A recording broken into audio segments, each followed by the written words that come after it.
Jillian Matlock was a natural in the business world, and her ability to anticipate surprises and challenges was legendary.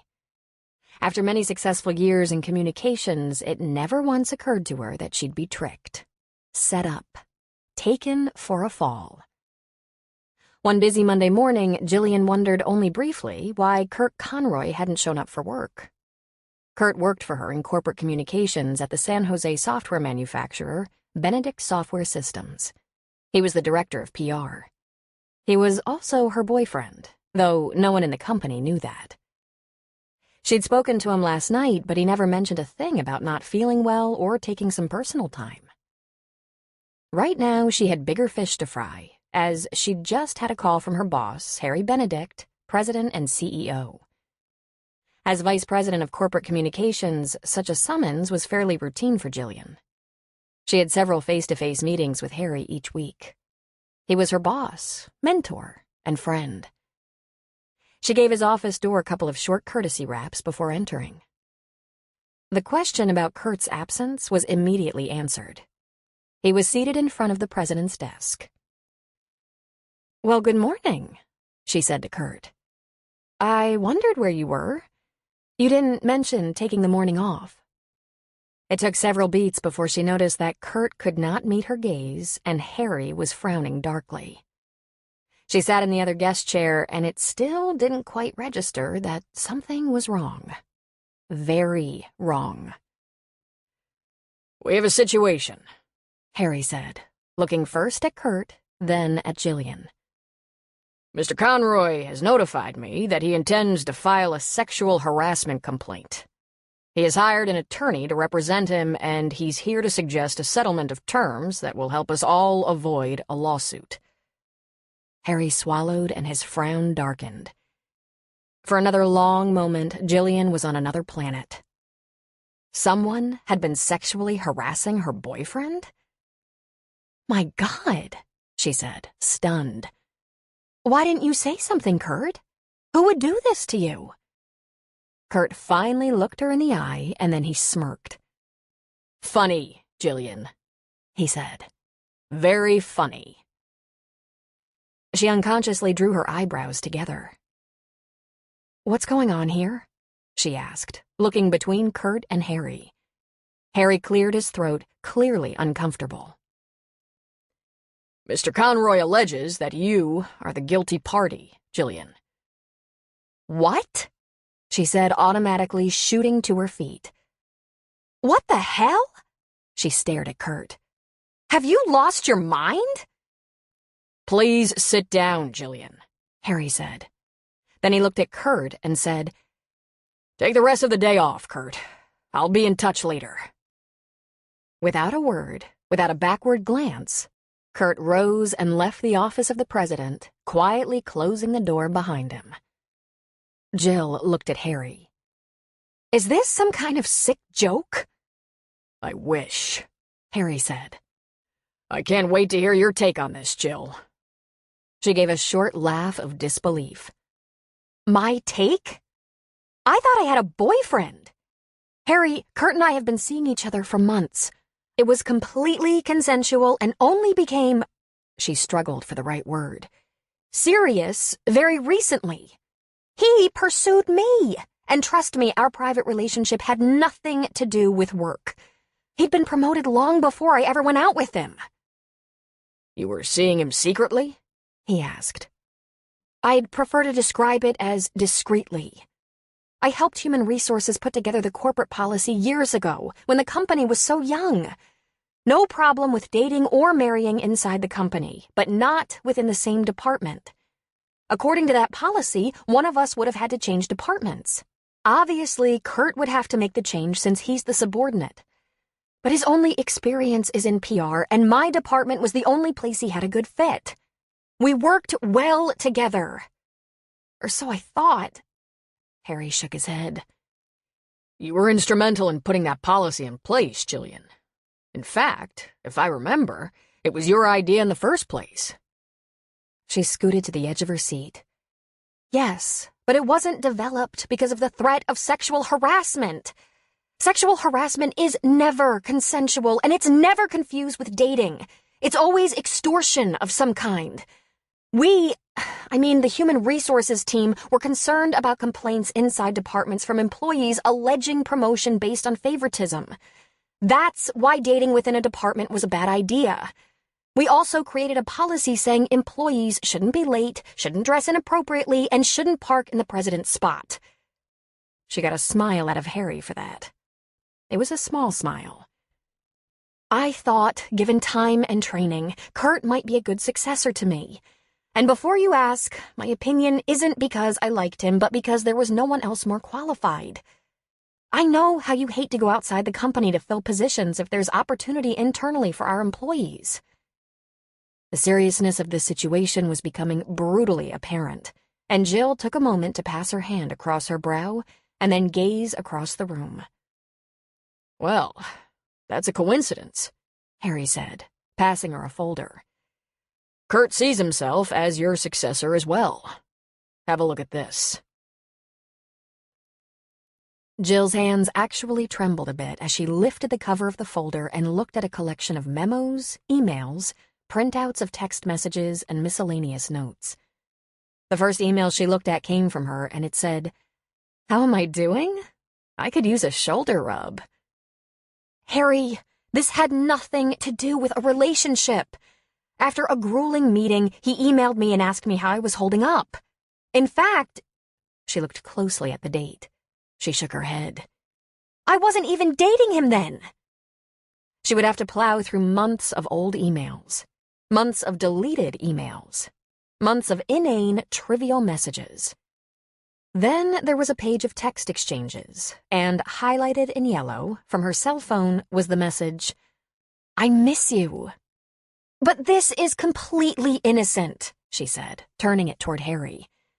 "I'd have to check my calendar, but I think I was out of town. And I did. I did miss him." And in that instant, she knew what he'd done. He'd set her up.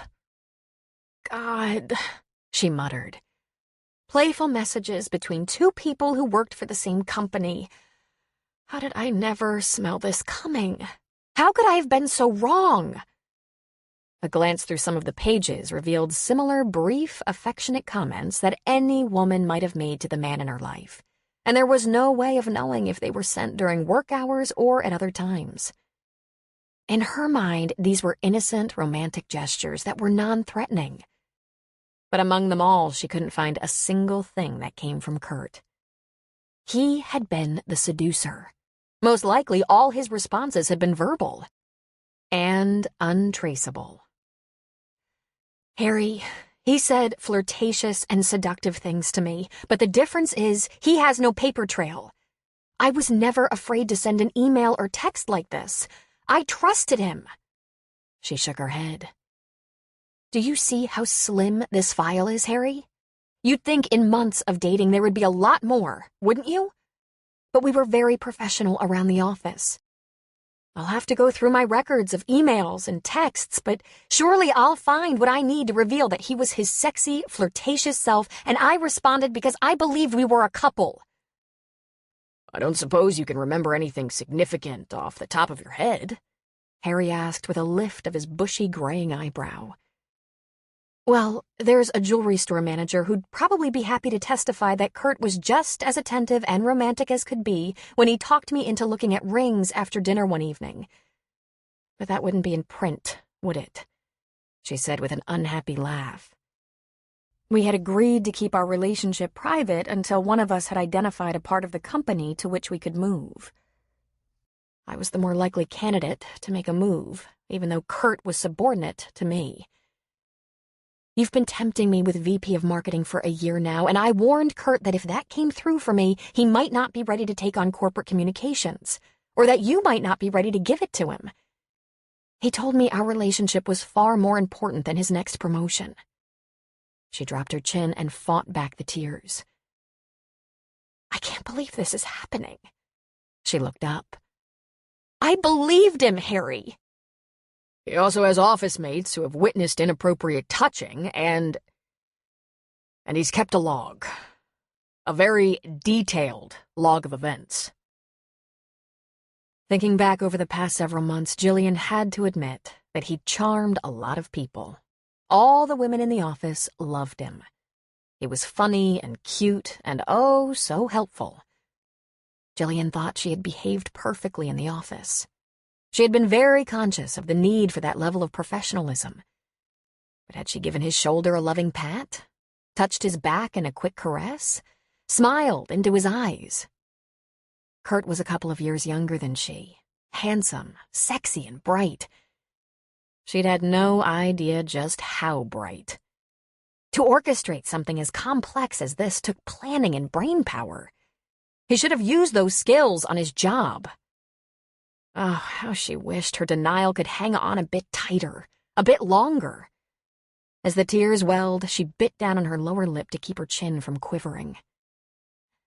Does it say in his log that he had to ask me 12 times to even meet him for a drink after work? Something which is completely appropriate between coworkers? Or how about a few nights ago, when he drew a bath for me and— Harry held up a hand. Stop. I'm not an idiot, and I'm not angry with you. I know what's happening here. You've been with me from the beginning, Jill. You helped build this company. I know you wouldn't do something like this, but unless you have some compelling evidence to the contrary, we have ourselves a problem. And keep this in mind, please. If an accusation like this was his objective, dating his boss probably wasn't necessary in the first place. He could have singled you out as his victim without your cooperation. But why? She asked desperately. I don't know, Harry said earnestly. Maybe an investigation will reveal that. Jill had to grit her teeth to keep from crying. She'd never cried in front of Harry. She was his right arm, his sidekick, his protégé. One of the things she was most proud of was that, young as she'd been when she'd started with Harry and a brand new company, she'd never wimped out. Their products were in the category of wealth management software. Everything from customized accounting systems for businesses to budget and bill pay software for the average home computer. Some of their clients were huge, bringing a lot of money and challenges to the company. But she was tough, and she faced everything with courage and ingenuity. Awful things could happen on the job, like failed software or the threat of losing a big client to a competitor. In PR, Jill's job was to keep a positive face on the product and on customer service. They'd been in tight spots from time to time when the future of the company hung in the balance, but Jill didn't cry. She fought. Her boss saying he still believed in her almost put her over the edge. It almost made her cry. She stiffened her spine. What does he want? She asked weakly. A settlement of some kind. And your resignation. She lifted the folder of incriminating evidence. Is stuff like this even admissible? In civil court, very probably. In the newspapers, absolutely. Harry, I thought he cared about me. He flirted first, for a long, long time. Are we going to let him win? Harry leaned forward, clasping his hands on the top of his desk. I'd like nothing better than to stand and fight, Jill. Never once in 10 years have I seen any indication that you were less than professional, loyal, or honest. I never had an employee put in longer hours, work harder, or give me more of her personal life. You've become a member of my family. If there's some part of you that would take advantage of a junior employee, I never saw it. Either I'm no judge of character, or the little bastard conned us all. And if I'm no judge of character, I managed to build a real successful software manufacturing company in spite of it. So, this is our reality. It looks like he's stacked the deck pretty good. We faced issues like this before, and we've always managed them in-house wherever possible. HR and our attorneys will look at the complaint and evidence and meet with him. If they find it's potentially damaging, I will do everything in my power to keep you and the company out of court. Bear in mind, we have 2,500 employees who shouldn't have to take this risk with us. Much as it galls me, we might have to cut our losses. And that means, Jill asked. At the moment, I want you to take the rest of the week off. I want you to go home knowing that I'll do everything I can to protect the company and you in the clinches. If I have to make a sacrifice, Jill, I won't let you down. I'm not going to throw you to the sharks. At the very least, I'll make sure a confidentiality agreement is a priority in any settlement, so your future prospects won't hear about this mess. Half my competitors have been after you for the past 5 years anyway. But I made my choice a long time ago. I chose BSS. I know this, he said. Get yourself a lawyer, Jill, just in case you need one. Don't go through this alone. And don't rely on me when I have a whole company to protect. Will you give him a ton of money? Not if I can help it. She laughed ruefully and wiped a hand under her nose. You've made me rich, she said. He'd have been better off marrying me. He's not that good in PR. He was coming along, but he had a lot to learn. You're getting the worst end of the deal. Even if he wins, no way he'll stay here, Harry said confidently. We're a stepping stone. My bet is he would flaunt his title, take credit for some work he didn't do, and land himself a bigger job with Microsoft or Intel, where he would promptly fall on his face. Unless he finds a woman to seduce, she said quietly. I know you don't see this now, but you're going to survive this. You're smart, you're good, and you're going to land on your feet. Try to be patient while we work this out. Just keep your head. And your heart, she thought. Take the week for now, Harry said. If there's any way out of this, believe me, we'll take it. I just want you to be prepared for the worst, in case. And obviously you can't discuss this with anyone. Litigation pending. Harry stood. The meeting was over. He stuck out his hand. I'm sorry this happened. I wish you'd have come to me about the relationship a long time ago. Dating someone isn't that big a deal. We could have worked with that. You're not the first office romance. You'll hardly be the last. But by keeping him secret for professional reasons, you gave him opportunity.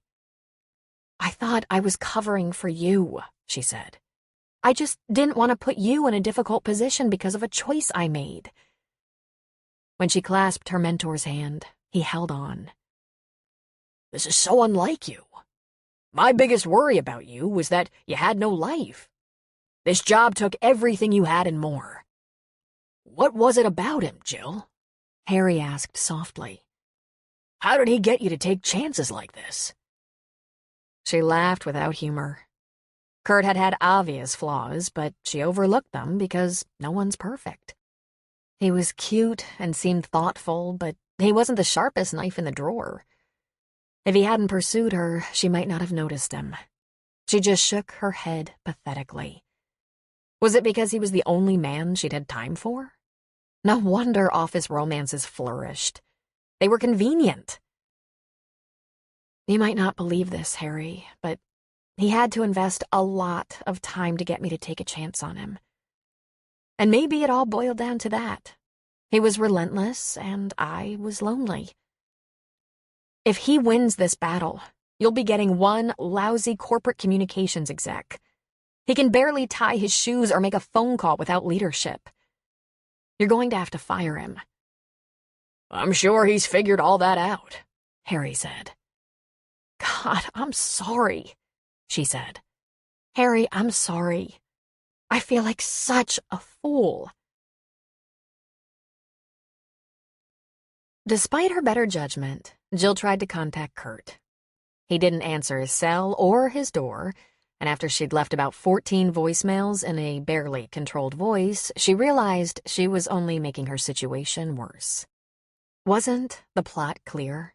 He'd benefit from her hysteria. She'd look guiltier. She made herself stop. Jill met with a lawyer who contacted Harry, the head of HR, and the BSS general counsel. She turned over a backup of her personal hard drive and her company computer, along with her cell phone and the contents of her desk. Since she'd not been trying to set up a sting, her evidence against Kurt was just not there. But, if nothing else, Jill's legal counsel should be able to keep the investigation in the company at the HR level and not let it get as far as the Equal Employment Opportunity Commission or a civil court. A week turned into 2, and Jillian was nearly jumping out of her skin. She was getting cabin fever, holed up in her San Jose townhouse with nothing to do but surf the internet on her new laptop. And then Harry called. "It's looking good for our side," he said. "By far the most damaging case against you is going to be the testimony of 2 employees who believe they witnessed harassment. 2 employees who shall remain nameless. And, to be fair, if he was manipulative enough, they might just think that's what they saw." "Right," she replied with sarcasm. There were only 15 employees in corporate communications. She could guess exactly who the women were. Both older than Jillian by a good 15 years, they tended to sparkle stupidly whenever Kurt was around. "What I'd like you to do is step out of the fight, Jillian. Rather than a resignation, I'd like you to take a leave of absence, at least 3 months. I'm going to put someone else in the position you'd be vacating. I'm going to bring in a consultant. Kurt will get his vested options and, unsurprisingly, he's agreed to a confidentiality agreement." "Unsurprisingly?" Harry laughed. "He doesn't want his complaint against his supervisor to follow him any more than you'd like it to follow you. I'm telling you, he's going to be moving along, and I'm not done looking into his past." Harry lowered his voice and said, "You never told him what you're worth, did you?" "I don't know," she said honestly. "I don't think so. It's not something I talk about. Why?" "Because if you had, he'd never settle this easily. He's getting a nice option package, but it's nothing by comparison to what you've made in 10 years. He should have taken the time to read old prospectuses or stolen a look at your portfolio." Jillian had a clever financial planner. She'd engaged her services after her first modest bonus. Together they decided that 24 hours a day and 7 days a week was enough time to give one company. It made no sense to sit on the stock and options. So Jillian exercised or sold them and invested her money elsewhere. While she made more and more money from BSS, her planner made more and more in other investments. The money hadn't mattered to her as much as the job, or as much as Harry's vision and faith in her. "What am I supposed to do for 3 months?" Jill exclaimed. "I don't know. Take a breather. You have plenty of money. Take a trip or a few classes or something. Unwind and let this fade. Take some time to think about where you want to go. Don't leap into anything. I know you love to be spontaneous. Try to learn to relax and enjoy life. Get your strength back. I'd venture to say that in a few months he'll be out of here and there's nothing in our settlement preventing you from coming back if you feel like it. There's also nothing preventing you from making a change. You have your life back, Jillian. Think about that." She had thought about that. It terrified her. She longed for the days they worked till 4 a.m., snarfing down cold pizza and Red Bull to keep going, putting together a public offering or preparing for a board meeting with a critical vote the following morning. She loved the deadlines, the crush to bring up the company profits before the quarterly report, the chilling fear and excitement of the audits, the gatherings of the suits to put together the prospectus. It was Jillian who was the PR guru, who put the spin on the company's viability to the board, the Securities and Exchange Commission, the brokers, the public. It was Jill who scrambled and took all Harry's hard work and vision to the finish line with him. She wasn't sure how to slow down, and she was pretty sure she didn't want to. Despite Harry's instructions about confidentiality, Jill shared her current predicament with her one trusted intimate, her sister and best friend Kelly. Kelly was a busy sous chef in a 5-star San Francisco restaurant, and their time together was limited, but they talked and texted daily. The greatest comfort in her secret dialogue with her sister was that Kelly wanted to kill Kurt. Metaphorically, anyway. "Kurt better never try to have a meal in my restaurant," Kelly said hatefully. "I'm sure he knows better," Jill replied. "He's figured everything else out. I'm just saying. I know how to make it look like an accident. Shush. For all I know, he's recording my phone. Jill took a breath. And now, having realized that's actually a possibility, you have to let him live. Bummer, Kelly said. He's a pig. I never liked him. Did I tell you that? No, you did like him. He charmed you too, which makes us equally stupid. Oh, God. What happened to me? I mean, I'm no Einstein, but I've never been so naive. Truthfully, I didn't think he was smart enough to do something like this. You're impulsive, Kelly said. You always have been. You see something you want, and you just go for it. I wasn't that impulsive, Jill argued. He courted me for a long time before... Oh, never mind. Harry was right. Even if I fought and won, it would become public, and his accusation would taint me for a long, long time. Here's my biggest question, Kelly asked. How could he get one over on everyone and yet be such a dud in PR? Isn't that good PR? Knowing how to put a good spin on things, sell things, convince people they want what they don't even know they want? In a nutshell, Jill said wearily, he should have applied as much energy to his job. Well, you helped build the little empire that is BSS, Kelly said. And it didn't turn out the way you wanted, but you made a ton of money, and your money made a ton of money. A whole bunch of software and .com corporations sputtered out, but yours did great. You should be able to get anything you want. Let's think ahead for a sec. What's your first best idea? I'm taking Harry's advice. A little time off, she said. Then I'll rethink the next job. That surprises me. My little sister would usually hit the ground running. In spite of Kurt's efforts to wipe you out, your reputation is sterling. If anyone calls Harry for a recommendation, it'll glow. You can go just about anywhere you... Jillian's voice was so soft, Kelly barely heard it. But I'm still too wounded. Kelly was silent for a moment. Oh, baby. You know what I felt so guilty about while I was seeing Kurt?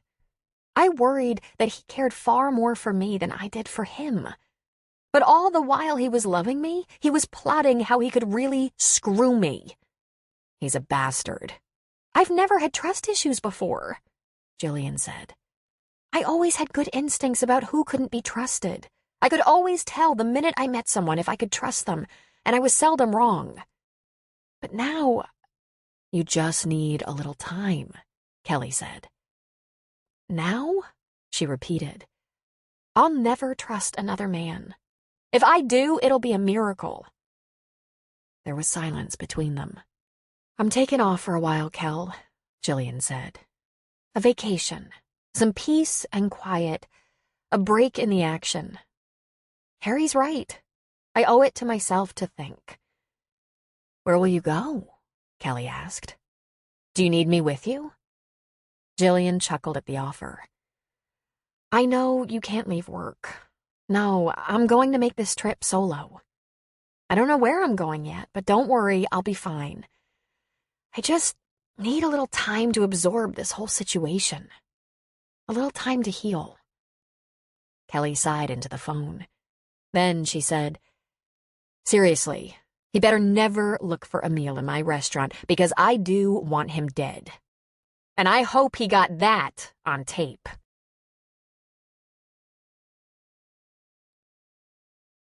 Chapter 1. It gave Jillian a sense of relief to pack a few bags, lock up her small townhouse in San Jose, and just drive away. Nothing could make a woman want to run for her life like being used and betrayed by a man. To appease Kelly, she drove only as far as San Francisco for her first leg of an unknown trip. That night, she had dinner in her sister's restaurant. It was so hard to get a table in the 5-star restaurant where Kelly was the head sous chef that those people willing to wait usually stood around the bar for 2 hours after checking in with the maitre d'. And that was if they had a reservation. The chef de cuisine was a man named Durand, known only by one name, and he was regionally famous. But Jillian was seated immediately and at an excellent semi-private table. Then she was served every specialty the restaurant had by the best of the waitstaff. Kelly must have called in a lot of favors to make it happen. After dinner, Jill drove over to Kelly's small San Francisco flat where she planned to stay the night. Kelly didn't get home from the restaurant until well after 1 in the morning, so the girls had their chance to visit over a late breakfast together. Kelly asked, "What now?" "Many possibilities," Jill said. "Maybe Tahoe. I've never been to Sun Valley, Idaho.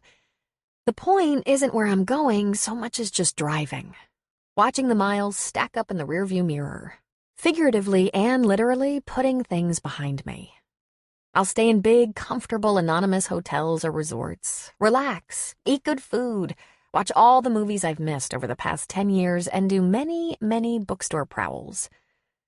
Before I go back to the grind, I'm going to see if I can remember what having a life was like." "You have your phone, of course." Jillian laughed.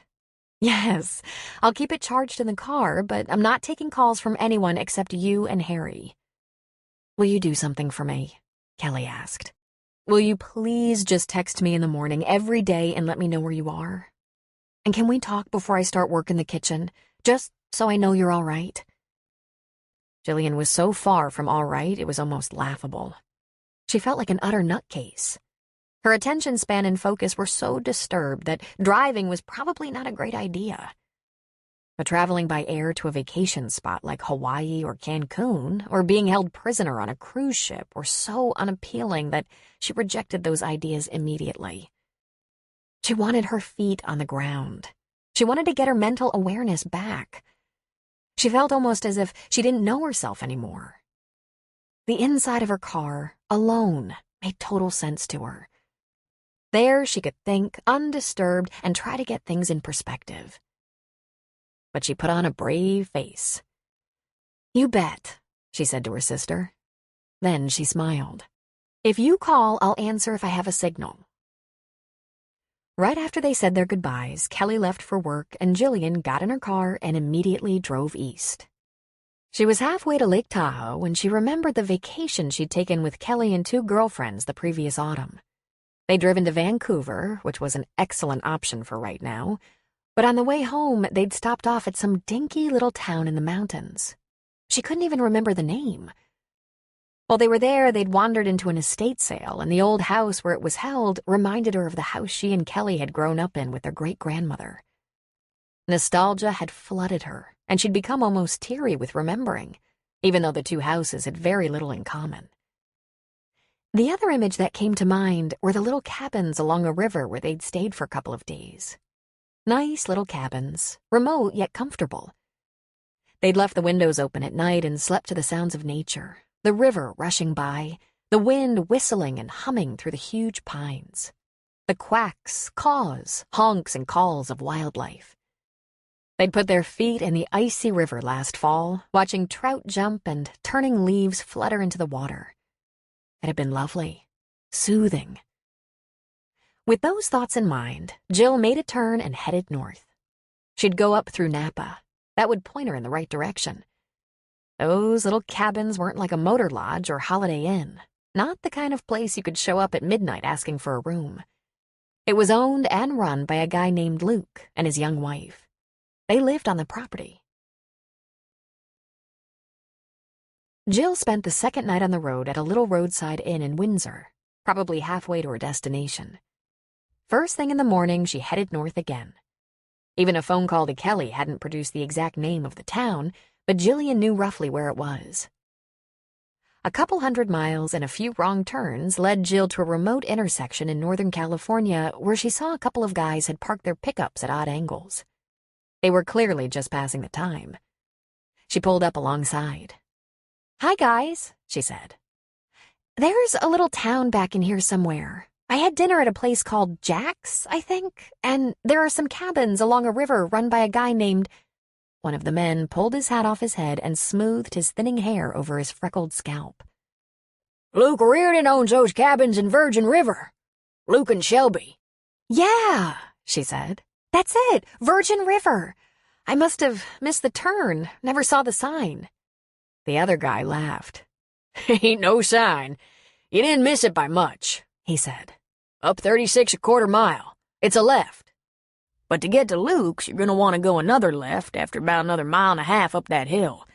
Then you'll go down again, and around a curve at the bottom of the mountain. Your second left ain't marked there, but there's a dead sequoia stretched out by the side of the road right where you turn. Big mother.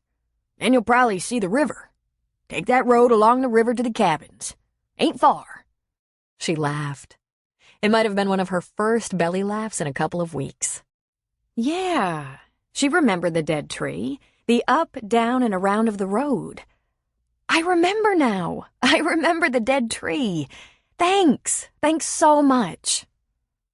Off she drove in the direction of the first left and then the dead tree, laughing as she went. She was laughing at how different it was. She might as well have traveled to a different country. These people were as removed from iPhones and iPads and daily stock reports and board of director meetings as she was from fly fishing and camping. And now that she'd seized on this idea and spontaneously found herself in Virgin River, of all places, she realized hardly anything in her baggage was going to be right for this kind of break. Thinking she might end up at some hotel resort in a place like Sun Valley, she'd packed her country club casual, clothes she had on hand for corporate events or company picnics.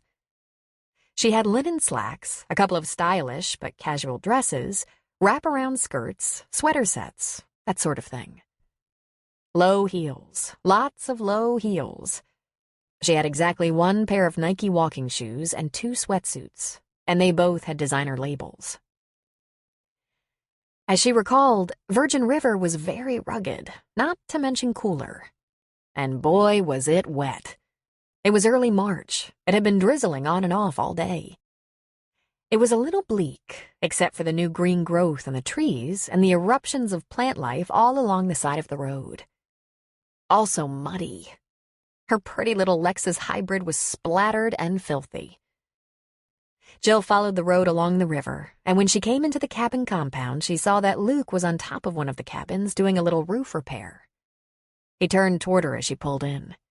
She stopped the car, got out, and waved at him. He smiled before climbing down his ladder. "Hi," he said when he got to the bottom. He grabbed a rag out of his back pocket to wipe off his hands. "Any chance you remember me, Luke?" she asked him. "I came up here last fall with my sister and girlfriends. We spent a couple of days in one of your cabins. You invited us to the estate sale, that old woman's house." He laughed. "Sure, I remember you, but I don't remember your name." "Oh, sorry. I'm Jill, Jillian Matlock. I apologize. I didn't even call ahead. I just thought if you had a vacancy." "This is a lucky time of year for vacancies," he said, grinning. "Lucky for you, anyway. Good time of year for me to make repairs any time the rain lets up. You have your choice of cabins. The key's hanging on a hook inside the door." "Thanks, I remember. Hey, if I stayed a few days, would that be okay?" "No hunters, very few fishermen, and the summer folks don't show up until June. June through January are busy for me, but early spring is a light load. What are you going to do around here for a few days?" "I don't know," she shrugged. "Rest, sleep in, explore. It is safe to explore, right?" "If you stay away from marijuana grows, but they're usually hidden. Bear aren't all the way awake yet. Fish? You fish?" "Not since I was about 7 or 8, she said. "Art will teach you," Luke said. "There's an extra rod and reel in the shed. Art knows where. In fact, anything you might need, we probably have an extra one. Just remember, the river is up, snow from the mountains is melting, and the weather is wet 2 out of 3 days. Just let us know what you need." He looked her up and down. She was wearing jeans, heels, a silk blouse, and suede blazer. Shelby's got some waders she'd let you borrow. Those shoes will be wrecked in no time." "That's so nice of you, Luke." "Just want you to enjoy yourself and be comfortable, Jillian." Jillian knew she would have to buy some knocking around clothes, stuff that could hold up for long walks, fishing, or sitting under a tree with a book. The next day, she drove to a bigger town and texted her sister from the parking lot of the Target in Eureka. You'll never guess where I ended up. Virgin River. Remember Virgin River? Jillian was trying on jeans before a response came back. Kelly's text said, "Why?" "To relax and unwind and think," was Jillian's reply. Jill bought some lace-up boots for possible hiking, jeans, cargo pants, sweatshirts and sweatpants without designer labels, a rain slicker and a hoodie, some warm pajamas, and a bunch of socks. She was going to just decompress in the natural, cold, wet beauty. She wasn't giving up civilization altogether. She had her laptop, portable DVD player, iPad, iPhone, and several DVDs she'd been meaning to watch. But relaxation was easier said than done. Jill had fantasized for years about taking time off, having a break. But after a few years of such fantasies, she had to admit that wasn't what she wanted at all. She wanted to work, perform, compete, knock herself out, win. She thrived on success, on the praise of her staff, her boss. Jillian had been fresh out of college with a brand new marketing degree and a bunch of credits toward her MBA when Harry Benedict offered her a low-paying job in a startup firm. His startup capital was limited, but he needed a few key people: a CPA, a software engineer, and someone to pull together marketing demographics for his software products. Jillian could be that marketing person if she was willing and able to take a gamble. Harry had a good track record. He'd successfully started several companies, all of which he'd subsequently sold. What he offered her was an opportunity to learn from him, get in on the ground floor of a new high-tech manufacturing business, and grow professionally. Kelly was right about her. She was impulsive. She'd jumped at the chance. She'd not been in a hurry to land the biggest job on the planet, but the one with the most challenge and excitement. Plus, she liked Harry, liked his gruff, no-nonsense ways, liked his confidence and experience. His drive was addictive.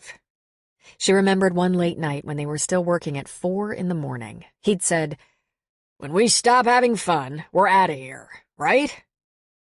She bet on him just as he bet on her, and she missed him so much. There was nothing more fun than helping to build a company. She became close to the Benedict family, rose in Harry's software development and manufacturing business, and, in fact, helped to formulate the company from its startup to the day it went public. At the age of 29, she had been made the vice president of corporate communications with a full staff and had become one of Harry's inner circle execs. Along the way, she'd collected bonuses, stock options, and her salary grew along with her responsibilities. Careful investments meant that she had a significant portfolio that was well diversified. Over the past 10 years, the only vacations she was successfully able to indulge in were those with her sister and their 2 best friends from high school. They were 4 women of diverse occupational interests who were all hardworking, ambitious, competitive, and single. They managed to get away once a year for a week to 10 days. Other than those vacations, Jillian didn't know what to do with time off. The thing that had always worked for both Jill and Kelly was hard work to turn their big dreams into successful realities. Kelly's plans had been more focused right from the beginning. Culinary school to line cook in better and better restaurants, to sous chef, to head chef in her own restaurant one day. Jillian's path had never really wavered. After college, she jumped into the first opportunity that felt right. But both their paths proved to work. Kelly was definitely going in the direction she'd always planned, and Jill had a nice nest egg from her 10 successful years at BSS. But, for now, Jill's days were pretty simple. She enjoyed fishing with Luke's helper, Art, a man in his early 30s who had Down syndrome. They didn't even talk much, but she could tell Art enjoyed it immensely. She napped every afternoon, read or watched movies late into the night, walked along the river in the early morning or dusk, and drove around Humboldt County, taking in the landscape, the towns, and the people. The people so unlike those she'd been used to in Silicon Valley. Though she appreciated invitations for dinner from the owners, she declined Luke and Shelby's offers and remained on her own. It was hard to change patterns and habits that had been 10 years in the making. She bought prepared dinners that were easy to warm and eat, as if she were still putting in those long days. She was so happy to have time to read again, to indulge a few real girly novels, but the love scenes only made her cry. By driving to an open area, Jill was able to talk to Kelly at least once a day. "Are you doing all right?" Kelly asked. "Any idea what's next?" "I'm kicking around a few ideas," Jillian said. Truth was, she had absolutely no ideas. "I don't want to say anything out loud until I've done some more thinking." "How about your poor battered heart?" "Ha! My heart is fine. I hate him and I want to kill him." "Good for you," Kelly said approvingly. In fact, Jill's heart was in shreds. She still couldn't believe the same man had supported her, comforted her, praised her, then betrayed her. It had been so long since her heart had hurt like this. Maybe since high school? College? She hadn't been a total workaholic since joining BSS. She had dated a bit.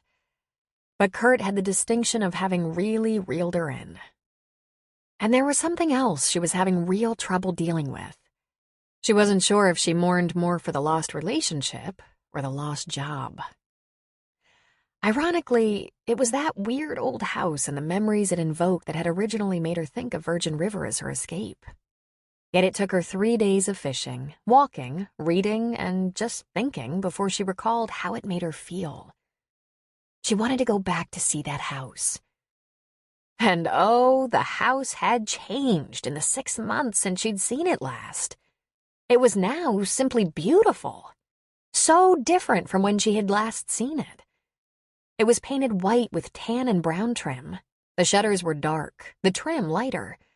The gables were decorated and the turrets at the front end of the structure stood as proud as those at any castle. The porch had been reinforced and painted tan and white. New doors and windows had been installed.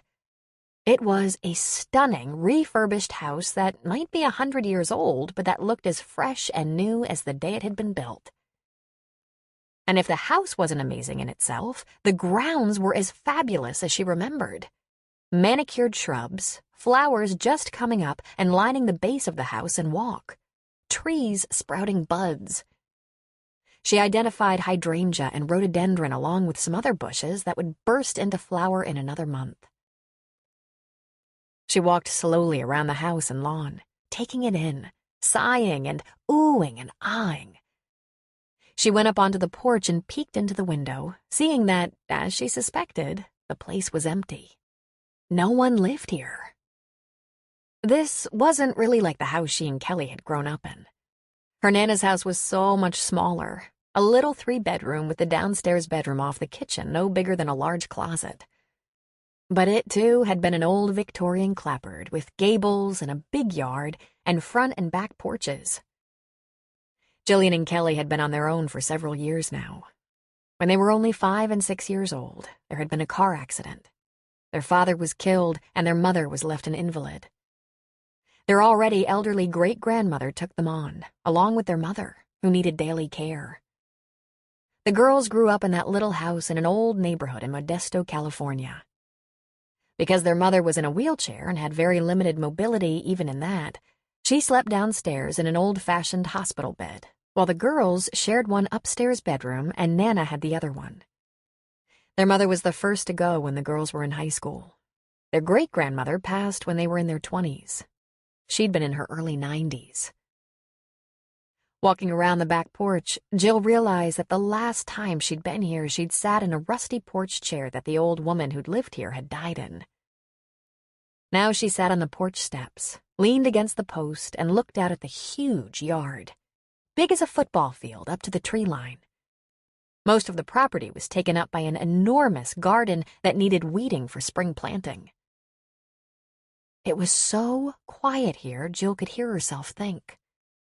And what she thought was, how could he touch me the way he did when he knew he was going to steal my job, destroy my reputation, and break my heart?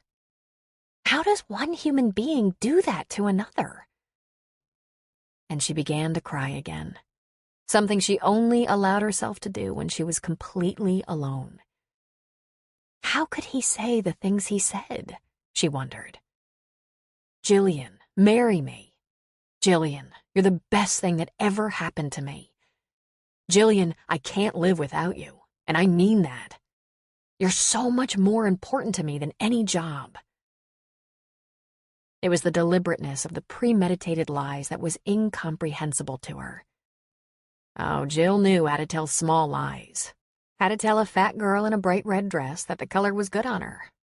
That she was late because of traffic. That she'd only just gotten the message. That sort of thing. But how do you hold a naked person? Whisper those loving things when all along your plan is to throw them under the bus? This was something she could never do to another human being. Tears ran down her cheeks as she walked around the backyard, eventually gravitating to a large aluminum storage shed. Still sniffing, she pulled open the unlocked double doors and found a riding lawnmower along with all of the old woman's gardening tools. She didn't want to disturb things, but thought it was harmless enough to pull out a spade. She went to work on the huge backyard garden, turning soil in the muddy patch. The woman who had lived here was 86 when she died, Jill had been told, yet she'd gardened a small farm. That was just like her Nana. When they were little girls, Nana had Jill and Kelly working in the garden, the kitchen, and though Nana had never had much formal education, she taught them to read so they could take turns reading to their handicapped mother. They had garden, kitchen, and house chores until they officially moved away. They worked hard through childhood, but it was good work. It probably set them up to never fear hard work. Nana used to say, "God blesses me with work." And oh, was Nana blessed. She took in laundry, ironing, sold her canned vegetables, chutneys, sauces, and relishes, and helped her neighbors. There was some social security for herself and the girls who had lost their father. They worked to the bone and barely got by. It was the absence of work and love that hurt Jill's heart. She dug at the garden and cried, ignoring her tears and getting herself all muddy. When the spade didn't pull out a weed, she was on her knees giving it a tug. There were seeds and bulbs in the shed, and judging by the new green growth all around, it was planting time. About 3 hours after she'd arrived, she had a large portion of the huge garden tilled, weeded, turned, and had even pushed some old stored bulbs of unknown type that she'd found in the shed into the ground. Instinctively, she knelt and scooped up some soil, giving it a sniff. Her nose was a little stuffy and rusty, but she couldn't detect any chemicals. She hadn't seen any pesticides in the shed. She suspected the old woman had been an organic gardener. She kept digging and weeding, and all the while she cried soft, silent, painful, cleansing tears. Excuse me, a man said. She was on her knees, mud up to her elbows. She gasped, sat back on her heels, and wiped impatiently at the tears on her cheeks. She looked up at a very tall man. He looked somewhat familiar, but she couldn't place him. Everything all right? He asked her. Sure. I was just, remembering my great-grandmother's garden, and I guess I got a little carried away here. She stood up and brushed at her knees, but it did no good. He smiled down at her. Must have been quite the garden. Hope gardened like a wild woman every summer. She gave away almost all of her produce and complained about the wildlife giving her hell. But she must have loved it, the way she went after it. He tilted his head. You miss your grandma or something? Uh-huh. Well, if you'll pardon me, seems like maybe you're crying or something. Oh, she said, wiping at her eyes again. Yes, I was missing her. That isn't going to help much, with your hands all dirty, he said. He pulled a handkerchief out of his pocket. Here, come on out of the mud. Wipe off your face before you get that dirt in your eyes. She sniffed and took the clean white handkerchief. This your house now? She asked, wiping off her face, amazed by the amount of dirt that came off on the cloth. He laughed. Nah, I worked on it, that's all. He stuck out his hand, then lifted his eyebrows. Her hand was caked in mud. He reconsidered and withdrew his hand. Paul Haggerty, general contractor. I build and rebuild and restore around here. Jillian Matlock, she said, looking down at what had happened to her perfectly manicured executive businesswoman's hands. Destroyed. She pulled her hand back and wiped it on her jeans. Whose house is it then? She asked. The town's. Hope left the house, land, and her trust to the town. Ah, that's right. I was here last fall. I came to the estate sale and someone told me about that. So, what's going to happen to it? He stuck his hands in his pockets, rolled back on his heels, and looked skyward. Been a lot of talk about that. They could make it a museum, an inn, a town hall. Or just sit on it a while. Or sell it. But with the economy down, it probably won't pull a good sale price just now. So, no one really owns it? Jillian asked. The town does. The guy in charge is Jack Sheridan. He has a bar in town. No new owner? She asked. Nope. Gee, I'd love to see what you did inside. He grinned. And gee, I'd love for you to, but you're a mess. She looked down at herself. Yeah, I lost my head. Got a little caught up in clearing her garden and getting it ready. For what? God knows. It's not locked, Paul said. But I'd consider it a personal favor if you'd wipe your feet before going in. She was shocked. Her eyes were round and amazed. Not locked?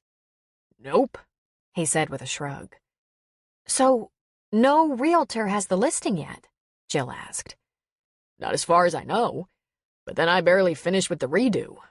Jack would be the one to talk to. Tell you what, this will make you happy. I'm going to go home. I'm staying in a cabin out by the river. Reardon's, he said with a smile. Boy, this was a tight group, she thought. Right. If it's all right with you, I'll come back out here tomorrow morning and give myself a little tour. I'll be all clean and won't track dirt in your house. His grin was huge. And I thank you from the bottom of my heart. I painted and waxed those floors. Then he blushed a little. Well, I got it done. She smiled right back at him. I know what a general contractor does. So what does a place like this usually go for? Who knows, he said. Put it in Fortuna, maybe $750,000. Restored, maybe $1 million. Lot of rooms in that house, but only a couple of baths. I added one small one with a shower to make it 3.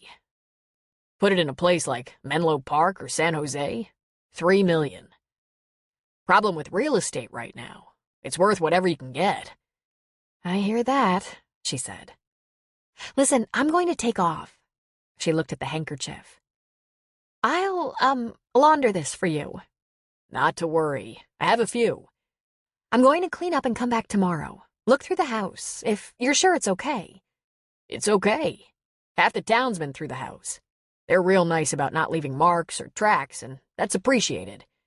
Gotcha, she said with a laugh. Maybe I'll swing by, in case you have questions, he said. About what time you want to do that? She lifted her eyebrows in question. 9? Works for me, he said. I thought I'd stop by Jack's bar and get some eggs at a preacher first. Oh yeah, I remember him. He's the cook. Maybe I'll join you for breakfast. You'd be more than welcome. The next morning, Jillian got up and put on some of her city clothes, as opposed to the new jeans and sweats she'd been wearing for her days on the river. Even she had to admit the difference, sans mud and tears, was pretty remarkable. She chose pleated slacks, silk tee, and linen jacket along with some low heels. From what she knew of this little town, it wasn't necessary to dress up, but she primped anyway. And a part of her, a large part, couldn't wait to get back to work where looking good was as much a part of the job as performing well. She smiled at her reflection and thought, not bad. Not bad at all. Over breakfast, Paul explained to her that there were still a few things to finish in Hope's old house, but it had come a long way in the past 6 months. We found it stacked to the ceiling with junk and collectibles, but it was in amazingly sound condition for its age. It didn't take too much restoration, mostly cosmetic work. That's one big house. Wish I'd had stock in the paint company. What's your interest in that old house? Jack asked as he refilled their coffee cups. Want to open a bed and breakfast? God, no, she said with a laugh. Clean up after people? Cook for them? Nah, never. I'm just kind of curious. I grew up in an old house with a big garden out back, though the house was much smaller. But it had porches, a big yard, big kitchen. When my great-grandmother died, my sister and I sold it. It wasn't near where either of us lived and worked. It made absolutely no sense to keep it, but I always regretted that it was gone. My great-grandmother had lived in that house and she was a teenager who was brought from France to marry a man she'd never met. She was half French, half Russian, and that was the way things were done then. Then she and her husband, who died long before I was born, lived there. It was her one and only home in this country, and she nurtured it. They chatted for a few more minutes, and then when it was time to leave, Jack decided he wanted to tag along. He hadn't checked on the house in a good week. Even though the house was immense from the outside, it didn't quite prepare Jillian for the inside, which was huge and beautiful. This was the second time she'd actually been in the house. For the first time, it was void of furniture and people. Right inside the front door was what they used to refer to as a front room. Past it was the dining room. To the left, a staircase, and farther left, on the other side of the staircase, a sitting room. The walls were textured and painted pale yellow, trimmed in white. Upstairs were 3 bedrooms, a large bathroom with clawfoot tub and pedestal sink, and a sunroom that stretched the length of the house over the back porch. On the 3rd floor, 2 bedrooms, 1 medium-sized bath, and what would now be referred to as a loft. A big open space between the bedrooms at the top of the stairs. This area was the attic, and the 2 bedrooms were partially finished. Walls up, but that's it. It didn't take much to finish them, Paul said. The bedrooms on the 3rd floor had window seats in the turrets, and there was a metal spiral staircase that led to the roof and a widow's walk. The widow's walk was accessed through a door that pushed open easily and stood ajar. The walk was large, probably 12 feet long, but only 6 feet wide. A widow's walk in a forest? Jillian asked. I don't know where old Percival came from. He was Hope's husband. But I bet there was an ocean nearby. This is a sea captain's house, complete with widow's walk. And the view is amazing. Indeed. Jillian could see over the tops of the trees, down into the valley where there were vineyards. Way out west, she could see what had to be sea fog. On the other side of the house, she could see a couple of farms, some roads, and a piece of the Virgin River. How much of this land was hers? Jillian asked. Most of the town property belonged to Percival, but after he died, Hope sold it off. She only kept 10 acres, Jack said. She said when she was younger, she had a couple of vegetable patches that were so big she was a legitimate farmer. When I moved to town and Hope was already in her 80s, she was still gardening in that big plot behind the house. Jillian looked down, and sure enough, saw a great big backyard almost completely taken up with the garden, along with a thick copse of trees that included a few tall pines, but also spruce, hemlock, maple, and cedar. There were also lots of thick bushes and ferns. This long, thick copse of forest separated the backyard from another large meadow that could be easily transformed into a second huge garden. But there was no visible way to get to it except through the trees. There didn't seem to be a path or road. How do you get back there? Jill asked Jack, pointing. To that big meadow behind the trees. Drive all the way around, he said. Through town, past farms and vineyards. Hope gave up that second garden and let trees and brush grow over the access drive. Those trees are likely 30 years old and fully grown. I imagine she planned to sell that back meadow off, but either didn't get around to it or had no takers. This is amazing. This house should be an inn, or maybe a commune, or a house for a very large family. And one little old lady lived here all alone. For 50 years, Jack said. Percival married himself a 16-year-old girl when he was near 50. I bet he was hoping for a big family. I wonder if they were in love, Jillian idly commented as they headed downstairs. As far as I can tell, they were together till he died, but no one knows much about them, at least about their personal lives. No one around here remembers Percival McCrae, and there's no question. He pretty well founded the town. He was the original landowner here, and if he hadn't left everything to his widow, and she hadn't doled it out to friends and neighbors, there wouldn't be a Virgin River. Something seemed odd about the house, and Jillian wasn't sure what it was until they arrived in the spacious kitchen. She noticed that not only were there no appliances, there weren't any plumbing fixtures. She gasped suddenly and said, "You don't leave the place unlocked because it's so safe around here, but because there's nothing in here to steal." Paul shrugged. I didn't want a door kicked in or window broken so someone could look around for something to steal. Unless they can figure out a way to get that clawfoot tub down the stairs, there isn't anything to take. I guess they could steal the doorknobs, but that's a real enterprising thief. I have a better front door with a leaded glass window stored in my garage for once the place is inhabited. Leaded glass is expensive.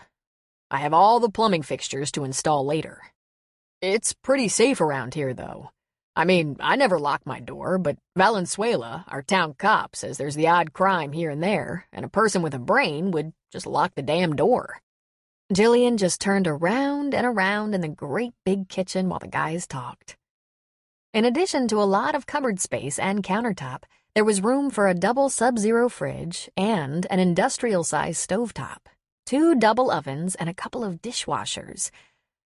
And I love this, Paul said, pulling open a couple of bottom drawers in the work island. My idea. Extra refrigeration. Probably useful for fresh produce or marinating meat. On the other side, warming trays. At the non-working end of the kitchen was a very large dining area, large enough for a long table that would seat 12. Over by the back door was a large brick hearth. The entire back wall was all windows that looked out onto the porch and the yard beyond.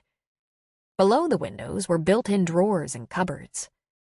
On one side of the dining area was a beautiful built-in desktop.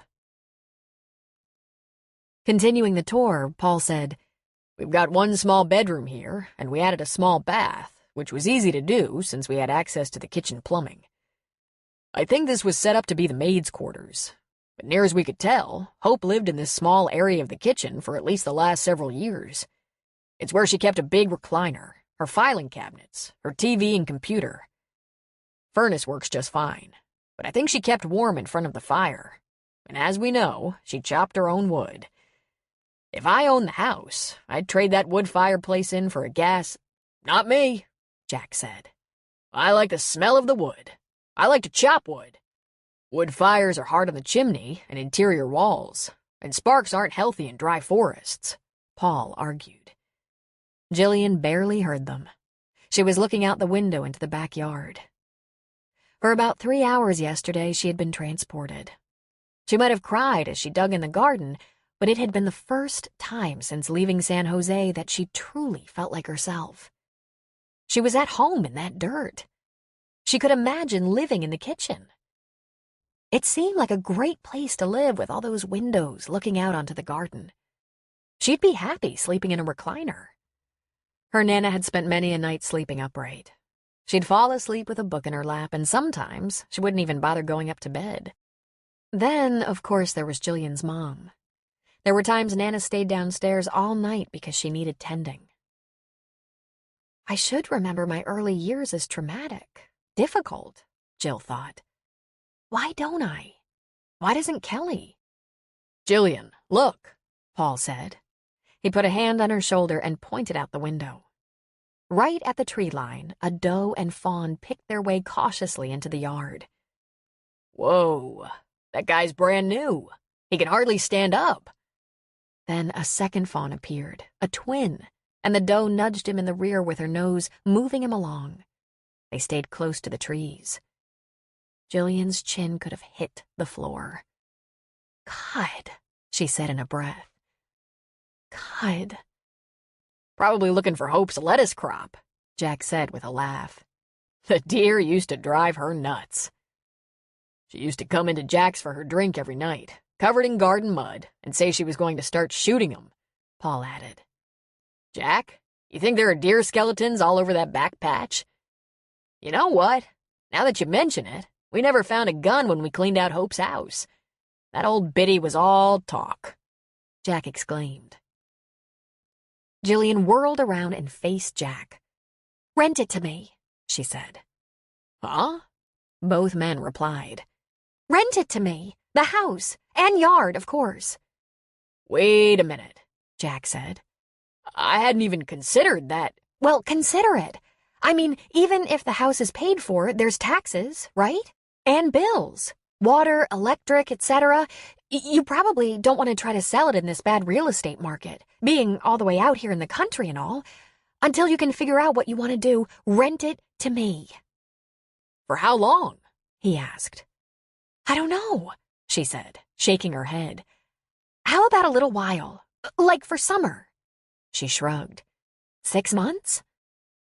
Don't you have a job or something? Jack asked, hands on his hips. Nah, she said with a smile and shake of her head. I've taken a leave of absence. I need a little downtime before I go back or change directions. And yesterday, I started on the garden. It reminded me of growing up, of my great-grandmother's garden. And it felt better than just working so hard at learning to relax a little or being confused about what I want to do next. So, Jack took a deep breath. Jillian, you can have full access to the garden as much as you want. Go for it. Rent something your size and come over every day. Putter to your heart's content. But if I rent this house, I can put a table or recliner here and see it in the morning. Come on, at least until you have a better idea. You sure you want to make a commitment like that? Because this is a big place, and it might be out of your price range. Well, how much? Jack rolled his eyes, then met hers. I have no idea. I haven't even had the property appraised yet, he said. She laughed at him. Why don't you do a little research and figuring, and let's at least talk about it? We could put a plan in place. One that doesn't leave me suddenly homeless or you unable to take a good offer on the house. Really, we can work this out easy. She looked back out the window at the deer. Yeah, I think this might work for me for a while. Jillian thought about what Harry had said to her. His suggestion that she try to learn to relax seemed enormous and vague to her. But suddenly, the idea of getting closer to nature not only made sense, it held a lot of appeal. After 10 years in skirts and heels, racing around the pristine offices of BSS, Jill wanted to dig in the ground, enjoy the sunshine and wildlife and beauty of this remote place. While I dig and plant and weed, I'll think about my options. I need a lot of think time, and I have to put time between my downfall at BSS and my return. Or my new start. And for sure, I need to try to understand how I could be taken by a dimwit like Kurt. Jill wasn't naive about everything. She knew that, despite the confidentiality agreement, word would have leaked and she would be exposed as the bad guy she wasn't. I don't know, Jack fumbled. Think about it, she urged. Talk to some folks for advice, if you have advisors. I have very good references. I have a little money socked away. I'll come to the bar tomorrow to see if you have more questions, more ideas. What's a good time? Afternoon. 2 to 3:30. She stuck out her hand, which was clean, right down to the trimmed and scrubbed nails. I'll be there. She shook Paul's hand as well, thanked them both, and nearly skipped out of the house. Chapter 2. Colin Reardon pulled up to his brother's house and cabins, still asking himself if this was a good decision. The past several months had been grueling, and since he had to be somewhere, this place would serve his purposes for now. He'd been in treatment for one variety or another for so long he could hardly remember back when he had considered himself pretty tough and well-balanced. In fact, if his left arm and leg didn't ache with such relentless regularity, he'd barely remember the accident. And yeah, the occasional nightmare would remind him. Lying in a tangled, burning heap that had once been an airborne Blackhawk, being pulled free by his boys before he burned to death. Yeah, that was the beginning of the end. He rubbed his short, trimmed beard. He could feel the scars on his right cheek. He was scarred on his cheekbone, down his neck, and on his shoulder, back, upper arm, and left side. He'd traded in his sports car for a Jeep Rubicon. He got out of it, happy to stretch his legs. He wasn't planning to stay here with Luke and Shelby. He'd come up to Virgin River with his brother Aiden about a month ago and had managed to find a 2-room cabin buried deep in the forest beside a mountain creek. They made arrangements to rent the place until hunting season opened in the fall. Luke stepped out onto his front porch. 8-month-old Brett balanced on his hip. "Hey," he said. "How was the drive?" Horrible, Colin thought, fighting the urge to rub his leg, his back, his arm. "Terrific. Quicker than I thought." He couldn't quite disguise the slight limp as he walked toward the porch and saw Luke's eyes dart to his leg. "Just stiff, Luke," Colin said. He went up the steps and reached for the baby. "Come here, bud. Do you remember that trick I taught you?" Brett reached out for him with a wet, drooly smile. Of all the shocks Colin had shouldered in the past 6 months, this was one of the biggest. That he'd bond with a baby. He'd never been crazy about kids, didn't want any, tended to give them a wide berth. But this one just got under his skin. In his 8 months of life, Colin had only seen little Brett maybe 5 times. Right after he was born, once when Luke came to visit while he was in treatment in Tucson and brought the kid along, and last month. That accounted for 3. And yet... The baby grabbed Colin's nose. Colin made a noise and a face. Brett giggled wildly and did it again. And again. And again.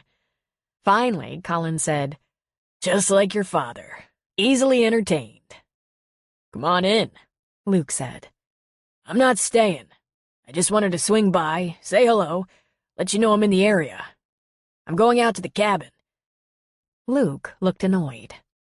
"Can't you stay here just one night? Can you give me a break? I've been living with people for 6 frickin' months, and I am sick of living with people." Shelby stepped outside, wiping her hands on a dish towel. "Hi, sweetheart," Colin said, his mood instantly lightened. "Tell your husband I want my own place and I want to be alone for a while, and I have earned it." "Yes, you have. Come in for a soda or a cup of coffee. 15 minutes, then Luke will leave you alone." "You went to see Mom," Luke accused. "You stayed with Mom for a few days. Why not one night here, till you get your bearings?" "I have my bearings, and I only went to see Mom to placate her so she wouldn't come to see me." "Oh, Colin, she's just being a good mother," Shelby said. "I hope I'm as good a mother as Maureen is." Colin looked at Brett. "You hear that, bud? You'd better look out." Shelby made a face at him. "That's going to cost you 5 more minutes. Now come in here. Let me give you something to drink at least. And we should pack you up a little care package. Sandwiches or milk and eggs, something to tide you over till you can get to the grocery store." Colin tilted his head. "Not a bad idea," he said. That was something he'd always liked about women. The way they seemed to want to feed you. The other things he liked, he probably wasn't going to experience. Certainly not out here in the boonies. Luke held the door open and Colin walked in. "Weren't you alone for 3 days of driving?" he asked to his back. "I want to be alone while I'm not driving." "What will you do?" "I'll unload a few things, settle in, and listen to the inside of my own head for a while." "Well, that ought to scare the shit out of you. Luke said. Should we be saying shit around the kid here? Oh, I forget sometimes, Luke said. Colin sat at their kitchen table, still holding bread on his lap. He accepted a cup of coffee from Shelby and made sure it was pushed out of the baby's reach. Colin had an attack of conscience because he was being difficult as usual. Bad stuff had happened to him. His brothers had all come running, stuck by him for 6 months while he tried to get his head and body back, and here he was, just being an asshole. He threw Luke a bone. Hey, any chance you have a little time this week? I got permission to install a satellite dish at that cabin. I can pick it up, but the installation is going to require some climbing. You don't want to be climbing, Luke agreed. No, Colin said, shaking his head. I hear the only thing worse than getting a titanium rod shoved into one femur is when they do it to the other one. He grinned. But I think I'm going to need internet.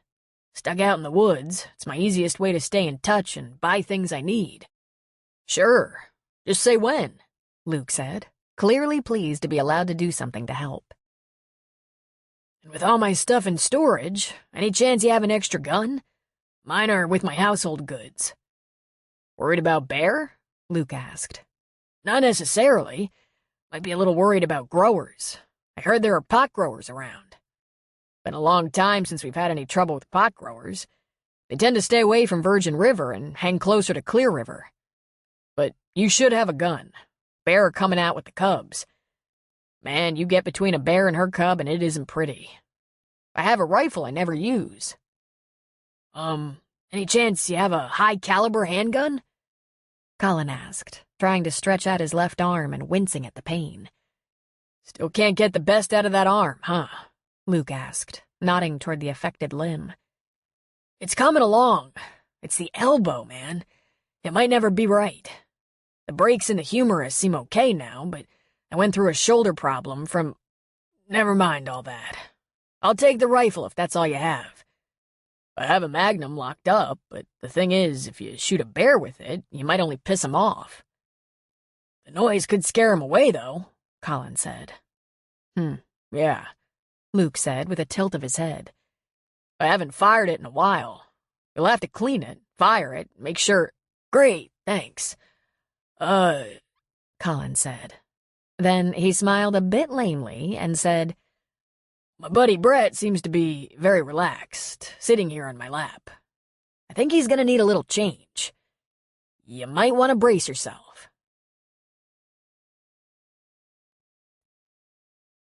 Colin had rented himself a pretty good little cabin. Furnished, but not fancy. Electricity and indoor plumbing. It was lacking a few things. Good natural light, for one. When Colin had looked at it with Aiden the previous month, he lamented the dark shadows in the cabin, but he could live with that. He brought bright lights with him to illuminate the place for those days when it was too wet to paint outside. He looked forward to taking his painting, his easel, canvas, and paints to a higher spot outdoors, to a clearing, and taking advantage of the good natural light when the weather permitted. What the cabin did have was a quiet, secluded space in the forest with a creek, or brook, or whatever you called a baby river. That meant wildlife, and wildlife was what Colin wanted. Colin had always been a gifted artist, but it had never interested him as much as flying and sports. He'd always doodled. In high school, he was the one stuck with all the posters, signs, lettering, even chalk renderings of team players. High school counselors and art teachers wanted him to go to college to study art, but he'd been after something a lot more exciting. It was ironic that Colin had wanted to fly since the first time he looked into the sky and saw aircraft above him, and yet Luke was the first in their family to do it. Luke always remarked that Colin followed him into Black Hawk helicopters. But that wasn't so. Luke had gone into the Army ready for any assignment, from artillery to KP, when he was offered a warrant officer school slot and, from there, flight school. Luke had stumbled into a flying career. Colin had dreamed of flying jets or helicopters since he'd been about 6 years old. He'd enlisted with that as his single objective. He couldn't wait to get off the ground. Art was his sideline, just as it had been in high school. He was good at caricature and entertained his army buddies with his drawings. He'd done an oil portrait of the 5 Reardon boys, ages 10 to 18. He'd copied it from a photo and given it to his mother. He'd painted a huge wall-size mural of a Black Hawk in a house he'd owned about 10 years ago, and when the new owner bought it, he swore he'd keep it on that wall forever. But all that had been for fun. While in treatment, all kinds of treatment, he'd been drawing and painting. Ballroom dancing or squash certainly weren't options for rehab. The injuries Colin sustained from the crash led to an addiction to OxyContin, which led to being arrested for buying from a dealing doctor, which led to addiction treatment, which led to depression, which led to... Put all the pieces together, and he'd been in one form of therapy or another for 6 months. Colin had been painting with oils, watercolors, and acrylics for a few months now, one of the only parts of his past he'd been able to hang on to, and something that was now part of his therapy. It slowed him down enough to let his mind move easily rather than crazily. He'd painted all the bowls of fruit and landscapes he could stand. But the thing that got his juices flowing was painting wildlife. He was frighteningly good at it for a man who hadn't been professionally trained. He could replicate some of the best wildlife portraits he found. Then he discovered his own images through the lens of a camera. He had taken one, and only one, professional art instruction in his life after high school, and that was in the nut house. He went from the hospital to physical therapy to drug rehab to depression rehab. And it was in the 3rd rehab that some wise guy counselor suggested a bona fide art instructor, since painting had become so crucial to Colin's recovery. The art instructor had said, "The hardest part of training a painter is showing him how to introduce emotion into his work. And you do it naturally." And Colin had said, "Don't be ridiculous. I don't have emotions anymore." After repeating this to his assigned counselor, they had decided to slowly reduce and eliminate the antidepressants and increase the group therapy sessions.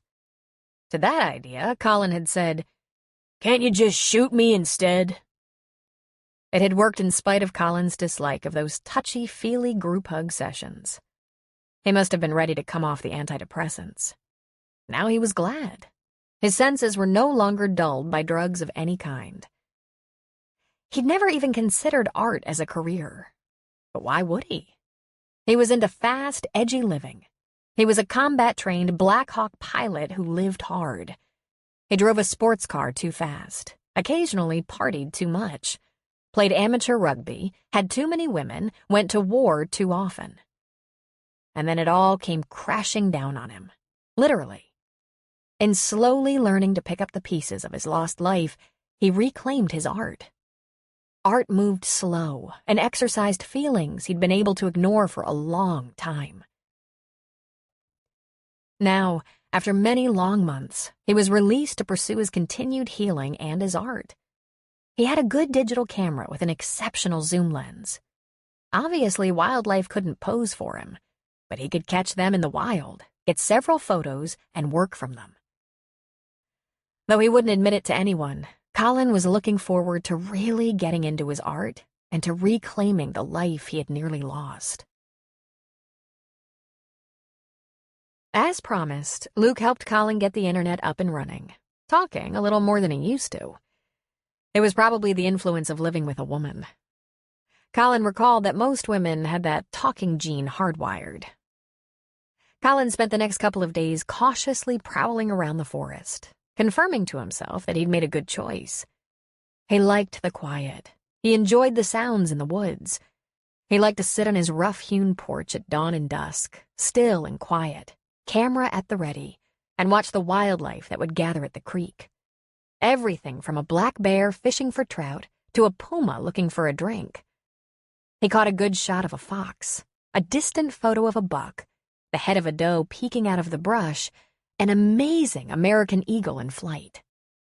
He went out exploring, rain or shine, but was careful with his hiking and, since spotting the bear fishing in his creek, never went out without the gun.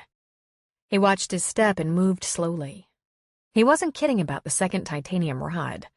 He had no interest in breaking any more bones. Being outdoors in the crisp March spring was energizing for him.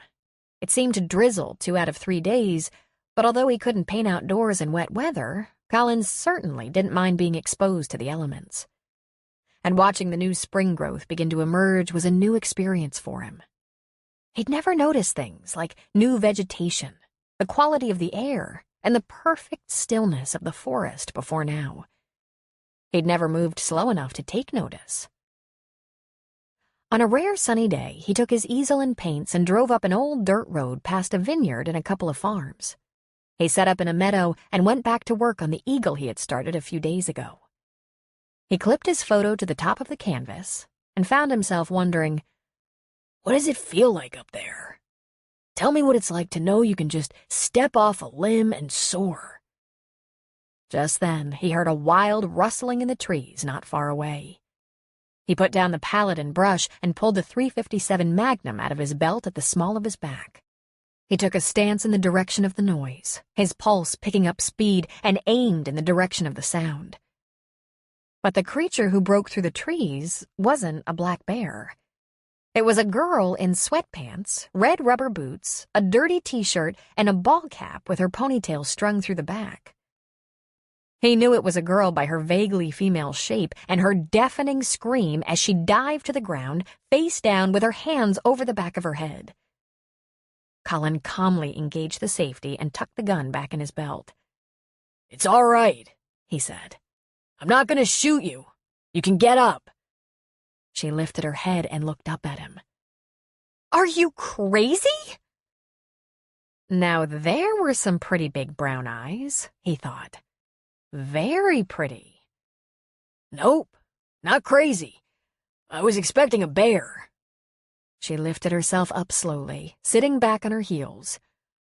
"Why in the world were you expecting a bear?" she demanded. "They're starting to come out of hibernation now, with cubs. I've seen a couple, thankfully at a safe distance." She huffed. "Don't you know they're more afraid of you than you are of them?" He smiled lazily. "Better to be safe. On the off chance, I'm not that scary," he offered with a shrug. He bent to pick up his palette and brush. "Amazing," she said with an irritated tone. "I have yet to hear anything that sounds like an apology." She was really pissed, and for some reason, it made him smile. He tried to keep it a small smile, asking himself why he found her so amusing. He gave a half bow, partly to conceal his grin. "Sorry if I startled you," he said. "And sorry you startled me. You weren't in any danger. I wouldn't shoot something I couldn't positively identify." "Very lame attempt," she said. "What are you doing here?" All right. He was standing in front of an easel, holding a paint palette and brush. "Taxidermy?" he responded with just a touch of his own sarcasm. She stood and brushed at her dirty sweatpants. "Cute," she said. "Very cute. I mean, on my property." "Oh, this is yours?" "The roads were open and there were no signs. The light's good here. My place is buried in the forest where it's pretty dark. All I have is artificial light. If this is a problem, I'll move on." "But how did you get here? Where's the road?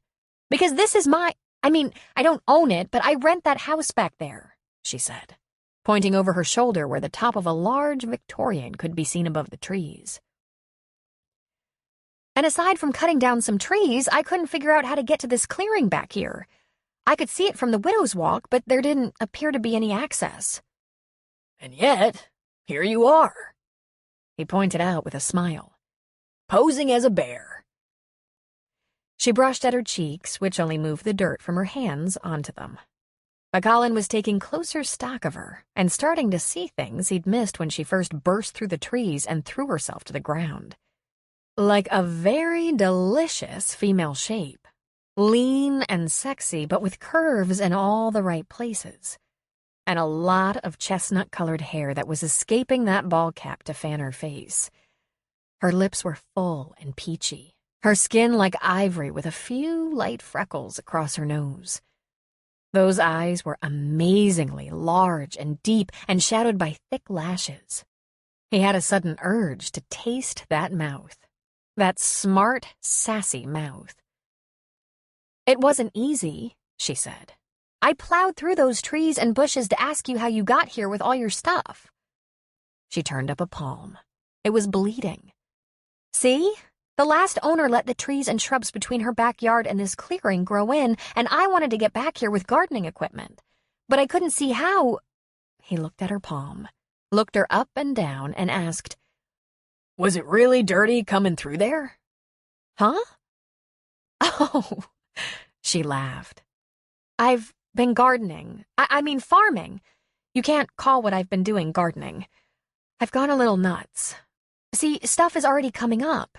I've looked up the planting cycle online, and if I hurry, I can catch up. I have to get all my seeds and starters in the ground before April, and that actually puts me a little behind. Vegetable seed should be in the ground early March. Tomatoes should be started. Except the squashes and melons, there's time for them yet. And I've already had birds, deer, rabbits." He took a step toward her. "What are you doing about them?" he asked. She shrugged. "I have a horn. A cow horn. It's loud. The birds fly, the deer run. But I hate it. I don't hate scaring off birds so much, but the doe come with their fawns, and I don't really want them to go, but if I don't scare them off and they dig up the garden, all my work is for nothing. And the only reason to garden is to watch it grow. Deer trampling my new plants isn't going to get me." "Don't you garden to eat it or sell it?" he asked. "Honestly, I haven't thought that far ahead. Right now, I garden to garden." He took a step toward her. He stuck out a hand. "Colin Reardon," he said. She looked down at her bleeding palm. "Oh, damn. Let me take care of that," he said.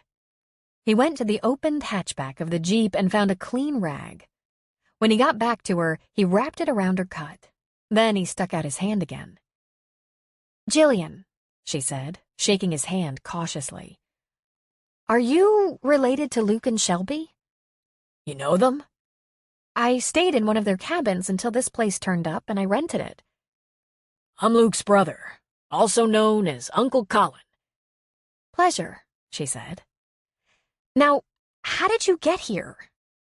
He turned around, and she did a quick study of his back. She had another look at the big, scary gun in his waistband.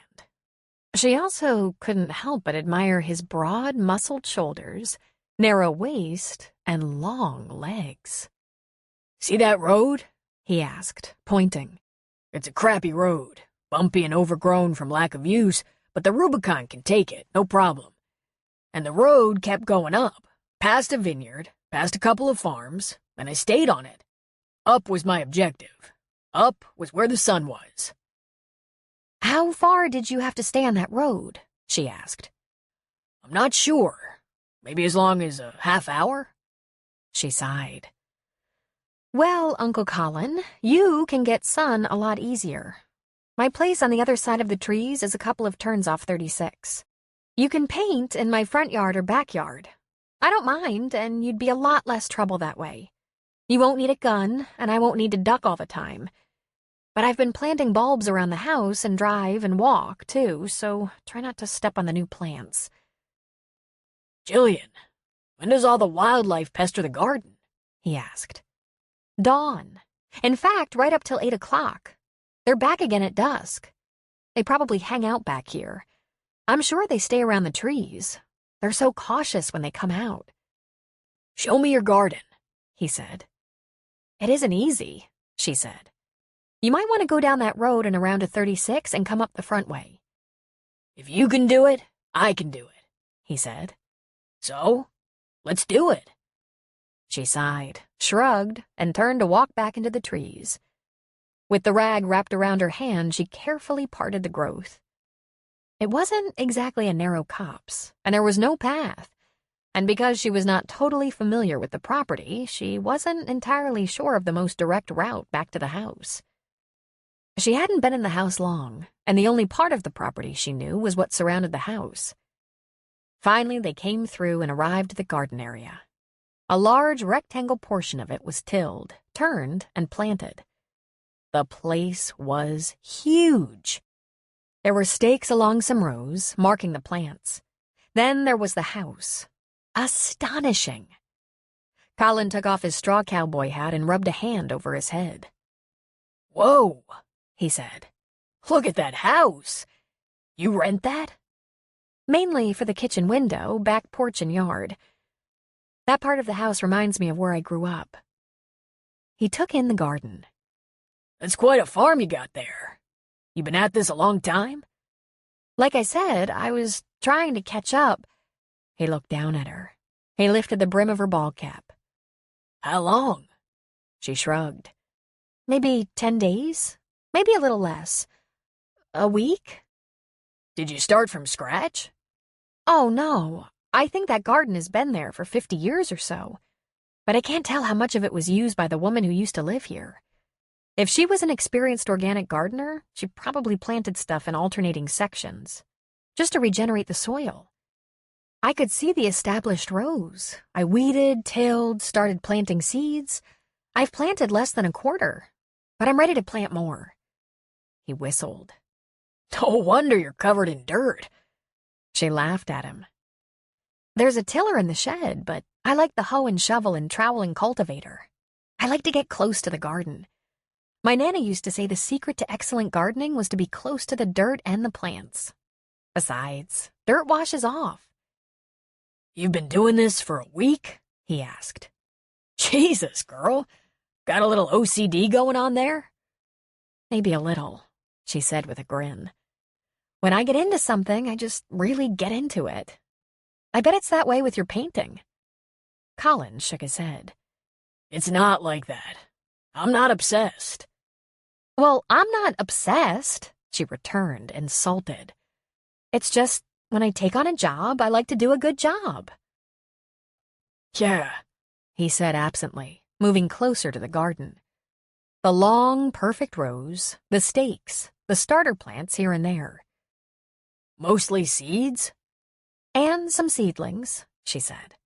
Some bulbs around the ends. She had some in her shed. I have no idea what they are, but we'll find out. I suspect tulips, irises, daffodils, and lilies. I put some along the front of the house, too. I have some new starters up on the porch, so I'm getting the bed ready. And I have some baskets to hang around the porch. It's a new thing. Cherry tomatoes that grow out of the bottom of the hanging basket. She grinned at him. Very handy for dinner. Go pluck your tomatoes on the porch. I wanted to try it. And all the bushes surrounding the side of the house back to these trees? Rhododendron and hydrangea. And lots of lilacs. I love lilacs. He took in the house. Enormous, wide porch, 3 stories. He nodded toward it. "That's a lot of house. You live there alone?" She leaned on one leg, hand on her hip, and threw him a look. Where I come from, gentlemen don't ask questions like that. I have protection and very large locks. He grinned at her. "I'm rarely accused of being a gentleman, but I'm not dangerous. Besides, I didn't ask because I intend to break in and steal your gardening tools. I asked because it's a very big house. Where do you come from?"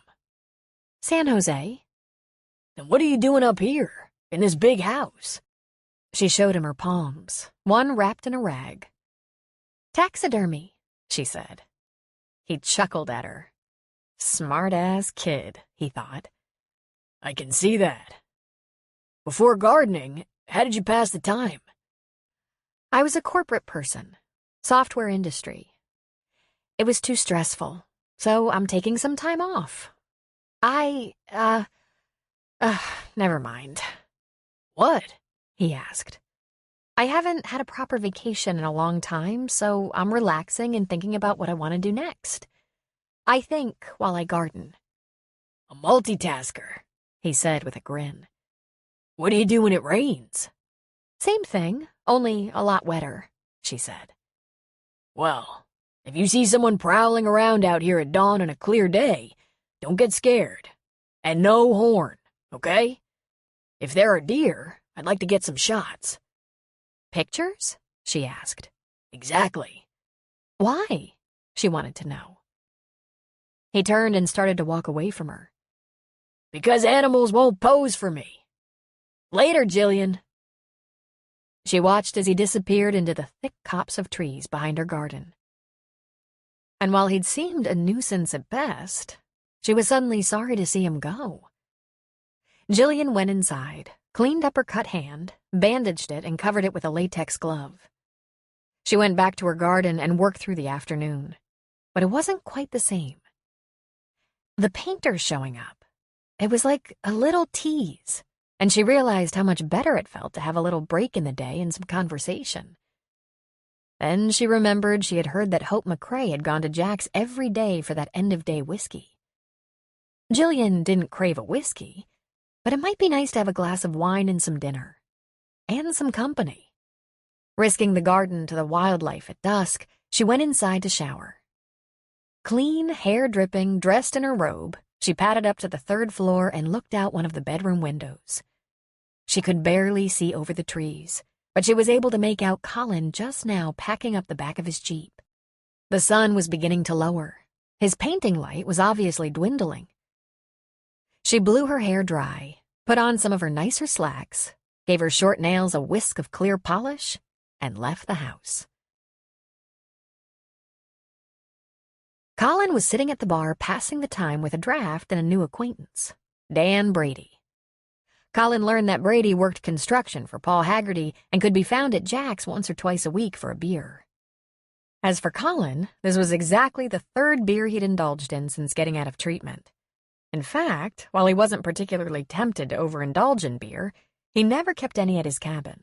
He was on a completely different path these days. He was just giving himself a silent pat on the back for how well he was keeping his messed-up life together when she walked in. Dan Brady was still talking, but Colin didn't hear a word he said.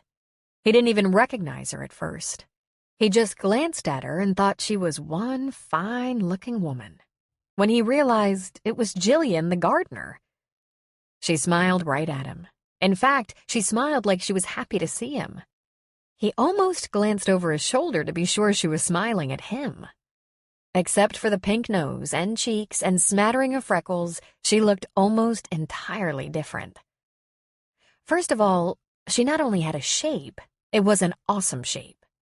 Oh man, that was a nice chest.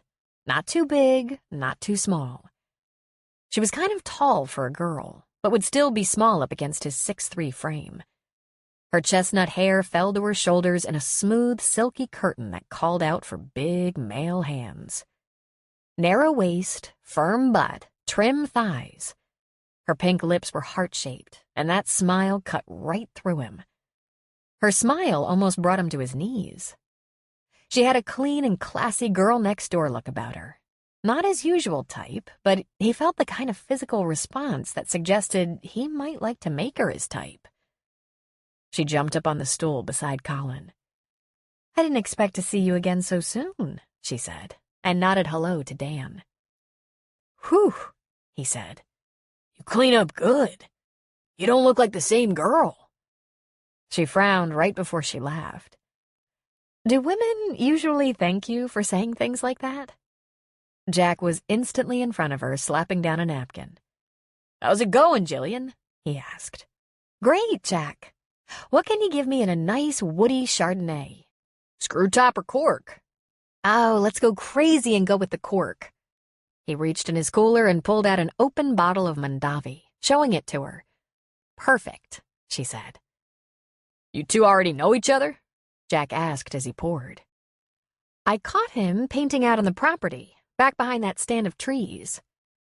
"Meet Dan Brady," Jack said.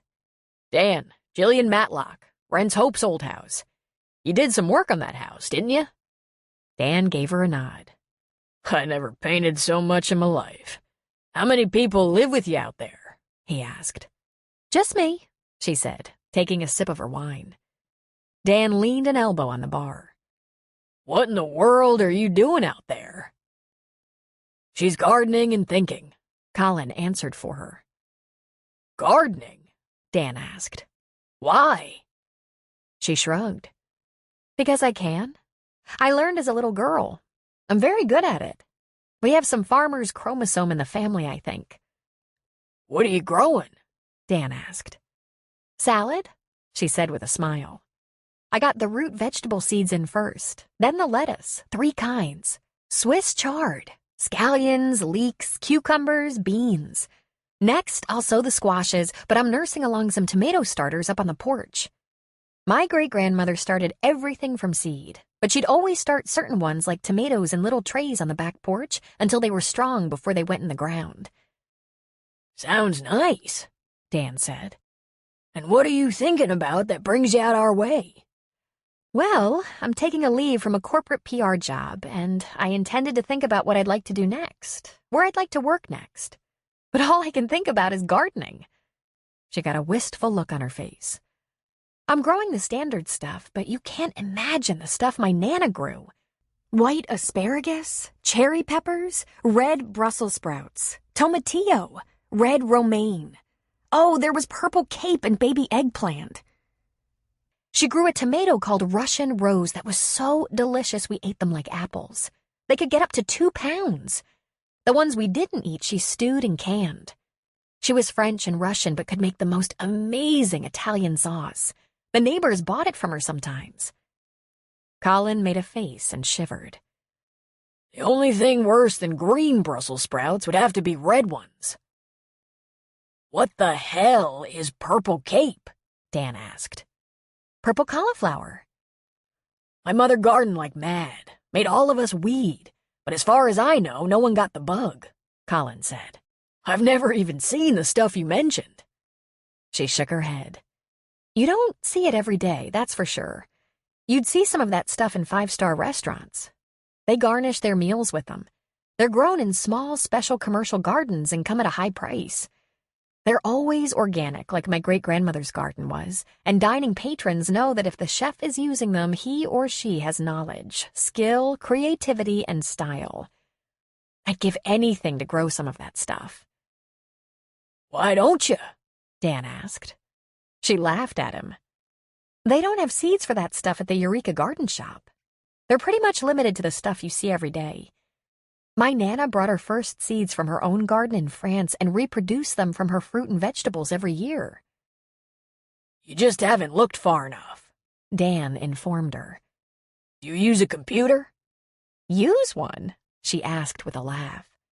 The job I just left was as a corporate officer for a software manufacturer. Research those seeds, he said. Trust me, someone has them. And if they can grow pot year-round up here, they can find a way to grow special tomatoes. A sheriff's deputy once told me that if the same energy was put into hybrid vegetables as was put into pot, we'd have 50-pound watermelons. Pot? She asked. They grow pot year-round up here? Sheltered, Dan said with a nod. Irrigated. Grow lights run on generator. Fertilized with chicken shit. He grinned. Organic. Boy, you know a lot about growing pot. That's a fact. Did time, too, he said. I wasn't a full-time gardener, however. I was strictly a businessman. He drained his beer. Wish I'd heard about these high-dollar veggies. That might have been a smarter move. They even sell greenhouses on the internet. You don't want to be growing your pot in a glass house. Then he smiled, obviously not embarrassed at all by his experience growing illegal drugs. For a moment, Jillian was lost in thought, and she wasn't paying attention to the rest of the conversation. She knew her eyes got a little round and thought her mouth might be standing open. She absently shook Dan's hand and said it was a pleasure to meet him. But Colin said something to her that she didn't even hear. An onslaught of information and ideas ran through her brain so fast her eyes almost rolled back in her head. Could she actually find her great-grandmother's seeds and grow those things very few people managed to grow? Hey, Colin said, giving her arm a jiggle. You all right?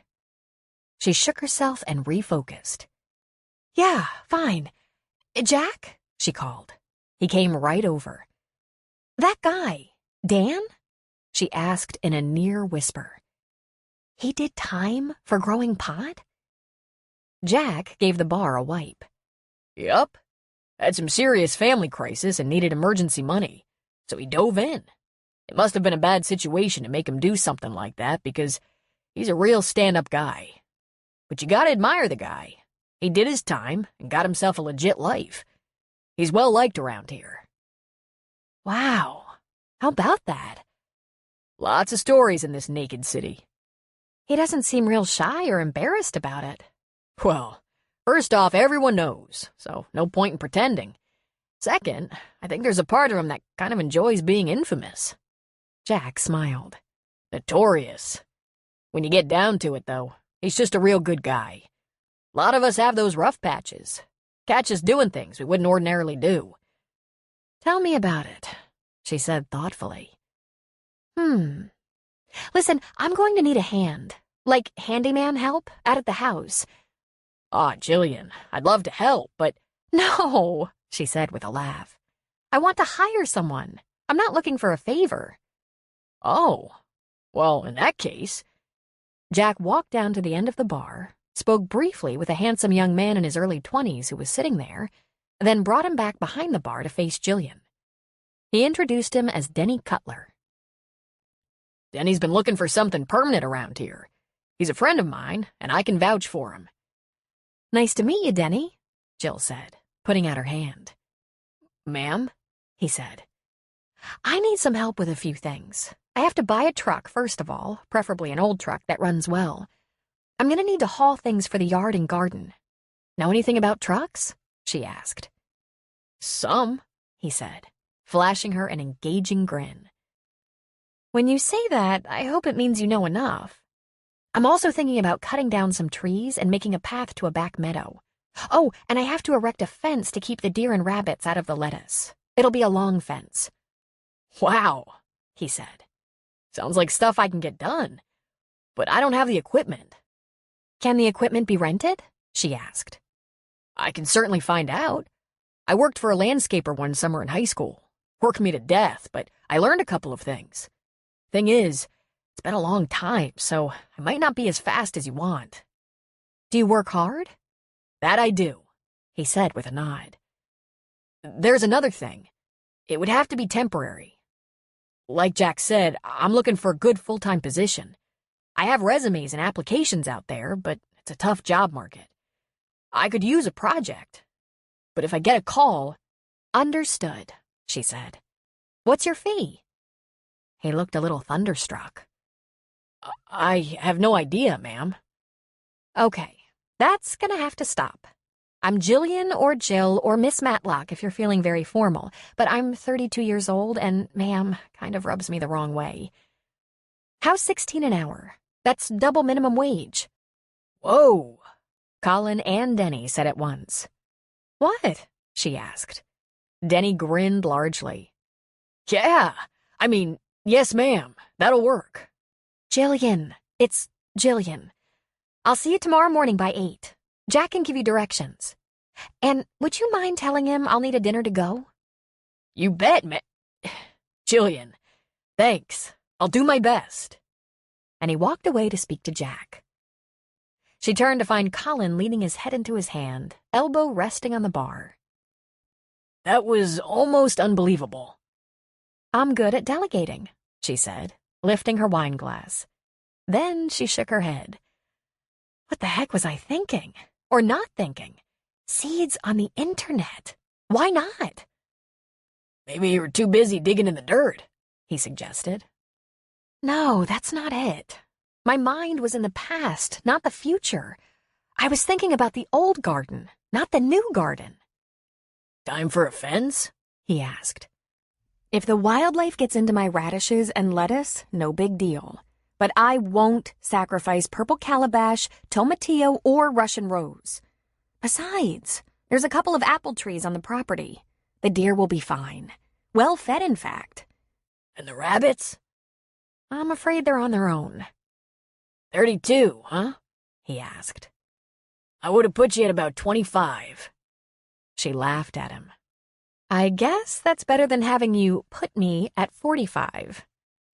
Jack wandered over and she asked, Can I get something to go, Jack? Anything. I have to get home. House on fire, Jillian? He asked. I hope not. I just got a tip about seeds from your local expert, Dan, and I want to get on the computer. Let me go dish you up a little something, he said, heading for the kitchen. She took another sip of her wine, smiling. Just how long is your rental lease? Colin asked. She turned toward him excitedly. Don't you get it? If I can find the seeds and make it work, that's all I need to know. I can do that in a few months, but I have that house and land through the summer. And you can't imagine how happy it would make me to grow some of that rare stuff my Nana used to grow. Colin left the second half of his beer on the bar and stood to leave. Good luck with that, he said, smiling at her. Ma'am.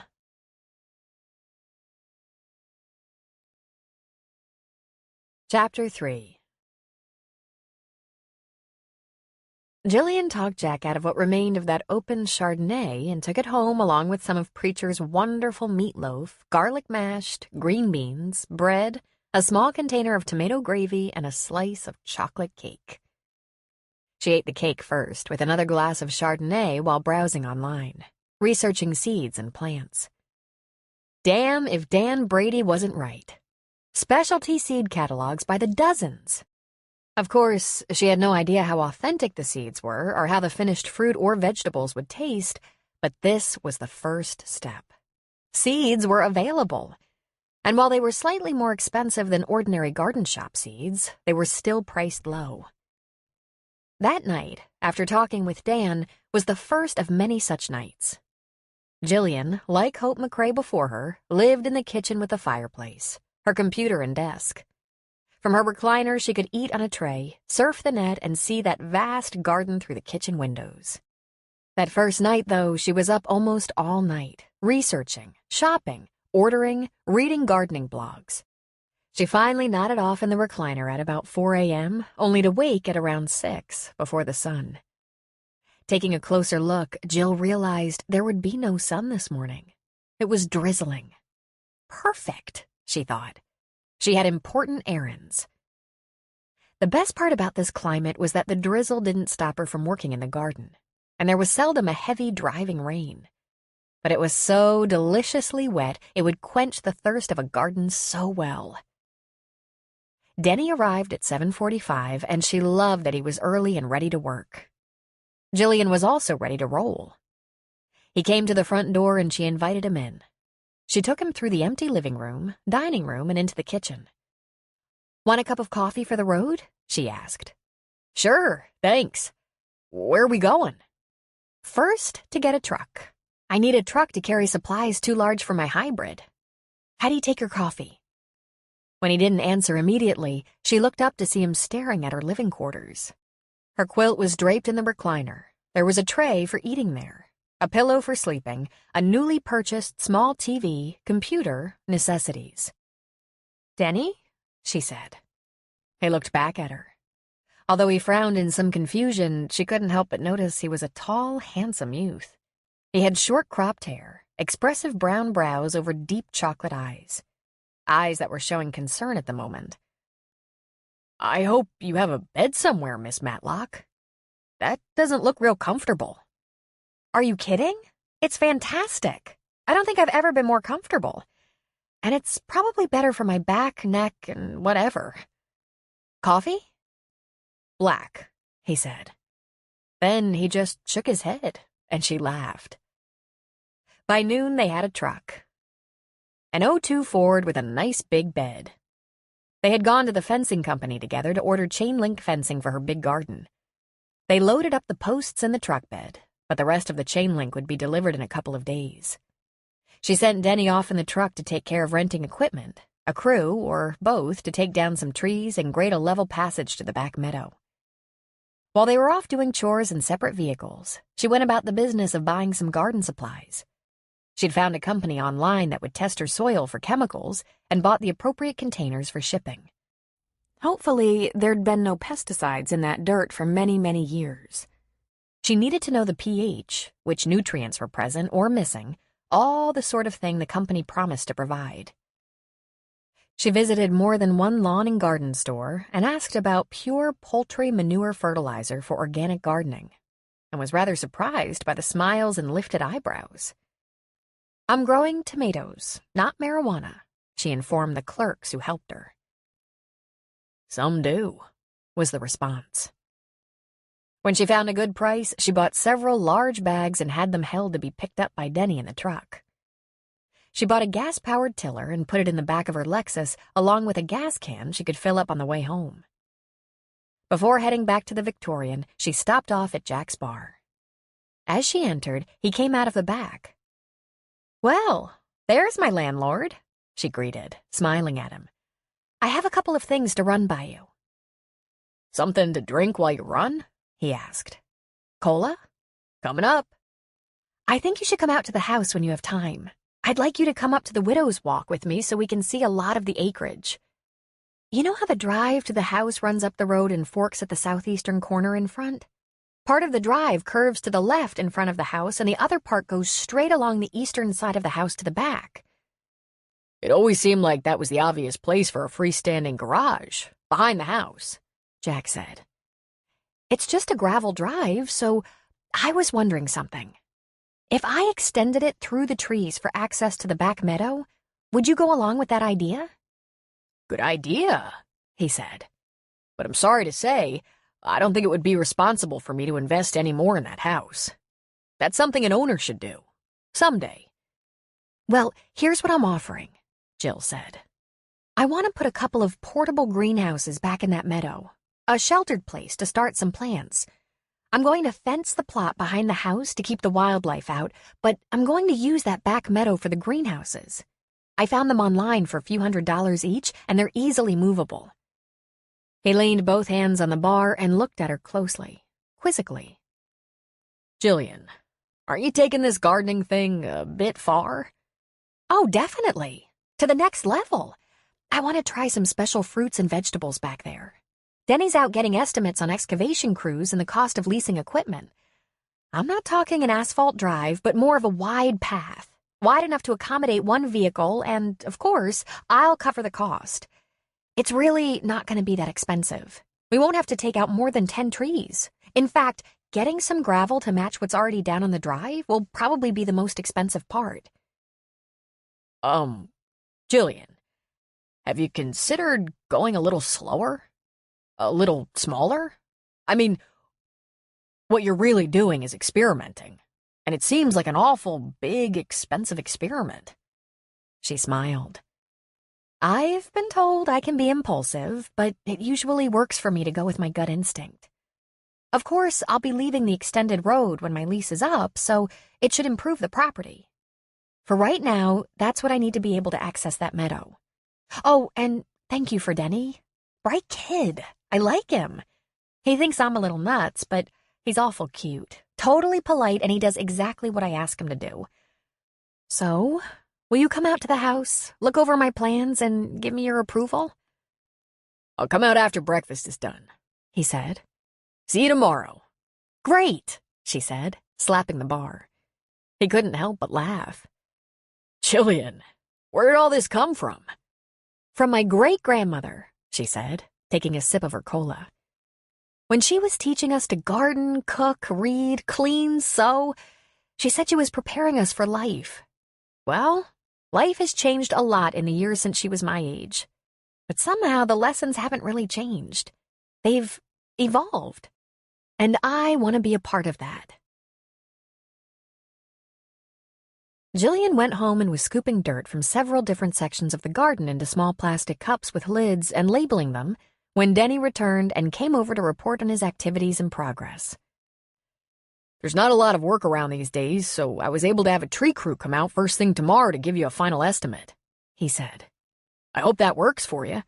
It'll take them 2 days to cut through those trees. I found a guy who can grade the area and level it out. You can worry about the gravel after that. And I rented a post hole auger so I can get started on the fencing in the meantime." She smiled very happily at his business sense. "Perfect," she said, sitting back on her heels in the dirt. "Will they come even if it's kind of wet?" He gave a nod. "Like I said, not so much work around these days. I think I got you a good price because of that. And you get a discount if you let them have the trees. They'll process it into usable lumber." "Seriously?" she asked, standing up. "Not huge, but still." "Did you shop around a little bit?" 3 businesses, he said with a nod. They were pretty much in line. I went with the one who was available right away. Then he got a worried look. Was that all right? That I made a decision? And rented the post digger? "That's what I expected you to do. Get it done," she said, balancing all her little containers to take them into the house. "Want to quit for the day, or do you want to make a run to FedEx for me? I need to send in the soil samples." "I'll work till you can't take any more of me," he said with a grin. She stopped in her tracks, smiled at him, and said, "You're my kind of guy, Denny."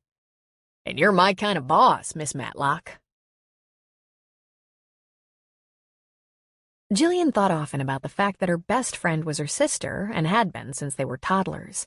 Yet they were complete opposites in almost every way. They didn't even look alike. Jillian being a tall, slender brunette, and Kelly a shorter, rounder blonde. Jill's skin tanned nicely, while Kelly's tended to burn. Jill had always leaned toward academics, while Kelly, the chef, was more artistic. And while even Jill could admit she had a tendency to be impetuous, Kelly always cautiously planned every detail of her life. Jill had always relied heavily on Kelly, who had a very nurturing personality. When Jill was 12 and started her period, it was Kelly who showed her the ropes. And whenever Jill's heart was broken, whether it be by a boy or just a disappointment, it was Kelly, the more steady of the two of them, who propped her up and encouraged her. Even while she was in Virgin River, busy with her new garden, Jillian talked to Kelly every day, usually right before Kelly went to work in the afternoon. She liked to climb up to the roof and sit on the widow's walk where her cell reception was best and talk to Kelly, filling her in on her growing plans by the day. By the end of her 3rd week, she told Kelly, "There's a bunch of construction equipment parked by the side of the house, a big stack of tree trunks waiting for a flatbed, and the road to the back meadow is almost finished. The fencing finally arrived and Denny is working on the posts. 2 10 by 12-foot greenhouses are on the way, and I've started to till the soil where they're going to be positioned. I can plant both in the ground and in starter trays under the protective domes. It's going to be a 2-tiered operation." "And," Jillian went on, "I put my townhouse in San Jose on the market." "You did what?" Kelly nearly shrieked. "I sent the key to my agent by FedEx along with a personal check for a cleaning crew to get it all cleaned up and spiffy. I realized I'm done with that place, Kel," she said. "I'm not attached to it." "But are you staying there?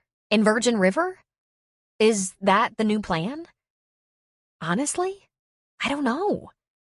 "But what if Harry calls you and asks you to come back to BSS?" Kelly asked. "I'll cross that bridge when I get to it. For right now, I'm enjoying myself here. I don't know when I've had more fun." "But Jill, don't you have a plan?" "Sort of. I want to garden through the summer. I have to see what I can grow. If I had to give up and leave now, it would break my heart. Besides, even if I ended up back in San Jose in the fall, I'd want to rent something for a while. When I think about that townhouse, I realize it just doesn't feel like home. This feels more like home at the moment. And it's not really even the house, but more the property." "But are you relaxing?" Kelly asked. "Taking stock of your life? Thinking about what's next?" Jillian laughed. "In much the same way people relax by running marathons," she said. "I'm busy all day, researching gardens on the computer till late at night." "And just how do you propose to make a living?" Kelly, the practical one, asked. "Thanks to 10 good years at BSS, a nice exit package, and a clever financial planner, I don't have to worry about that right now. But I've been thinking about selling vegetables." "That sounds profitable," Kelly said facetiously. "I was thinking something a little more long-term." Jillian just laughed at her. "Jealous?" "Green," Kelly said. They both knew that in spite of the fact that Jill was known to jump into the deep end of the pool and Kelly thought everything through with relentless planning, Jill had made a ton of money from BSS, and Kelly was a relatively poor sous chef. I'm thinking of selling fancy high-end fruits and veggies, the kind your restaurant and other five-star restaurants would buy. But let's not get ahead of ourselves. Right now, all I want to know is if I can grow them. Then I'll think about the next step. I'd better come up there, Kelly said. I think you've lost your mind. Jill laughed. It's just the opposite, Kel. I feel like I suddenly found it. You know, when was the last time I was this excited? Probably when Harry offered me a chance to work with him to start BSS. I didn't know anything about the software industry, but I knew I could do it. And this? Kelly, I know about this. Nana taught us in her own garden how to grow some of this stuff. The Russian rose, white asparagus, purple calabash, and I found the seeds. I already have the seedling cups ready. I bought a truck bed full of chicken shit. An asparagus bed takes up to 3 years. Then I'd better get it started, Jillian said. Aren't you spending an awful lot of money? Nah. My biggest expense right now is Denny, my new assistant. But he's such a great guy and good worker, he's helping me speed up this whole process. So he's worth every cent. You could run into areas you don't understand, like permits, licensing, agricultural restrictions, that sort of thing. I'd never buy exotic organic fruits or vegetables from a grower who hadn't passed all the agricultural inspections. Kelly, lighten up. No one knows how to hire a consultant like I do. I've done it 100 times in an industry I didn't understand nearly as well as I do this one. Can't you be a little more positive? Maybe when I stop shaking. Oh, brother. I'd better get this up and running before you buy your own restaurant. You'll go through so many lists and checkpoints, the place will never open. You'll never get it open without me. Seriously, I might have to come up there. Make sure you're not totally crazy. You're certainly welcome, but you'll have to bring your own recliner. Colin parked his Jeep near the turnoff into Jill's driveway so the motor wouldn't frighten off early morning wildlife. He walked up the drive, and before getting far, he noticed a few things. The drive was a muddy mess for one thing, marked with the tire tracks of large equipment. As he neared the house, he saw there was a forklift, wood chipper, and a little bobcat backhoe all parked in a row along the tree line east of the house. As he walked around the house, he saw a wide path had been cut through the copse of trees to the back meadow, all the huge, felled trees stacked and ready to be taken away. "Morning," she said. He whirled around in surprise to see Jillian sitting on the back porch steps wearing purple furry slippers, draped in a quilt, and holding a steaming cup of coffee in both hands. It wasn't even 6 a.m. Morning. What's going on here? A little excavation. I needed access to that back meadow, and we've just about got the garden fenced. I'm afraid we scared off the wildlife for the time being, but I'm sure they'll be back when things quiet down. Are things gonna quiet down? Sure. Gardening is a serene occupation. But for now, there's been some noise. I'm putting up a couple of greenhouses back there behind the trees. Everything should be finished in a week, unless Denny can't figure out how to erect the greenhouses. If we have to get more help, it could take longer. Want a cup of coffee, since you've come all this way? He held his camera out to the side, glancing at it. Useless now, he thought. Sure. I'll get it for you and bring it out. There's no place to sit in the house. How do you take it? A little cream. Will 2% milk do? She asked. He gave her a slight smile. Yeah, that'll work fine. She pulled the quilt around her and shuffled into the house, into the kitchen. She poured and dressed his coffee. There's no furniture in here, he said from behind her. He'd followed her inside. She turned around while stirring. Sure there is. I have a recliner and all my important stuff. Computer, printer, TV. I had to ask Jack to throw a stovetop and refrigerator in here, even though I'm sure the eventual owner will want custom stuff that actually fits the space the builder provided. There's room for lots of large, high-end kitchen appliances, stuff with all the bells and whistles. I just needed the occasional flame and a small refrigerator.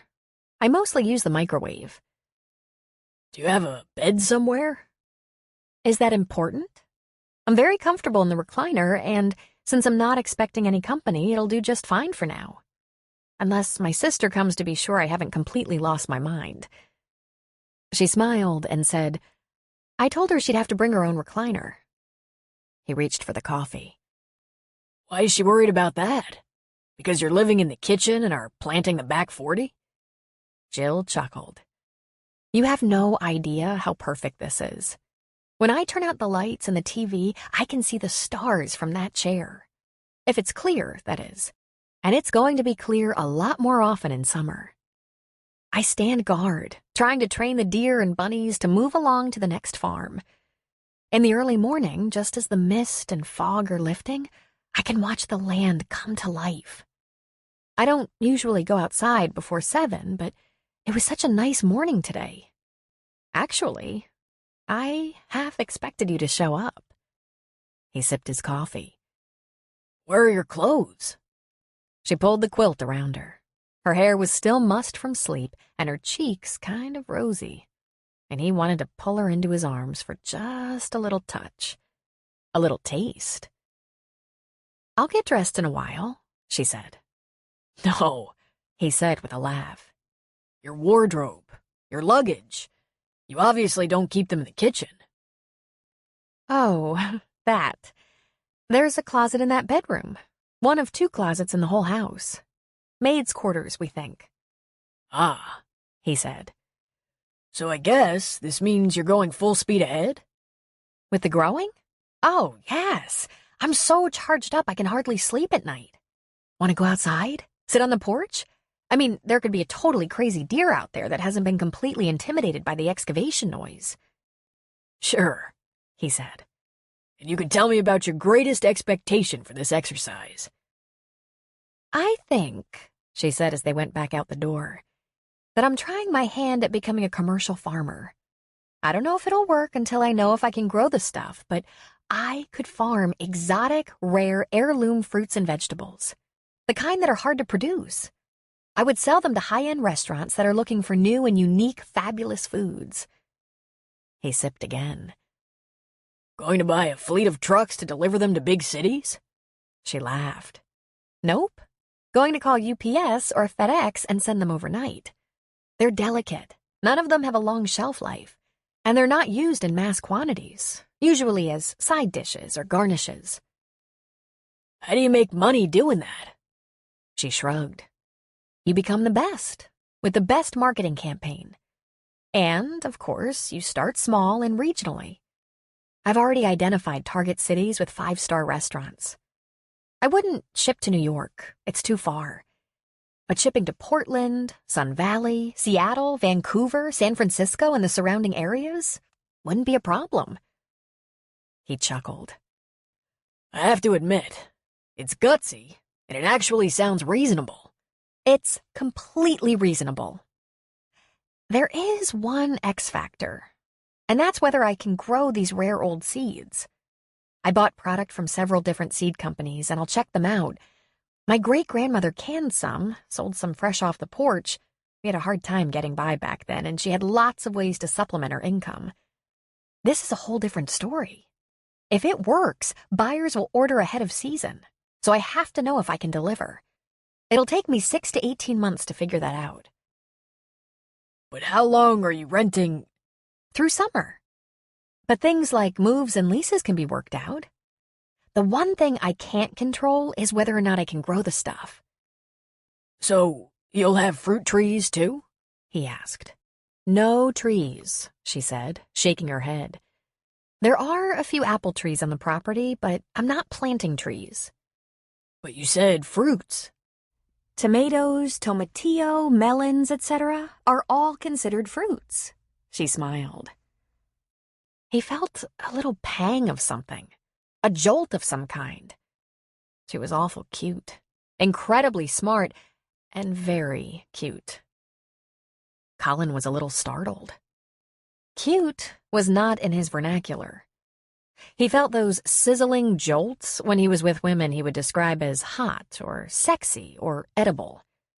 But he'd never before felt a single nerve tingle for cute. He was too jaded for that. He reasoned this was probably only because he hadn't been with a woman for so long, and further because he assumed he probably wouldn't be again. At least, not for a very long time. And certainly not this one. Although she was smart as a whip. She was too girl next door. He was attracted to women in low-cut tops with generous cleavages, microscopic skirts, and 4-inch heels. The kind of women you wouldn't want your mother to meet. "Is the eagle painting done?" she asked him. Done? Oh, no, he said. That won't be done for a while. Maybe another few weeks. Wow. Don't you get bored spending so much time on one painting? I have several going at one time. I keep going back, improving, changing, fixing, getting them right. It's hard to know when it's really done. And sometimes when you think they're finished, they're not. More often, when you think they're not finished, they really are. Sometimes knowing when to stop is more important than knowing when to keep working on it. And then you sell them? He shook his head. Haven't ever sold one. She sat up straighter, and her quilt slipped off one shoulder, exposing her striped pajamas. They were almost little girl pajamas. Never sold one? How do you make a living? Again, he chuckled. I'm independently wealthy. How nice for you. Do you plan to ever sell any, or are you doing this for fun? Right now, painting them is more important than selling them, he said. What kind of market is there for an eagle? He smiled at her. Straight to the point, wasn't she? Huge, he said. I didn't realize that when I got hooked on animals. Wild animals, not kittens or puppies. I like them better than bowls of fruit. She got a teasing grin on her face. Better than nudes? He matched her grin. I've never painted any nudes. He lifted an eyebrow. Was that an offer? She burst out laughing, and he found the sound was perfectly charming. Charming? Yet another word Colin had never used before. But it suited her. And son of a bitch if it didn't charm him.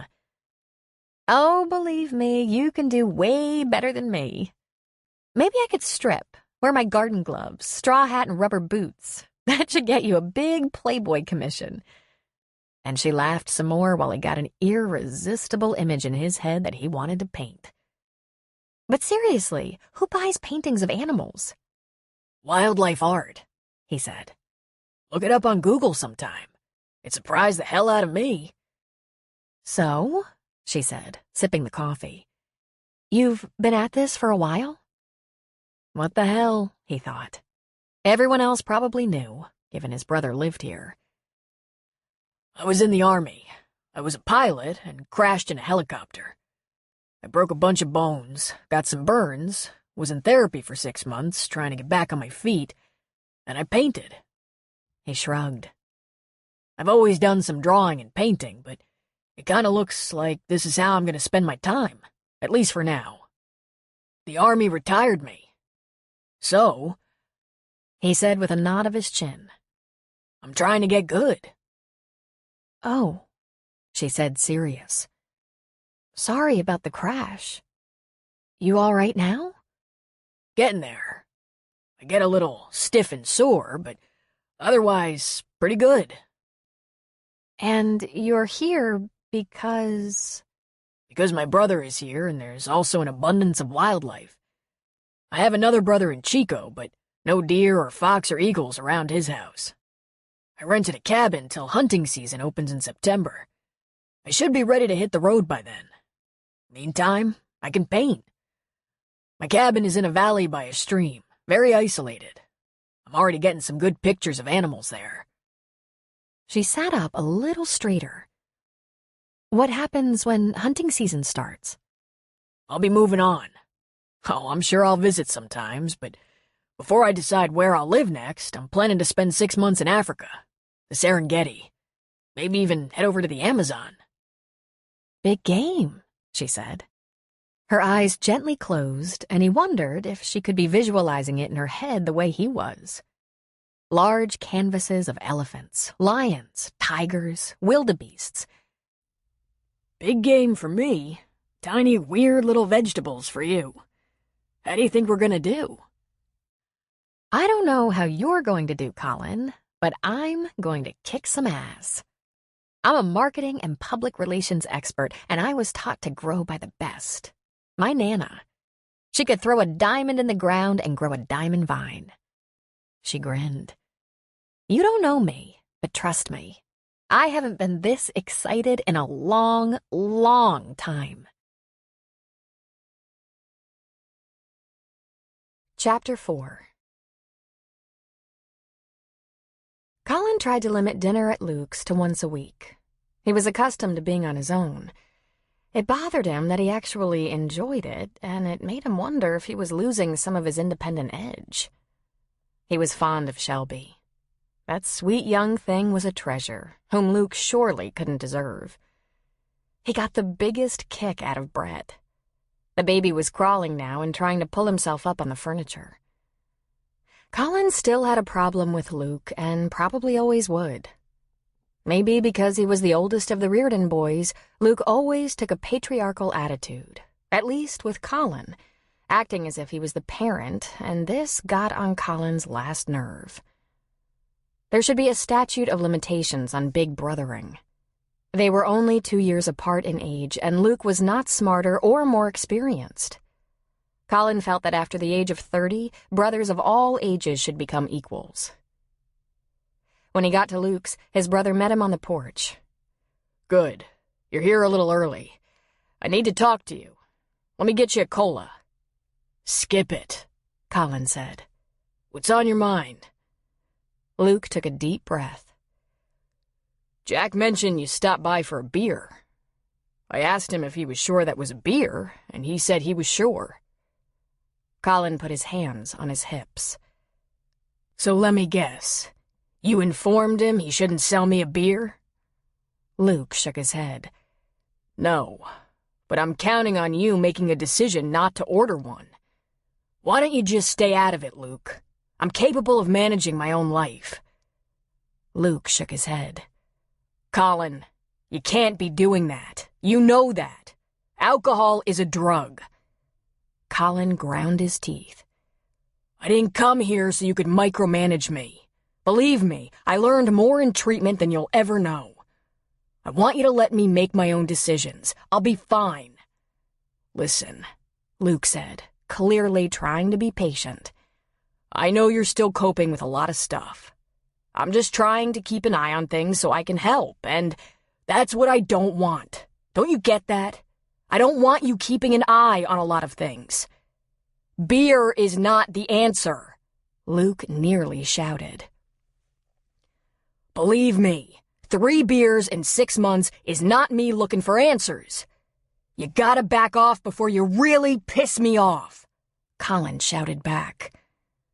I know you've had some challenges, but some challenges? Colin asked hotly. I lost my life. I lost my career. The one thing I really lived for, flying. I lost my body and for a while, my brain.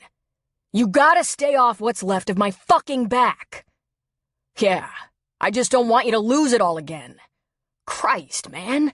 You got your painting. You're getting along. You call this getting along? You think this is what I want? Colin, it'll get better. You just have to. I have to try to stay steady. Colin yelled. You have to back off. And with that, he turned, nearly jumped down the porch stairs, got into his Jeep, and got the hell out of there before he got any hotter. Any more stupid. Luke had always gotten to him, or he'd always gotten to Luke. He wasn't sure which, but he'd wanted to throw a punch. Nothing could be more ridiculous than that. Luke would have swung back, and while his body was so much better, it was not ready for a fight. 5 years ago, he'd have whipped Luke's ass, but now, He was still healing, brittle and off balance. He'd probably just end up re-breaking some things. He went home, where he wished he did have a beer. He was no longer hungry. He turned on his bright lighting, brought out the 4x4 canvas of the buck. He attached 2 photos to the top of the canvas. One of the animal he'd caught on camera at the river, and a second of a nicer-looking background. He was usually able to get a little lost in the painting, but not this time. And when he heard a car or truck engine about a half-hour later, he steamed up all over again. How like Luke to follow him with the fight. But it wasn't Luke. "We'd better have a talk," Shelby said from behind him. She'd let herself in. He turned, palette and brush in hand. "I thought you were Luke." Shelby closed the door and walked into his brightly lit cabin. "Some advice," she said. "If you want to keep Luke out, it would be best to try the door locks." He put down the palette and brush. She was such a beautiful, tiny thing in her boots and jeans, suede jacket, hair down to her butt. She was 27, but she looked even younger. "Aren't you afraid of a typical Reardon screaming match?" he asked her. "You wouldn't dare," she said. "Reardon men have a lot of flaws, but they're always civil to women. Let's talk. This has to stop." "Shelby, Luke had no reason to jump on me. I wasn't using drugs of any kind. I just had a couple of beers, a few weeks apart." "Not that. I don't care about that. This is about the conflict you have with Luke and he with you. He claims not to know how it all started, but that doesn't matter. He's your brother. He cares about you. Somehow you and Luke have to come to terms. There's no reason to tear up the rest of the family over whatever it is." "The rest of the family learned to live with it by the time we were 8 and 10, he said. "I didn't," she replied. "Brett didn't." He was stunned silent for a moment, briefly ashamed. "Aw, Shelby." "I can understand how it gets on your nerves to feel like someone's always watching you. If we hadn't nearly lost you, maybe Luke would go a little lighter." "Doubtful," Colin said. "He has a tendency to take charge. Taking charge is fun for him. Not so much for me." "He loves you. He cares." "He's a control freak," Colin said. "Also true," she said. "And so are you, or you just answer his concerns without a fight every time." Colin was suddenly deflated, and he sat down in the nearest chair, hanging his head. When he lifted it, his eyes were sad. "Please," he said to Shelby. "Sit down for a second." She sat in the chair nearest him, leaning toward him, her hands on her knees. Colin took a deep breath. "I've been alerted about problems with cross-addiction. For several months, I didn't even gargle with mouthwash that contained microscopic amounts of alcohol. I've never been a big drinker. Oh, there were times I could overdo it with my boys, but I wasn't irresponsible. No DUIs in my history, no bar fights, no issues. I don't think a beer once a week or month is going to be a problem for me. But still, there isn't any liquor of any kind in this cabin." "Go ahead," he said. "Check." "I'm not going to check." "I never had a drug or drinking problem. But over a month of lots of OxyContin right after the crash is a whole different animal. It's powerful stuff, and I was having a lot of pain. I think it's possible if I'd had my medicine flipped to a non-narcotic after a week or two, I wouldn't have faced this problem. But that's hindsight. I have to go forward with the knowledge that I tried to buy it on the street. I was that panicked at the thought of running out. That's addict thinking. Trust me, I'm aware." "Why couldn't you just talk to Luke about it?" she asked. "It's complicated," he said. "First of all, Luke never listens. He never minds his own goddamn business. He's real judgmental, which happens when you know everything. And I have bigger problems. I'm trying like hell to get some kind of life. This isn't what I had in mind." "The paintings, Colin," she said, letting her hand wave at the room, gesturing at all the paintings nearly done, leaning against the walls or up on easels. "They're so good. Just amazing." "But this isn't what I planned. I like to draw, paint, build, but I love to fly. I wasn't gonna stop. I was gonna fly until the FAA stopped me. I knew the Army would force me out eventually, but I planned on doing civilian rescue chopper flying, or news chopper, or corporate flying. But now, with a history of drug treatment and hospitalization for depression, that's out of the picture. Even I wouldn't hire me." "I'm sorry, Colin, but I think it was the right decision. Treatment." No argument there. I was only on the Oxy merry-go-round for a month. I was in the pen with people who'd been addicted for years. To that, and to even worse stuff. Multiple stuff. Now, I might be just kidding myself, and we'll see, but those folks coming out of long-term addiction to multiple drugs probably shouldn't risk the occasional beer. I used Oxy for 30 days, and don't really know how long my addiction was, and, by the grace of God, I got caught the first time I tried to buy it on the street. My chances of getting beyond that? I'd say they're good. To tell you the truth, that's the least of my problems. I don't even want a painkiller. I have aches and pains, but a life I didn't choose was left to me. And I have a big brother who can't back off and let me figure things out. "The lifestyle change must be so hard for you." "You have no idea," he said. "If it's not bad enough that I'm starting over, I'm 40 with a sketchy record of rehab and other stuff, and a whole crop of 25-year-old hotshots ready to fill my slot. Now look, I'm not gonna go off the deep end. I'm not gonna complain or take drugs or drink myself into a blind stupor. But if Luke doesn't stop riding me and taking my temperature all the time, I might just go completely crazy. Or deck him. Or move. After all, most of this is his fault." Shelby sat up a bit straighter. "Luke's fault?" "I struggled to keep up with him my whole life. I admired him so much. I watched every move he made. But I wanted to be a helicopter pilot from the first time I saw one banking across the sky. Then Luke stumbled into a chopper pilot slot in the Army and made it look fun and easy. He made it look like it was his idea. For me, it was way more than that." He leaned toward her. "Shelby, it was the best thing I ever did in my life. It became my passion, my lover, my best friend.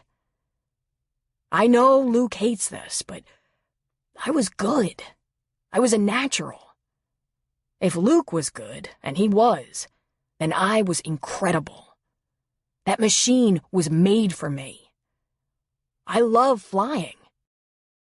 "Luke said your first words when you became conscious after the wreck were that you were going to fly again." "I wasn't able to pull that off," he said. "I'm not sure you have to give it up," Shelby said. "Maybe for a while you heal body and soul, but not forever. Let's not fall off that bridge yet." "Ah, skip it. There are plenty of ex-Army chopper pilots out there looking for work, Shelby. Shake a tree and 10 of them fall out. So, then, down the road, I might find a flying job of some kind that's a little out there. Something the average family man wouldn't take. To and from oil rigs, wilderness stuff, I don't know. That's in the future. Right now, I'm gonna see how it works to paint for a while. I don't hate it. I never hated it. My mom and all my high school teachers wanted me to go to college and study art, but art was just too tame for me. But now I'm a little slower, so I just don't know if it's going to be enough. The reason I came up here instead of going to Montgomery where Sean lives, or Chico, or Aiden is, there's some wildlife here. I need a little more time to get stronger. I'm working with some weights. I'm making an effort. But this isn't permanent, me being here. This is temporary. We know that. I'll visit more often than I have in the past, he said. That little guy. I think he needs me to offset his father. Be nice now, Shelby said with a smile. That's the man I love.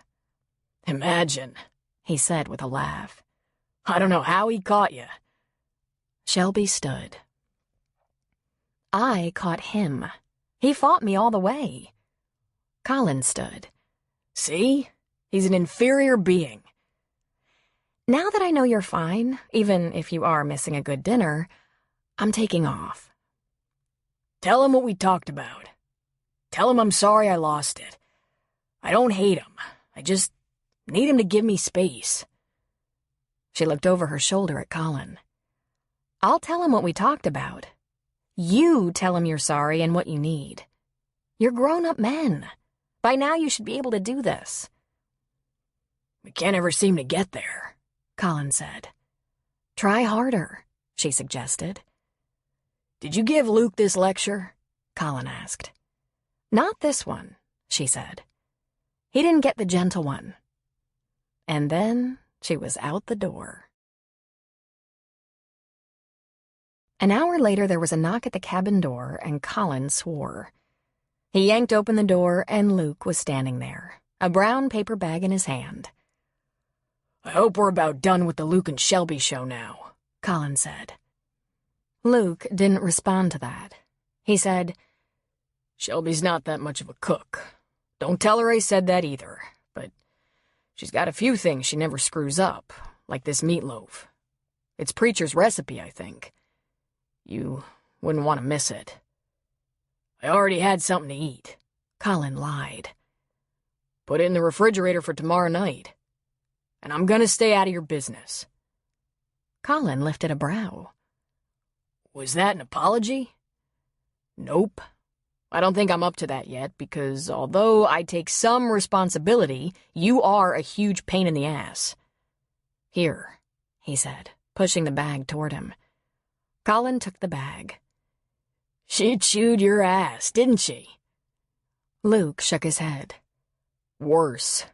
She cried. Shelby cried? Colin asked. Ah, Jesus. Come in here. I don't feel like it. You didn't make her cry. I did. And I'm not gonna ever do that again. I really can't take it when she's unhappy. I know that makes me just a real wimp in your very manly eyes, but that woman, he shrugged lamely. My life was pretty much an empty barrel till she came along and slapped me into shape. So there. Now you know I'm not tough. What the hell did you say to make her cry? Colin asked a bit meanly. It wasn't what I said to her, you idiot. It's what I said to you. Colin shook his head. I'm a little lost here, pal. Yeah, because you're not that bright. We had yet another argument, me and you, and right after Shelby told me I was a stupid asshole, she said if I do one more thing to alienate you or cause you to move away before you planned to, I was going to be pretty hard to forgive. Then she cried? Colin asked. Luke shook his head. She said she didn't give a flying fuck how I felt about you or how you felt about me. But she loves you. And yes, sweet little Shelby did so say flying fuck. And she loves you, and Brett loves you, and she wants you in our lives. And I'd better make it right with you, or she was never going to forgive me. Colin was completely stunned for a second. It wasn't hard for him to imagine Shelby yelling at Luke, giving him the business. It wasn't hard to imagine her getting downright pissed because the boys were fighting again. Women got sick of that fast. Witness their mother. But loving him? Bringing into focus that Brett loved him? They all loved him? When he was singularly unlovable? How was that possible? I'm assuming she means she loves you like a brother, Luke said. That better be it, too, or the fighting's just begun. Colin broke into a grin in spite of himself. And then so is the crying, I guess. Go ahead and joke, but she's a good woman. Too good for me, that's for sure.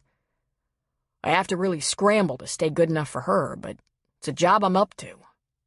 So eat the goddamn meatloaf, come to dinner next week or sooner, and I'll stay out of your business. Done, Colin said. done. Luke said, putting out a hand. Colin shook the hand.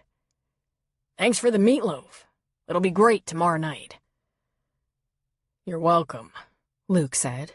He turned to go. Luke, Colin called. Luke turned around. Tell her we kissed and made up, and that we won't make her cry anymore. I plan to. And with that, he left. Colin closed the door, but this time he locked it. He was done with this complicated family bullshit for the night. Just being part of the Reardon clan was a contact sport. He put the bag on the table and removed the little plastic containers that were inside. Meatloaf, mashed potatoes, peas, gravy. He got a plate out and dished himself a healthy portion of each item. There was more than enough for 2 nights. He dug in appreciatively. Luke was right about this.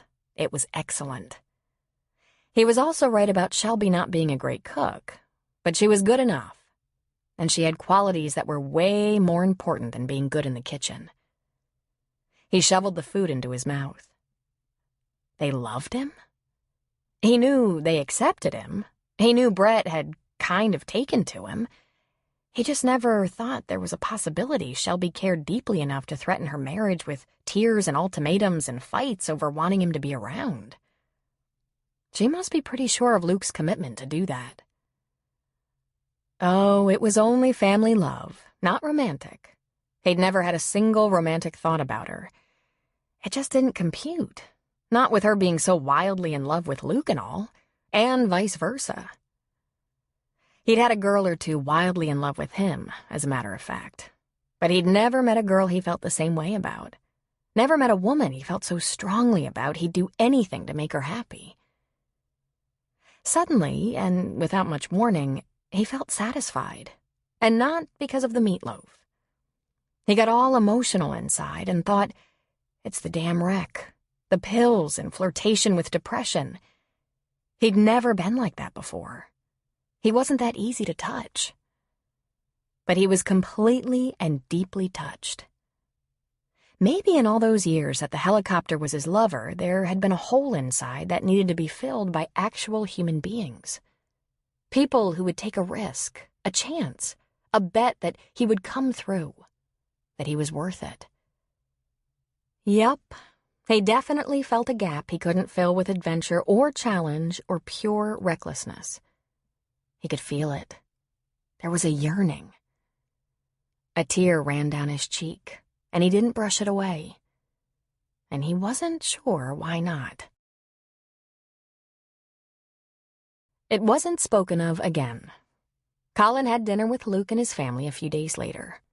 He rolled around on the floor with Brett, though he still couldn't lift the hefty baby boy over his head with his left arm. He looked at Luke's plans for a small 4-port RV hookup station behind the house and cabins. He'd hired an electrician and plumber. There would be some digging for waste disposal, a separate water line for potable water hookup, a new electrical unit installed, some concrete poured, and a little landscaping to finish it off. Each hookup port would have a small patio surrounded by shrubs and flowers and a community path to the river.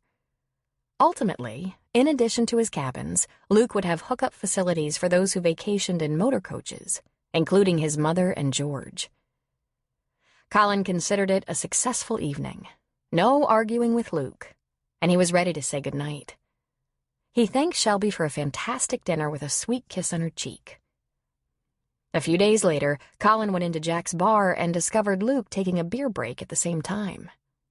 It was fated. They didn't sit together, but were at right angles to one another up at the bar. Colin thought about ordering a cola, but he was ready for his weekly beer, and he was damn well having it. Luke raised his own brew in a toast, and burning there in Luke's eyes were the questions. How many? How long? Should we talk about this? Are we in a crisis? But to his credit, Luke said nothing. Colin knew that took a lot of willpower. When Luke stood to leave, Colin waved him over, threw him a bone for the sake of peace. I'm only having one beer, and I'm staying for dinner. But tell Shelby we talked, and we're good. I'll do that.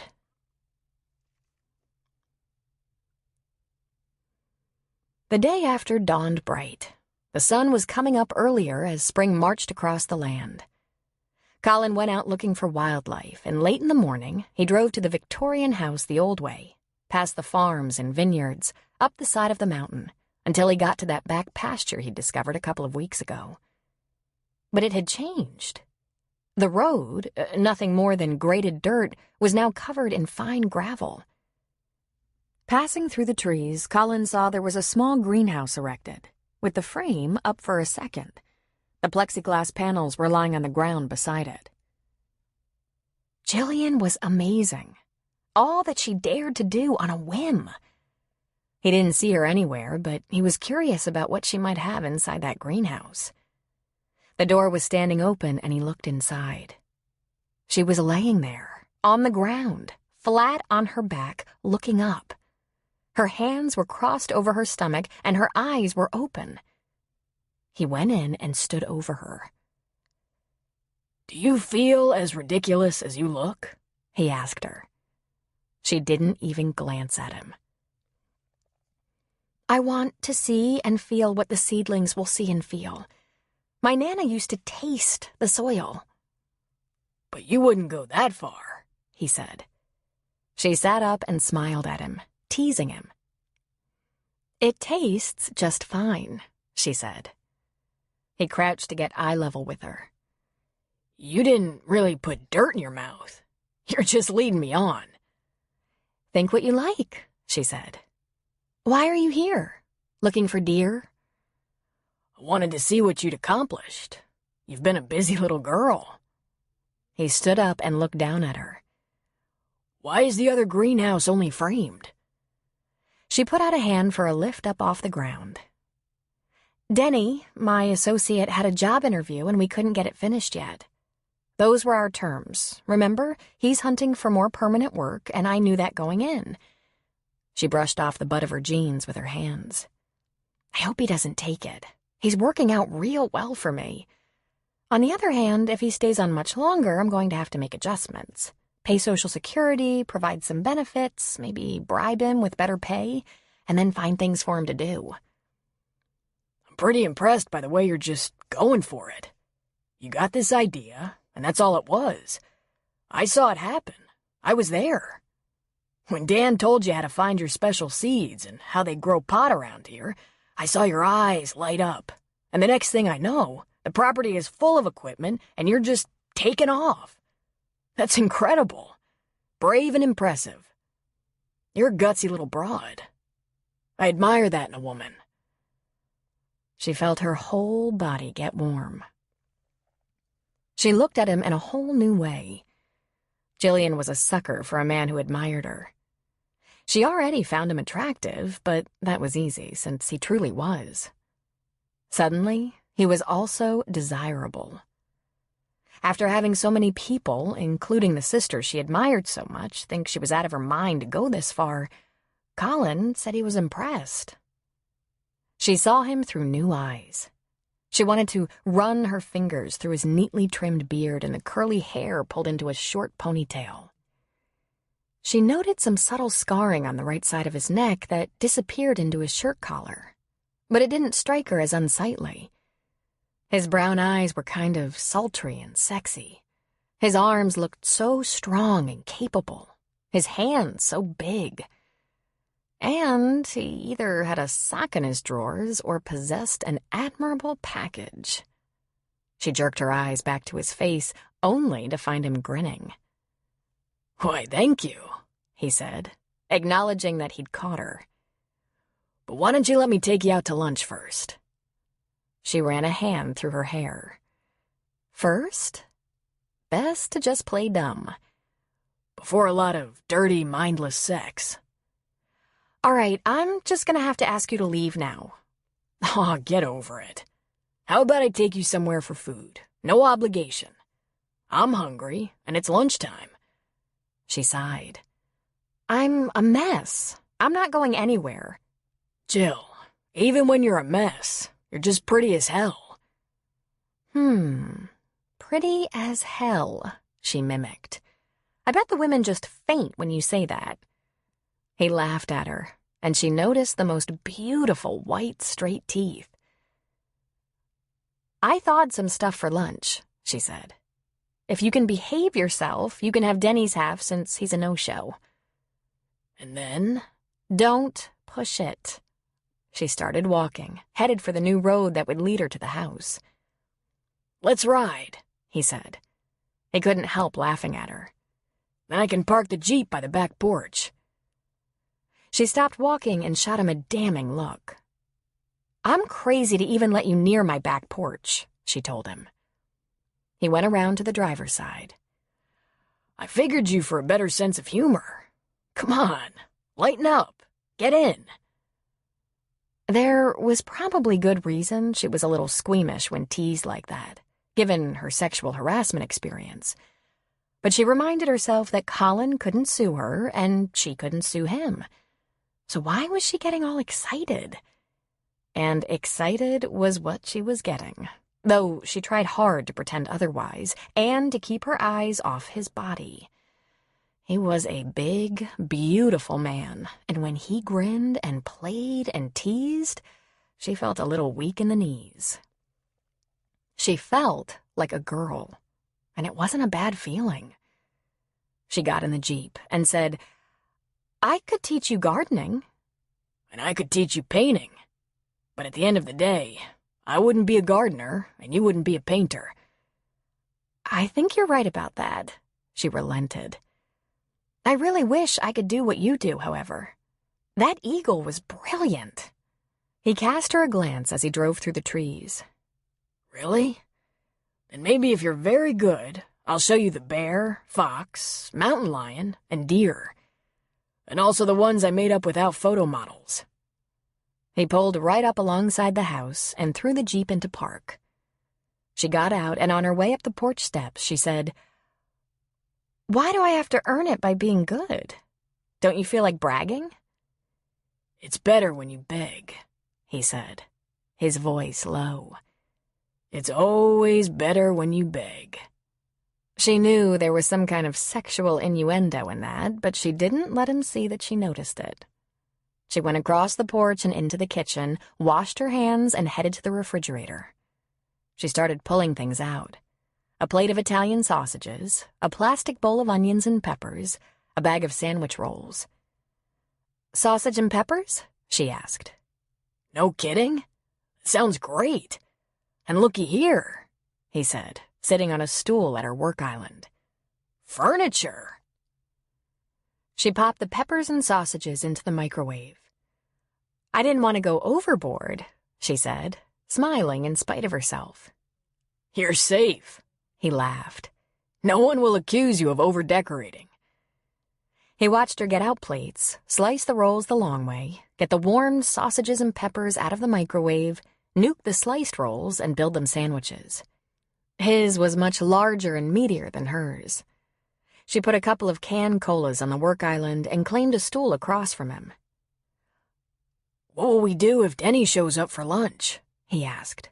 Not to worry, she said. There's bologna and cheese. Then she bit into her sandwich. So, what gives a young girl like you the ambition to go after something like this? He asked. On such a large scale. She chewed and swallowed. First of all, I'm not a young girl anymore. 32 is a very respectable age and not so much younger than you. Ah, I get it. You're offended by being called a girl? He asked. Not really, as long as you stipulate my being an adult. You're definitely an adult, he admitted with a laugh. Your ambition? The confidence that goes with it. Originally? Probably from my great-grandmother, Nana. She put down her sandwich. Nana had one daughter, an only child.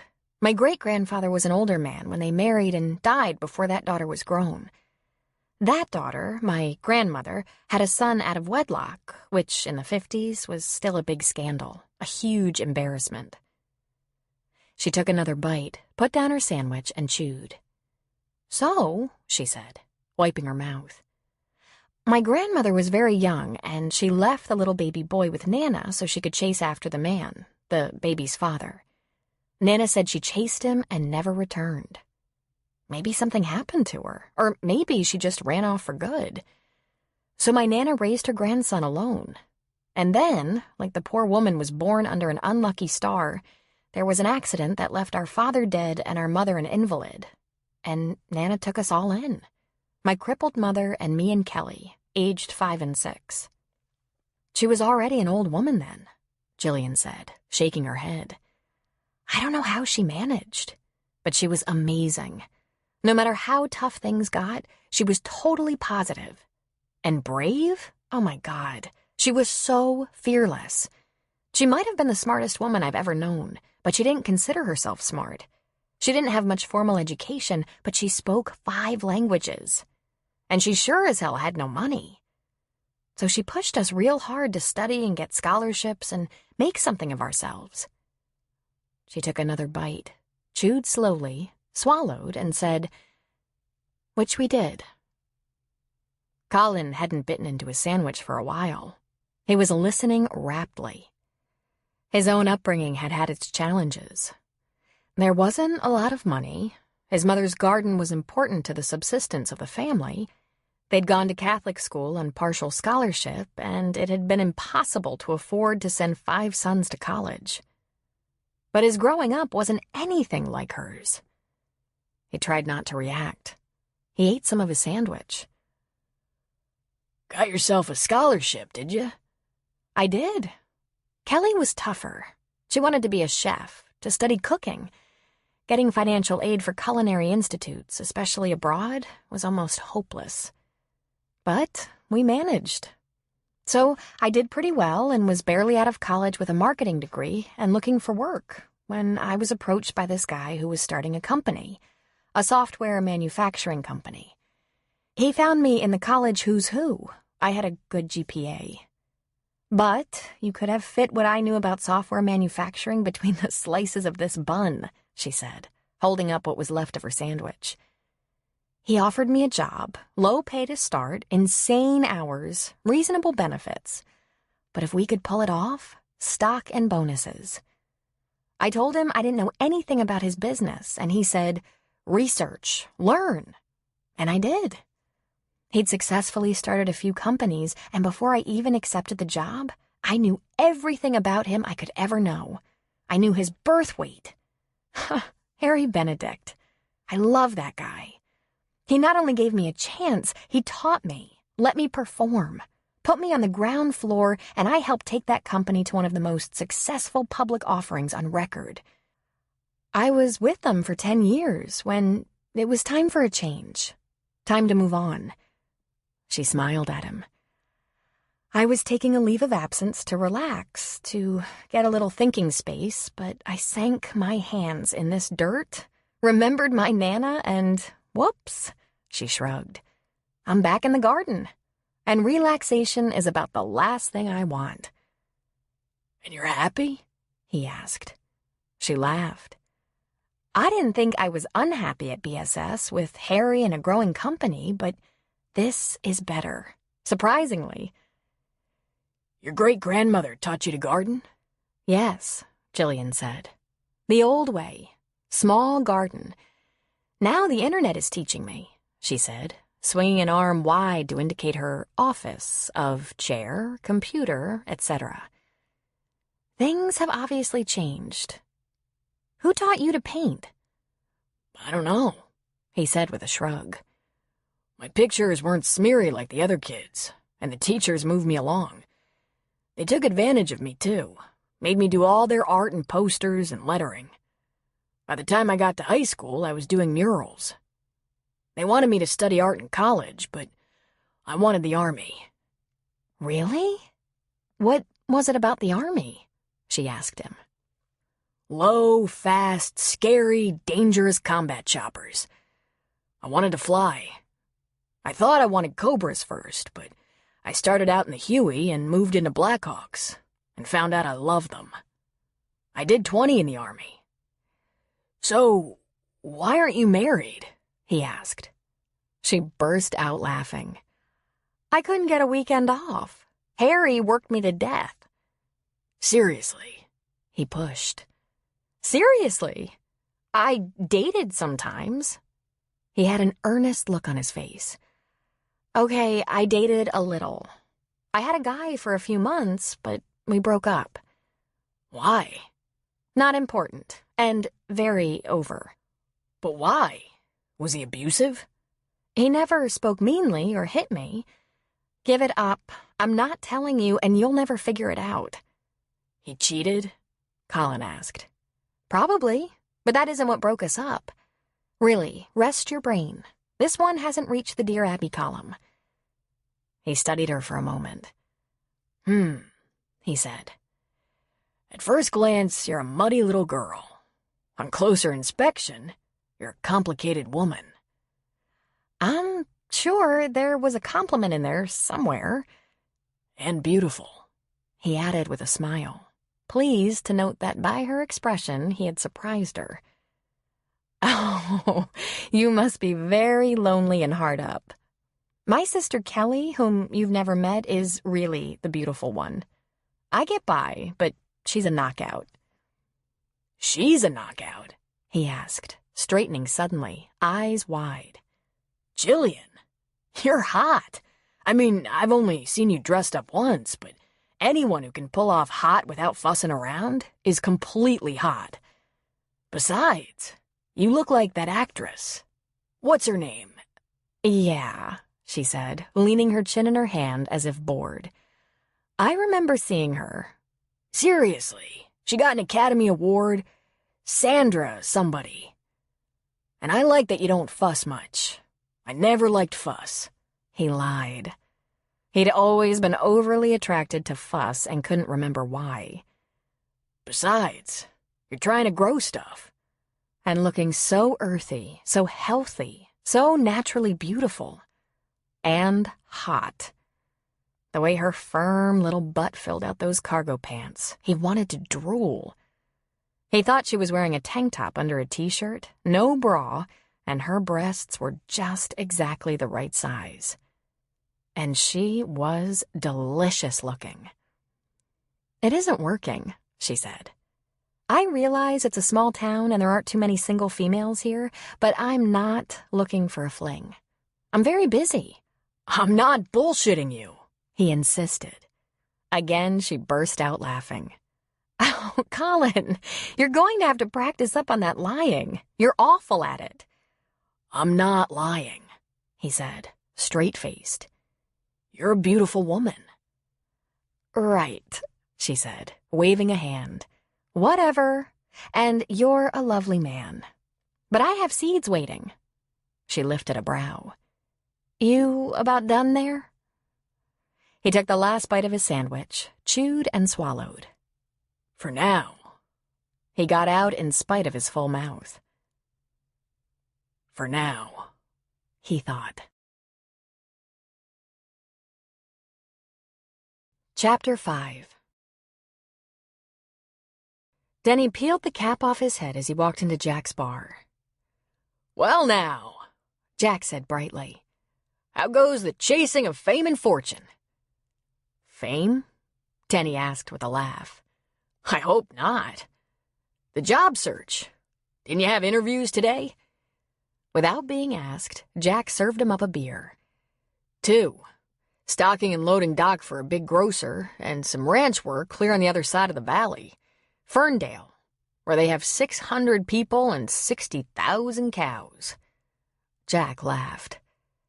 See any potential in either one? The grocer is going to make me president of the company pretty quick if I just jump on board and work my tail off for minimum. He sipped his beer. When have I heard that before? I'm just as glad. Glad? Denny shrugged. I know it's only temporary, but I like what I'm doing for Jillian. I'm busy every minute. The pay is good, and did you know she talks all the time?" Jack laughed. "Why does that not surprise me? It's not chatter, exactly. She talks about growing, about the interesting varieties of fruits and vegetables you hardly ever see that her great-grandmother used to grow, that she brought from the old country.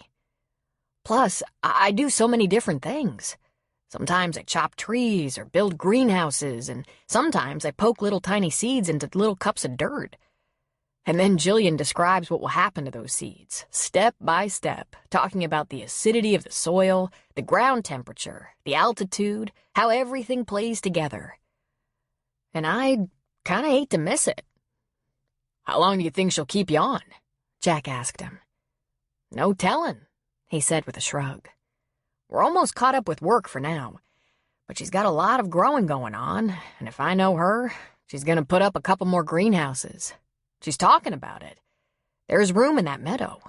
She'll have to heat 'em, irrigate 'em, and once the fall and winter come, who knows what will be involved. She's been talking about seeing some grow lights in her future." He took another swallow of his beer. "Sounds like she might be renting a while. You okay with that?" Jack shrugged.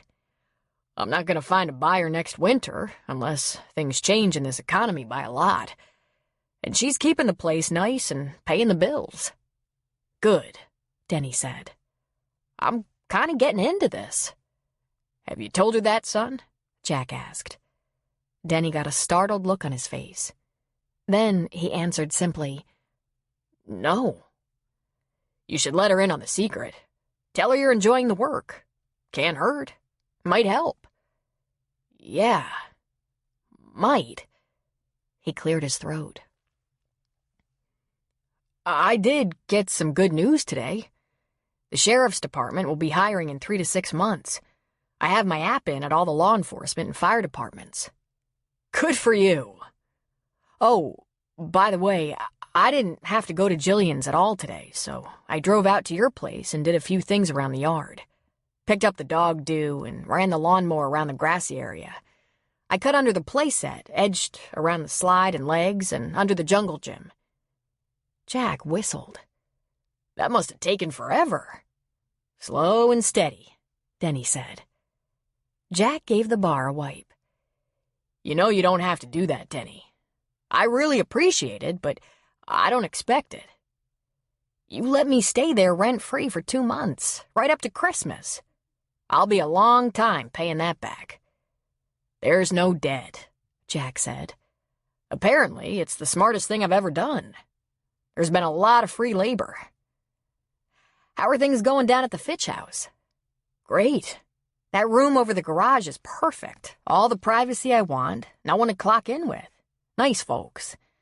Mrs. Fitch is trying to replace all the girly, flowery stuff in the room with manly stuff," he said with a grin. "I told her that doesn't matter. She must be worried about my sexual preference." "I think I'm worried about it," Jack joked. "You getting out much at all?" "I took out a girl named Mindy a few times. She's a waitress at a restaurant up in Arcata. Nice girl. We had fun. Then her ex-boyfriend turned up. I should have just killed him. I'm on the hunt again." "Be careful, buddy," Jack said. Jack looked around to be sure they weren't overheard. "And what about that other matter? The one that brought you up here? The search for your biological father?" Denny said. "I'm pretty sure I found him. I'm just moving real slow. It shouldn't come as any surprise. He's married with a family. I don't want to mess up his situation. Is he a good guy? I know that was high in your list of concerns. Very good guy as far as I can tell. I've gotten to know him some. He has no idea who I might be, so there's no pressure there. There is one thing I hadn't counted on. I'm kind of committed to this place now. No matter how the guy reacts to me, I feel like staying here." "That shouldn't be a problem, son. There's plenty of room here for everyone. So maybe you and the old man won't ever be best buddies, but isn't it enough if you at least know about each other, accept each other, get along? Hell, what if you need a kidney someday? Denny laughed. You sure do have a practical side, Jack. I hope he doesn't ask me for an organ right after I break it to him. Jack grinned. You never know. Maybe he's been patiently waiting for the day. You want dinner? Not tonight. I'm headed over to Fortuna to meet Mindy's possible replacement for a fish dinner. He lifted a brow. My first question will be whether there's a boyfriend in her recent past. Good luck with that. Denny drained his beer, headed out the door, and left Jack thinking. What a good kid. And, not for the first time, he thought how glad he was Denny happened into his bar. They'd become pretty good friends. Since his young protege Rick was now married to his teenage sweetheart Liz and in college full-time in Oregon, Jack didn't see him too often. Just when he had enough time to come back to town to check on his elderly grandmother. They emailed and talked on the phone regularly, but Jack had been missing the presence of a good-natured young man. After having taken on so many young Marines in his career, it was natural for Jack. In fact, Denny was only a couple of years older than Rick, and he reminded Jack of him in many ways. The bar was very busy for a late March evening. It seemed like a lot of his friends had chosen this night to have dinner together, and most of the neighborhood stopped by. Jack was able to have dinner with Mel and the kids as long as he ate in short shifts between serving tables and bussing them. His brother-in-law Mike spent a little time behind the bar, pouring drafts and drinks. Mike was a more than adequate stand-in bartender, and the cost of his labor was right. Totally free. Being a small farming and ranching town that kept early hours, by 8:30 there were only a few stragglers left, and Jack helped out in the kitchen a little bit. By 9 he was starting to envision his house, quiet with the kids in bed, his wife relaxed and sitting up with her laptop, writing emails or surfing the net, researching, reading medical blogs. He loved going home to his family at night. The door opened and Denny walked in, scrubbing that ball cap off his head. "Oh ho," Jack said. "Does this mean Mindy's potential replacement didn't answer the question right? The recent boyfriend question?" "Nah, that went fine. Her name is Crystal, by the way." He shrugged. "Nice enough girl. No bells went off, though." "I was just about to pour that end-of-day shot," Jack said. "Could I get you something?" "Maybe I'll join you," Denny said. "I know you're a Scotchman. Make mine Canadian, will you?" Jack got the glasses ready. "You act like maybe the date didn't go so well." He reached for a bottle, and because it was Denny, made it a good Canadian. "Date was fine. I just had something on my mind, so if it wasn't perfect, I have no one to blame but myself." "What's up?" Jack asked. Denny took a breath. "I've been meaning to talk to you about this. Some of it I told you when I came up here last fall, about looking for my father. And that my mom's boyfriend's name is on my birth certificate, but he took off when I was about 7 or 10 or something. He came and went a few times before he went for good, and after that last time, I only talked to him if I made the contact. Me and my mom, we weren't sorry to see him go. You know all that. What's wrong, son?" Another deep breath. "My mom's name was Susan Cutler. Ring any bells with you, Jack?" "Did I know her?" he asked. "For just a little while. You dated her for a couple of months back when you were at Fort Pendleton. I guess you were about 20. If I was 20 and at Fort Pendleton and dated your mother, I didn't see much of her," Jack said. "I imagine I've been in training there." "Sounds about right. You were just a couple of kids, younger than me."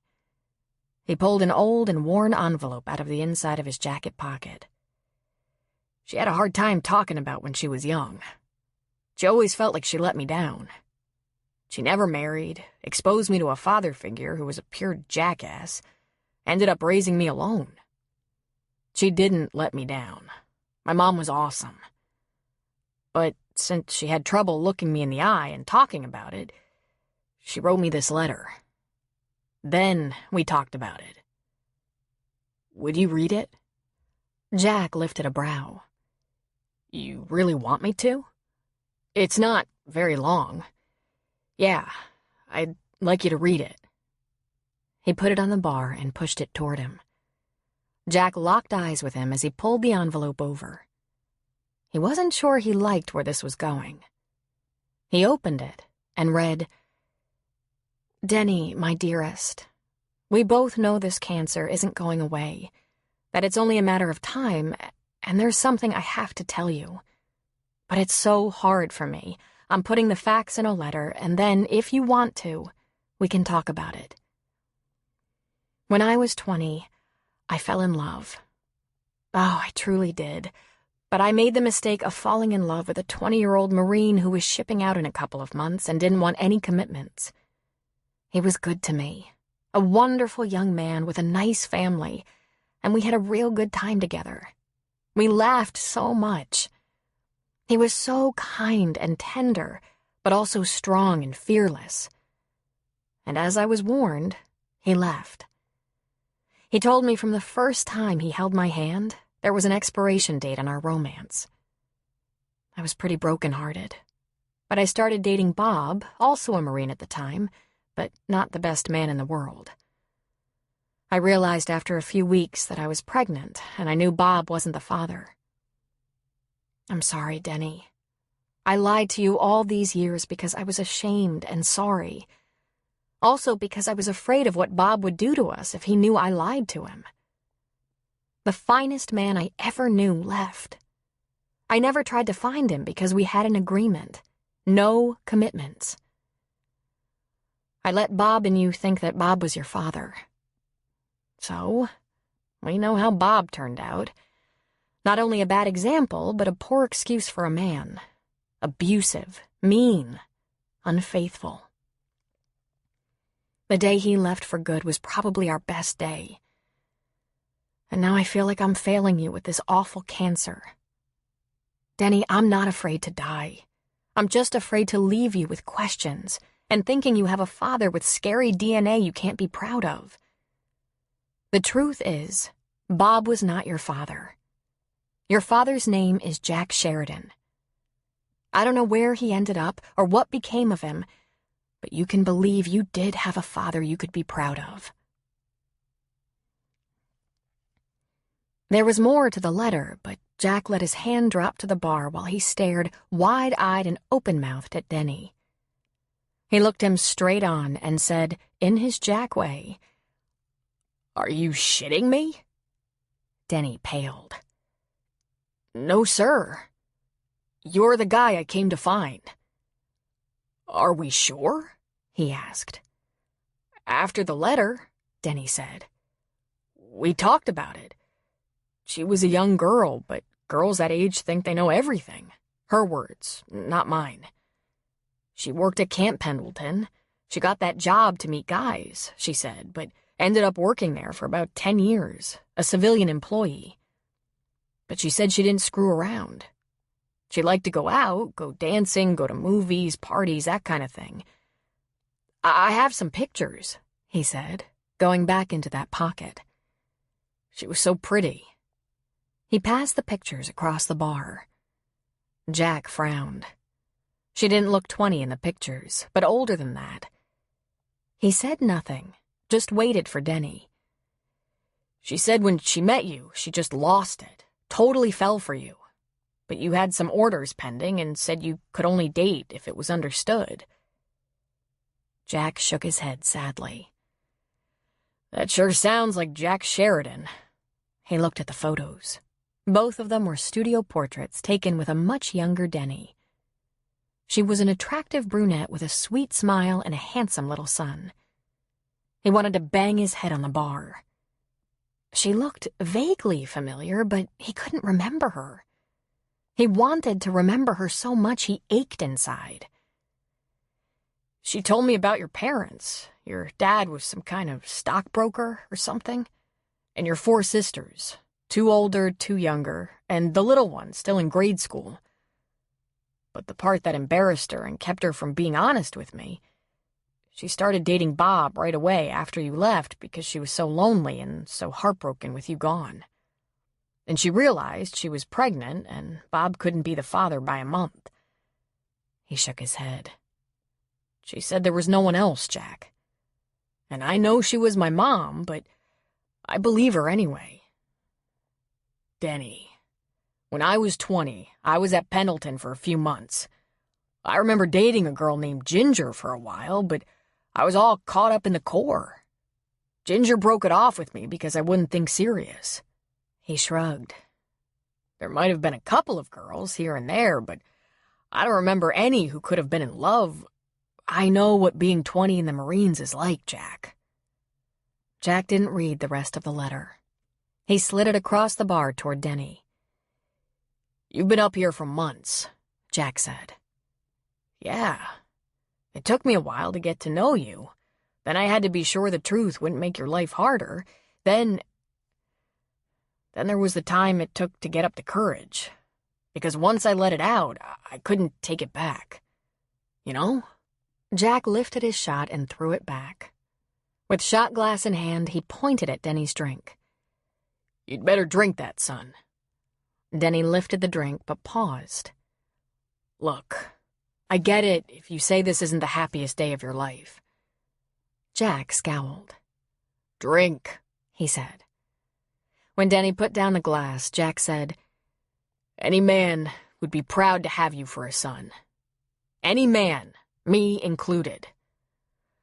I'm just having a real hard time with the facts, with knowing what kind of man I was. That I'd scare a woman off telling me she's pregnant because I can't be bothered with the responsibility. And I'm having a real goddamn hard time thinking I had the kind of relationship that would bring me a son, and I can't remember her. Jack leaned on the bar. Accidents happen all the time, Denny, but I gotta be honest with you. I was careful. Not stupid careful. I was always armed with protection. When you talked to your mother, did she say anything like that we knew there was a problem? Like a blowout or something? I couldn't get into that with her, Jack. She was my mother, and she was sick. Jack felt his chest go tight. Here he was thinking about himself when this kid had discovered one man was not his father and another was, all when his mother was dying. And he was thinking about whether his condom had a hole in it? What kind of cancer, Denny? Breast. Then it spread. She was so young, she didn't get checked, didn't get good medical care. It was an aggressive cancer. We spent 5 years beating it back, then it would pop up somewhere else. Then more chemo. Then a few good months that looked promising. Then... Thing is, she couldn't beat it. And she wanted me to have the truth before she died. Denny swallowed. We don't have to tell anyone, Jack. Jack just shook his head. That's not the important thing, Denny. It's not about keeping it a secret. He shook his head. There are some truths about me, son. One of them is that until I met Mel, I hadn't met a woman I was tempted to settle down with, to start a family with. But I never thought of myself as cruel. Maybe I've just been lying to myself about that. There must have been a reason your mom wasn't brave enough to look for me, to tell me about you. Lots of reasons, Denny said. She never blamed you. She was with a guy who thought I was his, and he wasn't a nice guy. He never even married her. I can't think of a thing my mom ever did that was bad or wrong, but he slapped her around anyway. She was too scared of him to tell the truth, to break free and try to find you. By the time he was out of the picture, too many years had passed. It never once occurred to me to tell a woman that even if I didn't feel like being married, I could be responsible. Jack's voice faded out. Soldiers, Marines, they do things like that, Denny said. I did that. I was with a girl right before Afghanistan, and I told her I didn't want to be worrying about attachments while I was... Jack put a hand over his forearm. Denny, even if I couldn't have been a husband, I could have been a father. I should have been supporting you, knowing you, teaching you. Not easy for a Marine, a single Marine at that, but I would have liked to have tried. At the least, I could have been there for you when you were losing your mother. I could have been waiting for you to come home from war. He shook his head. I'm sorry, son. I'm sorry I didn't know. But I know now. Denny smiled. Hey, I don't expect anything. I just wanted to know you, that's all. Really, I didn't think I'd be this lucky to find out you're a guy I actually like. A guy I'd want for a friend, even if there wasn't any other connection. But Jack, you don't have to do anything. I like things the way they are. He grinned boyishly. I don't need a kidney or anything. I can support myself just fine. Jack poured another couple of shots. I usually limit myself to one, but it's a big night. You should move back out to the guest house if you want. Rent-free, of course. What I want is to take care of myself. It's what I'd want to do even if you'd been around the past 24 years. In fact, from what I know of you so far, I bet it's what you would have raised me to do. Jack lifted his glass. You're probably right about that. Right at that moment, Preacher came into the bar from the kitchen. I'm gonna have to learn to wash up faster if I want company for that shot, he said. You're getting ahead of me. Let me pour you one, Jack said. Wait till you hear the news, Uncle Preacher. Mel sat cross-legged on the king-size bed, her laptop pushed to the side, while Jack paced and talked, telling her the story Denny had told him. He would periodically stop pacing, bend at the waist, and lean both hands on the bed and add something emphatic, dramatic. Then he'd pace again. Unbelievable, she finally said. Then again, not. There's even a slight resemblance. But then I took Rick for your son when I first met him. How many more of them do you think are out there? She asked. Do you think you're being funny? Not really, she said. I thought I was being a little concerned. Listen, I'm telling you the absolute truth when I say that this is the last thing I expected to hear. I was seriously very, very cautious. I got an A in biology. I didn't take chances. Till you got to me? She asked. Frankly, yes. You were entirely different. I was completely in love with you. I wanted to be with you forever. I totally lost my mind. Could you please not raise your voice? First of all, I didn't do this to you, and second, the kids are sleeping. He scrubbed a hand over his face. Sorry. Jack, condoms aren't 100%. Sometimes there's a malfunction, a little hole, a leak, a tear, and as we've proven, you're pretty potent. Are you worried you're going to be getting more news like this? Not so much that. He sat down on the bed. Mel, I can admit to playing it kind of loose when I was young, and there was the occasional real short-term relationship. Not as many as you might think. But either I'm getting old and losing my memory, or I was only with Denny's mom once or maybe twice. Mel, my girlfriends, such as they were, might not have always been memorable. But I don't remember Denny's mom at all. She looks kind of familiar, but I can't tie her to a single date, event, conversation, anything. And yet she told Denny all about my family. Not the kind of stuff I share with a girl I've been out with once or twice. Denny was around over the holidays, Jack. I'm sure you talked about your family all the time. He shook his head. She told him I had a little sister still in grade school. We must have been close. When I was 20, Bree was only 10. And she took me being in the Marines real hard. Maybe you were drunk, Mel said with a shrug. He straightened. As a well-known fact, personally and across the board, I didn't have much sexual success when drunk. I did, however, have blissful memory loss. Maybe it'll all come back to you. But Jack, are you sure this information is accurate? I mean, maybe the person who's not remembering real well was Denny's mom. Although, he prompted, I have to say, my experience is that women generally know who got them pregnant, unless there were multiple partners in a very tight period of time. Men seem to be more prone to blow off the average encounter, while most women take these things very seriously. I know this, he said.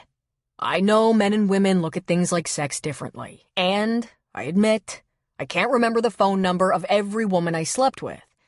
But that letter said she was in love with me, that she fell hard. It happened a time or two that a woman's feelings for me were stronger than mine for her. And when that happened, I had to move along before someone got hurt real bad. I have 4 sisters. I listened to them wail and cry over some dipshit boy who led them on, then disappeared. Just took what he could get and didn't call again. I wasn't going to do that to a girl. So I bit the bullet and broke it off. And when I had to do that, it wasn't easy, and I remember every one. Mel pulled a face. I have to give you credit for that, Jack. It's rare. Most guys would rather leave the country than have an honest conversation about their feelings. Don't overpraise me. I'm not sure I did a good job of it. But I did fess up that I wouldn't turn out to be a good boyfriend, that there was no future in me. Hell, I loved the Marines. There really wasn't room for one other woman in my life. Except your sisters, she pointed out. Yeah, well, I was stuck with them, he said. Do you have any idea how much I don't want to tell my dad about this? He covered his face with his hands, leaning elbows on his knees.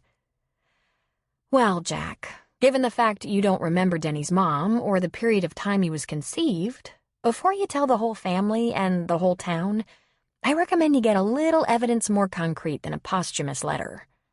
You two need to do a little blood test. Make sure you're related.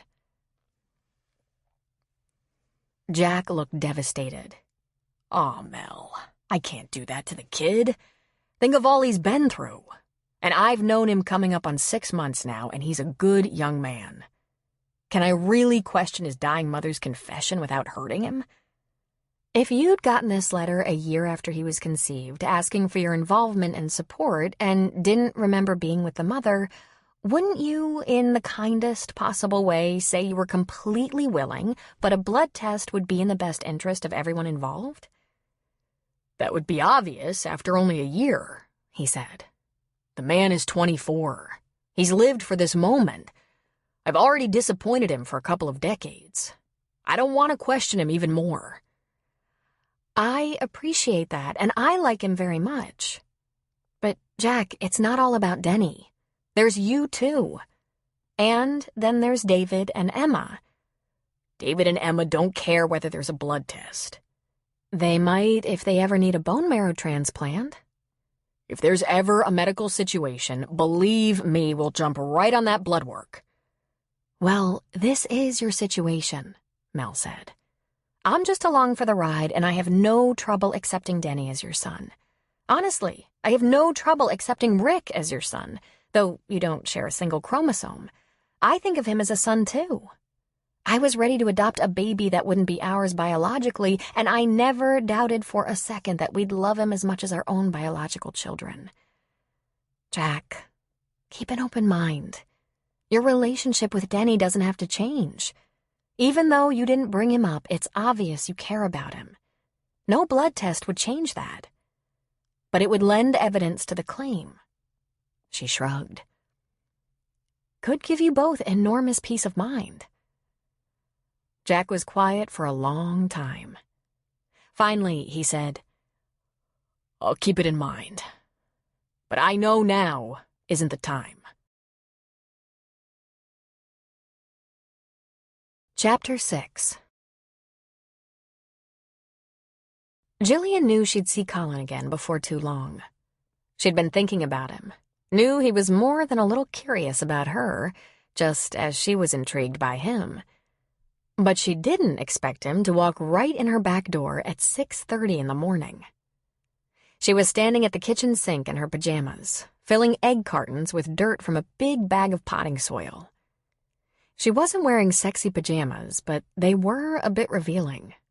She was braless, and the curve of her breasts was clearly visible. And she was a tiny bit glad. "Good morning," she said. "Don't you knock?" He lifted his arms, one brown paper grocery sack in each. "No free hands." "You could have knocked. You could have used the toe of your boot." "I'll try like hell to remember that. Have you had breakfast?" "I was just about to eat some Fruit Loops." "Ugh," he groaned. "Poison. I'll make breakfast. What are you doing?" "Making seed cups. Preacher's been saving me his egg cartons. They're perfect." She brushed the dirt off her hands into the bag. "I'll move this bag of dirt and get dressed." "Not on my account. You look good." He put his grocery bags on the work island. "I'll move the dirt to the back porch for you. How do you like your eggs?" "Benedict?" "Second choice?" "Steamed. Medium. Firm whites, plenty of yellow yolk." He smiled at her. "You're trying to trick me. You think I can't deliver. I'm a pretty good cook. Breakfast is my specialty." His eyes dropped to her breasts, and he seemed to sway slightly. He almost moaned. "Go ahead. Get dressed. I'll get busy in the kitchen." She was smiling as she went into the little bedroom off the kitchen and closed the door. Well, they were even now. She'd been caught glancing at his crotch, and he'd taken a survey of her chest. She couldn't miss the reaction. He'd paled. And if she wasn't mistaken, he had subdued a shiver. Since her breasts were completely adequate and still quite perky, she assumed he liked them just fine. She never thought of them as anything special, but in the grand scheme of things, they were nicely shaped and large enough for a man's hands. Jillian had been thinking about Colin a lot lately, because she was undeniably attracted to him. This wouldn't have happened in her old life. She'd been too busy while employed at BSS, putting in her 60 to 80-hour weeks. It had been hard to get her attention at all under all the excitement and anxiety of her high-pressure job. Probably one of the only reasons Kurt had burrowed into her romantic life was because they spent so much time working together. But here, mostly alone, in this completely alien environment, not only did Colin appeal to her in a very basic and earthy way, the idea that they were both transients and wouldn't be in the same town longer than a few more months was a definite upside as far as she was concerned. She was a long, long way from trusting a man again. But she'd discovered, since meeting Colin, that she wasn't all that far from wanting one. By the time she pulled on some jeans, a bra, and a t-shirt, and had combed her hair and applied a little lip gloss, she could already make out the good smells coming from the kitchen. She followed her nose and sat on one of the 2 stools at the kitchen island. He was busy at the stove, and when he glanced over his shoulder at her, she smiled and said, "Do you suppose we could try something very old-fashioned, like planning ahead?" "We could try," he said. "But if that was a rule, I wouldn't be here now. And you'd hate that." "Plates?" he asked. She pointed to the cupboard above the stove. And then she just watched in fascination while he moved around her kitchen. She liked the way his butt filled out his jeans. His legs were awful long. So were his arms, she noticed. His hands were big, but he was surprisingly graceful. He fried bacon and sausage together, steamed the eggs, warmed the croissants, pulled a package of smoked salmon from his grocery bag, along with a jar of capers and a container of cream cheese, and put those in the center of the work island. He opened drawers until he found utensils. He folded paper towels for napkins. And right before sliding the eggs and meat onto plates, he quickly and thinly sliced a red onion onto a small plate. And voila! He was sitting down across from her. "Not bad," she said. "Not bad? You are cruel. Considering what I had to work with, this is a feast. Picnic style, but a feast."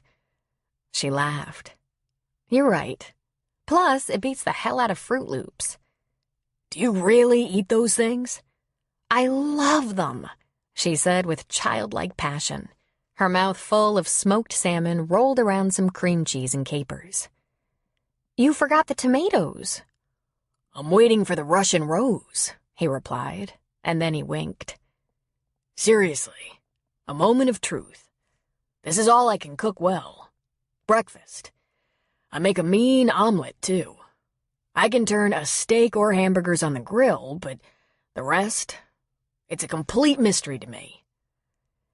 If you're going to cook one thing, then why breakfast? She asked. I love breakfast. She put down her fork. Have you been married? No. Why? She picked up her fork and dug into her eggs. I just had this picture in my head of some sweet wife getting up at 4 a.m. to make perfect eggs before sending you off to your helicopter. And I kind of hated that vision. I've never found a single woman in all my years of looking who would do that for me. So I did it for myself. And why would you hate that? She shrugged. I always put in long hours. I really wanted a wife. He leaned toward her. Jillian, honey, the whole world wants a wife. But we're gonna have to make do. Now, what's on your agenda today? Moving all the seed cups from the porch into the greenhouses. Dan Brady, our friend from the bar, is going to come out later and show us how to install some lights. I won't use chemical fertilizer on the seedlings, but I'm not above artificial lighting if it helps. I have a little golf cart kind of thing on order with a flatbed in the back, the kind landscapers and gardeners use, and it should be here today or tomorrow. That'll get me between the gardens and greenhouses and this house.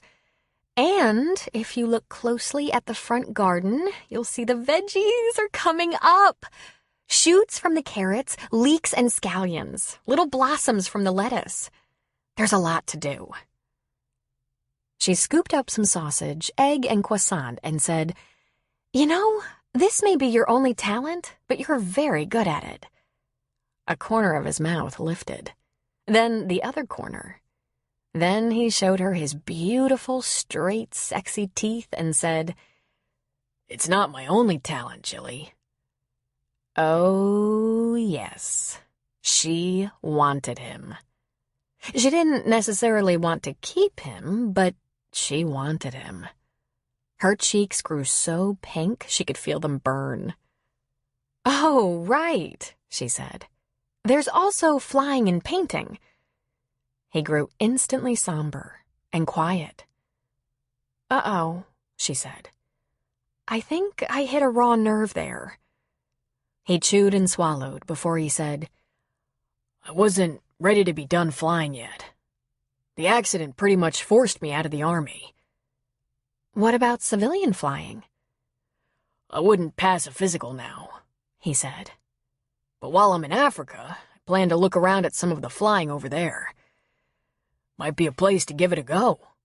He shrugged. Maybe they don't look so closely at things like titanium rods and elbow screws. He didn't mention that it might be a bit more than the rods and screws that could keep him from passing a physical in the U.S. There could be a little issue about drugs and depression. It's not just big game that has you running off to Africa, she thoughtfully observed. You crave adventure. He shrugged and ate. I don't know about that, he said. A little action, maybe. Something that demands a little more of me than cleaning the paint off the brushes. Are you bored? Sometimes, yeah. Is that why you're hanging around my back porch? That brought a grin out of him.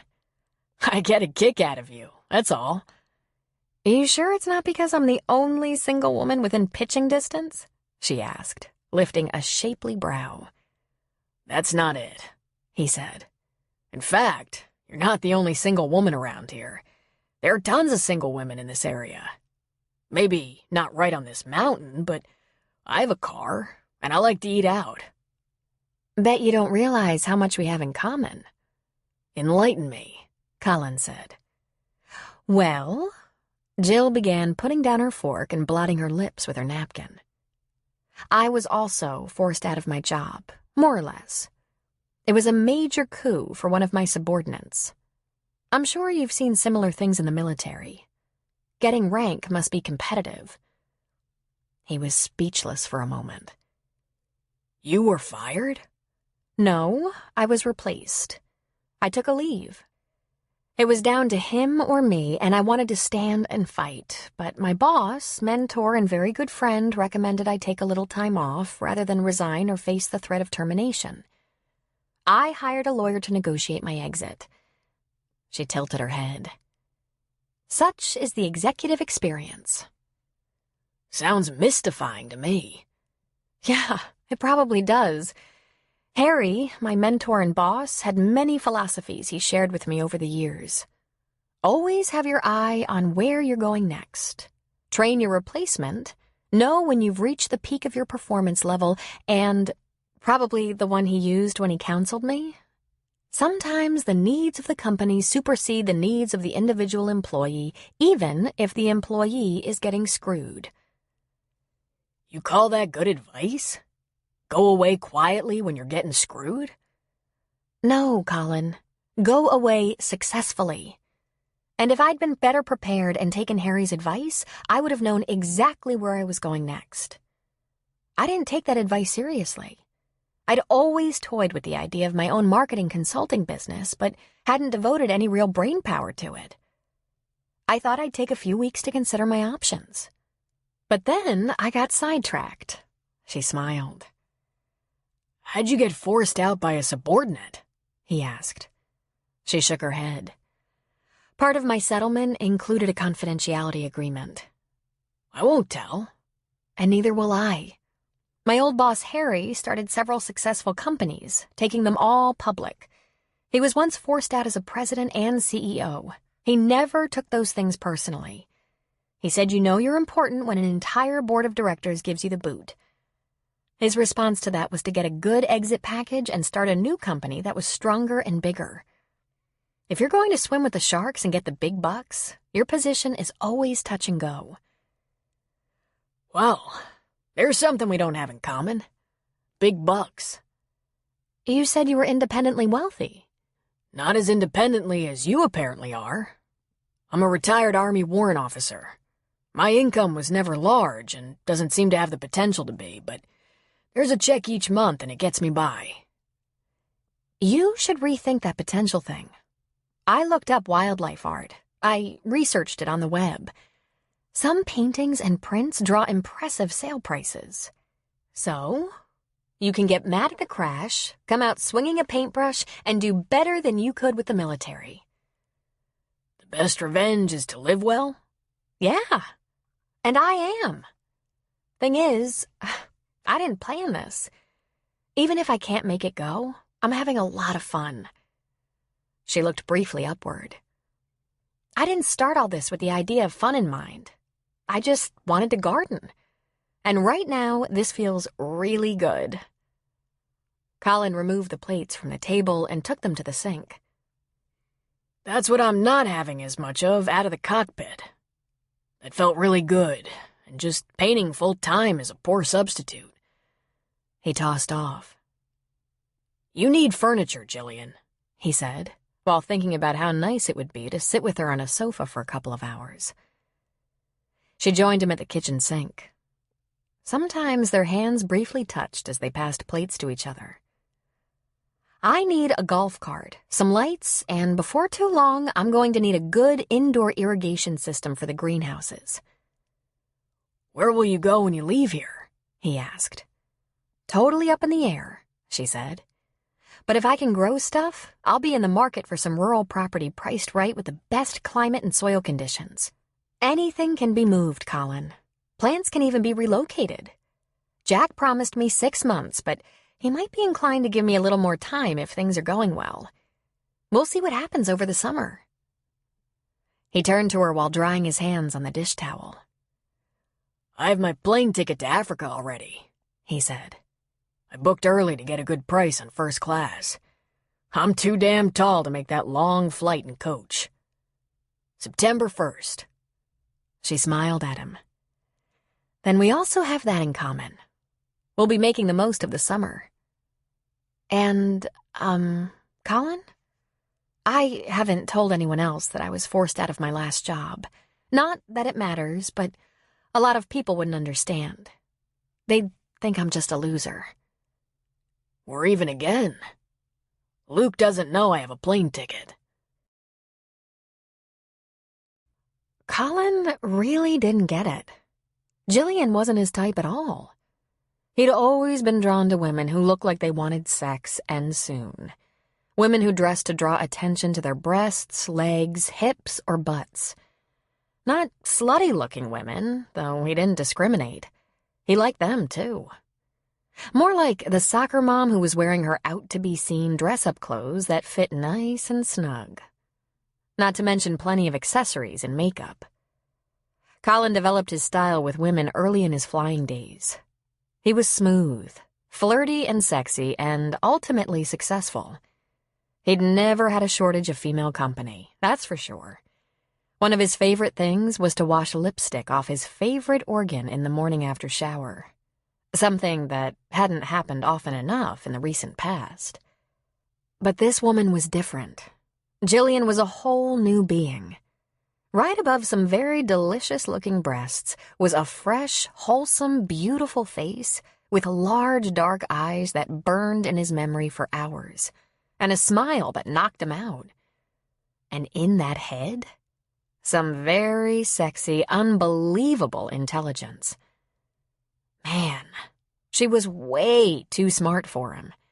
When she talked about corporate strategy, she turned him on.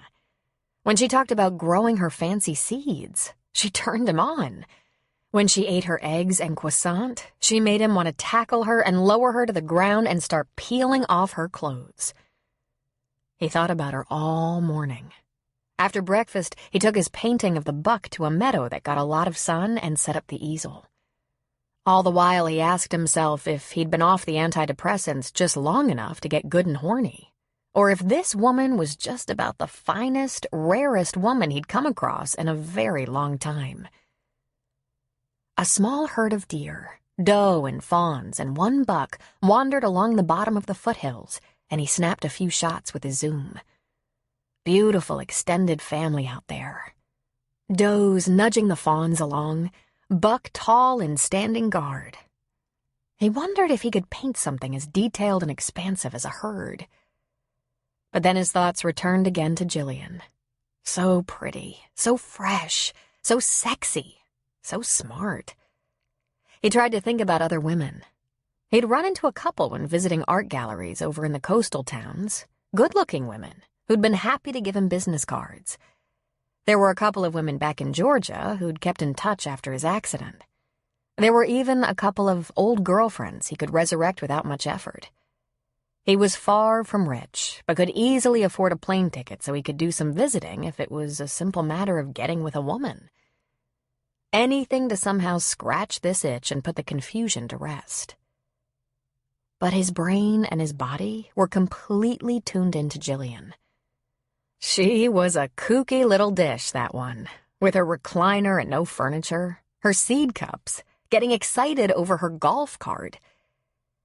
Then there was something about the way she could read him. I was forced out of my job, too.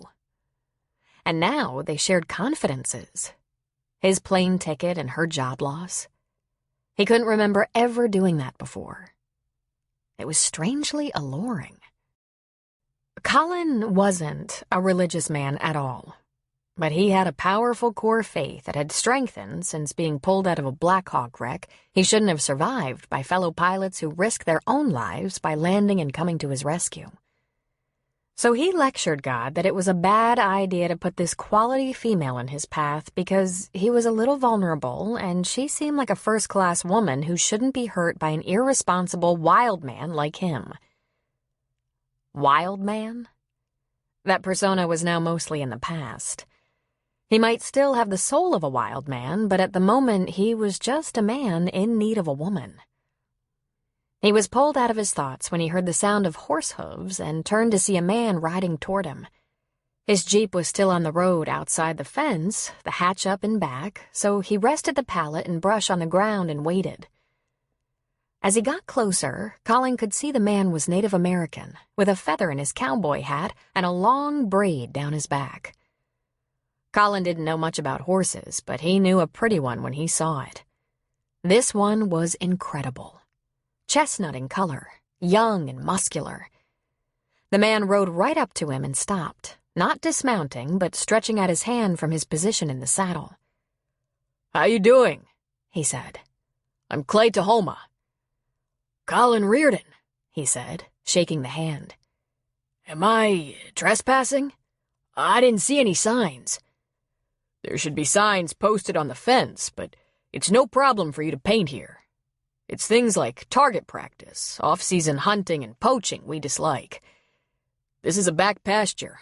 It belongs to Dr. Nate Jensen, the vet who owns Jensen Large Animal Clinic. It's private property, but you're welcome here as long as it's unoccupied. It isn't likely we'd ever leave a difficult horse this far away from the clinic. Just be careful, that's all. Look around first. Mind the fence. A broken-down fence can be catastrophic for us."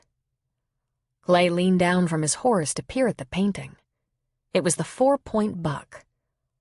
"Awesome," he said. "That's probably not paint by number." Colin laughed.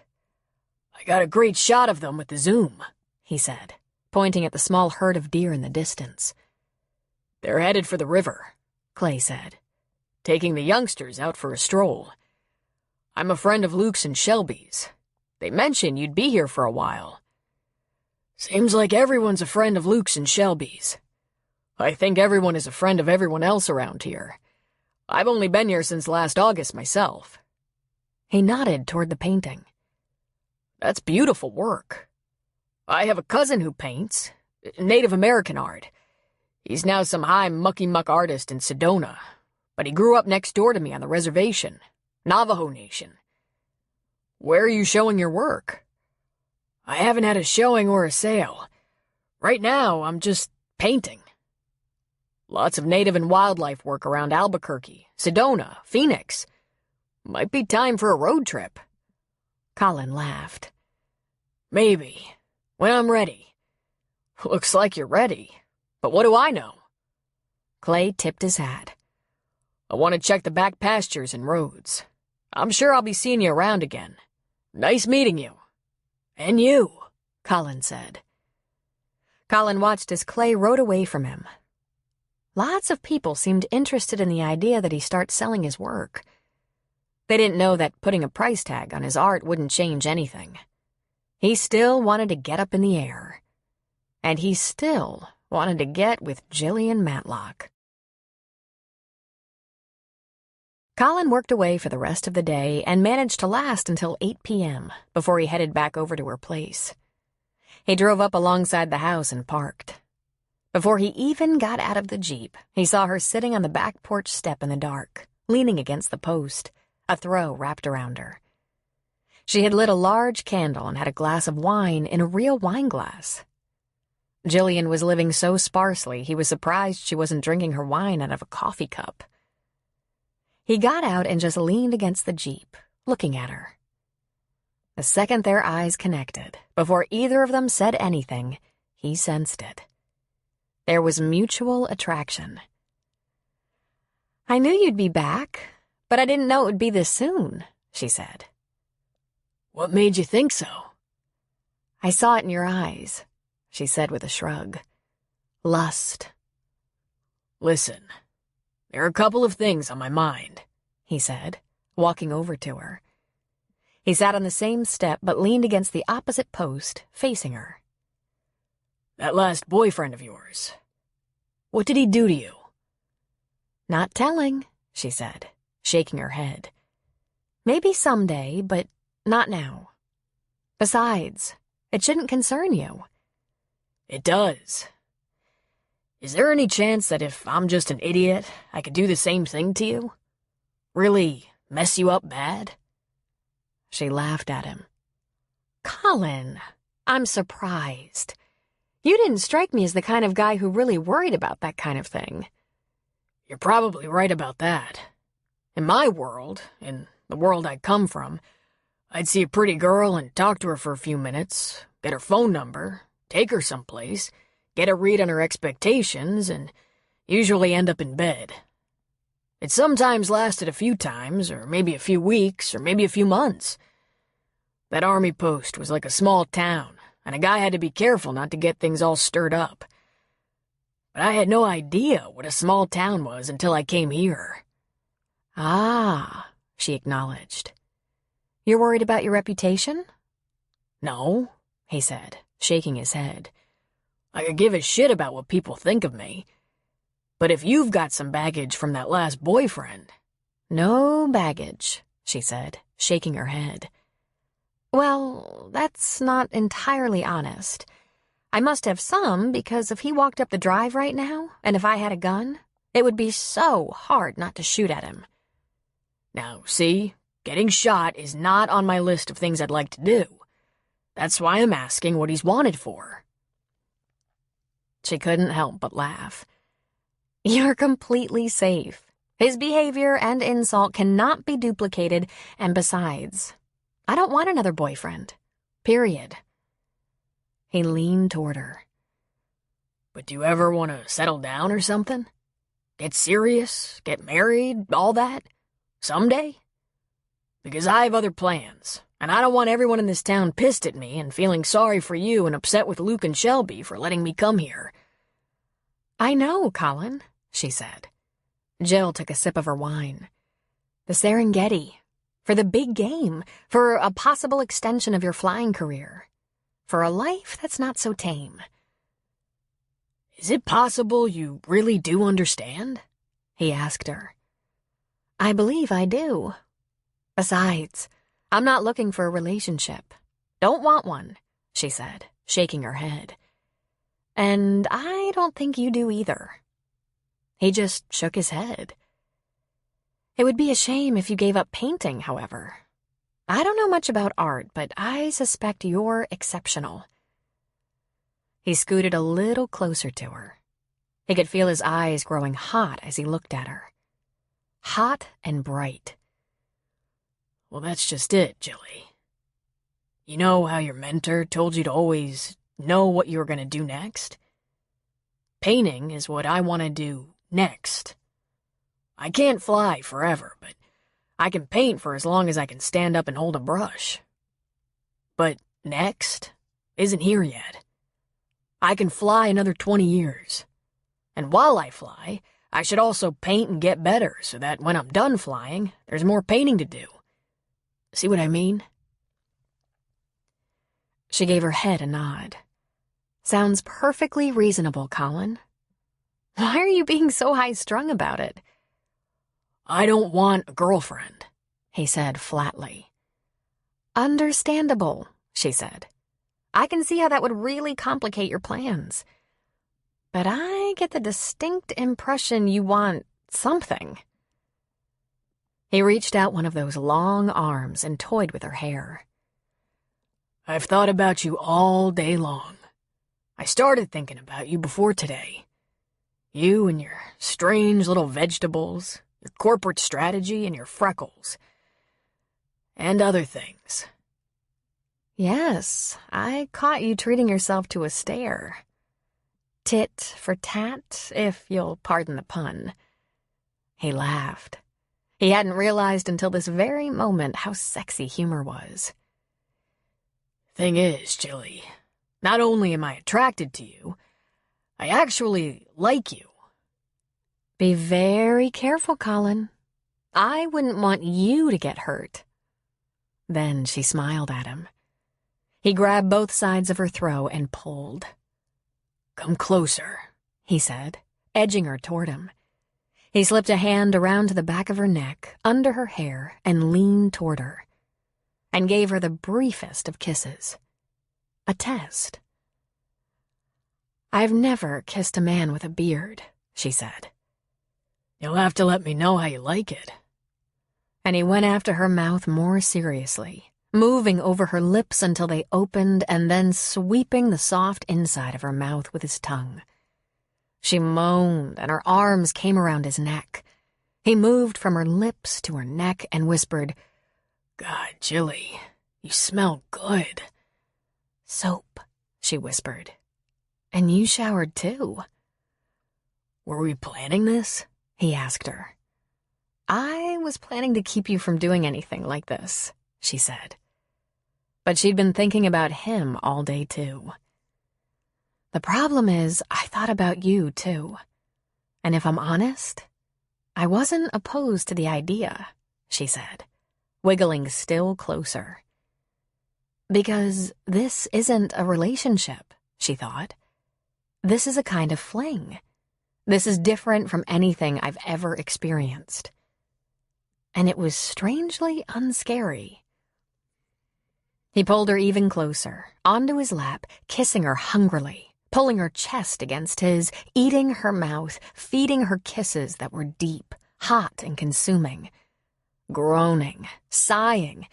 When he slipped his hand beneath her t-shirt and fondled a naked breast, she let her head fall back in a lovely moan. He repositioned her legs so that she straddled his lap. Her instincts took over. She pressed against him. She might think having a man in her life was impractical, especially this man. But he felt good way down where feeling good really mattered. He lunged against her suddenly, his big hands on her waist pulling her down against his erection. Oh, God, he said, pushing against her. Damn, that's good. Jillian loved the taste of his mouth. She plunged her fingers into his long hair, freeing it from the ponytail. God, all that thick, curly hair. What she'd give to have hair like that. What she'd give to feel it brushing against her belly. She couldn't remember ever wanting like this. So hard, so fast. She had absolutely no intention of thinking it over. She was spiraling, falling, diving into him. And all she really wanted at the moment was him diving into her. He lifted her shirt to look at her breasts, and she directed his mouth to her nipple. With a groan, he went there, licking, pulling it into his mouth where it immediately turned to a hard pebble, exactly the right size, and he sucked on her greedily, making little noises. Colin felt the heat racing through him, and then she was grinding against him, moving her pelvis against him. He was really close to going completely out of his mind. He held both her breasts in his hands and whispered against her open mouth, "Oh, man, do I want you bad." We can't." Can't what? She whispered back, gyrating deliciously. "I don't have anything. Protection." Why not? She pleaded in a desperate whisper. "Because the last time I had sex was shortly before I was pulled out of a burning helicopter. I'll take care of it, though. I wanted this to happen, but I didn't know it would." She put her hands against his cheeks, looked into his eyes, and said, "Take care of it now." "Easy, Jilly. Another day won't kill us." "It might," he chuckled. "I didn't know I'd make this kind of progress with you, or I would have been better prepared. I'm sorry." "Let's just, she sighed deeply. "Let's just do something that doesn't require protection." "Can't," he said. He pressed his lips against her throat. "If I get any closer to your skin, if I taste you, I'm gonna lose my mind and get up inside you and blow my brains out. Whether I want to or not. I'm too hot. No control on this end." "Colin, you can't really be doing this to me. You started this." I know. I wasn't thinking, which happens a lot when I'm close to you. But I'll be back, Jilly, and it'll be worth the wait." "But I should be pushing you away," she said. He chuckled against her lips. "I love you this way. You're just like you should be. But we have to stop. In just a second." "Don't you dare leave me like this." Then she stroked his bearded face. "We'll be all right. It's a good time of the month to take a chance, and there's morning after help." "Too scary," he said, shaking his head. "Too many issues, too much risk." "We should get it right the first time." He gently moved her off his lap. "I have to go while I can still walk." She was almost panting. Her breath was coming so hard. He leaned down and touched her lips. I'll see you soon, and next time I won't leave you. Go take a nice, warm, bubbly bath and, well, you'll be fine. Then he smiled. If you leave me like this, don't bother to come back, she said meanly. He lifted her chin, stared deeply into her eyes, and said, Oh, I'll be back, and you're gonna be glad, I promise. This'll never happen to us again. He stood to his full height. I didn't mean for it to go like this, Jilly. I'll make it up to you. You'd better, she said, but she said it more softly. Chapter 7. When Denny asked Jack what he wanted people to know about their situation, Jack said, It's best to start off with the truth. That way there are fewer details to remember. Unless you'd like to keep it under wraps.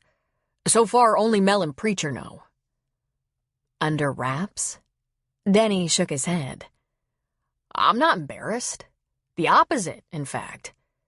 But now, you... Jack put a strong hand on Denny's shoulder and said, As surprises go, this is one of the better ones I've had. If I have any regrets, it's that I never knew, that I wasn't a father to you. I'm gonna feel bad about that for a long time. If we're gonna have a good relationship now, you're gonna have to let go of that one.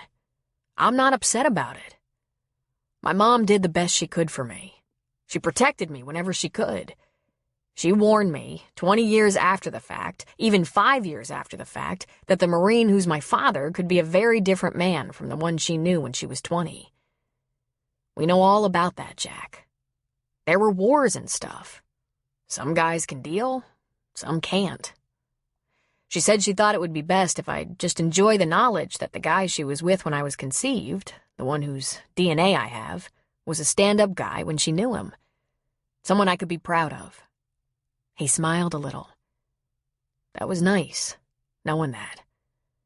But I know it wasn't part of her game plan that I go looking for you. I'm gonna have to call my dad, Jack said. He's 74 now. I think you told me that before you went to Sacramento over the holidays. In perfect health, Jack said. But even with that, he has less time to get to know you as family than I have. Denny gave a laugh. I never had much family, much less the number I'm related to now. I mean, I had grandparents when I was real little, but I barely remember them. What's your family gonna think of this? Of me? I mean, you totally get that I don't want anything, right? Of course, son, Jack said. Mel thinks we should verify all this with a blood test. Sure, I can do that. When? We'll get to that. Right now, I think we have more pressing issues. Even though we're already friends, now we have to know each other on a completely different level. How do we do that? Denny asked. Do you fish? Jack wanted to know. Denny shrugged. I drop a line a couple of times. That's not fishing. When's your next day off from the Jillian farm? Any day I ask for, he said. Ask for a day. That's when I teach you real fishing. Fly fishing. That's the best place I can think of for a couple of men to get to know each other better. Sounds good, Denny said with a laugh. But I am gonna call my dad, Jack said. You think I'm finally old enough that he can't ground me? Jillian had a date to have sex, but she didn't know when or where. After seeing Colin, she spent the next day puttering around the property, and every now and then she would feel the heat rise to her cheeks as she remembered that not only had she been close to doing the deed on her back porch, she had yelled at Colin for not finishing the job. Should a woman apologize for that? And what exactly would the wording be? Sorry I was such a wild, demanding, easy woman? She'd never before in her life offered herself up like a main course. Never! And all that after stipulating she had no interest in a boyfriend or a relationship. Didn't sex constitute a relationship? For the love of God. She hadn't had many partners, but she'd made each one work for her. She'd always had absolute expectations of it lasting, or she wouldn't have gone that far. When Kurt was pursuing her, she held out for a couple of months before she finally gave in, and really, she could have held out longer. And yet with Colin, arguably the hottest man she'd ever kissed, and here she was with a different set of expectations. That they would have no expectations. But then she'd never met a man like Colin before. Something about him made her want him wildly. "You feeling okay, Miss Matlock?" "Jillian?" Denny asked. "Huh?" she said, turning to look at him. He was hauling another flat of seed cups into the greenhouse. "What?" "I asked if you were feeling okay. You look a little, I don't know, flushed. And you're awful quiet." "Sorry, I'm concentrating," she said, marking more of her seed cups. "I feel fine, though." In fact, she felt turned on. Every time she thought about Colin pulling her onto his lap, thought about straddling him and pushing against his erection, a new quivering jolt of electricity would flash through her panties. This was as confusing as it was exciting. Jillian had been around plenty of attractive men in her day, and it was hardly the first time she'd felt the rising heat of desire. But never so much, so fast, so powerful. There was some crazy chemistry going on with Colin. What if he decided it wasn't in his best interest to come back, after the way she'd behaved? This whole situation with Colin was not a world she was familiar with. In her world, people exchanged phone numbers, and if a man interested you, you gave him your business card, email address, and office number. You didn't go after him like a hungry cat on the back porch and then yell at him for not going all the way. She didn't even know how to reach him or where he lived, and the only way he could reach her was by driving to her house, without an appointment.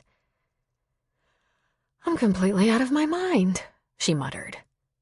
"What's that, Miss Matlock?" Denny asked. "I'm completely out of my mind. To think I can grow purple calabash. And for the love of Christ, will you please call me Jillian or Jill?" He laughed at her. "Sure thing, Jillian. And if anyone can grow it, I bet you can. You know, there's something I've been meaning to say." She turned toward him. "What's that, Denny?" "I don't know how to say it. I like the work here. I guess that's how you say it. I'm kind of into it. I hope you still need me when the seedlings sprout, when the fruit comes in." She smiled happily at that. "I like that. I'll keep you busy as long as I can. It all depends on the plants." "I get that.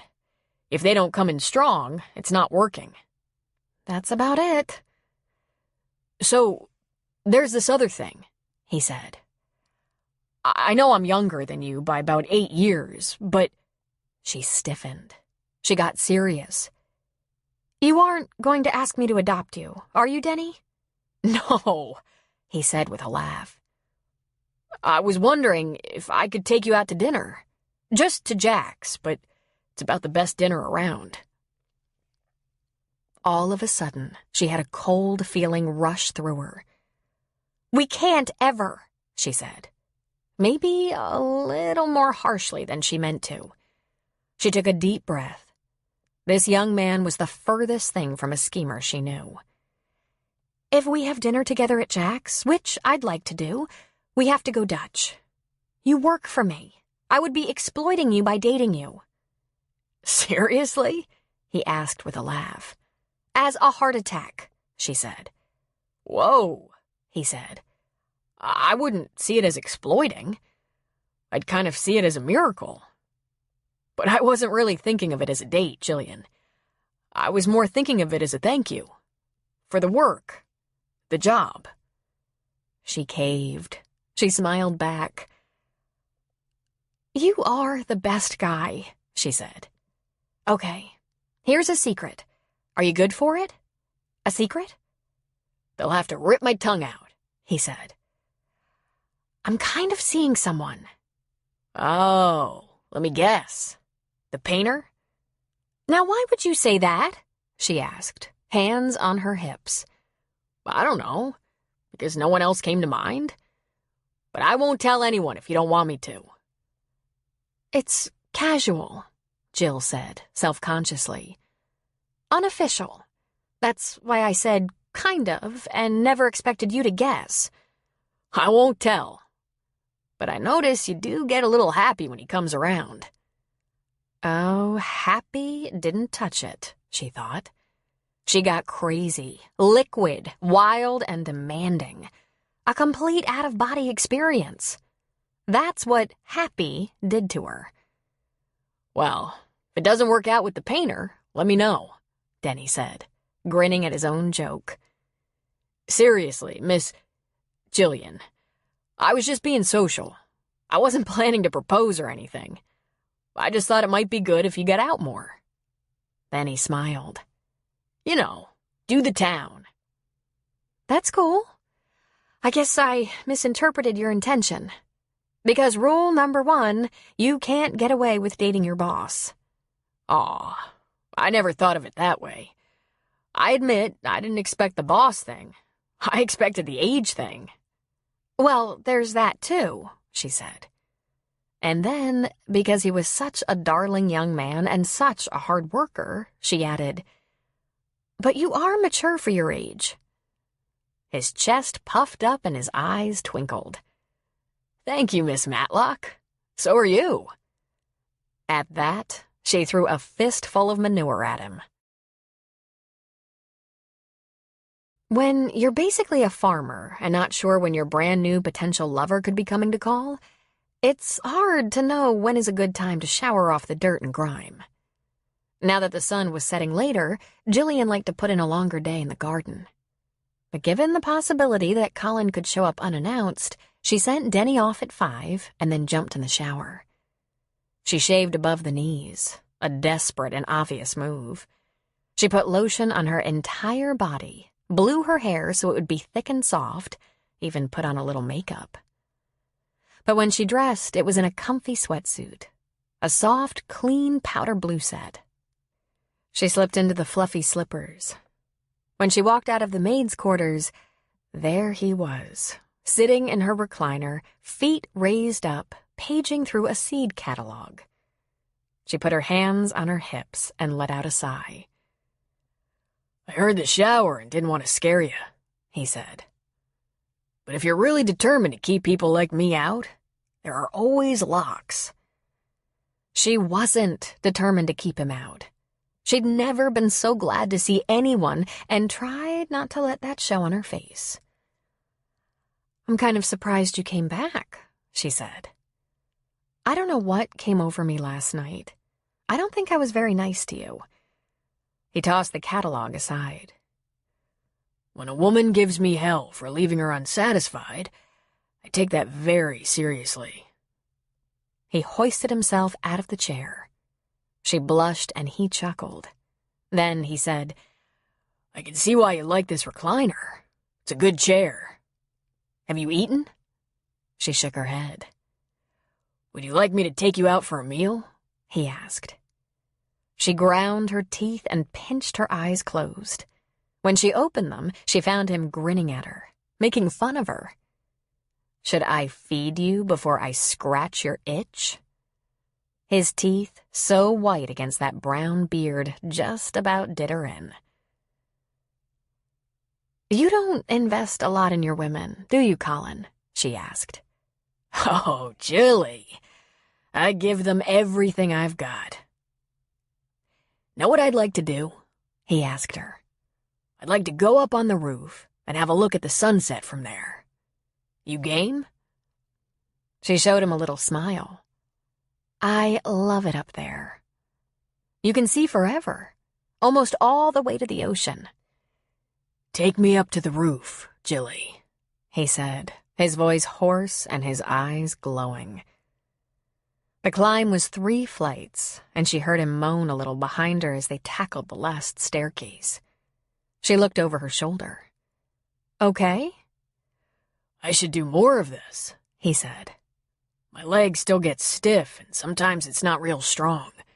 But I'm keeping up with you. Just watch your step. There's not much I can do if you fall off the roof. But it wasn't a dangerous roof. It was flat, about 6 by 12, surrounded by an 18-inch tall decorative wrought iron border. If this house had been built on the coast in the 1800s, the wife of a sea captain would have climbed up to the roof to scan the horizon, watching for the sight of sails, waiting for her man to return to her. And when Colin reached the top, he snatched off his hat, ran a hand over his head, and said, "God." He turned full circle and took in the view. This is better than I imagined. You like to be up high, she said. Ironically, not so much. I'm kind of afraid of heights. A lot of pilots are. We like flying. We don't like hanging close to edges of cliffs and stuff. This is good, though.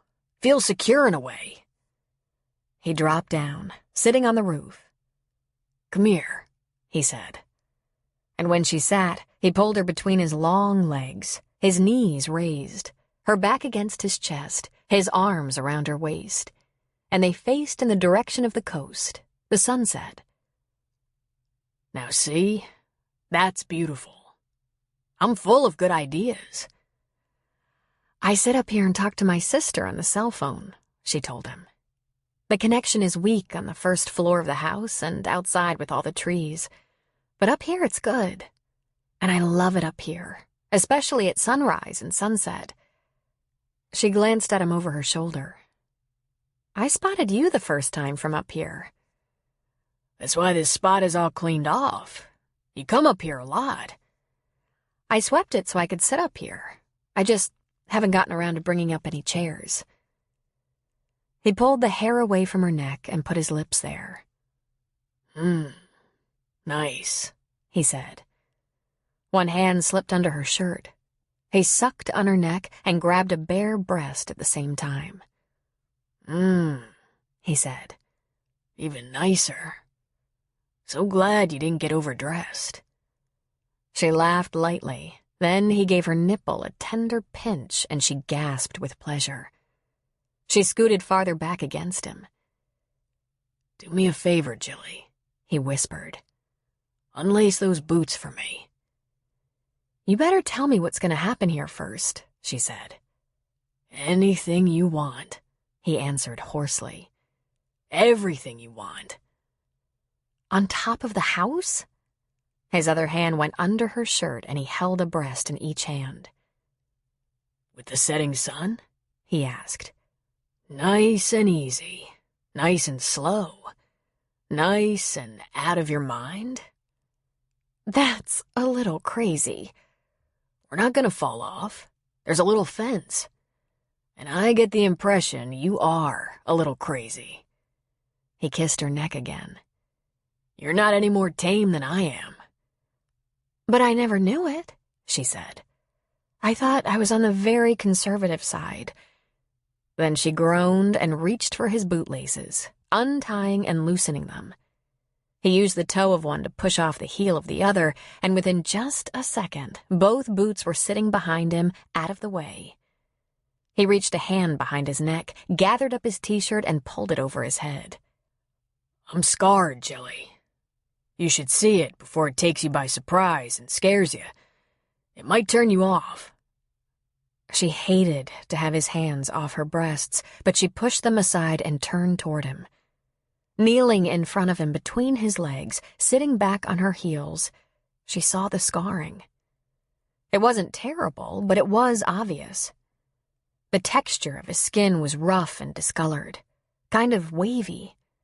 It ran down his neck, over his shoulder, down his upper arm, upper back, upper chest. There were also a couple of tattoos.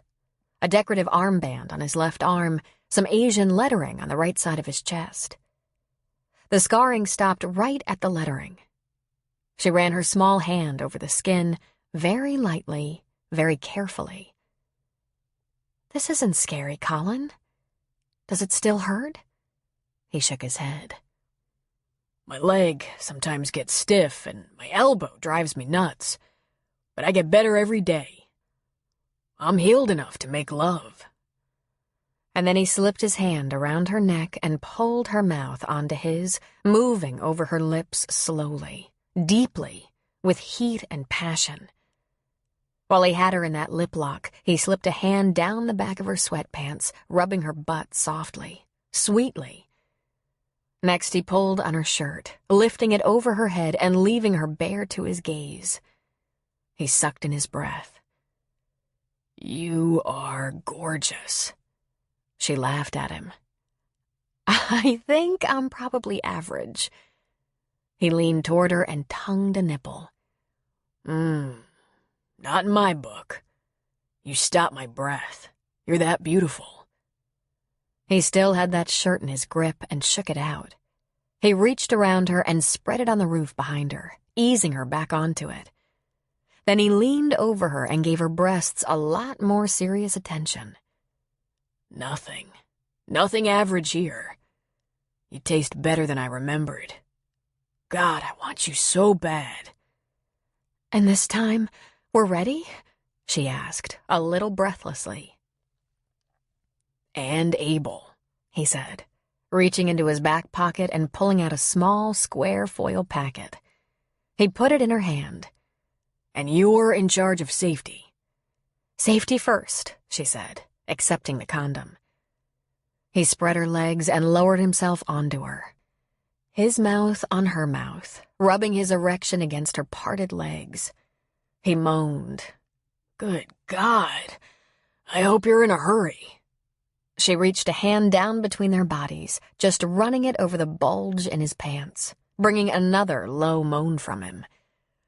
"Sweetheart," he said in a strained whisper, "I really need you out of these pants." He was pulling on her sweats as he spoke. "Really, and really quick." "It's only gonna make it harder, faster." "Baby, it can't get much harder. And we're gonna have to go a little faster. I'm on a hair trigger here. You seriously turned me on." She didn't resist him. She let him pull down the sweats, pull them over her knees and away. He flung them behind him and looked at her in the dusk, the sight of her naked making his breathing quicken. "Man," he said, one big hand covering her crotch in a soft caress, one of his fingers sliding into the soft, moist folds. "Good. Oh, so good." She reached for the snap on his pants, found the zipper and drew it down, slipped her hand in for the briefest touch. But then his fingers on her clitoris caused her to almost lose her mind, and she lay back down, arching up to him. He covered her with his body and devoured her mouth in a consuming kiss, roving the inside of her mouth with his tongue, playing with her tongue, and then he licked a path down her body, laving her breasts with his mouth, kissing his way down over her belly, spreading her legs and diving into her core with his tongue, moaning his pleasure all the time. She held on to his head, lifted her hips against his face, making her own desperate sounds while he tortured her with exquisite kisses. And then he stopped, lifting his mouth up to hers. "You taste wonderful. I could get drunk on you. I want to stay down there for hours." She moaned. "Okay," she said weakly. He chuckled and pulled that foil packet from her hand. "You're not going to be in charge of safety anymore. You're not paying attention." "I am so paying attention," she whispered, but her eyes never opened, and she was reaching for him. "Oh, God," she sighed. "Hurry." "Hurry is what we're all about right now," he said. "Jilly, I have to be inside you. Tell me you're ready." And then she felt him, holding himself above her with the strength of only one arm, gently probing in her very center. You okay, sweetheart? He asked in a whisper. Okay. She reached her hand down to touch him, to wrap around him, to lead him. And when she realized his length and girth, she sighed hungrily. She might have gasped. This was more man than she'd ever had in her hand, in her body. You worried about it? He asked her. Worried? She whispered. And dying for it. We'll try to go slow and easy, he said. I won't hurt you. He gave her clitoris a few more strokes while he covered her mouth with his, and he entered her in a long, slow, easy movement, burying himself deep within her, holding there while she got used to him. Then he started to move, slowly at first, but as she bent her knees and pushed against him, he moved faster, harder, deeper. He left her mouth to suck on a nipple, and that was the magic. She threw her head back, dug her heels in to lunge her pelvis against him, cried out, and he felt it. Felt her entire pelvis begin to tighten, shudder, vibrate, drenching him in a hot liquid. Oh, honey, he whispered against her lips. That's it. That's it. He held her tight against him with one big hand on her little rump, hanging on there as long as he could, and when he sensed she was complete, he pounded into her in several hard, long strokes, letting himself go. To his shock and awe, she started to come again, and the pleasure that gave him blew him to the next universe. He wanted to say the perfect thing about that, about how free and beautiful she was. But instead, all he got out was a series of moans, grunts, and grateful, unintelligible sounds. At the end of it all, breathless, he said, My God. Sweet. Sweet. She went completely limp in his arms, head lolling, eyes closed, the faintest smile on her lips. He slipped his arms under her shoulders and tried to lift her, but her head just dropped back. He chuckled softly, touched his lips to her exposed neck, and asked, Are you completely unconscious? Maybe, she whispered. Let's get you dressed, he murmured between kisses. Not yet.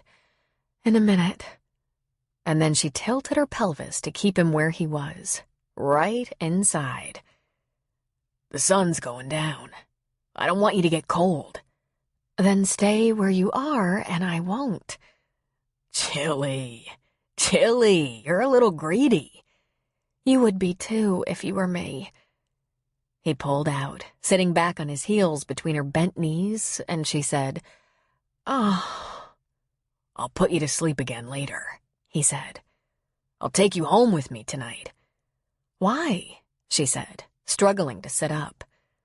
Because I have a bed. Do you have food? He nodded. Nothing fancy, but food. You could make me breakfast for dinner. She reached behind her and grabbed her t-shirt. He held it for her to shrug into. Then she felt around. Where are those sweats? It was dusk, and both of them were running their hands around the roof looking for clothes. Finally, Colin leaned over that little 18-inch wrought iron fence and said, Uh-oh. Jillian leaned over the rail and saw on the roof of the second-story sunroom one man's boot, one man's t-shirt, one cowboy hat, one woman's fluffy slipper, one pair of powder blue sweatpants, and one small gold foil package, opened and empty. She looked at Colin. Well, that pretty much tells the whole story. Jillian would have thought that her experience on the roof, having been so completely satisfying, would have held her for a while. Long enough to eat dinner, at least. But no. By the time Colin had driven her deep into the woods to his cabin, she was crazy with wanting him all over again. And by the way he grabbed her around the waist and wrestled her gently to his bed, he was in the same agonizing condition. Jillian had never in her life experienced lovemaking like this. It was as if he'd known her body and her needs forever. He drove her wild, made her beg as he said he would, and delivered an astonishing series of climaxes that shook her to the marrow of her bones. Again, she collapsed into his arms, panting. Again, he chuckled proudly. Then came a shower. Then some food. Then she said, "You should probably take me home." Why? You have a better deal at home? Seed catalogs and a recliner? Or me, naked and ready and right next to you in case you need me? You do make a compelling argument. He pulled her close and said, "Sleep with me tonight, Jilly. I promise 2 things. I won't try to make you give all your nights to me." That was one promise. What's the second? I'm gonna have to buy you a bed. I don't think I can do it in that recliner, and I'm not going up on that roof again. So she stayed with him. With the warmth of his body curled around her, she slept deeply, soundly. And in the night she woke to the sensation of his hands gently stroking her, caressing her, and she rolled over and opened up to him. She was like a rosebud that came into full, fast, multi-layered bloom, rich with the color of pleasure and deep with the fullness of satisfaction. He rocked her world to the core. Better still, by the way he shuddered and groaned his pleasure, it was obvious she rocked his. Jillian was aware of a profound difference with Colin from any other intimate experience she'd known. Normally, she would feel vulnerable and unsure until she'd known a man intimately for some time. With Colin, whom she'd known hardly at all, she felt completely safe and protected. And while it usually took her a while to trust and let go of her inhibitions, she held nothing back from him. She was surprised by the force of her own voice, crying out with abandon, and the sound of his hushed, raspy voice encouraging her, urging her to let herself go, to let it all go. It was her first night with him, and rather than holding back until she knew him better, she found herself slipping down his body and pulling him into her mouth. His hands in her hair, the growl of pleasure rumbling through him, fed a deep need in her, and she loved it. And when pushed as far as he could be pushed, he pulled her up, flipped her over in one deft movement, applied his protection, and took her. He took her to heights she couldn't remember ever exploring before. She was completely limp and full, nourished to her very soul, and she slept in her lover's arms as she'd never slept before. In the early dawn, she opened her eyes to find him watching her, gently smoothing her hair away from her brow. He gave her a brief kiss. "Jilly, I think that was the best night of my life." She put her hands on his cheeks. "Thank you, Colin. Thank you for saying that." "We have something, you and me." She laughed brightly. "We had something several times. Don't you ever wear out?" "Not with you. Just when I think I've had my fill, I touch you and feel the hunger again. It's morning. We should get up." "We should." "Can you take me one more time?" he asked, running a finger over her lips that were plump and pink from so much kissing. "Just one more time, if I promise to be gentle?" "Maybe just once more," she whispered, pulling that finger into her mouth and sucking it. She let go of it and said, "You don't have to be too gentle." His breath caught and he moaned. "Baby, you blow my mind." "And other things," she said with a laugh. But he wasn't laughing. He was inside her before she even saw him coming, rocking her, devouring her, pushing her to her absolute limit, falling with her into the sweet aftermath of sheer, blinding pleasure. All she could say when she caught her breath was, "Oh, Colin." Chapter 8. Jillian hadn't even thought about how she was going to handle the clothes and shoes and other paraphernalia that landed on the sun porch roof. But apparently Colin had. When he took her home after their first night together, he examined the sun porch from the inside and found a couple of skylights. He came back later with an A-frame ladder, screwdriver, and can-do attitude. He removed a skylight, got up on the ladder, and poked his head through the hole, reached onto the roof with a long-handled broom, and retrieved their stranded items. "Thank you for doing that," she said.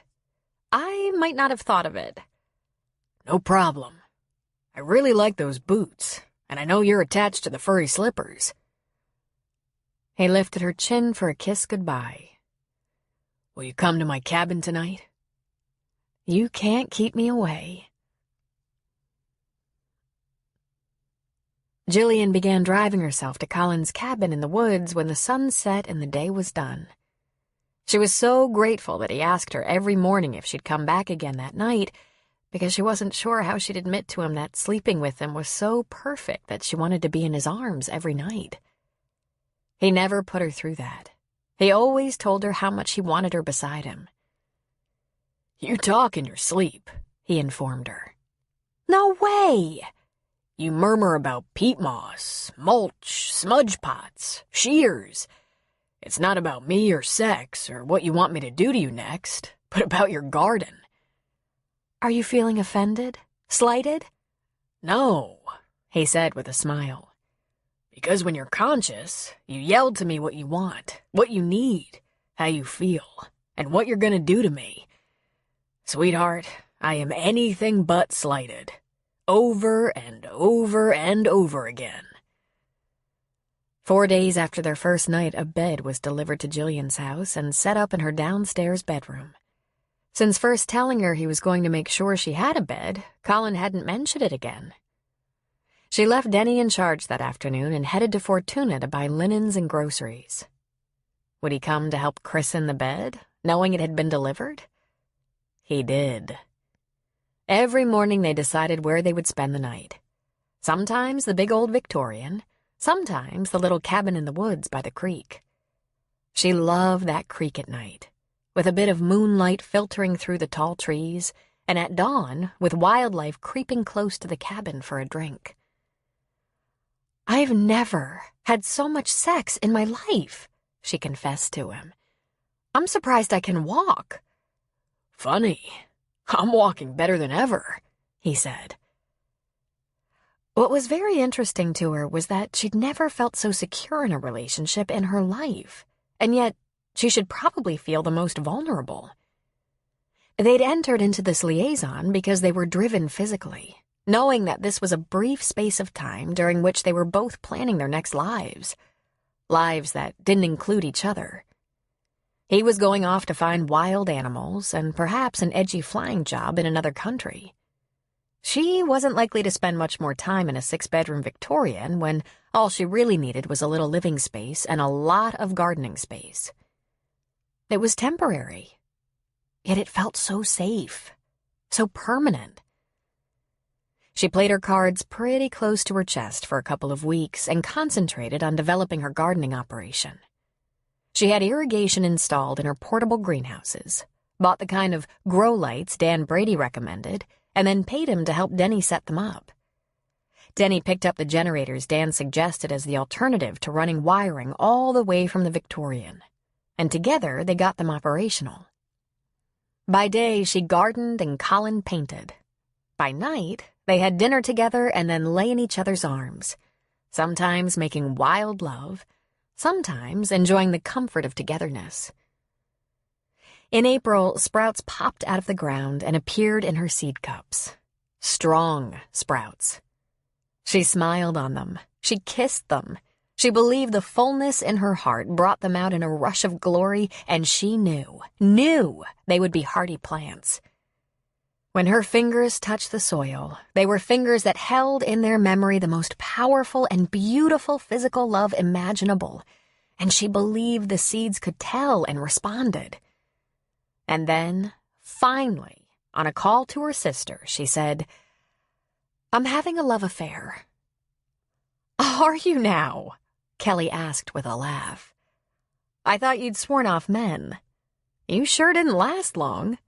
Who's the lucky guy?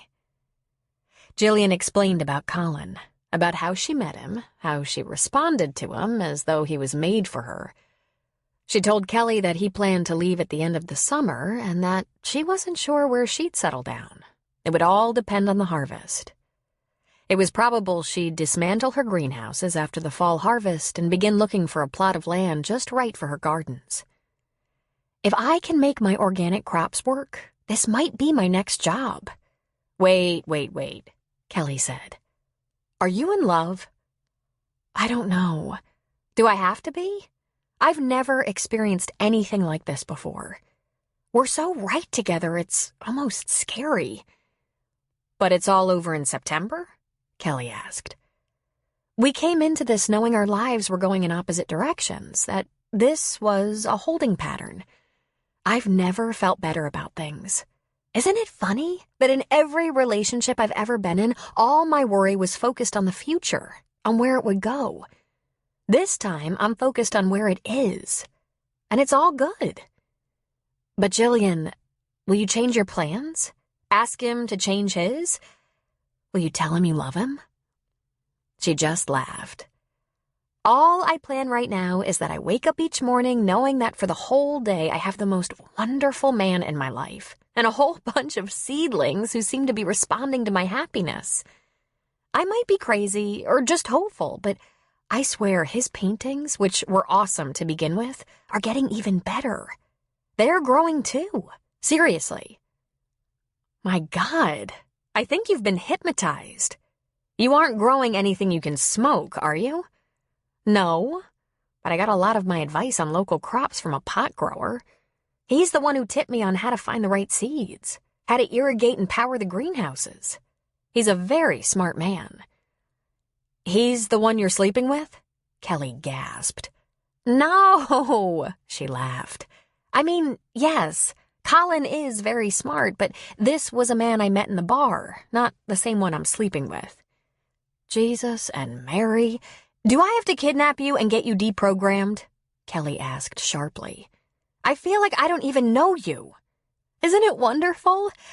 I loved my job at BSS, but until I got up here and stuck my fingers in the ground, I didn't know life could be so satisfying. I haven't thought about that rat race for weeks. But Colin's leaving you. Jillian became serious. Listen, Kel, I suffered for weeks over a scoundrel, a conniving jerk who cost me so much, who trapped me and tricked me and took from me what was mine. What I'd built. I'll take a few months with this good, solid, awesome man to 6 years with a loser like Kurt. Colin's plans for Africa were made before he even met me. And my plans for the garden were already coming into focus. This is the arrangement, Kelly. This is how it will be. It was the first thing we knew about each other and is completely non-negotiable. I'm not gonna spoil something as perfect as this by trying to change him to suit me. I'm not that crazy. That's big talk. For now, Kelly said. But I am big, Jill said confidently. I had no idea how big until I came up here and tested myself. I'm up to this. This is better than anything I've experienced, and I'm not going to put barriers in the way. I'm going to live it and love every second of it. And right now, there's no mistaking he's just as content as I am. And you know what else?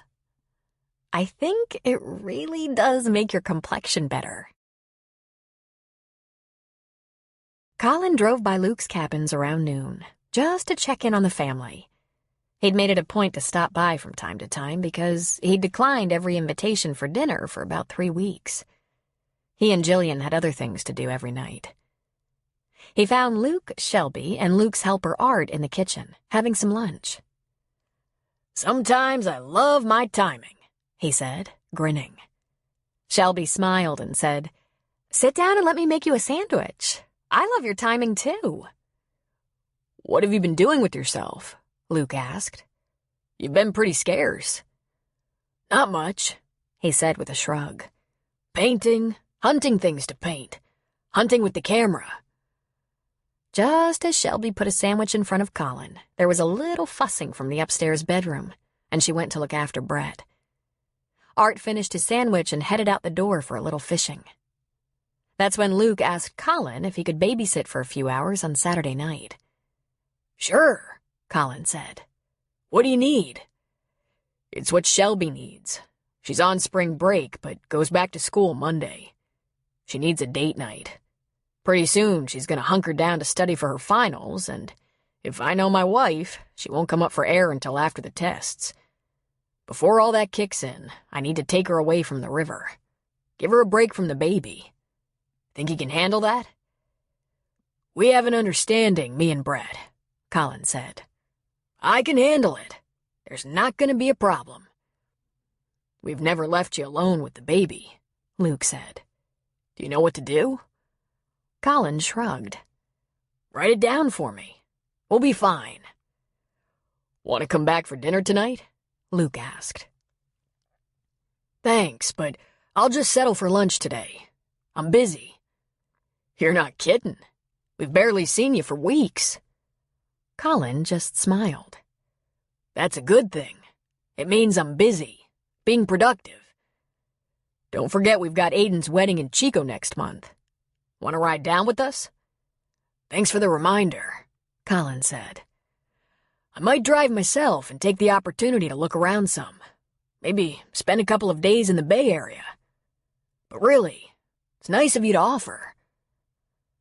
A half hour later, as Colin was getting ready to leave, he stopped on the porch and looked at Luke's Harley.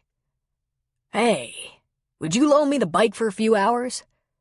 You up to that? Luke asked. Yeah, Ma, I can handle it, he said with a laugh. I'd like to take it up some of those mountain trails. I'll bring it back in a couple of hours. It's a heavy bike, Colin, and if you're still I'm good, he said. He put a hand on Luke's shoulder.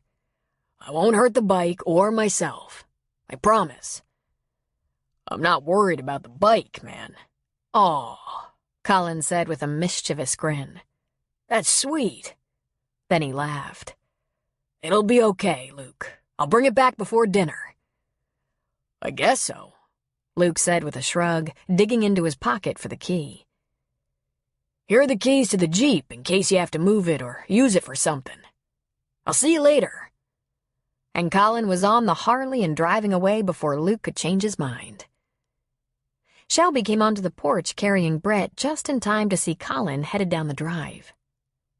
Where's he going? Luke turned and looked at her, a frown wrinkling his brow. You notice anything different about Colin? Like? She asked. Like he's all mellow and actually nice. I've always thought Colin was nice. But to me? Luke asked. He's really smoothed over. You don't suppose he's taking drugs again, do you? Luke, you have no reason to ask that. Just because the two of you can finally get along for a half hour. Besides, if Colin wanted drugs, I doubt he'd hang around you. He'd go someplace none of his brothers could find him. I guess. Luke relented. It's just, I'm not used to... hell.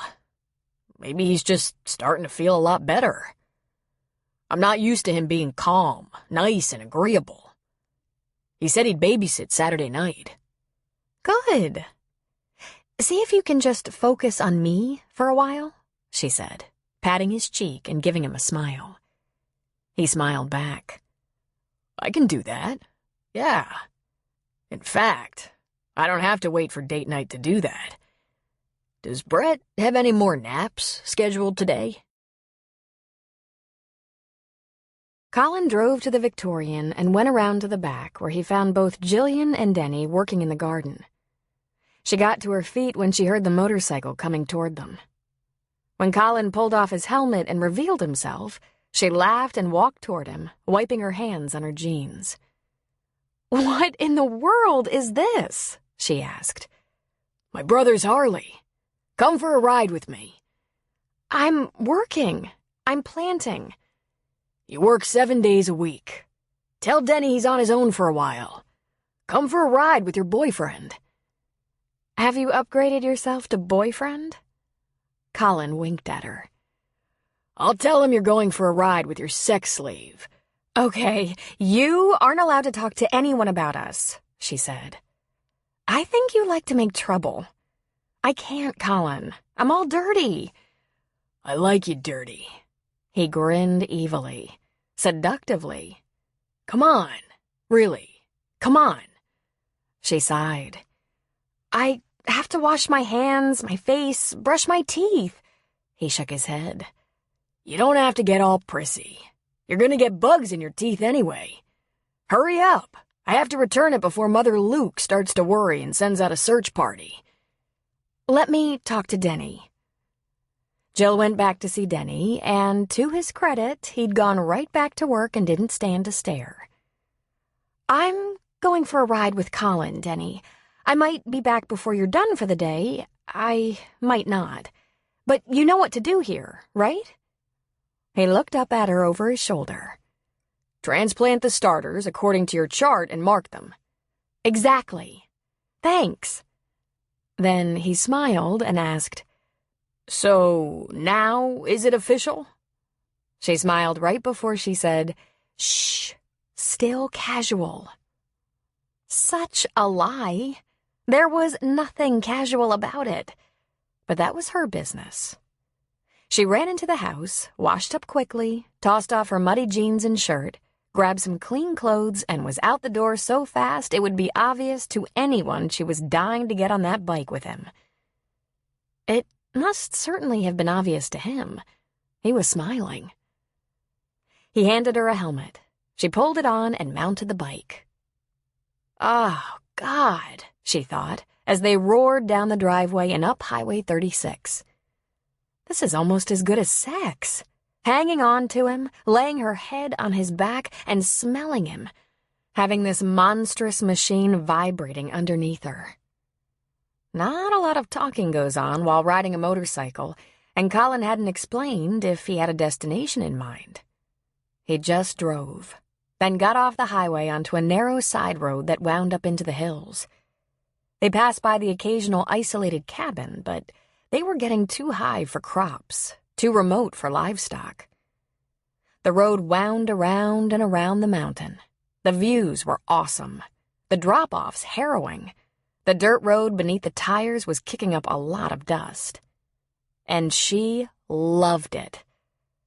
She was oblivious to the time, but when she looked at her watch, she realized they hadn't been gone that long. About 30 minutes. Colin stopped the Harley on a grassy plateau with a beautiful view, propped it up on its stand, and got off. He pulled off his helmet and reached for her hand to help her off. She pulled her helmet off. "This is beautiful. How often have you been up here?" "Never," he said. "I thought we'd end up in the woods, but this road looked interesting. I haven't been on a bike in years." "You managed it like you ride every day." "I was at Luke's today. I saw that bike and thought, perfect. I've been wanting to get you alone." "You have me alone every night, Colin," she said with a laugh. "To talk," he explained. Her mouth dropped open. She looked a little stricken. "Are you dumping me?" she asked. "I'm not even quite used to you." "No, baby." He grabbed her around the waist and pulled her against him. "I'm gonna give you a chance to dump me." "But why would I—" "That's what we're gonna talk about." He couldn't resist. He gave her a deep, penetrating kiss, holding her body up against his for a long, sensual moment. When he released her mouth and her body, all he could say was, "Oh, God, I think I'm addicted to you."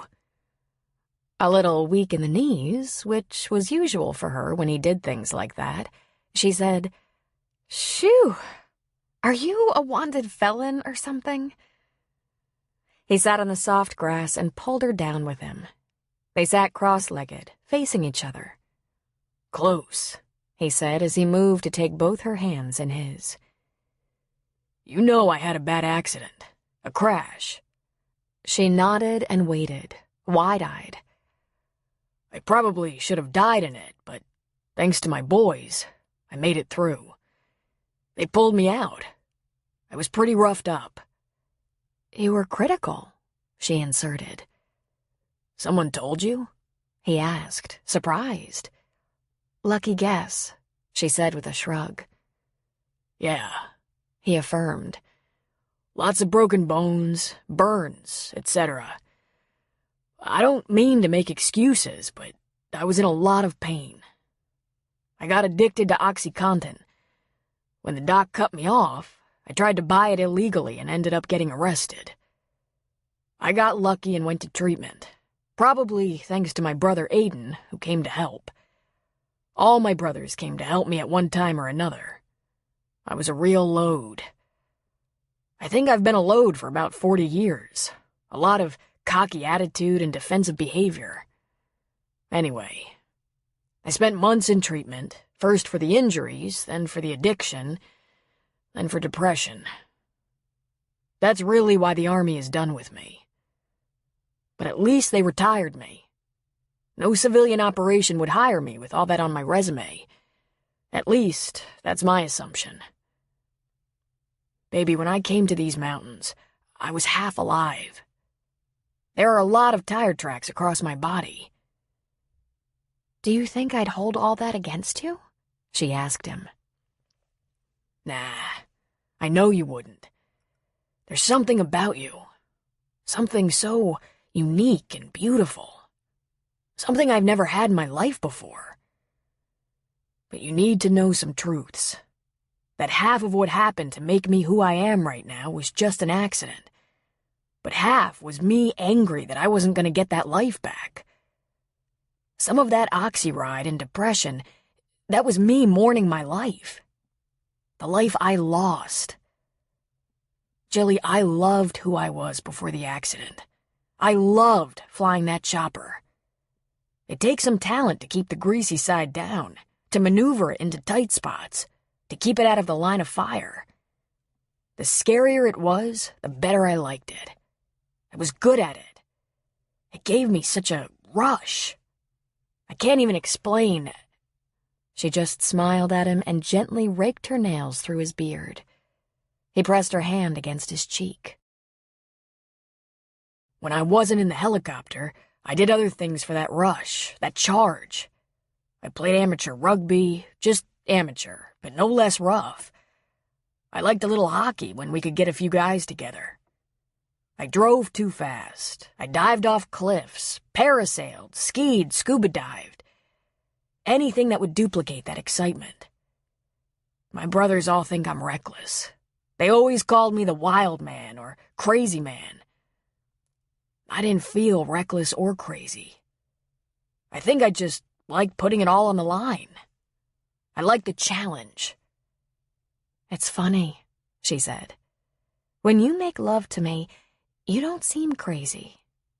You're a little wild, she added with a grin. But you take very good care of me.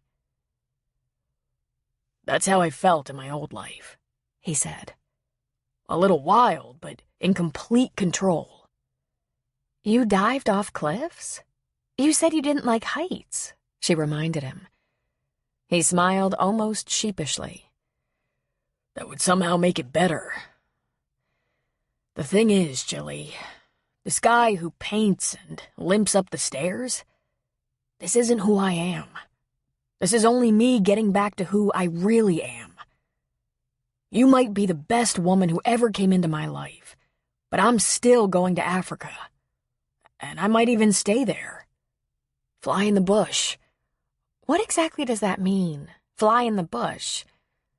Simply operating aircraft in dangerous, inhospitable regions of the world. It's the next best thing to flying in combat.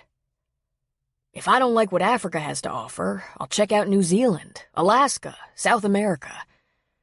I don't even dislike the idea of flying in a mercenary operation, a civilian in a war zone. All that matters to me is that I get my life back.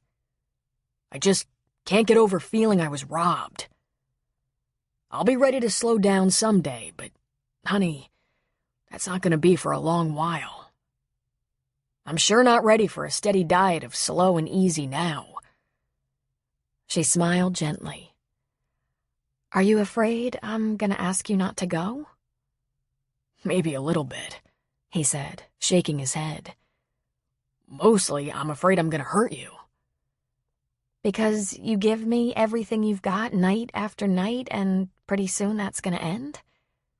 "Something like that," he said. "But Colin, I understand about the rush." He sat back a bit. He almost stuttered. "No offense, Jilly, but I have to think what I'm talking about is a little more dramatic than sticking a seed in the ground or picking a tomato."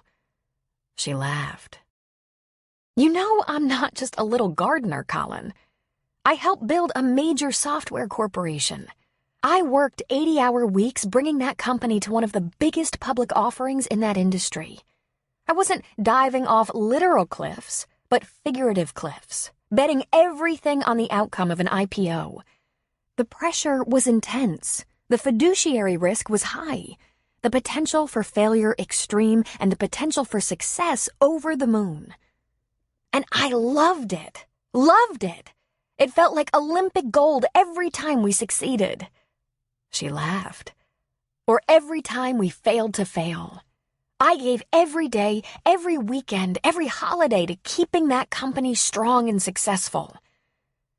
You call Harry Benedict today and ask him which 3 executives he would credit with helping him make BSS a household name and a multi-million-dollar company, and one of them would be me. I guarantee that. When that was taken away from me, I nearly crumbled. It was hard to live without the risk, the daily pressure." He looked completely perplexed for a moment. "But you were able to walk away and stick little seeds into the dirt and—" She was shaking her head. "I was driven out, which is what happens to big kids who swim with sharks. And it nearly killed me. I was terminated even though my old boss, Harry, considers it a leave of absence.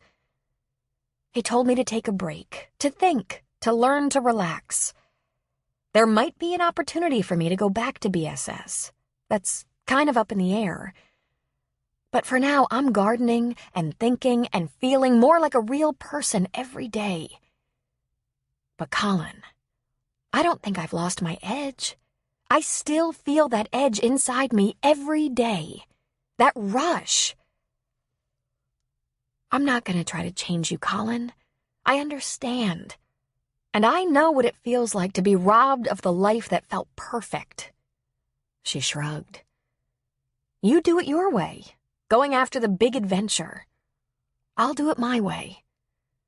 I don't want you to feel like you're missing something in your life. I'm not that kind of person." He looked a bit stunned. "Okay, that makes you the first woman in the history of the world who isn't pissed because her man is off chasing some excitement." "You're arrogant," she said with a laugh. "You assume you're the only person with needs, with dreams. I like what I'm doing, and even though I haven't been invited, I don't want to go to Africa or Alaska or New Zealand. One compromise we should make, though." "What?" he asked. "Before you leave, you should try to sell a painting or 2, just to see what happens. Not to keep you from going, but to show you what you've got to look forward to. I don't think you know. I don't think any of us really knows what we've got or who we are until we risk it. Put it to the test. You're perfectly willing to risk your life, but shy away from risking your ego or your art. You're a wimp, Colin." And then she smiled. He was speechless. He'd never known a woman like this in his life. He'd never encountered this kind of selfless support. "So," he finally said, "you think you'll go back to BSS?" "I honestly don't know. Some days I think so. And some days I feel that part of my life is moving farther and farther away. My life is mostly calm and quiet right now, but I'm happy." He looked a little confused. "But what are you doing for that edge?" She grinned at him. She ran her fingernails down through his beard. "You," she said softly, leaning toward him. "I'm doing you." That took him a moment. Then he suddenly wrestled her to the ground and went after her mouth like a dying man. When he broke from kissing her, he was out of breath, hard as a baseball bat, and his eyes were glowing like embers. And he said, "I think I have to have you, right here, right now." She ran her fingers through his longish curly hair. Now this is going to be difficult to give up. Chapter 9. Come date night, Luke had a difficult time focusing on his wife because his thoughts were consumed with his brother Colin. When Colin appeared for his babysitting duties earlier that evening, he wasn't alone. He brought a woman, and not just any woman, but Jillian Matlock. Luke couldn't stop speculating on that odd match all through what was supposed to be a special dinner in Arcata with Shelby. "I don't know why you should be so shocked," Shelby said. "They make a handsome couple, and Jillian's very nice." "He's a wreck. He's all screwed up. Plus, he looks a mess," Luke argued. "I guess he used to be okay looking if you like the big, dumb type, but look at him now." Shelby shook her head. "I don't know what's the matter with you. Colin is a very handsome man. That scarring he got in the accident doesn't detract from his good looks at all. And he is far from dumb, Luke," she said gravely. "Sometimes you just wear me out." "It's not just the burn scars, which, I admit, aren't that noticeable, but what about that long hair and beard? You just don't understand, Shelby.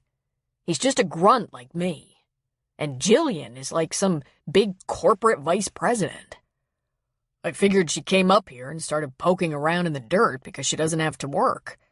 She's rich, made all her money in the software industry. Even if I didn't know that about her, I'd know she was smart.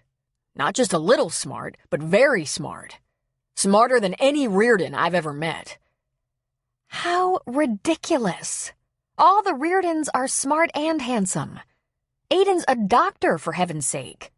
"Well, that's Aiden," Luke said, cutting off a piece of his steak. "He's always been a nerd." Shelby just shook her head. The Reardon men were all drop-dead gorgeous and pretty damn smart, Luke's current idiocy notwithstanding. "But that's not the half of it, Shelby. I'm telling you, Colin doesn't lean toward smart, beautiful, classy chicks like Jillian. He goes more for the pole dancer type." He chewed thoughtfully on his steak. He swallowed. "Course, so did I. I should never have been lucky enough to find you. You're way out of my league." She lifted an eyebrow. "Are you trying to make up?" "Oh, baby, I'm not saying that to flatter you. It's just the God's truth." He shook his head. "To think Colin got all his rough edges filed down nice and smooth by Jillian. I thought it had to be illegal drugs." He chewed another bite of meat. "I can't wait to call Aiden." "Why don't you, just for once, mind your own business?" she asked. He shrugged. "I'm a Reardon," he said simply.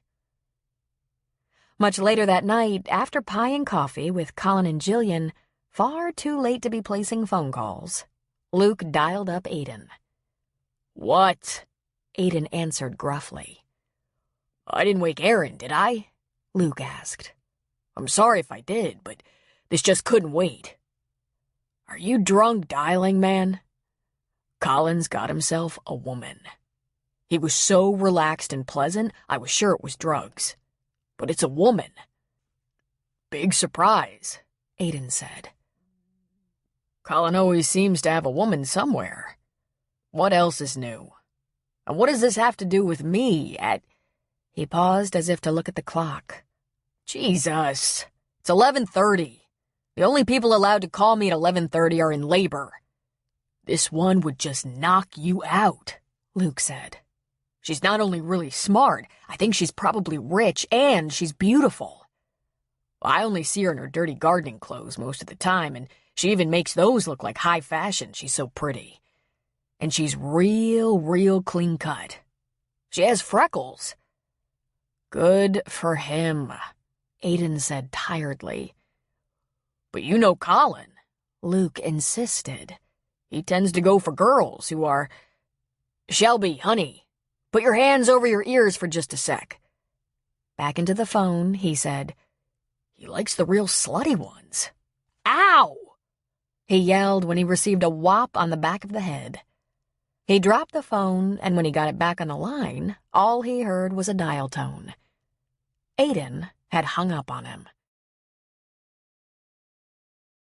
As the cloudy April skies led to a bright sunny spring, Jack was conscious of tongues wagging all over Virgin River. New relationships were always springing up, so the emergence of a couple of newcomers who had hooked up, Jillian and Colin, didn't throw the river crowd too much. They were used to watching unexpected love bloom all the time. But when the new relationship between Jack and Denny Cutler came out of the closet, the talk really launched into high-speed chatter. It's probably too late for a baby shower, Connie observed. Connie and her husband owned the corner store across the street from the bar. Oh, I don't know, Jack replied with a wink. Denny's looking for some better fishing equipment. Denny was proving to be a pretty good angler in a very short period of time. But casting and catching trout was secondary in importance to getting acquainted on a new level. Before this revelation, they'd talked about everyday things, from the Marines to car engines. But now Jack felt the need to fill Denny in on the Sheridan family tree. And being the only son in his family, he'd always been very close to his father. So he tried to tell Denny everything about Sam Sheridan, his new grandfather. And he told him all the things he could remember of his growing-up years. Things he wouldn't ordinarily talk to a friend about. Subjects ranging from Boy Scouts to high school football to having sisters. To Jack's great relief, he learned that Denny's life hadn't been all stormy seas. When Denny was a real little guy, his mother might have had a hard time with her difficult and sometimes abusive partner, but Denny was cushioned from much of it by loving grandparents. His father left the scene not long prior to his grandparents' passing, leaving just him and his mom and a small inheritance that helped them get by. Me and my mom had a good life. She even dated a real nice guy, a man by the name of Dan Duke. We stay in touch, even though they never got engaged or anything. I played football, and he never missed a game. We were like a family. She found that cancer the first time when I was barely 17.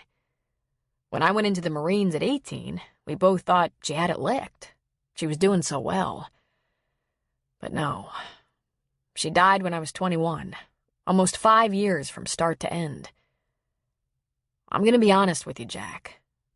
That's the hardest thing I ever went through. I know, son. I lost my mom when I was in my 30s, and it was terrible. And I still had a big family around. Preacher, he lost his mom when he was a senior in high school, and he had no other family.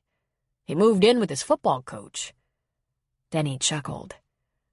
I moved back in with the Marines, he said. I'm surprised you didn't come and find me right away, Jack said. I had to think about it for a long time, he answered. What if I found you and you turned out to be like Bob? He shook his head. I had to put a plan together in my head. My mom got involved with him too fast.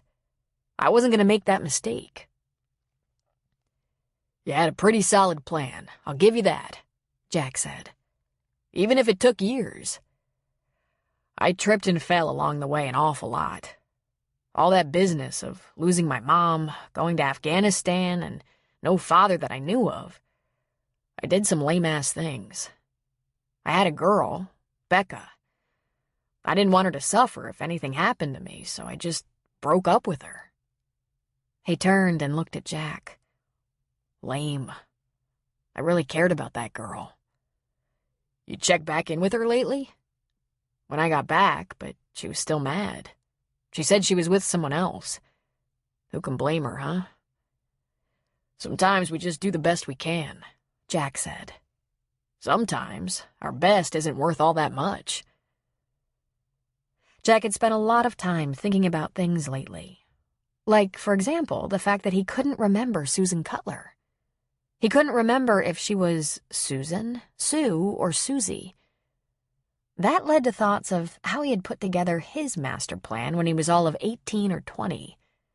The only kind of plan that a sexually driven young man has. If we have an understanding, me and the woman, and if we're careful, have protection, we're consenting adults, he told himself. We aren't obligated to each other. We're not going to be sad or hurt when we pull apart because from the start we knew it was just for now, not forever. What a lot of happy horseshit that was. Clearly he must have had such an arrangement with Susan Cutler, and 24 years later the sheer idiocy of such a plan was all too apparent.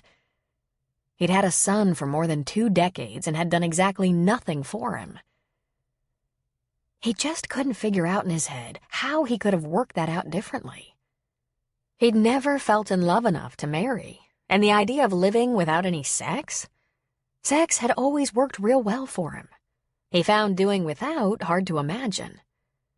But at the moment, standing beside Denny, fishing with him, listening to him tell about his mom dying, breaking up with his girl, going to war, all without the support of a father, it made Jack kind of wish he'd just taken the matter of sex into his own hand for about 25 years instead of always looking for a pretty girl to pass the time with. And yet, this boy who had appeared late in his life was a real gift. Jack liked him. They seemed to think alike about a lot of things. They laughed at the same time, scowled at the same time. He was sharp, and he should probably think about college. Jack would encourage that when the time was right. So when he thought that he just should have been celibate all those years ago, he reminded himself that, had he done that, Denny wouldn't be in his life right now. And this young man was quality. He was respectful, cheerful, considerate. Oh, how he wished he could remember the woman who'd raised him. I wonder, Denny, remember those pictures of your mom you showed me? Would you be willing to loan me one? I bet I'll remember a lot of stuff about us eventually. Sure, he said, grinning. I'll dig it out for you. Pastor Noah Kincaid was driving out of town on a sunny Saturday afternoon when he passed Liddy Sutter's house. Something just wasn't right there. He'd waved at her as he'd passed by, but she hadn't waved back even though she was sitting on the porch. Noah made a wide U-turn and went back, parking in front of the little house. He saw immediately what was amiss. It was still pretty cool outside, and yet she was sitting on her front porch wearing only her slip. Liddy? He said, walking up to the porch. She lifted her eyes and smiled, but there was a faraway look in them. She was dazed. Noah had spent a lot of time visiting in nursing homes and hospitals over the years, and he knew Liddy was elderly, diabetic, arthritic, and had a heart ailment of some kind. Well, my dear, he said with a smile, lifting her arm at the elbow. We'd better get you inside and find your robe or dress. And we'll call Dr. Michaels to come take a look. See if your sugar is out of whack or something. She said, smiling a bit. Though she spent almost every Sunday sitting up close to the front in his church, clearly she wasn't sure who he was. She stood at his urging and allowed herself to be led inside. She was so frail, he found himself thinking. He wasn't sure of her age, just that she was white-haired, bony, elderly, and felt so fragile in his grasp. He led her to the kitchen and sat her down at the table. Just give me a second, Liddy. Then I'll find your robe and slippers. He picked up the kitchen phone and called Cameron Michaels at home. It was Saturday, and there would be no one in the clinic. He was quick and to the point. "Hi, Cam. I'm at Liddy Sutter's house. I found her on her porch wearing only her slip, and she's out of it. She doesn't seem to recognize me." "I'll come," he said. "Can you smell her breath?" "Sure, but I didn't detect anything like fruity breath." He leaned down toward Liddy's mouth. Liddy fanned her hands rapidly, trying to get him out of her space as if he were a gnat. "I don't get anything, Cam. I'm sorry. I don't know how to test her sugar levels." "Is she agitated?" "Only when I'm trying to smell her breath," Noah said. "Want to hurry? I'm on my way. Do me a favor and call Mel at home. Get her rolling in case we have an emergency." "Sure thing." Noah did as he was asked, and then went in search of a robe or some sort of cover-up. But he found a dress and shoes in the bedroom doorway. It was as though she'd stripped right there and had gone outside.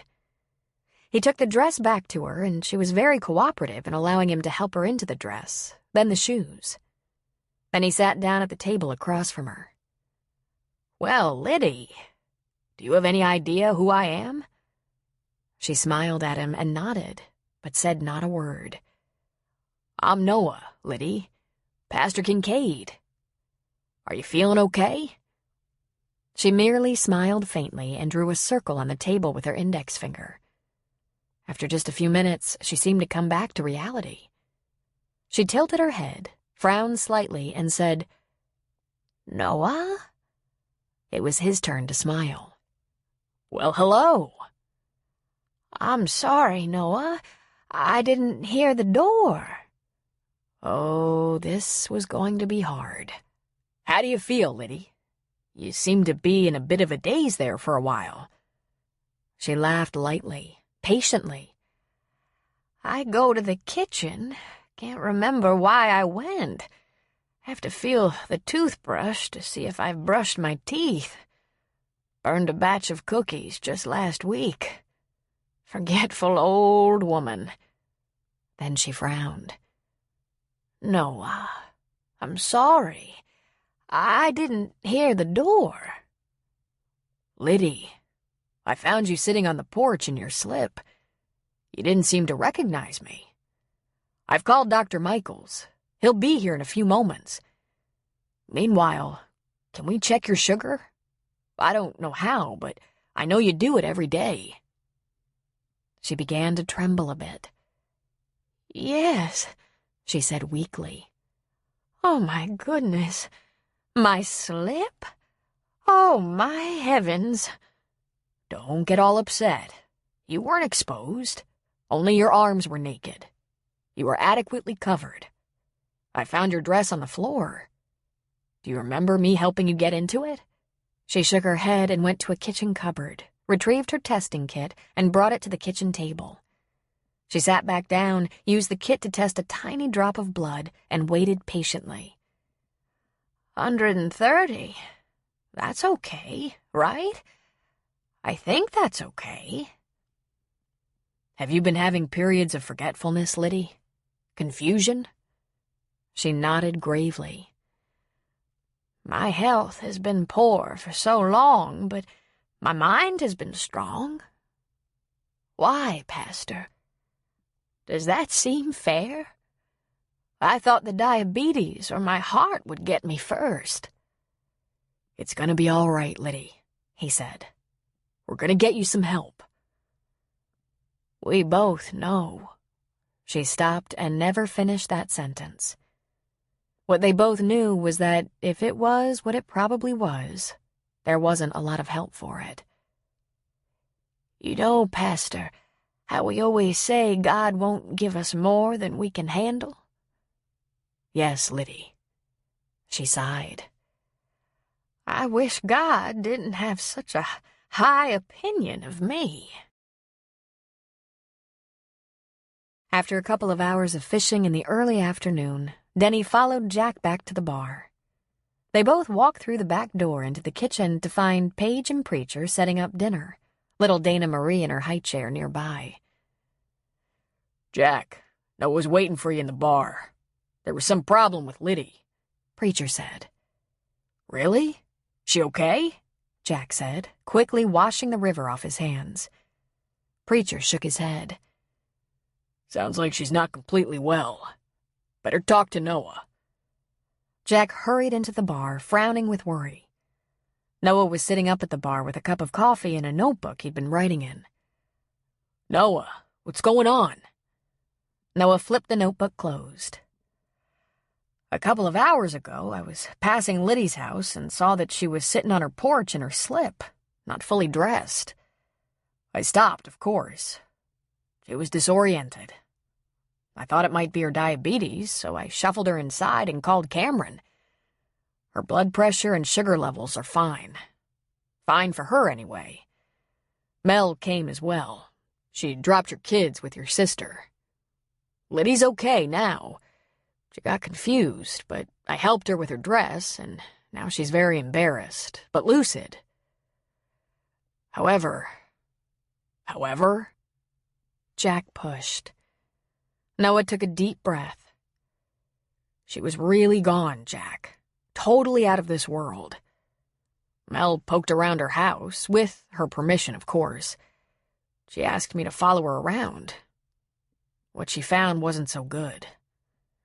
I'm afraid there are signs of dementia, perhaps Alzheimer's. There are dirty plates with dried food in the bathtub.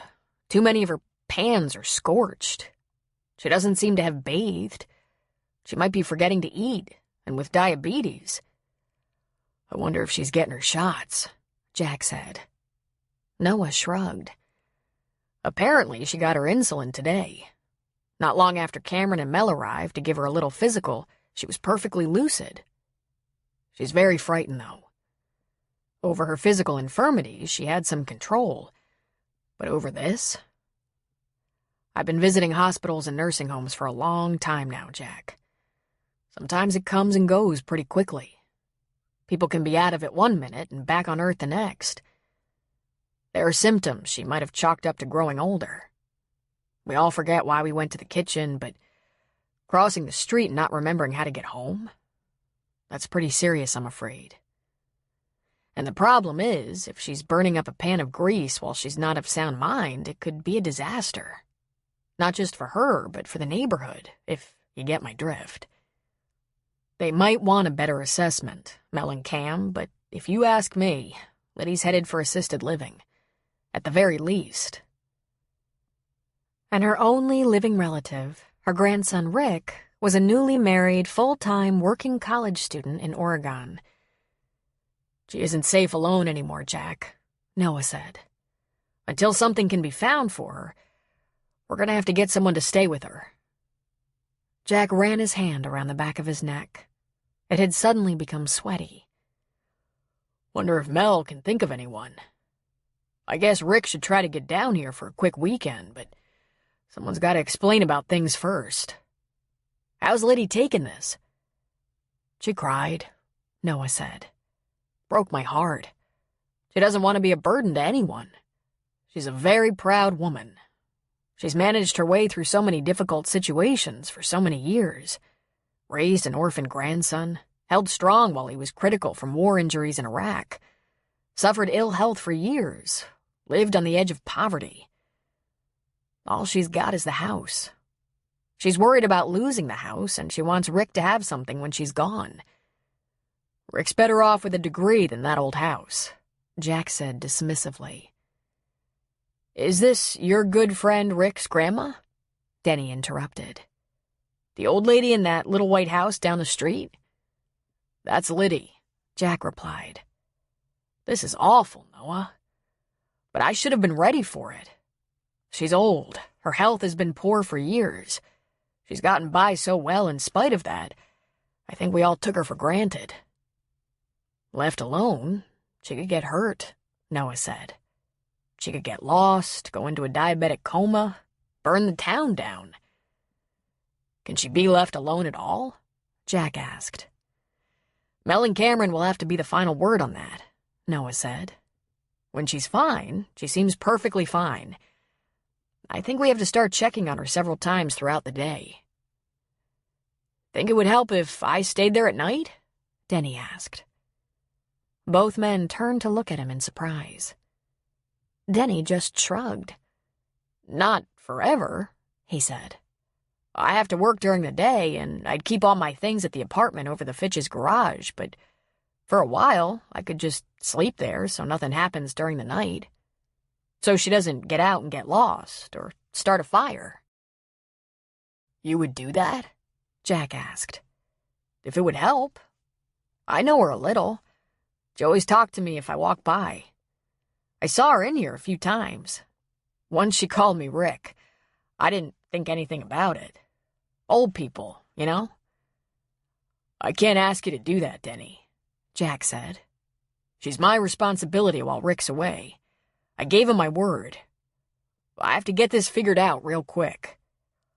"Listen, call Rick at school," Denny said. "Tell him his grandma's slipping. Her physical health is hanging in there, but her mind isn't what it was. And tell him I'll stay with her at night. Sleep on her couch or something, till something gets arranged for her. Tell him not to worry too much. A lot of people round here to pitch in. Of course, you guys are gonna have to check on her a lot during the day.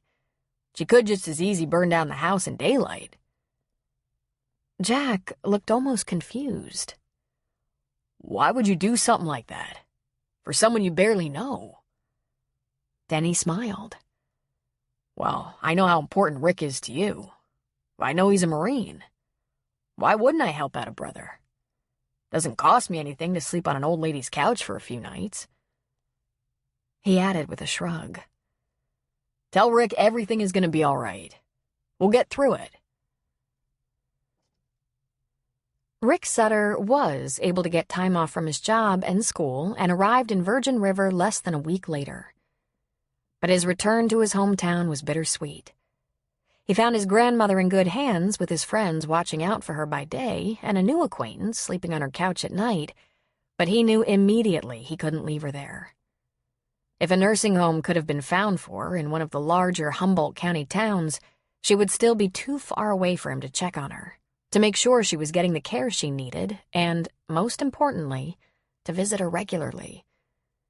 He would have to close up the house and take her back to Oregon with him. Complicated details were being quickly sorted out.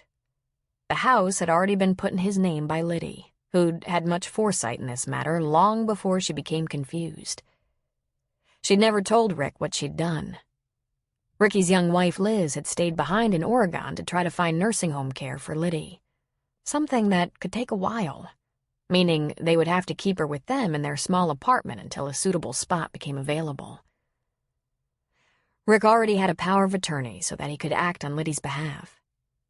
He packed up Liddy's things and some mementos of his childhood, but for now, the house was going to be closed up, the utilities turned off, until they had a better picture of the future. "This is the only home I can even remember," Liddy said to Ricky. "That's why we're not selling it, Graham," he said. "I have 2 more years of college, but we might get back this way." She shook her head. "I'll never make it back here, Ricky," she said. "You've weathered so much in your life. You never know what's coming. Let's not give up yet." "I don't want to be a burden, Ricky. I don't want you to have to take care of me." He laughed and hugged her closely but gently. "Didn't you raise me all by yourself? Haven't we always taken care of each other? Stop being silly and have your friends over for tea before we leave." In the few days it took to get things in order in Virgin River, Rick stuck real close to his grandmother. Her periods of confusion were regular but fairly brief. She ran the bath and left it sitting without bathing. She boiled eggs and forgot about them until the sulfur-like smell of burned hard-boiled eggs filled the house. She put her slip on the outside of her dress and didn't notice all through the morning. She wandered around the house in the night, waking Rick. It was very apparent that she needed caretaking. Liddy had only Medicare and Social Security, so Liz had gotten her on a list for an inpatient facility, but a medical assessment by a geriatric specialist would be needed. An appointment was set up for her in Oregon, and her placement would have a lot to do with the severity of her medical situation. I have a feeling she's going to be able to score a pretty high ranking on that list, Rick told Jack and Denny. She's slipping pretty fast. I didn't really make much of her forgetfulness the last time I was here a couple of months back. None of us did, son, Jack said. The only important thing is that she gets good care. I'm going to be saying goodbye to her before too long, he said. Then he shook his head. And yet, with her problems, I'm surprised she's made it this long. He turned to Denny and said, Thanks for helping out, man. You don't even know us. That was cool of you. Denny shrugged and said, I figured out pretty fast that's what people do around here. If they can, they step up. On the morning that Rick loaded Liddy and her belongings into his truck, there were quite a few people gathered around to wish her well. She was her amazing self.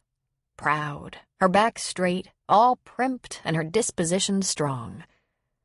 She said her goodbyes with gentle hugs and little cheek presses, telling her friends and neighbors she hoped to see them again, when in reality, she knew that was highly unlikely. Mel gave her a hug and said, Jack and I will drive up within the month to see how you're all doing, Liddy. We'll be in touch by phone until then. That's so sweet, Mel. Of course. We appreciate that. Ricky will take very good care of you. He's a good boy, Liddy said. Well, you raised him. Of course he's good. Before getting into the truck, Rick shook Denny's hand. Thanks, man. I'm really glad you and Jack found each other. Denny smiled. We'll see each other again, Rick. Drive safely. Study hard. Chapter 10. In late April, Colin asked Jillian if she had anything she could wear to a wedding. Why? She asked. Are you trying to marry me? My brother is getting married in Chico in just 2 weeks. I have to be in the wedding. All the brothers have to be in the wedding. It's a big country club ordeal. Gee, I bet he belongs to a country club now. I never asked. Anyway, I have to wear a tux, and I'd like to take you with me. There will be a lot of Reardons at this event. And they'll be looking me over? She asked. Oh, without a doubt, he said. They'll also be looking me over to be sure I'm not popping oxys or drinking too much champagne. Come with me, Jilly. Keep me safe from them. She tilted her head. I did bring unnecessary clothes, but I don't think I brought the right unnecessary clothes. I could shop online. You're sure you really want to set them up to think you have a permanent girl? I haven't told any of them about Africa yet, he admitted. I've started getting my inoculations, and I'll let them know pretty soon. Oh, Colin, why haven't you taken care of that? They all know I have that cabin till September, but not one of them has asked me what I'm going to do next. I'm pretty sure everyone assumes I'll find something near one of the boys, but Africa is going to throw them. I doubt they think I'm tough enough for a trip like that. Are you sure you are? She asked, giving his arm a stroke. Strong enough and hoping Africa will show me what I'm made of, what I've still got. I'll tell them, but not till after the wedding. There shouldn't be arguing at a wedding. And Aiden has suggested a shave and a haircut. She stood on her toes to run her fingertips through his curling locks. His hair was almost shoulder length now when it was free from his ponytail. Maybe a little trim, but not too much. I love this hair. I love the wild man look you have. If you get any trouble about it, refer them to me. You'll come with me? She nodded. But it worries me that you're misleading your brothers about your plans. Not really, Jilly. I'm just keeping my own counsel, he said with a smile. I'll bring it out of the closet right after the wedding. She grabbed his earlobe and gave it a tug. Do not put me in the middle of that. He swung her around, laughing, kissing her. I wouldn't do that to you, Jilly. And don't think you can get away with working around the truth like that with me. He stopped moving. He looked down at her, his eyes dark and serious. Jilly, if you ever get anything but the most profound truth from me, call me on it. I'll kill myself on the spot. He shook his head. I have lots of reasons to keep things from my brothers. They're known for being in everyone's business all the time. But I'd never keep anything from you. I wanted to be completely honest with you from the start. She was deeply touched by that, but felt a twinge of guilt. She bit her lip as she looked up at him. I haven't exactly unburdened myself to you, she said. And they both knew what she was holding back. He'd asked her more than once what the last man in her life had done to hurt her. It's okay, honey, he said, touching her nose. When you're ready. But I know you haven't lied to me. I know that. Colin noticed things gradually changing in Jill's garden. He learned that tomatoes needed 8 hours of sun a day, and that Humboldt County in the mountains wasn't exactly known to be sunny and warm, even in spring and summer, but it was known for rich soil. Everyone in town talked about the great success that Hope McCrae had had with her garden, and everyone was happy to know that Jill had brought it back to life. Another change involved Colin. He began painting in the sunroom quite often. He preferred it to the artificial light in his cabin or the outdoors once the weather became hot in the sunny afternoon. He liked being able to look down on Jillian's work in progress and watch as she tilled, sprayed, planted, moved plants from the greenhouse into the ground, scooting around the property in her garden mobile. The UPS truck was a daily arrival. Jilly was constantly buying supplies. After painting for a couple of hours, Colin would wander down to the kitchen for a cup of coffee, then out onto the porch to take a break. If Jill saw him, she stopped work and spent a little time with him. What he liked even better was when she came silently up the stairs and sat on the floor behind him, watching him paint. More and more of his work made the move to the Victorian, and it remained there. He still went out with his camera, but a lot of Colin's time was spent painting in that big room with all the windows, the 2 skylights, and so much natural light. And many of his nights were spent in the bed he'd bought her. There were paintings he still kept in his cabin, covered and turned toward the wall so that if he and Jillian spent a night there, she wouldn't peek. He worked on them only when he was alone. One was of a gardener wearing calf-high rubber boots, gardening gloves, and a wide-brimmed straw hat. And that was all. She was turned to the side, only the lower half of her face was visible. The strong line of her jaw and her beautiful plump pink lips in a secret smile. Also visible was a side view of her nude body. The soft curve of her breast, the round arc of her perfect butt, her long, elegant legs, graceful arms, and delicious shoulder. It was Jilly as he pictured her. That painting's twin was the nude gardener crouched between rows of plants, small spade in hand, grooming. No one but Colin would know how perfectly each of those curves fit into his big hands, how soft that velvet skin felt against his rougher skin, how much pleasure those exquisite lips brought him.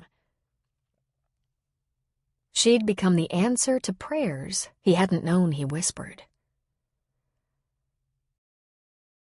After an afternoon of perfect light, Colin cleaned up his brushes, put away his paints, and washed up in the upstairs bathroom. He heard a scraping sound from the room right below him and was still drying his hands on a small towel when he walked into the maid's quarters. He found Jillian had pushed the bed away from the wall and was measuring the size of the room. "What's going on?" he asked. She turned toward him with her eyes glowing.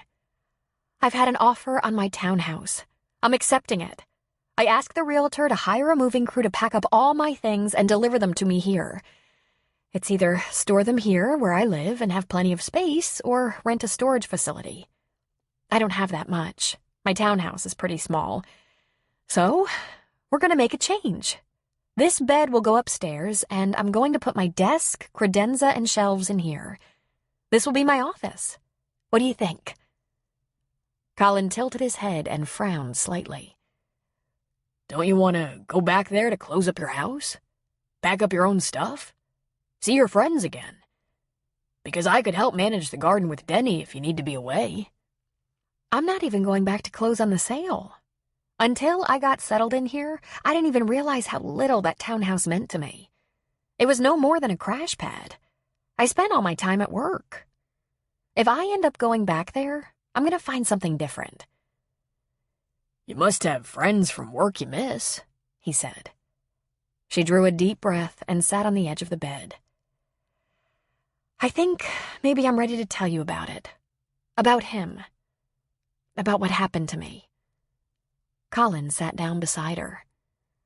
Only if you want to. I want to. It's become kind of blurry and surreal in my mind. I still can't believe it really happened. He was a man on a mission, and he was relentless. 20 minutes later, Jillian had shared with Colin many of the details about her relationship with Kurt, telling the story with brutal honesty. You must have been at least flattered if you were going to break rules, Colin said, pulling her closer to him. She laughed. Truthfully, I had promoted him because we lost a director in my department, and Kurt had come with glowing letters of recommendation. I was watching him closely to see how he was holding up with his added responsibilities. He was watching me closely for other reasons. I began to get the attraction message from him, and he was tempting you. I was very busy with work. I didn't have a lot of time for socializing. But I began to see him away from work, and I knew these were not just a couple of colleagues talking business over dinner. I knew what his intentions were. I warned him that it wasn't a good idea, but after a few months, after he continually made the excuse that we both spent so much time at work, neither of us had anyone to date, and the next thing I knew, I was sleeping with him and worrying about keeping it a secret from the boss. She laughed bitterly. The boss, Harry, who was my best friend in the company, 6 months after I met Kurt, and 1 month after I first was intimate with him, he accused me of sexual harassment. He had a lawyer, witnesses, a complicated log of events that I couldn't exactly refute, text messages and emails that could certainly be construed as exploitive if it weren't for the simple fact that he'd approached me, worked very hard to seduce me, and it was completely consensual. In fact, when you get down to it, he put the pressure on me. I was very reluctant. He had set me up from the beginning. He forced me out of my job, and part of the settlement he asked for to keep us all out of court was to take over my position, and he wanted me terminated. Did you fight? She shook her head. We talked about fighting it, me and Harry. We both knew it was all trumped up. But in the end, Harry pulled my fat out of the fire. He told me to resign, but that he was going to replace me with a consultant and would consider my resignation a leave of absence. He gave Kurt vested stock options, probably worth a lot of money, but going to court might have cost more. But Harry got a confidentiality agreement, which both Kurt and I signed, and a waiver that would be the end of the complaint. No further suit. This was critical. I wouldn't have my reputation damaged by these phony accusations. I still have a good reputation in the industry. She fell back on the bed and looked up at him. She shook her head. I can't believe I was so naive, so unprepared. Colin reclined beside her, his elbow braced on the bed, his head balanced on his hand. You never suspected? Not for a second, she said. He was cute and charming, but so wily. It never would have occurred to me that he was both lazy and predatory. He even walked me into a jewelry store once and got me looking at rings. Not that I was ready to be so serious, just a casual fun thing. Know how I found out the truth? I walked into the boss's office for a meeting, and Kurt was sitting there wearing a perfect, pathetic, hangdog look. The poor victim. I was stunned. I could barely breathe. She sat up, cross-legged on the bed, facing him. I was devastated. Not only was I shattered that this man would betray me like that, I'd lost my real true love. The company I'd helped found and build. And tell me this. How could your mentor, your best friend, let that happen to you? Because he didn't know. In retrospect, I should have confided in Harry immediately. She shook her head. I didn't want my friend and mentor involved in my love life. In the end, he had to rescue me as best he could. When this accusation hit the fan, everything changed. I wanted to fight it out, but Harry saw it otherwise. I can see now that he made sense.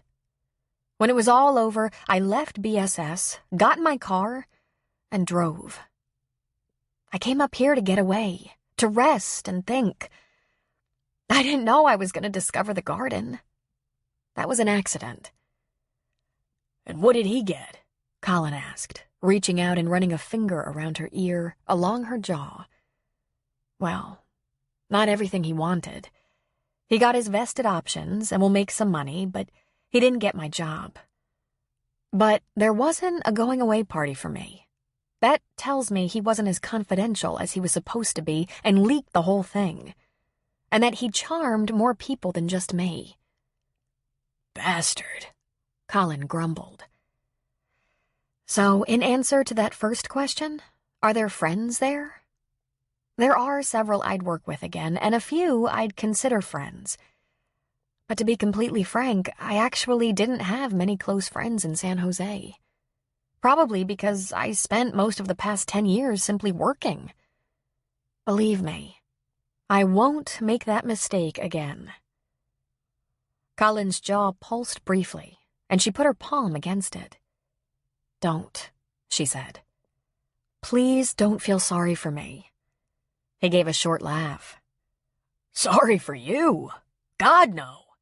Angry for you? Yes. But here I am, and in truth, Colin, I've never felt better about anything. I'm the CEO of the backyard garden, and it feels real good. No one's getting the better of me here. Well, the frost or aphids might, but I'm on top of it. She smiled at him. Jilly, do you feel safe and in control now? With the garden and with me? She leaned toward him for a kiss. Yes. And you don't have to be angry for me either. I've got that covered. Jillian never even suggested that Colin keep her most personal information secret. She knew she didn't have to. One thing he did ask her was, Have you talked to Harry since you left? When she said there had just been a few emails between them, he said, He was on your side, Jilly. I know you didn't think you got what you needed at the time, but it sounds like he did the best he could for a trusted friend. The most important thing was, he believed you. She realized she'd been avoiding Harry because she didn't want to show her weakness by asking how Kurt was doing. There was a tiny part of her that was afraid he was thriving. She knew how to work her way around office gossip. Too bad she hadn't thought that so necessary when she was seeing Kurt. But no way was she going to have anyone pass around the news that Jillian Matlock had called the CEO. She didn't call his office. From the widow's walk, she dialed up Harry's cell phone from her cell phone. Her name would come up on his caller ID. So, you're not dead, he answered gruffly. She laughed before she said hello. I am very much alive and sitting on the top of a 3-story, 90-year-old Victorian house on the widow's walk, in the middle of a forest, because I have good reception up here. The view over the forest and farms is awesome. How are you, Harry? I'm grumpy. I'm told I need a knee replacement. My wife has me on a diet for my cholesterol. She wants to go on a month-long cruise. I don't think I could survive something like that. I want to send her on the cruise with her sister and go to Pebble Beach for 3 days. Think she'll buy that? She laughed at him. He adored his wife. You'd be better off on a ship with your bad knee. Besides, you could use a vacation, she said. I could use a knee replacement too, but who has time? Seriously, I don't think I can be trapped on a boat for a month. I might throw myself overboard. Jillian, how the hell are you? I'm better than I've been in a long while, Harry. You'll never guess what I'm doing. I've started a very special garden. Oh, God. Please make this interesting soon before I nod off. So she gave him the bullet points. She'd started growing specialty, hard-to-find fruits and vegetables. The exotic kind that garnished meals at fancy restaurants. Not something just any gardener could do. You gonna grow in summer? Read sex novels in winter? He asked. You told me to relax and think. Some people go on cruises. Some play golf even with a bad knee. Some people go to the lake or the beach for the summer. Some even skydive for fun. And me? I'm going to spend the summer in the garden. And I'm not only relaxed, I'm having a blast. If I'm still here after September, I might buy smudge pots and experiment with a winter crop. I'm planting a lot of stuff right now just to see what works, what's strong, what's weak. I'll have an idea what's possible by late summer. I might end up with a wide variety or just a few special items. Then I'll have to decide why I'm doing this. Organic? What about bugs and worms? Harry, you know about gardening? Not a damn thing. These seem like obvious questions. She had to chuckle. This was how he'd gotten so far. He knew a little bit about a lot of things, and a lot about a few things. Brilliant man. I'm doing a lot of research, and so far, things are going well. We're even making our own mulch now. We? I hired a hand, and I sold my townhouse. My goods will be delivered soon.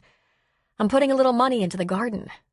Call it research and development, but this is actually a low-cost operation. When she paused, so did he. The silence stretched out. Finally, in his gruff voice, he said, You sound good, Jill. I am good, Harry. Is BSS doing all right? All right. Stock's up. Board's a pain in my ass. One software product fuck-up and recall, but that's only one of our many products, and we can afford to eat it. Another silence. He's not here anymore, Jill. I didn't ask, she said. I'd like it on the record that I didn't ask, she said emphatically. He couldn't take the heat.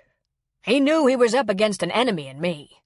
Plus, there was the incidental fact that he's completely incompetent. I gave him a sterling recommendation to help him out of here. The only thing that could have made it sweeter is if it had been to one of our competitors.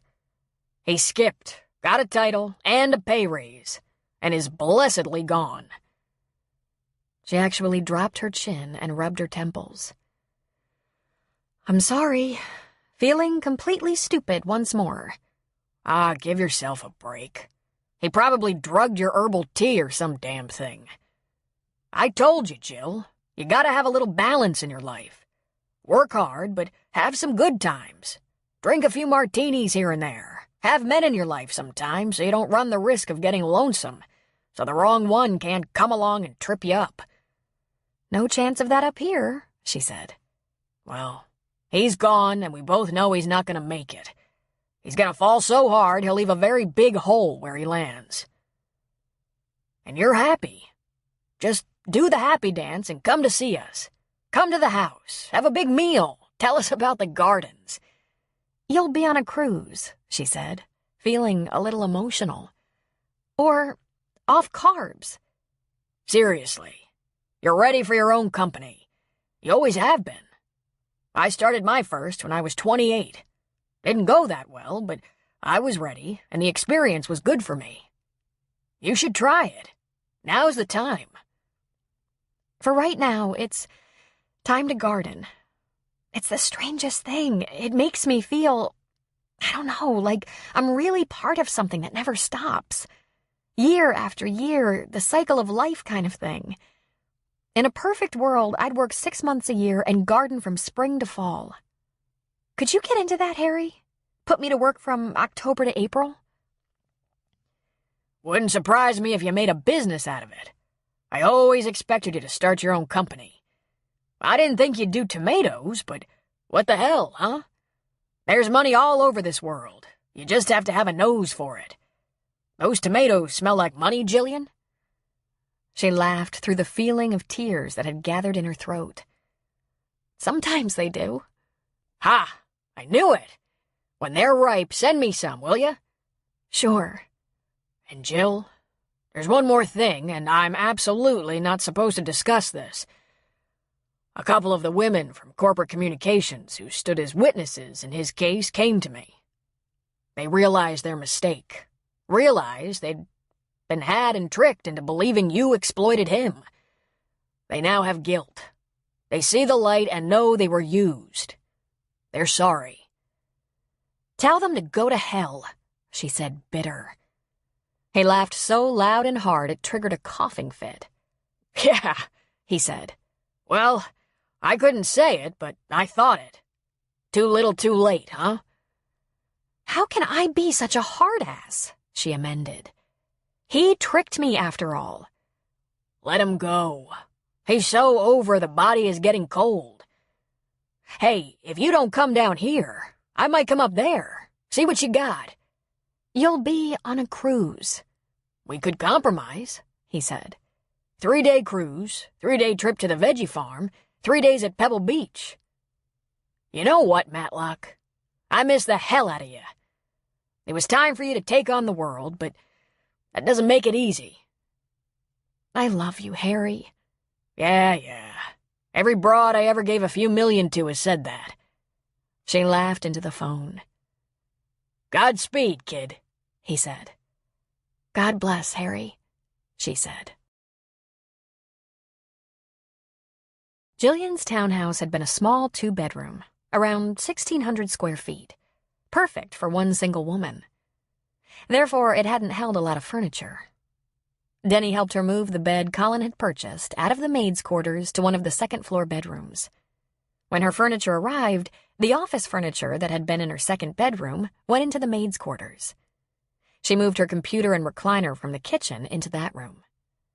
Her living room sectional went into the sunroom, along with her big flat screen, bookcases, and side tables, and there was still more than enough room for Colin to paint.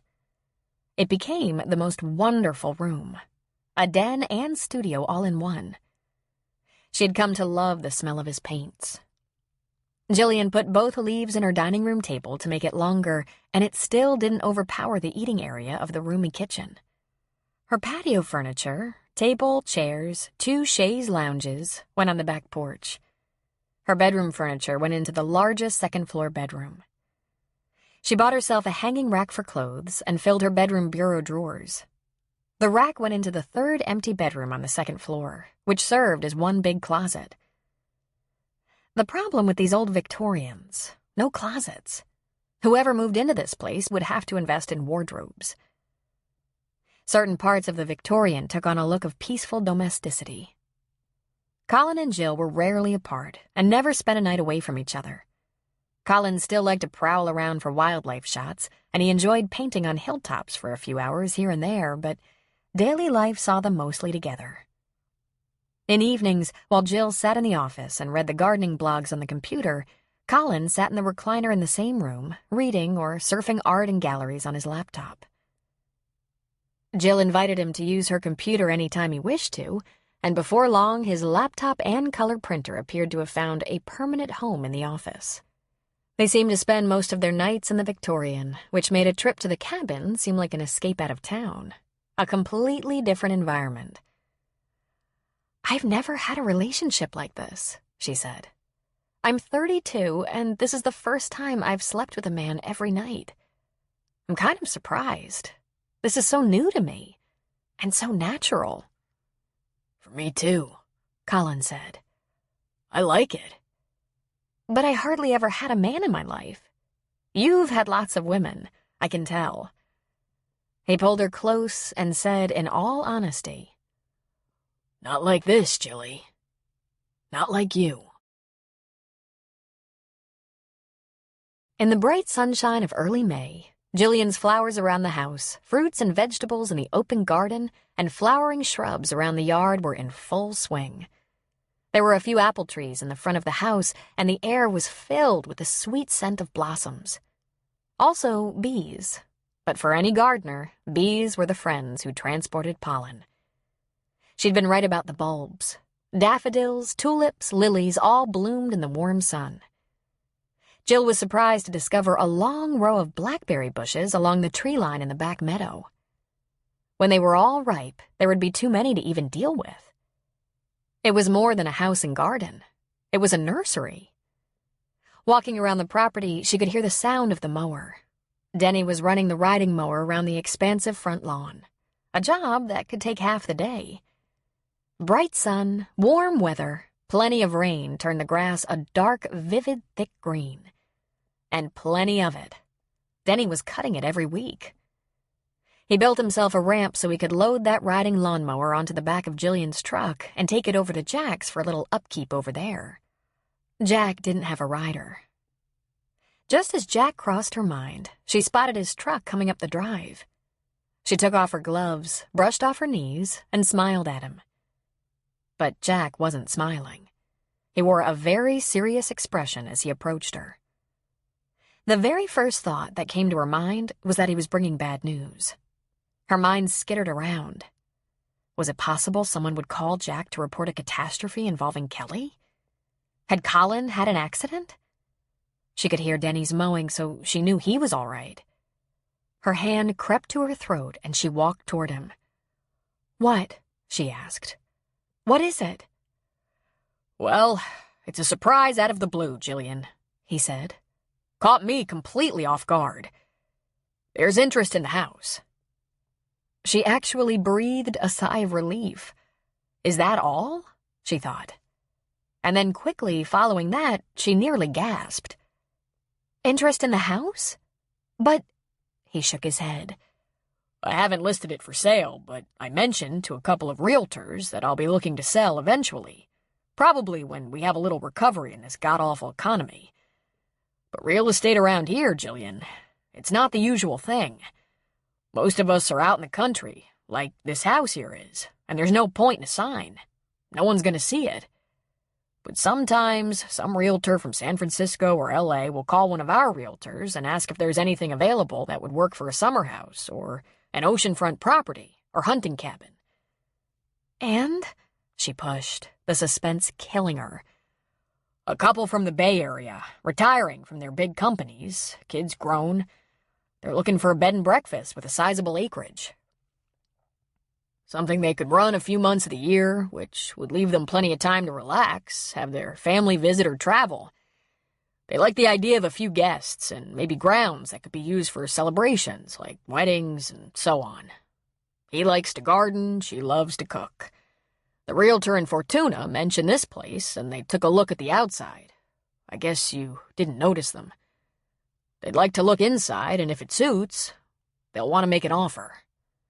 "But, Jack—" "I told them it wouldn't be available until September.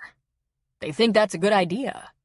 It would give them the winter months to get settled in, put together some ads for their B&B, have the kids and grandkids for holidays, travel. I might even be able to put them off till October, if you need the time." He gave his chin a nod. "We're friends and neighbors, Jillian. I'm not going to run you off. I'd appreciate if you kept in mind. I have to do right by the trust. The house is part of the trust."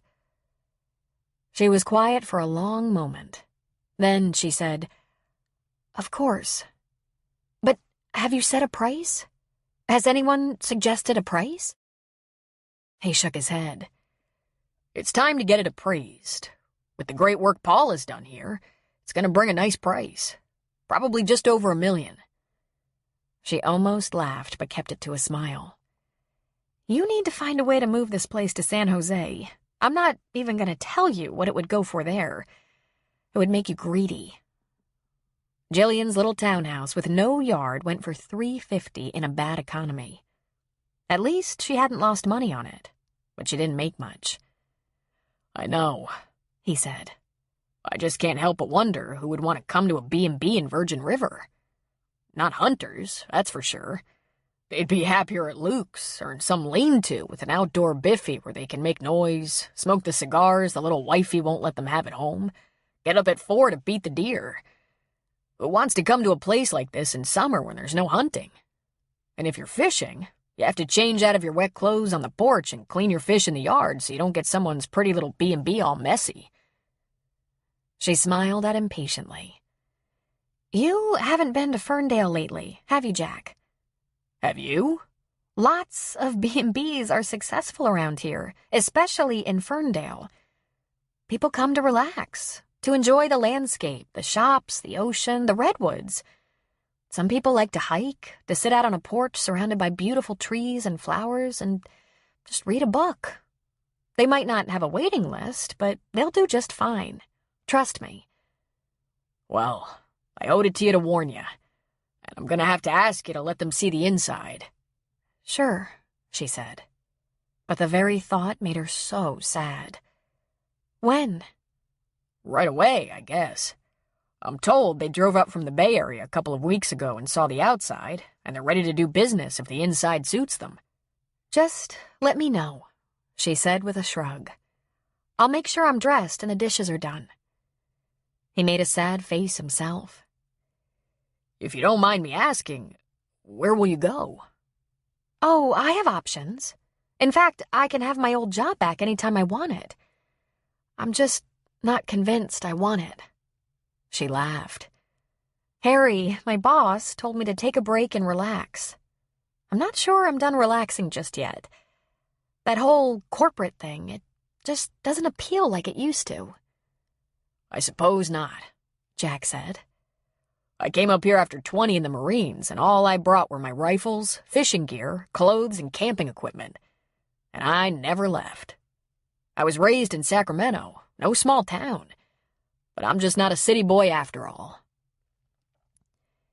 Do you have to make an appointment with that couple right away? Jill asked. I can't wait too long, Jillian, he said. If this was my house, I'd do as I please. But it's not really my house. I have to do the right thing. Would it kill you to give me a day or two to think about what I might do next? Where I might go? Because there's a lot to do if I move, not the least of which is decide where. Wouldn't even make me flinch, he said. It's the least I can do. You've taken real good care of the place for me, and I appreciate it. Just call me as soon as you can, will you? Of course, she said. I totally understand. I just haven't thought about my next home or job yet. I need to do that, don't I? I guess so, he said. He shook his head. Denny would work this little property forever, I think. She had to laugh. It was huge. 10 acres, a couple of greenhouses, and an enormous garden. A house with over 4,000 square feet. She glanced up to the roof, feeling a little sentimental. She'd never again have another widow's walk. She gave his arm a pat. I'll call you tomorrow, Jack. Thanks for the heads up. Chapter 11. Jillian had gone back to her outdoor garden after Jack left. Kneeling, weeding, aerating roots, pulling a few root vegetables to check their progress. All she could do was think about the fact that this experience, her time in this house and on this land, was no longer indefinite. Even if this Bay Area couple didn't make the right offer on the property, someone else would. She wasn't the only person in the world who would find the fertile beauty of the land and the incredible refurbished space in that big old house irresistible. She thought the most logical thing for her to do would be to return to San Jose in the fall and work for BSS again. It was work she understood, after all. Regardless of all Harry's noise about how she should take on the world, start her own company now, move on to a stronger position. The only thing that felt right was the familiar. If she had to go back to corporate life, she'd go back to a company she understood. She couldn't be on vacation forever. She wondered briefly if she should bite the bullet and start her next career as the owner of a B&B. That would justify staying here. With these thoughts in mind, Jill worked away for a couple of hours until she heard a familiar vehicle in the drive. Colin had brought some groceries back to the house and volunteered to make their dinner. She took him up on the offer. She didn't feel much like cooking. In fact, she rarely felt like cooking, or cleaning, or shopping for groceries. She was the kind of woman who did those things because they had to be done, not because they were fulfilling. She was the last person who should ever be the owner of a bed and breakfast. She puttered in the upstairs bath for longer than usual. By the time she heard Colin's feet on the stairs coming for her, she was standing in front of the mirror in the bedroom that held all her clothes. She wore pale yellow capris that tied below the knees, a white tank covered by a loose weave sweater that fell off one shoulder, and 3-inch heels. He walked into the room and came up behind her, his hands going to her hips, a smile on his lips as he met her eyes in the mirror. "Interesting look," he muttered, kissing her neck. She turned one ankle to get a side view of the shiny black pump. "I used to wear heels to work every day. Suits, dresses with jackets, skirts and sweater sets, even dress slacks. But I always wore heels. I liked being as tall as the men. I liked looking them in the eye." "You liked intimidating them," he accused. She turned in his arms. "I was a lot more girly, that's for sure.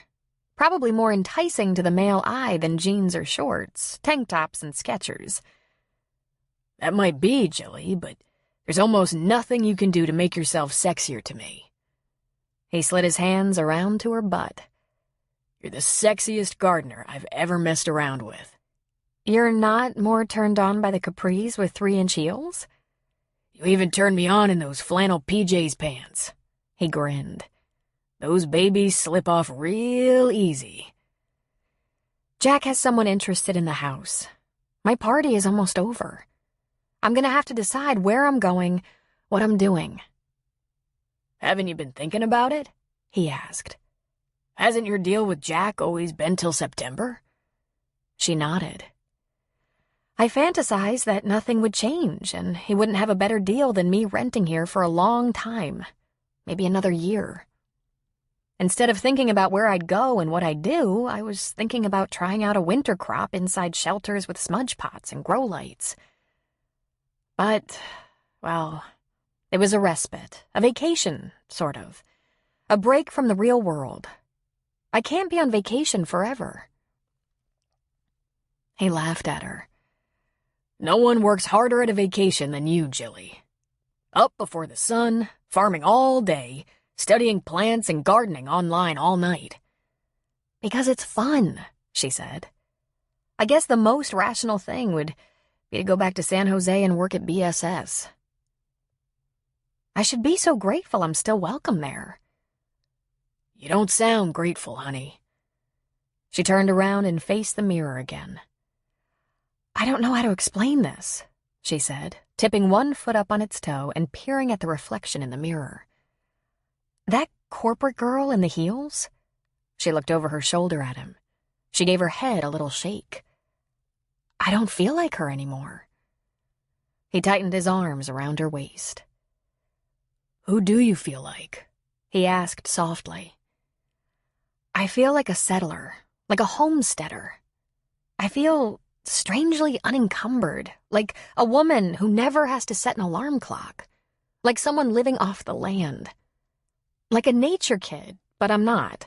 I mean, I love organic plants because they're a perfect challenge, but I'm not one of those all-natural fanatics. I also love wearing synthetic blends, not hemp, and I'm not living off the land.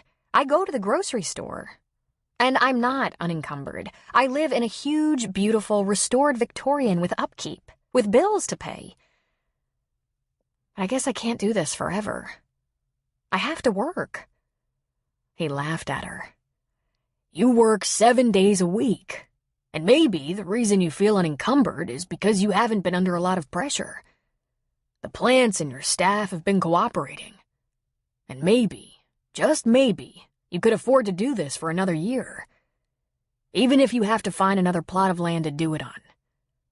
Jilly," he said, squeezing her, "it's okay to do what feels good, what feels right." "I have some money saved, but I'm only in my early 30s. If I don't add income to the bottom line, I won't have it for long." "Why don't you think about it over dinner, honey? I bought us a roasted chicken fresh from the deli, some rice, and I tossed a salad. Something I have to do until the salad in your garden is ready to pick." There was no clock in the bedroom, so Jillian had no idea what time it was when she woke. It was pitch black outside, but her eyes popped open.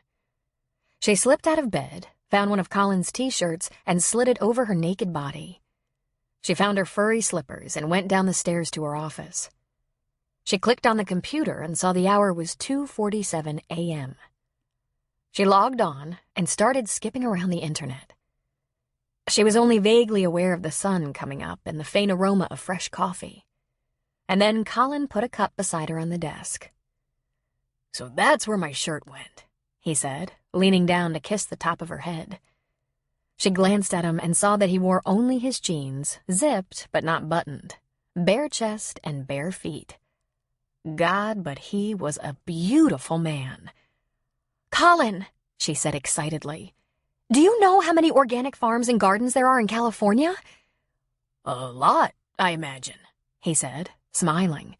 "And lots of commercial farms that concentrate on specific items, like organic berries for specially created jams and jellies, or rare high-end market fruits and vegetables that are used by 5-star chefs in exclusive restaurants, like the stuff I'm trying to grow, the white asparagus, baby beets, teardrop tomatoes, that sort of thing. Then there's the general organic market, stuff that goes to stores and delis."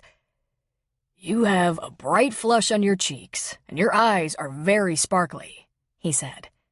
"How long have you been up?" "Since just after 2, I think." She stood from her desk chair. "Colin, I think I can find a way to do this for a living. Maybe even a good living. At least good enough so I can get by without going back to the corporate world." "You think?" he asked. "A lot depends on the plants, their health, strength, reliability. Customers, especially commercial customers like delis, restaurants, and health food stores, want to order in advance of the season, and they want some assurance that the fruits and vegetables will come in on time and in the quantities required. So I'll have some of those answers in the fall." She smiled. "I bet I can do this." "I bet you can," he agreed. "But then I have trouble imagining there's anything you can't do, if it's something you want to do." It was a little more complicated than making a phone call to Jack. He had a responsibility to the trust he managed and couldn't just do a favor for a friend. "I have to get an appraisal," he told Jillian, "and then list the property and review the offers. I'm sorry, it's not quicker or easier." "I understand," she said. "By all means, I want you to do this the right way, and at the end of the day, have no regrets. It'll all work out as it's supposed to." "And if you don't get the property?" he asked her. "Then I guess I'll be talking to that realtor of yours." "I'm sorry, Jillian. You're doing right by that place, and I'd like to see you in it permanently."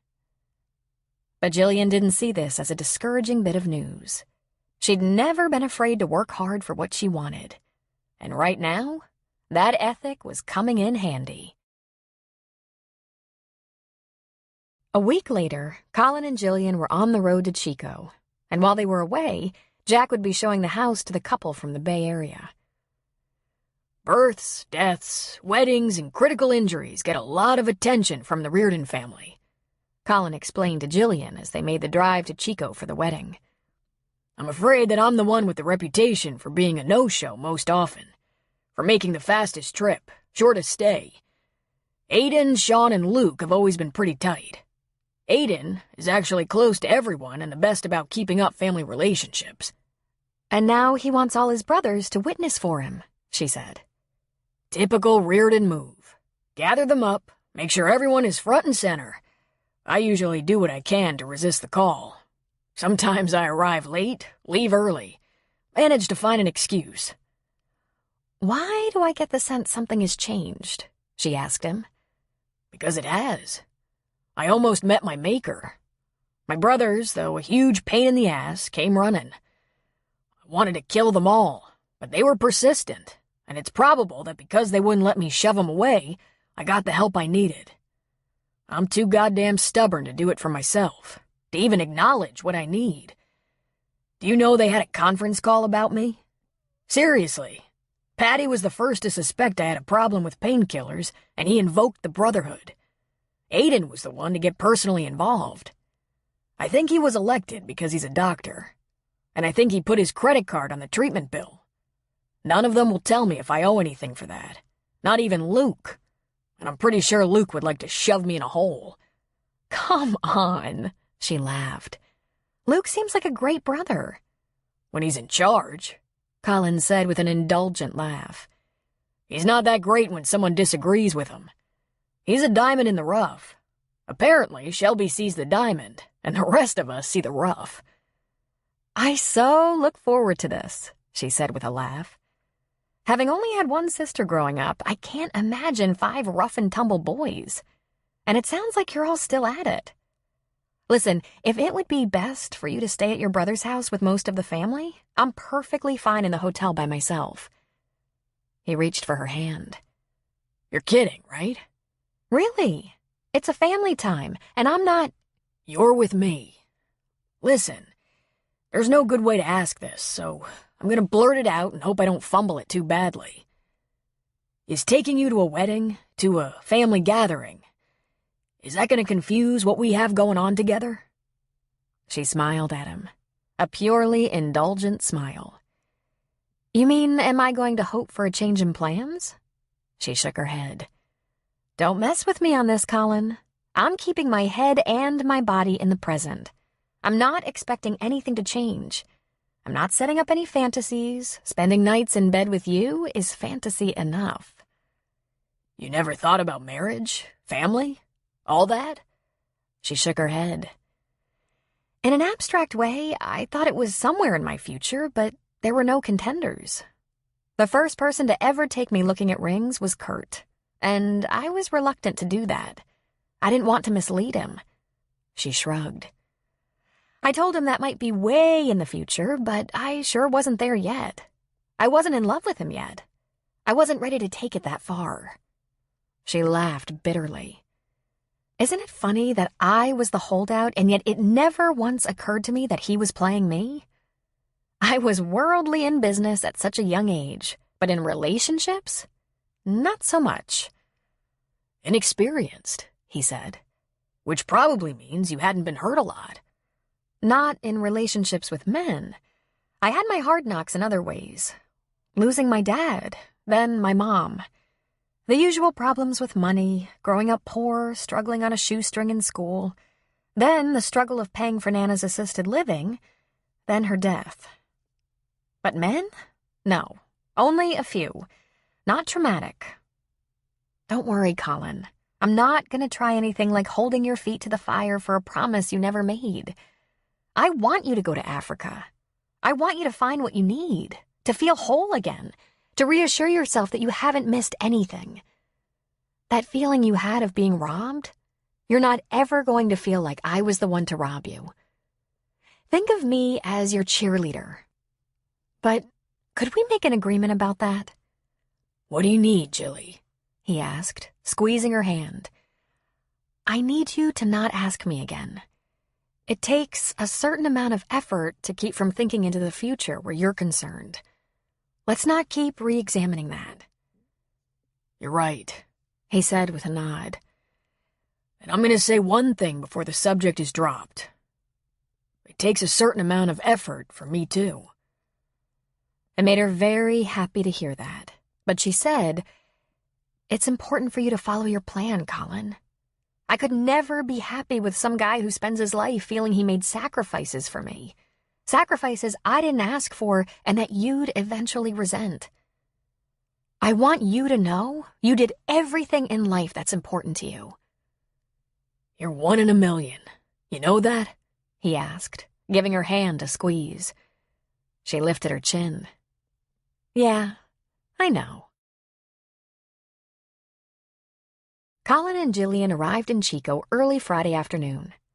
Colin checked them into a neighborhood hotel near the country club where the wedding would take place, dropped their luggage, and followed the directions they'd been given to Aaron Foley's house. Aiden had told Colin that this was the house Aaron grew up in, a comfortably large 4-bedroom ranch. After Erin and Aiden met last summer, they returned to Chico together. Aiden had moved into her house.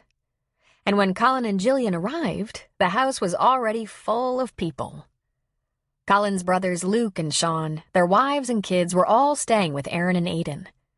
Patrick hadn't yet arrived, but there was room for him there, or with Erin's sister and matron of honor, Marcy.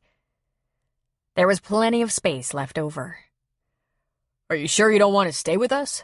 Aiden asked Colin. "Thanks anyway," Colin said. "We'll be just fine." Not long after Colin and Jillian arrived, a big RV pulled up to the house, parked along the curb, and gave the horn a blast. "There they are," Luke said. "The kids." Jillian was introduced to Colin's mother, Maureen, and her boyfriend, George, and she quickly got the drift that they were traveling around in a motor coach, not even engaged.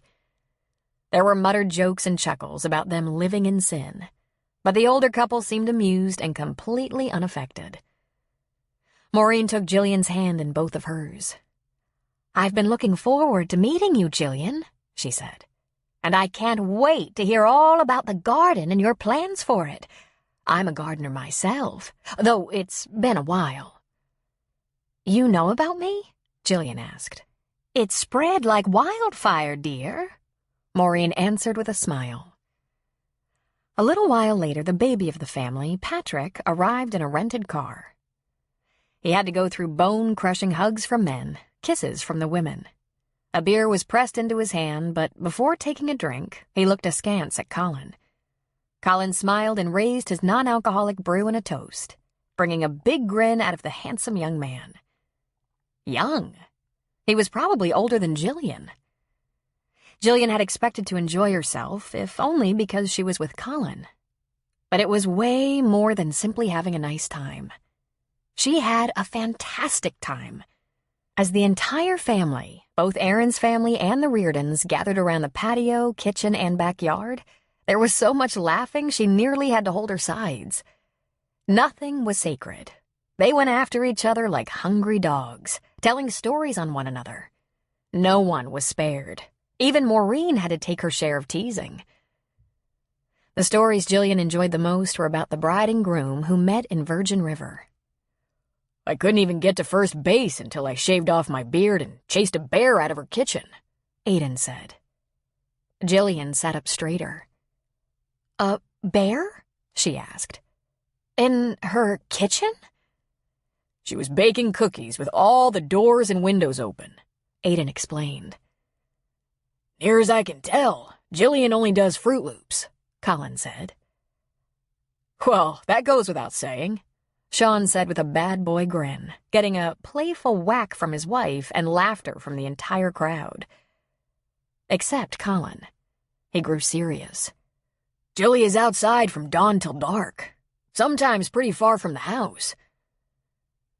Then the guys looked between each other. "They're all over those mountains, Jillian," Aiden said. "Do you have bear repellent? If not, you should get some, but keep it in a safe place. Erin even used it on my ex-wife. Well, turned out she was just my ex-psychopath, but still, that bear repellent packs a punch." "Really?" Jillian asked, sitting forward expectantly. "I'll tell you all about it later," Colin promised. "I'll get her some right away. Might serve to keep all of you at a distance, too." At 5 o'clock, everyone headed for the club for rehearsal. Erin's attendants were her sister, Marcy, and sisters-in-law, Francie and Shelby. And Aiden's 4 brothers were his groomsmen. The fact that they had 3 women and 4 men in their wedding party didn't worry Erin and Aiden. They had the most important people in their life with them on this special day, and that was all that mattered. Erin's younger brother Drew would walk Erin down the aisle, and her brother-in-law Ian would sing at the wedding. He'd rehearsed his piece once, and it nearly brought Jillian to her knees. His voice was so beautiful. The rehearsal was a quick hour filled with fun and laughter. But the surprises were really just beginning. When they all got back to Erin's house, it was evident the caterers had been busy. Tables covered with linen tablecloths were set up in the backyard with lit tiki torches all around. There were flowers on the tables, china and crystal. It was magical. Members of the wedding party oohed and awed over the delicious-looking buffet table that was laden with all sorts of food and beverages. As she looked at all the guests milling around the back garden, Jillian realized that their wedding party was made up entirely of family. There wasn't a best friend or shirt-tail relative among them. They were all brothers, sisters, brothers-in-law, or sisters-in-law. For as much as these Reardons were at each other all the time, they were one tight clan. It made her envious. When the party split up that night, they all agreed to be dressed for the wedding and back at the country club at 2 p.m. Erin was a modern bride and didn't hold much with old-fashioned tradition. They were going to take their pictures in the afternoon before the wedding, when the daylight was perfect. They'd do 2 hours of pictures, retire to their dressing rooms at the club for touch-ups and a little refreshment, and the wedding would take place at 5. Jillian and Colin had plans for the day of the wedding. They went out for a leisurely Saturday morning breakfast, walked around town a bit, then went back to their motel to get ready so they could be at the club by 2. Colin took his shower first. He didn't need much time and wanted to stay out of Jill's way. After cleaning up and trimming his beard, he threw on some sweats and went out to grab a newspaper and a can of cola, leaving her alone to get ready.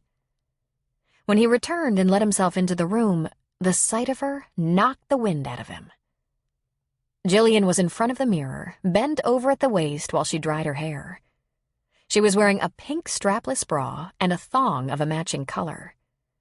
When she noticed him standing just inside the door, mesmerized, she straightened and turned off the blow-dryer. "Colin?" He tossed the newspaper on the bed, put down his can of cola, and went to her. "Look at you," he said, his voice husky. She laughed at him. "You've seen me in a lot less. And every time it blows me away." He put his big hands under her arms and slowly slid them down her sides. He lowered his mouth onto hers and kissed her, tonguing open her lips, penetrating her mouth. One of his hands slid up her back and held her head against his mouth, and he moaned hungrily. "Shouldn't I be getting used to you by now? Every time I walk in the room and see you half-dressed, it's like the first time. And I start to want you like it's the first time." While he kissed her, his fingers found the snap on that little bra and opened it, releasing her breasts into his palms. He kissed her long and hard, then dipped his head to sample a hardened nipple, smiling inside as she let her head drop back in an erotic groan. He lifted his head and stared down into her eyes, his own eyes growing smoky dark and intense as his hands slowly ran over her hips and slid that thong to her thighs, then to the floor. "Uh-oh," she whispered. "Are you going to make us late?" "I'd like to make us no-shows," he said in a deep, gravelly voice. "Oh, Colin, I don't want to make a bad impression on your family." "You mean the impression that I can't get enough of you? It'll be okay.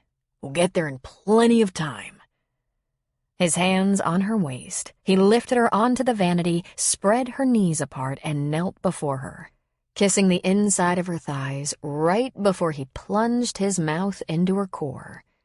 She gasped, threading her fingers into his hair, leaning away to give him all of herself.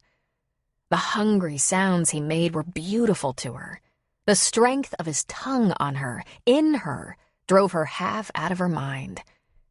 He pulled her closer and closer to the edge of the vanity, giving himself more space, more room, more depth. She didn't last long. Her fingers knotted into his hair, she fell back against the mirror behind the vanity, and she shook with an orgasm so strong her eyes rolled back in her head. Colin didn't stop torturing her for a long time. Finally, he pulled his head back, only to rip his t-shirt over his head, drop and kick off his sweats, and stand ready between her legs. With a hand under each side of her bottom, he pulled her toward him, onto him. He lifted her easily, and her legs went around his waist. "Ah, Jilly." Your arm, Colin. Be careful. Don't worry about my arm. When I have you like this, I just about go out of my mind. Sit, Colin. Sit on the bed. Let me do some of the work. He grinned against her lips. Now how can I say no to that?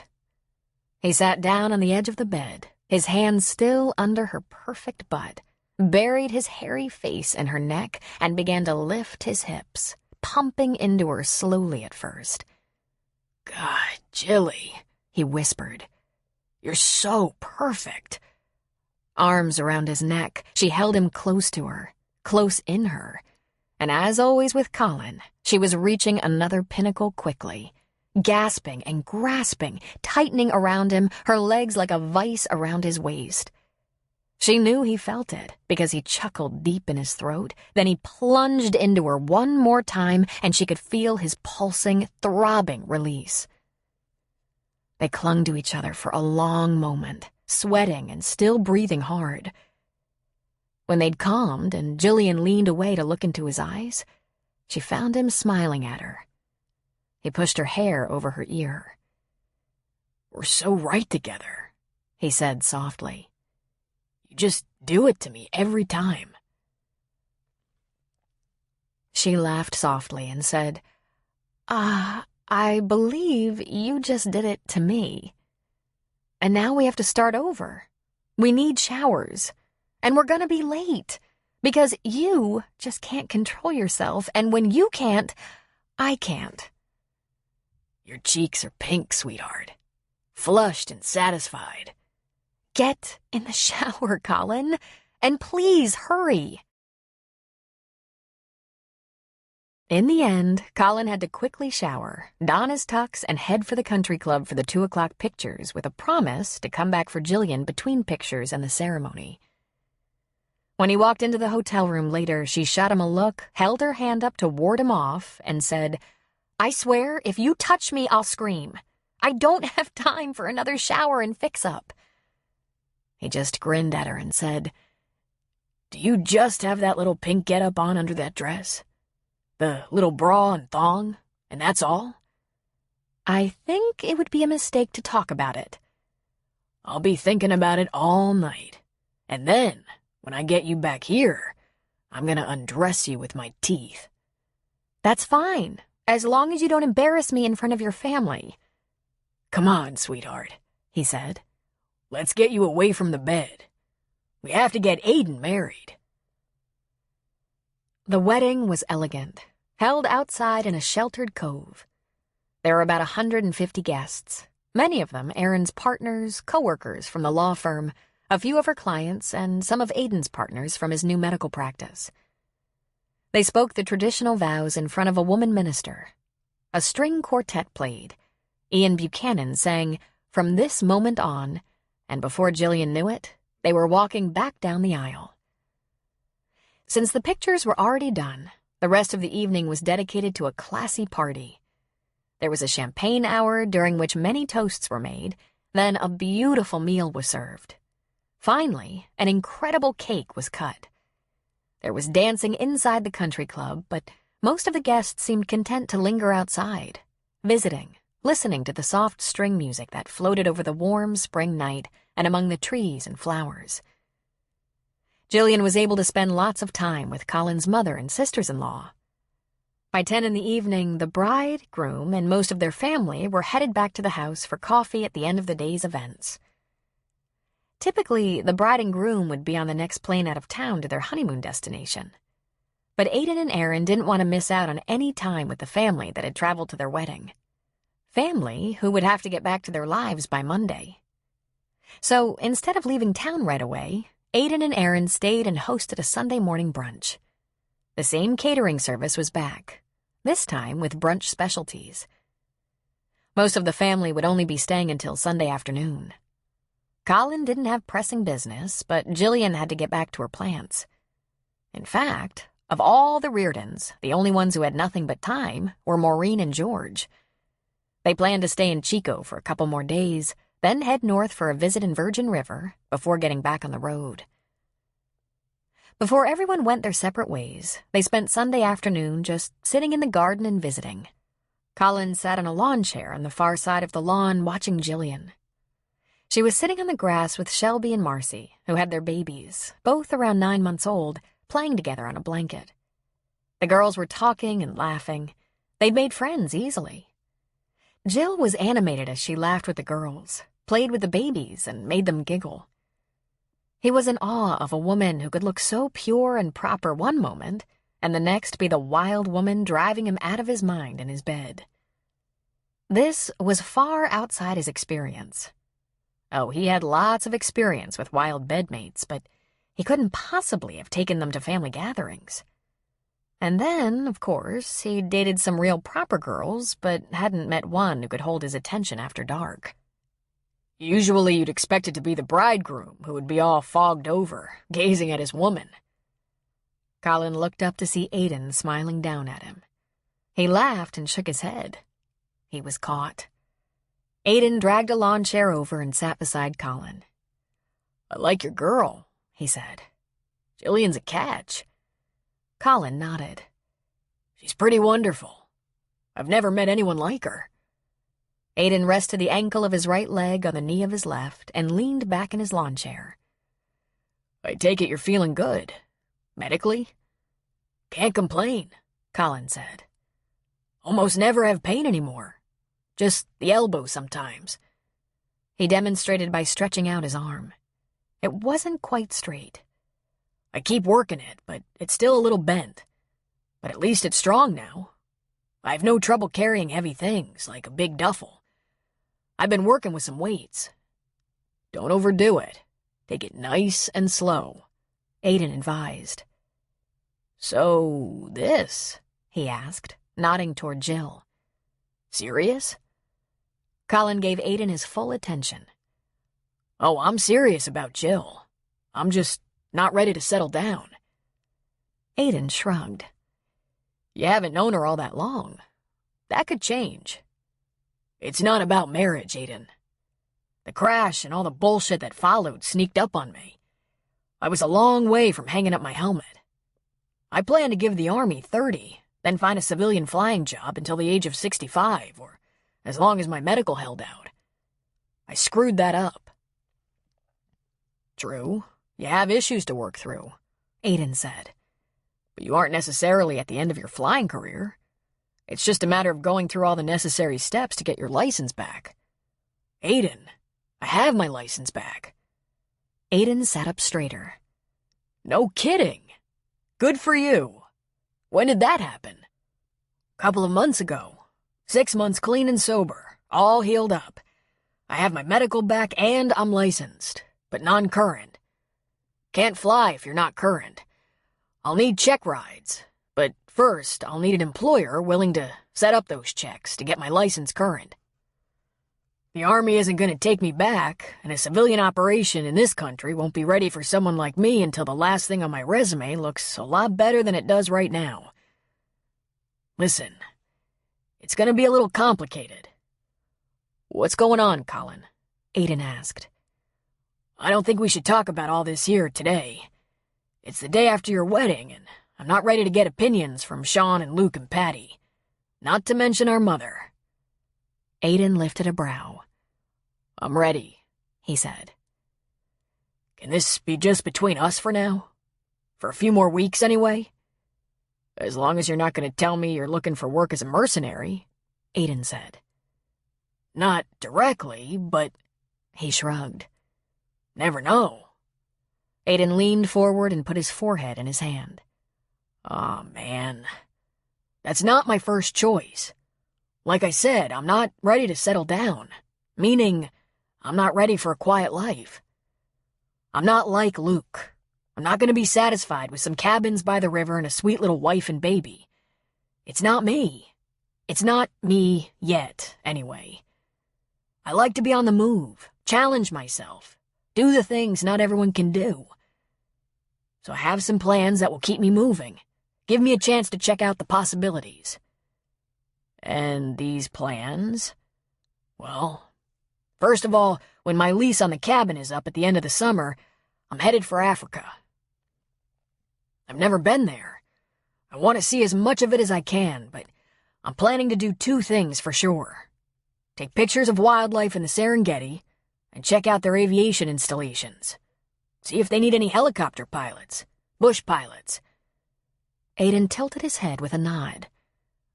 That's not too shocking for me to handle. Not like the boys in this family haven't been all over the world. You're still thinking about this? Nope. I have a ticket. September 1. I'm planning to give the African continent 6 months. I know they have safari and hunting companies that use commercial helicopters. Since a lot of their clientele are Americans, Canadians, and Europeans, an American pilot might come in handy. They even have a couple of aviation ministries that regularly look for pilots. But they pretty much stick to religious guys.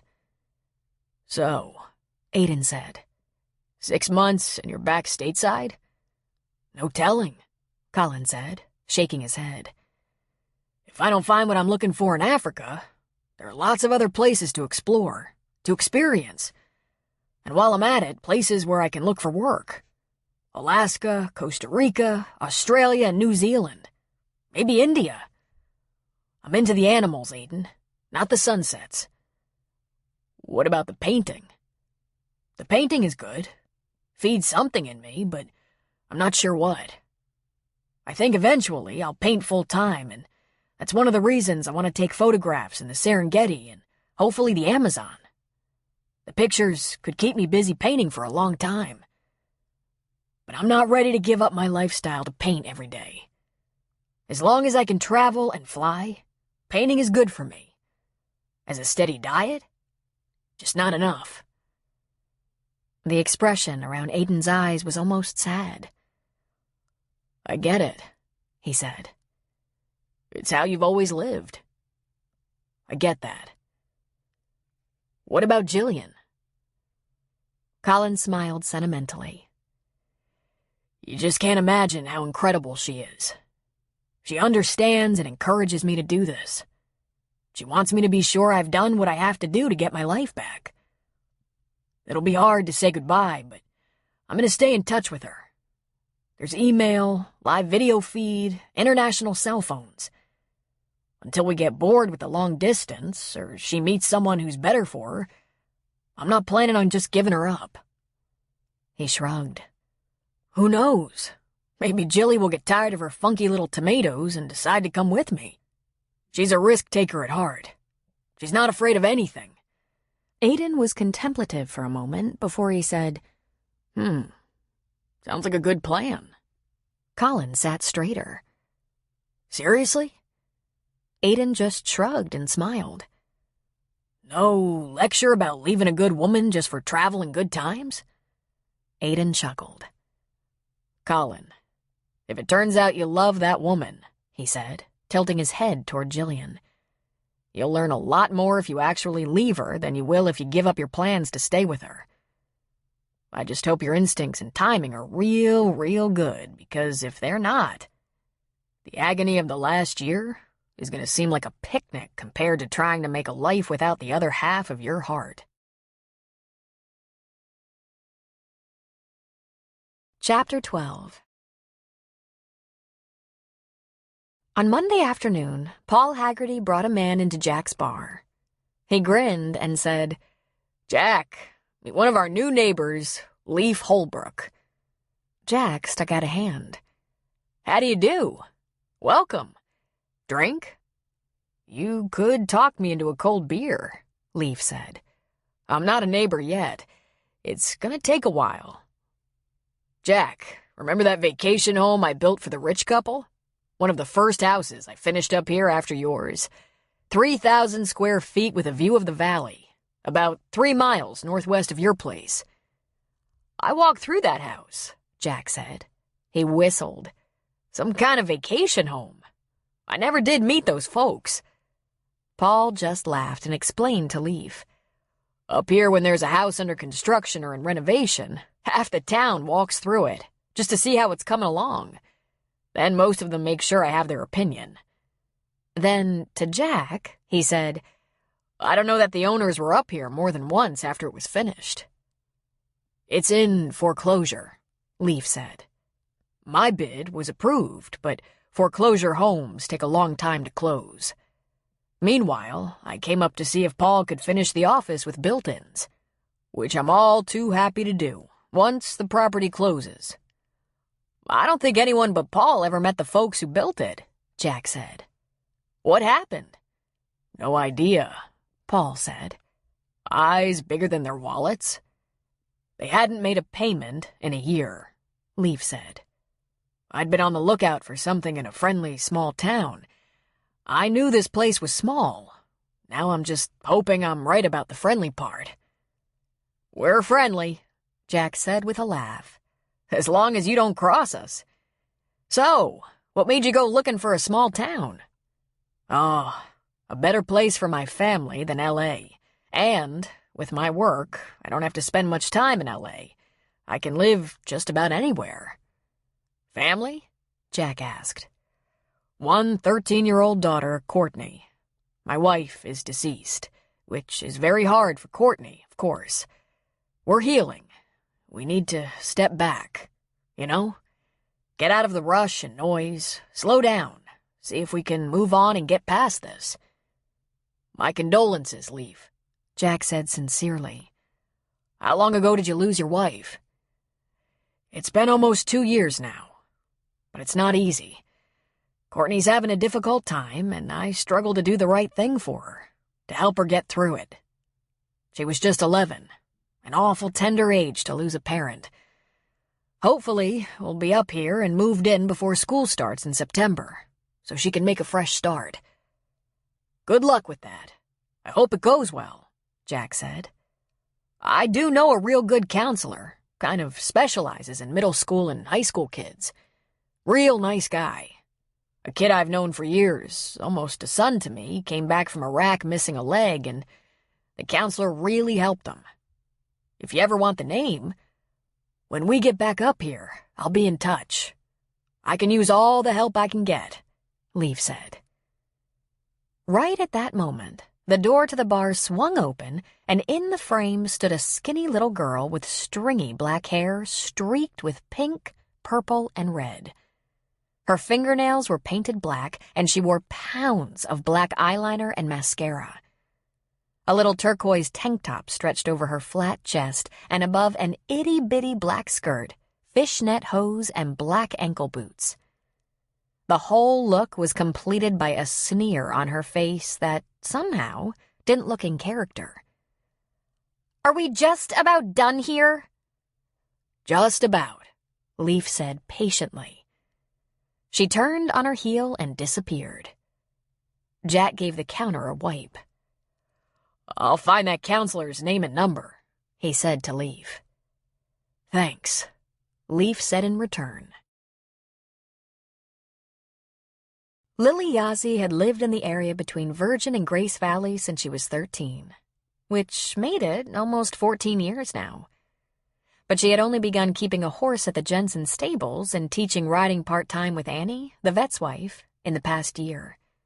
And it had only been 6 months that she'd been engaged to the vet's tech, Clay Tahoma.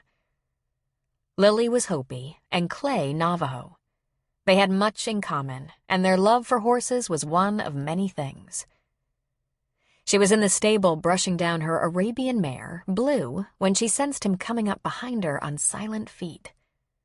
He slipped his arms around her waist and put his lips against her neck. She stood still, smiled, and hummed. "I never managed to surprise you," Clay Tahoma said.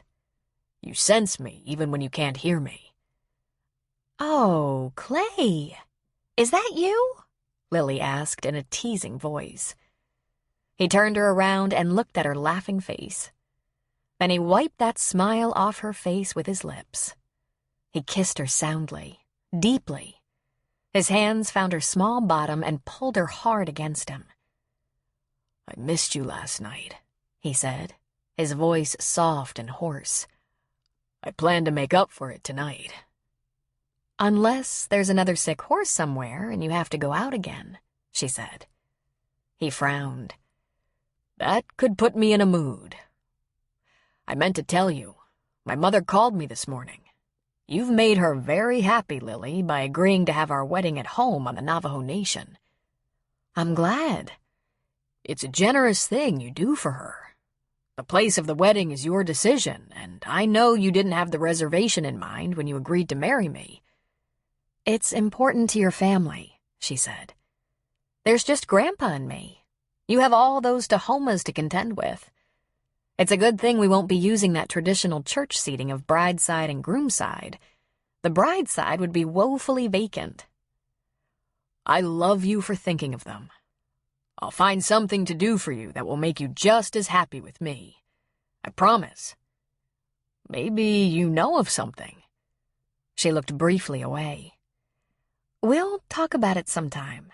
Maybe when you're all soft, sweet, and vulnerable. After we make love. Before we make love again. He smiled at her. You can tell me now. Tell me what you want, sweetheart. I want you at my mercy first, she said. Tell me. Tell me now so I can say yes and think all day about how you're going to thank me. She shook her head and frowned slightly. It might be something you can't give me, Clay. It might be too much. You have your son, and Gabe is nearly an adult. He's a man already. And even though I will think of Gabe as my son also, I think I'd like a child of my own. A child with you. But maybe it's a thing we should speak to Gabe about. It might seriously cramp his style. Clay smiled and ran a knuckle along her jaw. I wish it could be a little girl with your witch's blue eyes. If I'm marrying into the Tahoma family, that seems very unlikely. One can hope, he said, giving her a brief kiss. You'll consider it? She asked him. I'll promise it. I was too young to be a father with Gabe. At the time, that was a difficult passage, but now I think I'm better prepared and there's more time to enjoy a child. Thank you, Clay. I hoped you'd say yes. Lily, I'd give you the moon if I could. Surely you know that. How did I find you? You're the best man, and the most beautiful. His mouth hovered over her lips. We need to get that wedding done soon so we can get to work on a little Navajope, he said. I'm always hungry for you, always ready for you. She laughed at him. I know this. Promise me that isn't going to change too much after the vows. I think that's a promise I can safely keep. Someone cleared his throat, and Clay looked toward the barn doors. Sorry to interrupt, Colin Reardon said. Clay laughed, and after placing a sedate but affectionate kiss on Lily's brow, he moved away from her. It's probably a good thing, Colin. You saved me from even more unprofessional behavior. He walked around the horse and stuck out his hand as he neared Colin. My fiancée, Lily. You caught us talking about the wedding. It tends to make me anxious. As in nervous? Colin asked. Lily just giggled and came toward Colin as well. Nice to meet you, Colin. And no, Clay isn't nervous. I want it official so Lily's grandfather can stop glaring at me, and so my son, who just graduated from high school, can stop teasing me. I think I understand. Does it happen soon? Late in summer. We go home to the Navajo Nation where I have more family than I know what to do with. How have you been? Excellent, Colin said. I dropped by to take you up on your offer, Clay. You mentioned you have a cousin with a gallery. If he's willing, I'd like to talk to him, get his advice on what to do with my work. Ah, the wildlife art. Of course. I think I have one of his cards. Excuse me just a moment. Clay walked away and left Colin with Lily. Your sister-in-law Shelby is a friend of mine. We've ridden together a few times, Lily said. She talks about you and your astonishing work. How do you like the area? More than I expected to, he said. It's really a very special place. I'm glad you like it here. So, I understand you're going to talk to Shiloh. Shiloh? He repeated. Clay's cousin, the artist, named for some Bible reference about the silent one or peaceful one. The Tahoma family is known for their involvement in many wars, right up to code talkers in World War II, and Shiloh came along during a peaceful time. He's a native artist, but what's most interesting about him is that he also carries other art in his gallery that's stunning. You can read about him and see some of his works online. Shiloh Tahoma. He's regionally famous. You've met him? Colin asked. No, she said. I have a classical art education. I studied art history and modern art, but I was naturally drawn to some of the native artists. I'll get to meet Shiloh at our wedding. According to Clay, the Tahomas are very big on births, deaths, and weddings, so every relative will be there. He laughed out loud. That describes the Reardon family exactly. Apparently, the Irish and the native community have a great deal in common. Clay returned with a business card. Here you go. Call him. Tell him we're friends and ask him what he recommends. Shiloh is very successful in the art community now, but he's been painting for a long time. Against much adversity, he seems to have found his niche, and with that, success. You'll find him very helpful. Colin studied the card, which was simple. It had a name, address, web address, and phone number. Thank you. This is all new to me. I saw your painting. I don't know anything about art, but I don't think it will be new to you for long, Clay said. Best of luck. By mid-June, the weather in Virgin River had warmed considerably, and Jillian's gardens were beginning to flourish. Even the most delicate of her seeds had erupted into strong stalks and vines, coming alive with health and vitality, giving her great optimism. Flowers were in full bloom around the house in bright yellows, purples, reds, and pinks. Huge hydrangea and rhododendron shrubs added their colors of powder blue, lavender, pink, and white. In the big, open garden, Jill clipped buds to strengthen the vines or stalks, delaying some fruit but hoping for a heavier crop when the plants were stronger. Green apples hung from the apple trees, and blackberries, still green, weighted down the bushes. The hanging baskets around the porch were sporting tomato vines and were speckled with small fruit, some already ripening. It was during this time that Jill's sister Kelly said she was taking a little time for herself and wanted to drive up to Virgin River to check things out. Either she's way more concerned about me than she let on, or something else is going on. It's like pulling teeth to get Kelly to take time away from the kitchen, Jillian told Colin. For at least the past 10 years, the only vacation of the year she'll take is 1 week or so with me and our 2 best girlfriends, and we usually plan it for early fall. Did you tell her you're fine? Colin asked. 100 times. I want her to come, of course. I miss her. Finding time for each other with our demanding jobs has always been difficult. Having her for a week will be heaven, as long as everything is okay. I'm going to ask you something, Colin said. I want you to be completely honest with me. Would this be a good time for me to be scarce? Entertain myself so you and your sister can have some time alone? She almost jerked in surprise. Are you kidding? I'm sure part of the reason she's coming is to meet you. You don't have to disappear. Should I plan to sleep alone? She laughed at him. I think Kelly can handle the idea of us sharing a bed as long as we don't embarrass her with the sounds of our wild lovemaking. She ran her fingers over his lips. We'll find something to stuff in your mouth. All right. Consider this option. I've been meaning to make a road trip with my work. Lake Tahoe, Sedona, Albuquerque, Santa Fe. I met a man while I was out painting in a pasture, a Native American guy who said his cousin is an artist with a gallery in Sedona, and that Southwestern galleries were big on wildlife art. I looked at the cousin's work online, emailed him, spoke to him on the phone, and he recommended some other galleries as well as his own. I've been putting out feelers, but the bottom line is that I have to show original work. Since I have to take some representative work, I have to drive. He noticed her eyes lit up. It's gonna take me a week or so. I could meet your sister, spend a couple of days here while she's visiting, then take off.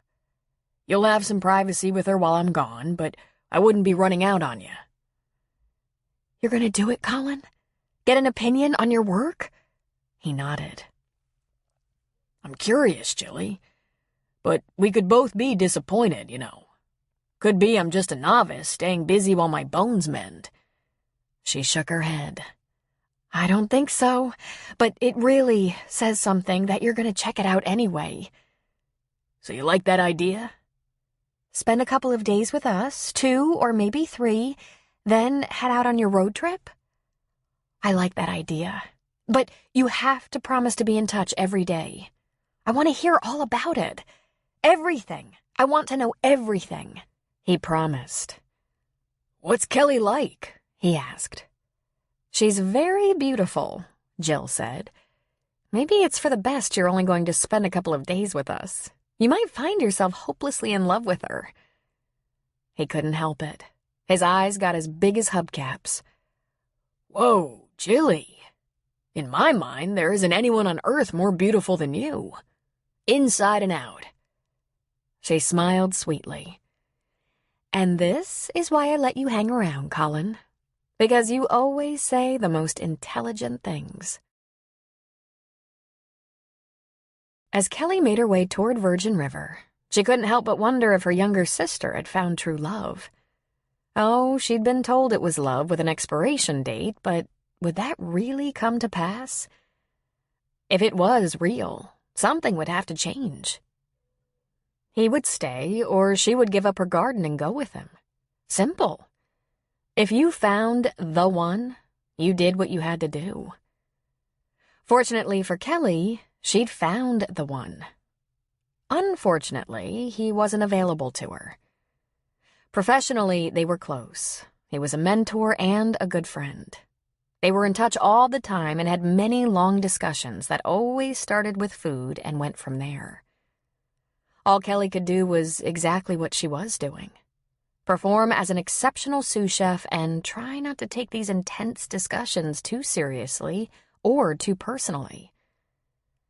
She tried not to let it show that he'd already swept her off her feet, and she was consumed with him. Luciano Brazzi, an Italian chef with his own restaurants and merchandising food products, was a wealthy man. A beautifully sexy man. A charismatic man who spoke to her inner chef and inner woman. He was 18 years older than she, but it didn't seem like there was an age difference at all, and she knew in her heart that he would prove to be incredibly virile. Italians, you understand, do not grow old there, he once told her in a joking manner. He romanced her with food, and they often cooked together, either at her restaurant or in one of his kitchens. When they did, sometimes he would feed her, slipping a morsel past her lips. He loved to spoon tiny bites into her mouth. She fantasized about being free to let him kiss the taste from her lips. He shared his most secret recipes with her. She made some of her great-grandmother's best for him. For chefs, this was almost as intimate as foreplay.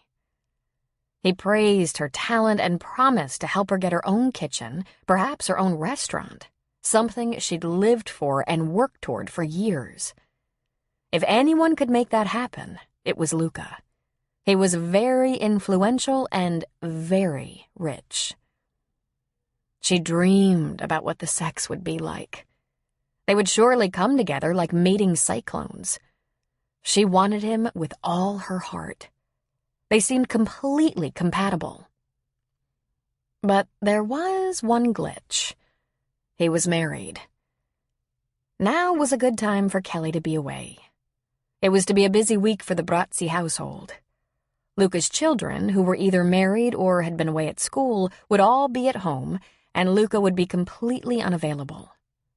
They wouldn't even have a phone chat, much less a cooking session. Kelly had heard all about Colin, but she'd kept Luca to herself. Kelly had never once mentioned his full name or the details of their professional friendship.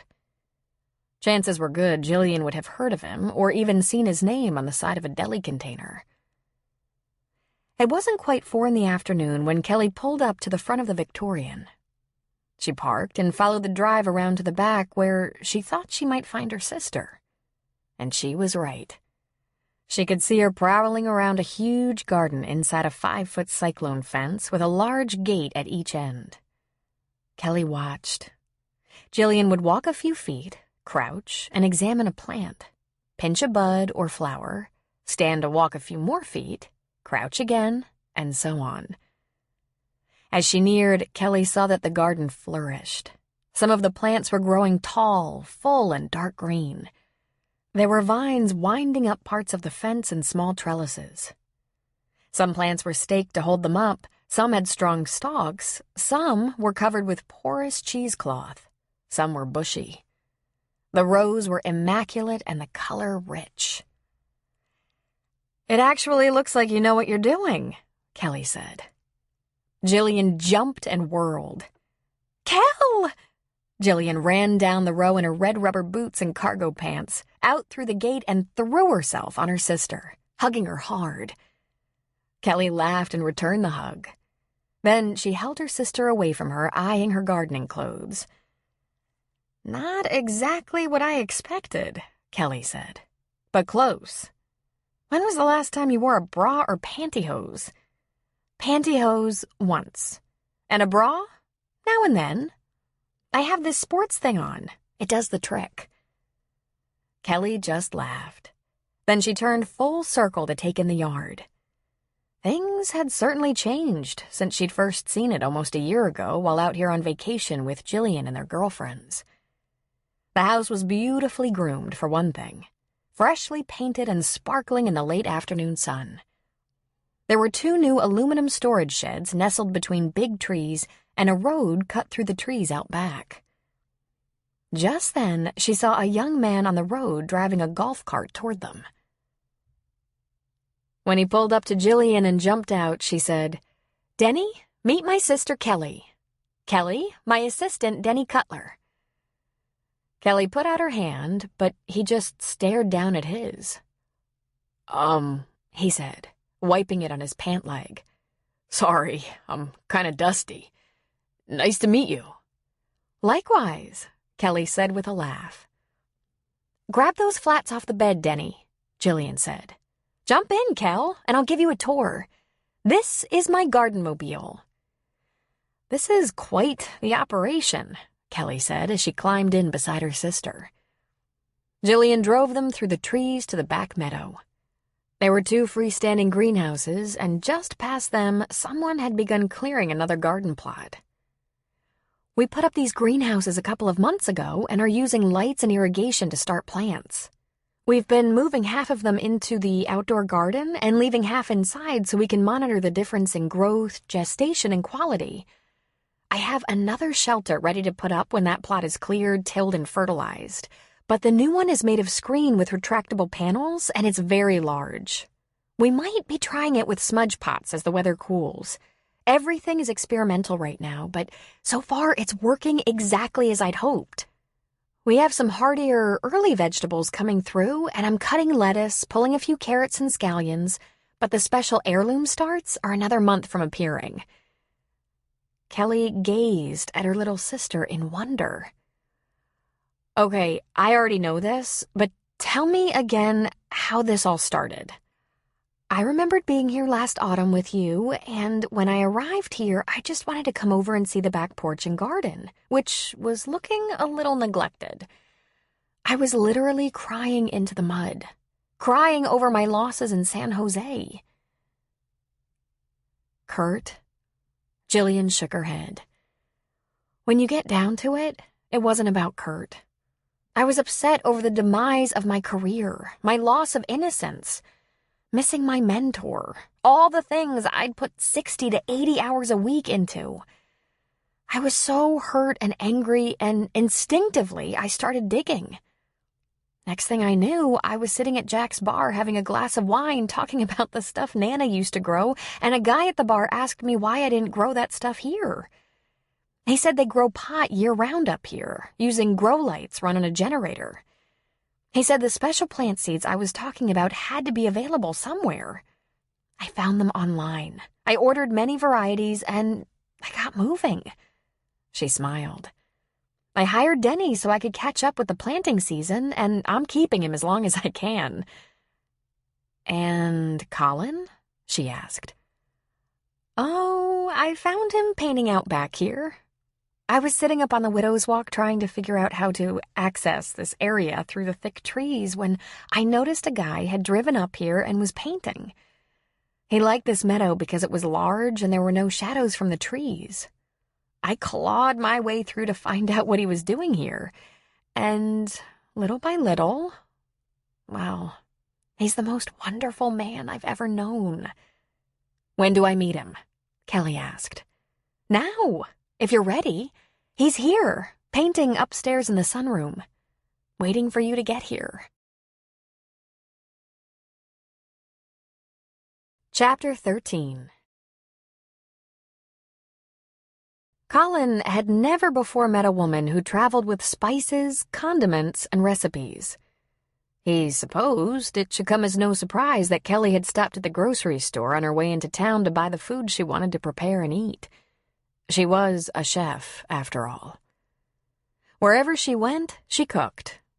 But recipes in a locked box, the case of spices and another of condiments? This was interesting. And her cases were more like toolboxes with handles, so she could carry them with her wherever she went. And then there were her knives. Special knives that could slice your finger off if you didn't know what you were doing.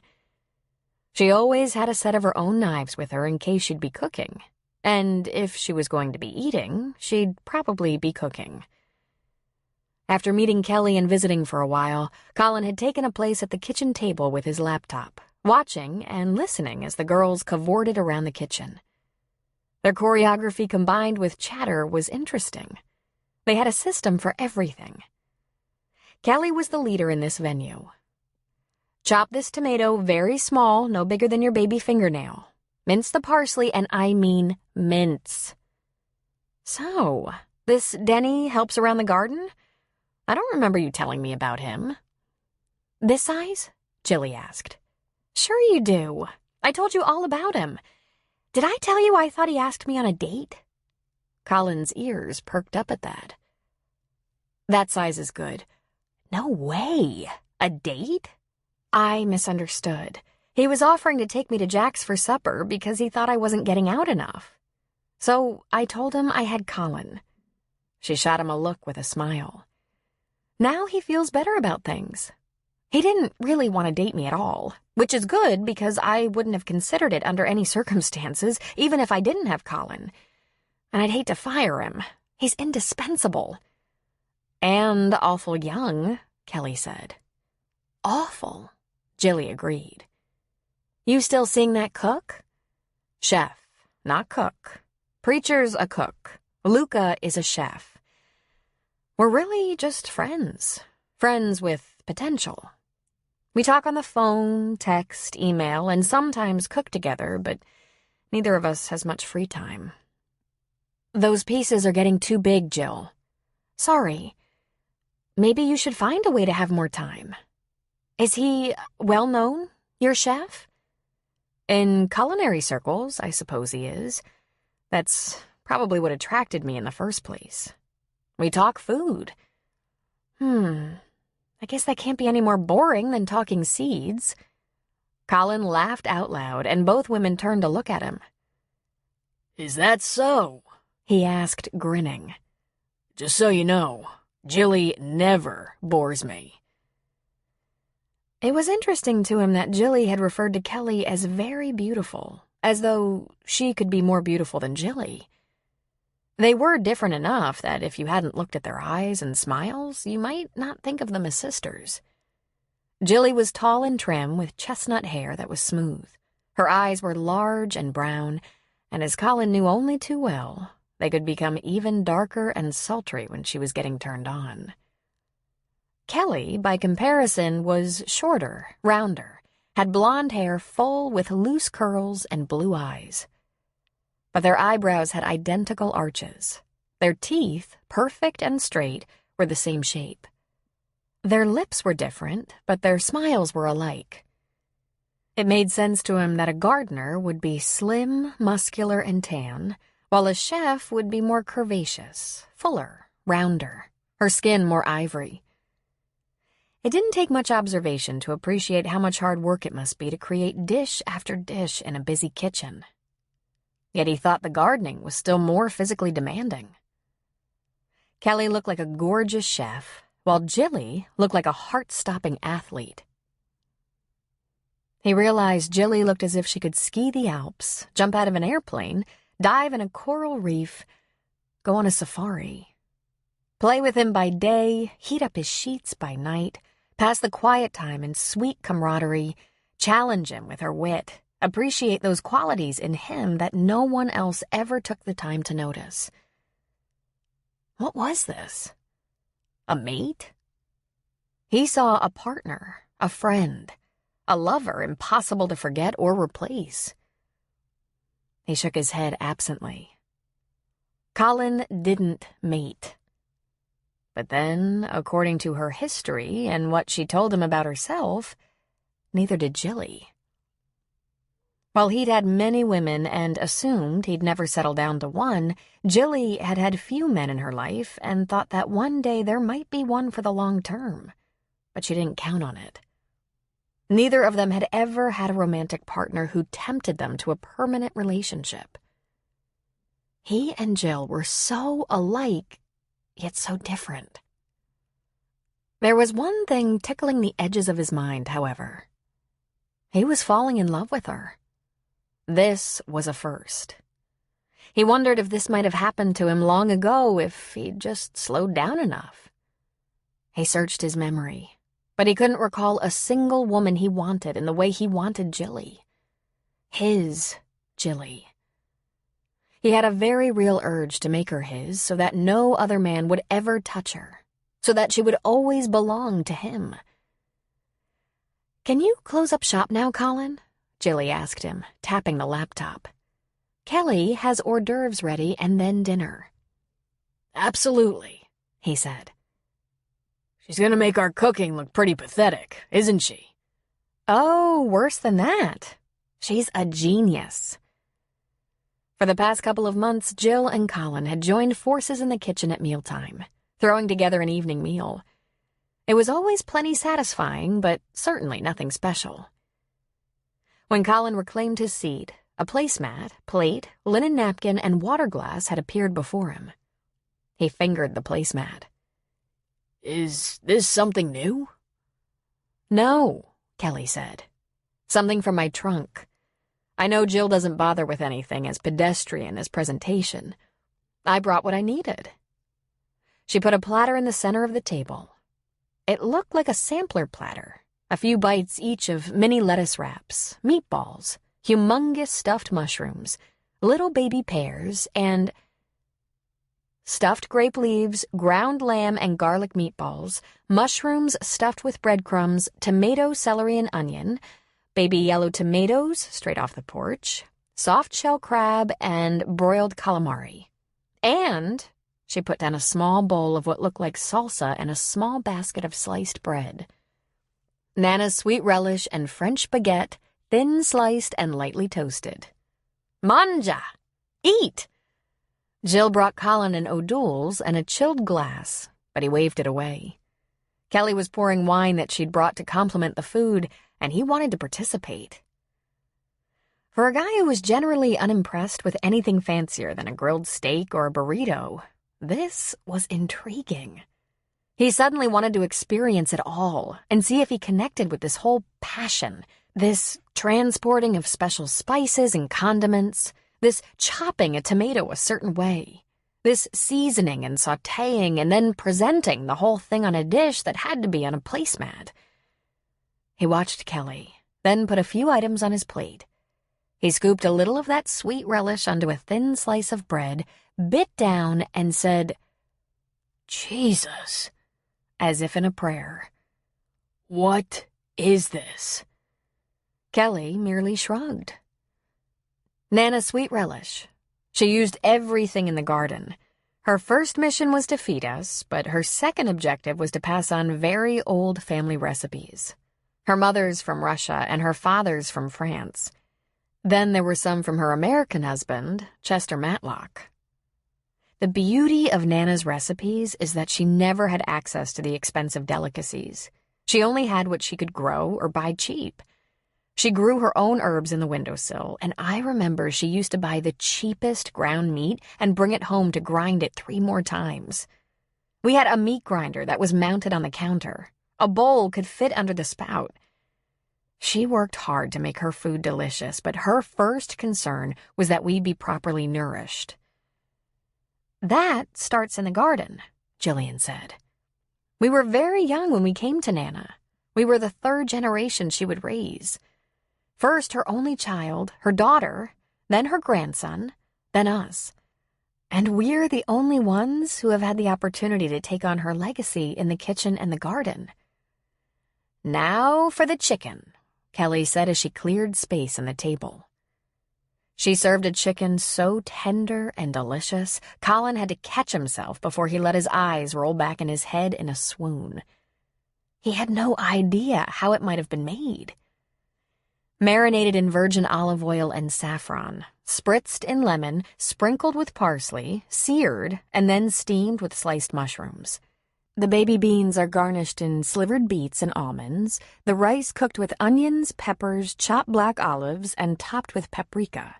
The same lightly toasted baguette, and Nana's sauce. Kind of a salsa made with fresh tomato, tomatillo, peppers. I brought that from home because it takes hours. It's got a kick. And I apologize. I didn't have time for dessert. Jillian and Colin exchanged glances and burst into laughter. "What?" Kelly asked. "Oh, you're forgiven," Colin said. "But just this once." For the next couple of nights, Colin's palate was indulged. His routine with his lover changed, but he wasn't unhappy about it. After a large, satisfying meal, he retired to the bedroom on Jilly's 2nd floor, while the sisters stayed up way too late, drank a bottle of wine between them, talked and whispered and laughed wildly. Then they would crawl up the stairs, not quietly, and head to their beds. Jill would clamber in beside him, and even though she brushed her teeth and washed her face, he could taste the Pinot on her lips, and it wasn't at all unpleasant. By day, Colin would paint, Jilly would garden, and Kelly would shop, fool around in the kitchen, and present them with a 5-star meal. Her second night with them was Italian, and her bruschetta was the most delectable he'd ever tasted. Then came an Italian chopped salad that left him weak in the knees, and he wasn't even fond of salad. In fact, vegetables didn't do that much for him. Finally, Kelly served an Italian dish made with eggplant, the very sound of which should have repelled him, but it was unbelievably delicious. Finally, a tiramisu that brought tears to his eyes. The third night brought one of Nana's traditional French meals, and again, he was helpless. Again, the girls laughed through a bottle of wine while he went to bed to leave them to their reunion. When Jill came to bed, he pulled her against him and kissed her senseless. Nothing new there. But then he said, "I hate to leave in the morning. Please, freeze the leftovers." She laughed at him and promised she would. He reached down to find her panties were still on. "What's this? Is this how you plan to send me off?" "Not exactly. I have something special for you." "Oh, I like to hear that." She reached into the bedside drawer and pulled out a box. "It's an iPhone, the latest." "I have a cell phone, Jilly." "I know, but you have an ordinary cell phone. This one will allow you to pick up your emails, has a GPS for directions, an iPod for your music. You can even download audiobooks to listen to while you drive." "I have to leave early, baby. How am I gonna learn all that? I'm going to show you how to make and answer calls before you go, how to use your GPS, and then you can play with it while you sit in hotel rooms with nothing better to do. I've already loaded my numbers and Luke's number for you. You can do the rest. You can learn how to take pictures and send them from this phone. She shrugged and looked down. I was thinking ahead, Colin. Thinking of Africa, but not because I have expectations. But if you wanted to send me pictures from there and you're not online, maybe this will come in handy. He put the box aside and pulled her on top of his long body. He pushed her hair away from her face. I plan to keep in touch, Jilly. But it might be difficult from Africa. From out in the Serengeti. Even with this. I understand that, but I want you to have all the tools. And it's small. You can charge it in the Jeep. That way, if you feel like sending me an email and the laptop doesn't work for you, maybe this phone will. Besides, it's very fun. You'll like it. You're fun, he said. You and Kelly together are a hoot. Don't you girls ever fight? Like the Reardon boys? I'm learning that no one fights like the Reardon boys. Kelly and I have had our little spats, but not too often. We had to stick together when we were young. Life wasn't always that easy. You have a division of labor. She rules the kitchen, you rule the garden. I know. Interesting how that happened. And fortuitous, since we'd probably fight like cats if we competed in the same territory. And what are you girls gonna do while I'm gone? We're going to feed Denny one night, feed Preacher and his family one night, go eat at the bar one night, and then Kelly's on her way home. I like her, Colin said. She's cute and a genius in the kitchen. And you're right, she's very pretty. But Jilly, she's not prettier than you. He slid her panties down over her hips.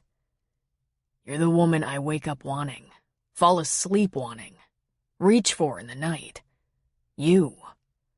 To me, you're the most beautiful woman in the world. Why, Colin, she said with a smile. That's very romantic. What's strange about it is I'm not really the romantic type. I think you're doing something witchy to me. Ah, you found me out. I'm going to love you slow tonight, he said. Slow and deep and easy. And I'm going to take a long, long time, so no screaming and begging. He pulled her mouth down to his and kissed her. This has to last me as long as a week, so let me have my way. Don't I always? She asked in a breath. So far, your way is my way. Colin had his Jeep loaded before dawn. Hearing voices in the kitchen, he went inside. Kelly offered to fix a big breakfast for the road, but Colin declined. I want to move quickly now, get as much driving in today as I can. But I'm sorry to miss your breakfast. It's my favorite meal. Then he focused on Jilly. He smiled and touched her face. I have my new phone plugged in. I have 2 phones now, 2 numbers, plus the laptop.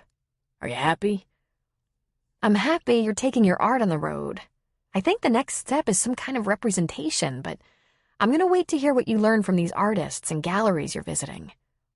Oh, Colin, I know this is the right thing for you to do. I know you won't be disappointed. And I'll miss you. She rose on her toes to kiss him. I'll miss you so much, and I'm so glad you're doing this. You and Kelly stay out of trouble. When you get back, I'm going to have buds on some of the most precious fruits, she said. You're going to have to fake excitement. I won't have to fake it, baby. Just don't forget about the leftovers. She grew suddenly serious. Please, be very careful driving. If you get tired or sore or... Jilly, I flew a complicated aircraft in wars.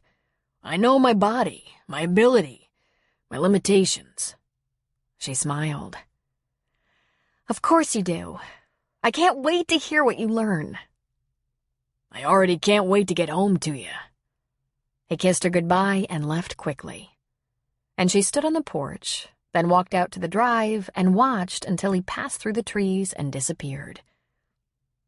It occurred to her that this was a bit like a dress rehearsal for his departure in September.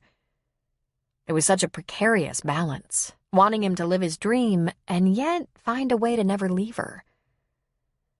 Jill kicked off her slippers, rolled up her pant legs, and went to her garden in her bare feet. She walked between the rows, the dirt squishing between her toes, and admired the growth. She visited almost every plant and would visit each one again several times through the day. An hour had passed by the time she headed to the back porch with mud on her knees. Kelly was sitting in one of the chairs on the porch, holding a coffee mug in both hands. She smiled at Jillian. "Okay, baby?" she asked gently. "Sure," Jill said. "It's so important that he do this. You saw his art. It's magnificent. He doesn't have to decide to paint full-time, but he has to know his worth. I know it's beyond his expectations." "You love him," Kelly said. She smiled and gave a small nod. "Let's not bring it up. It'll only make him squeamish." "But he loves you," Kelly said. "It's so obvious." "Not to Colin," Jillian said. She sat on the porch steps and brushed the drying mud from her knees. "Trust me." "Will you tell him how you feel?" Kelly asked. Again, she nodded. "I'll tell him before he goes, but I'm going to find the best way to do it. When I tell him I love him, I want it to feel like a gift, not a noose. I wouldn't be telling him to change him or to weaken him, but to strengthen him. I'd want to reinforce his sense of purpose." Kelly leaned forward. "Are you sure about that? Because you seem sad." Jillian leaned against the porch post. She shook her head. "I was just daydreaming a little. I've never had anything like this, Kel. Never had a man in my bed every night, at my breakfast table every morning. When people talked about being in love, I didn't even realize they meant all this laughter, this level of friendship and encouragement, I didn't know it was possible to have this kind of physical love. I'm sure no virgin, but I didn't know a man could love a woman this way. It's truly a miracle." "A miracle that will be over in September?" "No," Jillian said. Her smile was melancholy. "I'm sure it'll never be over." While Jillian found her solace in the garden, Kelly liked to occupy herself in the kitchen. She lamented the lack of accoutrements. Jillian was competent in the kitchen but had no real interest in cooking, therefore she was short on supplies. In fact, while there was space enough for a large double Sub-Zero refrigerator freezer, Jack had put in a rather small refrigerator, just to keep Jill in chilled foods. The stovetop, likewise, was smaller than the space allowed. And as far as pots and pans and cooking utensils, a few pots, a few plates, a few spoons, spatulas, and turning forks. Yet the cooking space was fantastic. She envisioned hanging pots above the workstation and stainless steel appliances custom fit to the granite countertops that Paul had installed. She'd taken a flashlight and braved the cellar. Nothing but cinder block and dirt, but with very little work and money, it could be an outstanding wine cellar. There were already 3 sinks, refrigerated drawers, warming drawers, room for 3 ovens. Jack had put in 1, and another dishwasher to add to the one already there. This was a kitchen, once set up properly, fit for a small, elegant restaurant. The only problem was, it was in Virgin River. There was really no one here who would want to eat in a small, elegant restaurant. A tragedy, really. Kelly's cell phone chimed and she grabbed it. She smiled as she heard, "Ciao, Bella. How are you, my love?" "Luca! I didn't expect to hear from you," she said. "How is the family gathering?" "Loud, Very loud indeed. 5 children at home, their spouses, partners, boyfriends, girlfriends, even their in-laws, if they have them. After Michael's college graduation celebration, he announced his engagement. Not to be outdone, Bethany, age 20, flashed her diamond. It appears there will be 2 Brazzi weddings in a year or less. That marries them all. Congratulations. And, of course, I am in the kitchen, spoiling them and showing off. Why wouldn't I think of you and wish you were here beside me? He said. I do miss you, Bella. I'll see you soon enough. For now, enjoy the family. You don't have them all together very often. I wanted to tell you something, Kelly. When these weddings are done, there will be some changes in my life. And, with any luck, in your life as well. Kelly smiled to herself. After a year and 2 weddings? They began as acquaintances, then friends, then he took a position as her mentor, and finally he opened up about his deeper feelings. Kelly had grown so close to Luca in the past 6 months that it was no surprise she'd fallen for him. But in fact, she was very proud of herself for managing, somehow, to hold him at arm's length even though he claimed to desire her madly. Luca had been married for 28 years and had 5 children, ranging in age from 20 to 27. When their friendship began to heat up, he explained that he was a family business, that he and his wife and several employees lived in the same huge home, but his marriage had been all business for many years. It's still your marriage, she'd replied. And you're still all under the same roof. Yes, sweetheart, but a roof that covers over 12,000 square feet, a couple of warehouses, guest houses, and a few acres. And not only have Olivia and I occupied separate bedrooms for 20 years, we've discussed the situation with our grown children. It's all geography and settlements. The idea of a fling with him had been so appealing. She was completely seduced by him, thoroughly. There was no one more perfect for her than a gifted, internationally known chef like Luca. Every moment they spent together, every time they talked, she was his. But she kept him back. But until you're a single man, Luca, I'm not getting further involved. It's going to be difficult enough when you're single. Your family, no matter how adjusted to the idea that you and Olivia are mostly business partners, aren't going to warm to me. Only business partners, he barked. She has her own love life. Has for years. Indeed, he'd relied on Olivia to stand as his partner for the many public appearances he made, official and unofficial. And she did so willingly, he said, but it was all for show. He proclaimed theirs a discreet understanding and explained that Olivia was sleeping with a younger man, a tennis pro or something. Kelly secretly hoped it was the truth, but she was no fool. And to be fair, Luca had not needed to share all those details to win her heart. She wanted him. She so wanted him. And between them, besides cooking, many conversations, both on their phones and in their kitchens, there had only been one kiss. But oh, such a kiss! She almost fainted. Maybe she was a fool. I do miss you, my darling, he said. When are you coming back? What does it matter, Luca? You can't escape family. I feel better when you're near, when I know where to find you. She laughed, then laughed at herself because as foolish as it was, it felt so good to hear that. A couple more days, she said. But of course I'll be working when I get back. Of course, as will I. But we always manage, don't we, sweetheart? All this romantic, seductive talk, and yet there was nothing more between them.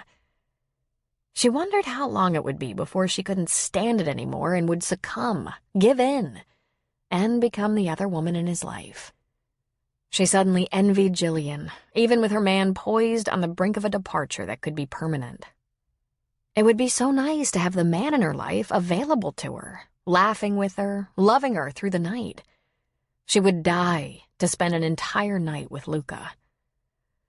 "Bella, I need you," he said, his voice rough in the phone, and it made her quiver in her panties. Several hours later, when Jillian came in for the day, showered and returned to the kitchen, Kelly handed her a glass of wine and said, "I have something to tell you. I've been holding back a bit about Luca, the chef I've mentioned." "I can't wait," she said, grinning. Jillian took a seat at the table with her wine, but no more had she done so than she heard the sound of a vehicle pulling into the drive along the house. It was clearly a truck, and she frowned. "UPS? I'm not expecting anything." She went to the door and had reached for the knob just as the sound of Jack Sheridan's boots striking the porch floor could be heard. She pulled open the door. "Jack? What are you doing here?" "Can I come in, Jillian? I have to talk to you right away. I've had an offer on the house." "Of course," she said. "I'm afraid I only have non-alcoholic beer or wine to offer." "Nothing for me, thanks. I left Denny to help out with the dinner crowd, and I told him I'd get right back. Can we sit down?" Jill went to her place where the glass of wine waited, and Jack sat down opposite. "The couple from the Bay Area like the house." He pulled a folded piece of paper from his shirt pocket. "The top number is the appraisal figure. The second number is their offer." He took a breath and looked pained. "You know how I feel, Jill. I like having you here, and I like what you're doing. I just want to say that." He slid the paper across the table toward her. She stared at it for a second before she unfolded it. The top number was $1,245,000. Their offer, the second number, was $1,300,000. She lifted her eyes to Jack's face. "They really want it, don't they?" He gave a nod. "According to the realtor, they've been looking for about a year. This house seems to meet their requirements, but it's the land that tilts the price. 10 acres is a nice spread for a B&B. They'd have room for horses or whatever for guests. If there's any thinking to do, you should do it in the next day or two." "Right," she said. She stared at the small paper and felt the thread of tears gather. She looked over her shoulder at her garden. She took in the flood of lilacs and hydrangea bordering the backyard. "Just give me a call, Jill," he said, standing. "Sure," she said. She had bought one piece of property in her entire life, the townhouse. She paid $300,000. "I'm pretty surprised by the appraisal, but I shouldn't be. If times were better, it would have been even higher." "I know," she said. She looked up from the paper and smiled weakly. "They must be pretty well fixed, this couple from the Bay Area." "They're older than you, and they retired early. They're in their 50s, old enough to have amassed some money, still young enough to be able to run the place for a good while." And she thought, "But I'm 32. If this works out, I'll be running the place for a long, long time. If it doesn't work out, I'd have to sell. Maybe in a few years the economy will be better and it would go for more. Or maybe the economy will be worse, interest rates even higher, and it'll be a huge loss." "Just let me know," he said. "Thanks, Jack. Nice of you to drive out here." He went to the door. The problem was, she had had a number in her head. Just over $1 million. She'd gotten used to that number and was seeing it as $100,000 an acre with a free house on the land. The thought of herself going back to the corporate world in pantyhose and shiny black pumps made her grimace. But the thing that shifted her mind very quickly was the thought of wanting to keep Colin's easel standing in the sunroom, ready for whenever he might come back. "Kelly, get me a pen." She jumped up and ran to the back door. She opened it and yelled, "Jack! Jack! Come back here!" She grabbed the pen out of Kelly's hand and sat back down, scribbling on the paper. She'd refolded it by the time Jack was standing in the kitchen again. She passed it to him. He was slow to open it, and when he did, his eyes rounded in pure shock. He looked at the paper, at Jillian's eyes, back at the paper. "You sure?" he asked. "Sure," she said, giving a nod. "This is quite a big move, Jillian. Have you thought about this? Carefully?" "That's my sister," Kelly said, though she didn't know the financial details. "She likes to charge into things. Impetuous, impulsive. She moves on things real fast." And suddenly, Jillian let go a laugh. A big belly laugh. She just realized a few things. Important things. "Sure you can do this?" Jack asked. "Yes, Jack. I'll qualify. But this is confidential information, right?" "Right, of course. Well, I guess you've made a decision about that city job," he observed. She laughed. "I guess I have." Written on the page was $1,500,000. "This might be a little crazy," Jack said. "Shouldn't you inch up to this number? I mean, give them a chance to push you up to this number?" "I think it makes sense to be perfectly clear. I'm not screwing around. I'm serious. I'd prefer not to be challenged by a counteroffer." He whistled. He stuck out his hand to shake. "Good luck with this. I'll let you know what the response is." "Thanks, Jack." He slipped that folded piece of paper into his shirt pocket and left. By the time the sound of the departing truck motor was fading, Kelly was standing behind a kitchen chair across the table from Jillian, holding her own glass of wine. "Big business?" Kelly asked. "Did you bet it all?" "Not all, but a nice share.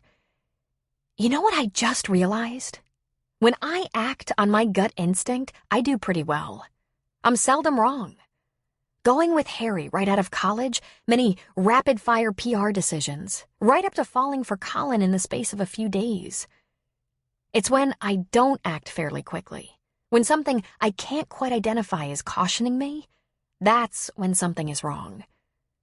That happened with Kurt. It took me months to give in to him. Months. Somewhere in my gut, I knew there was something wrong. I just didn't know what. Once I made up my mind about the garden, I knew right away I wanted to expand and do it on a grand scale. And I knew I wanted to do it here. "I don't want a bidding war on the house and land," Jill said. "I'd be very surprised if I didn't just win." I topped the other potential buyer's offer by a couple of $100,000. Kelly went pale. She sank weakly into the chair.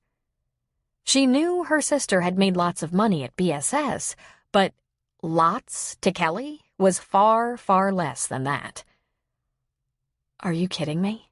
she asked in a whisper. "Nope, that's a fact." She held up her wine glass for a toast. "Now, what were you going to tell me about Luca?" "Oh," Kelly said. Nothing. You'll like him. I'm sure of it. I can't imagine not liking someone you care about." Chapter 14. Colin had planned from the beginning to visit Shiloh Tahoma's Sedona Gallery first. It wasn't quite what he expected. It surpassed his expectations. It was a bit off the beaten tourist track, for one thing.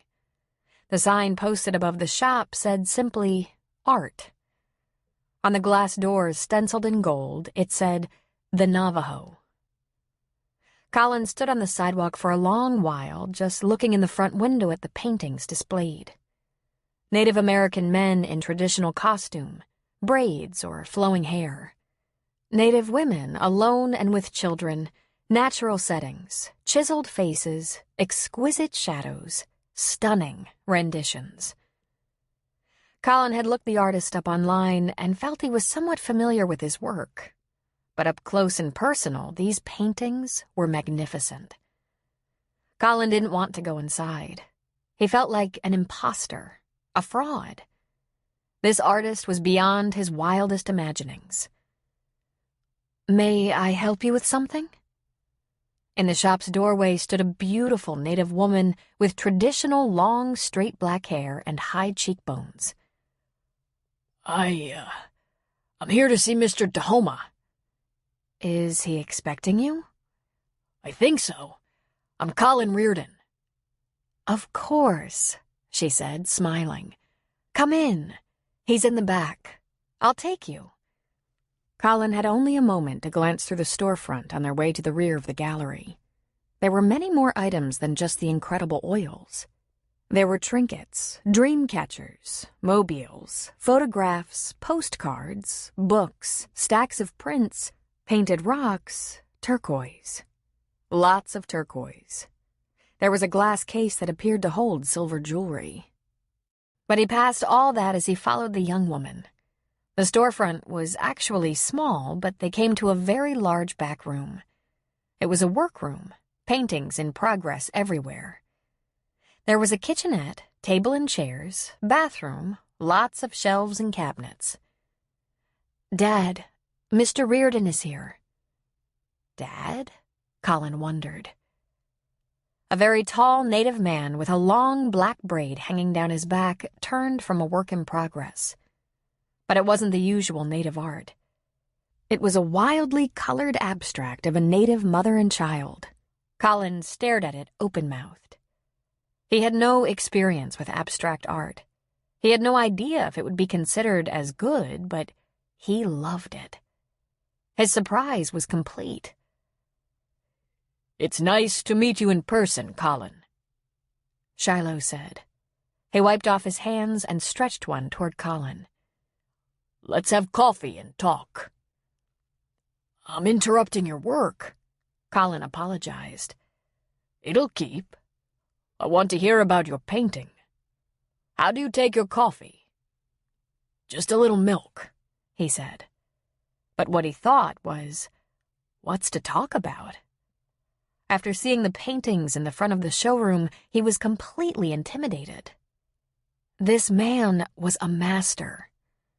And forget about Colin's wildlife art. What he really wanted to know was why this Navajo was painting in two completely different genres.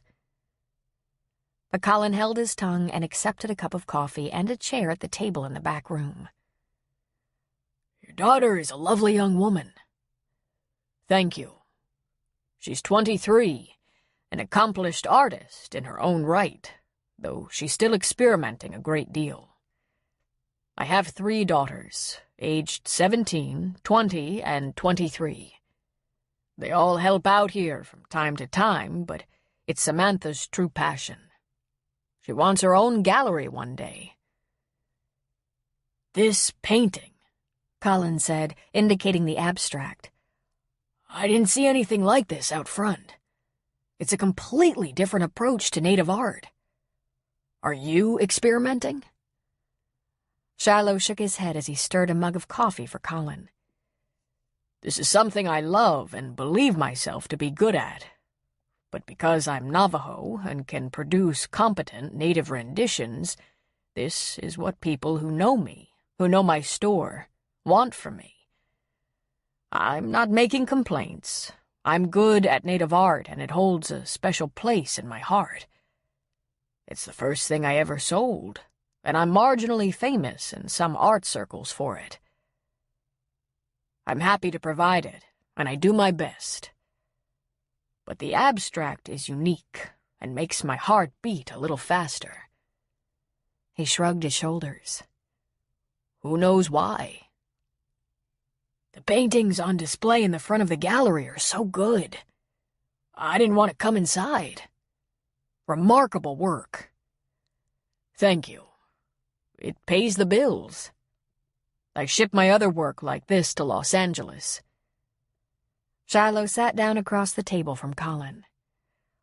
"When did you first notice that you could draw?" Colin took a sip of his coffee. 6, he answered. something like that. You? Shiloh smiled. About 6, I think. When I first showed an inclination, my parents had me painting symbols on artifacts to be sold to tourists visiting the reservation. My family were ranchers. They did whatever they could to make a living. But no one ever considered fine art.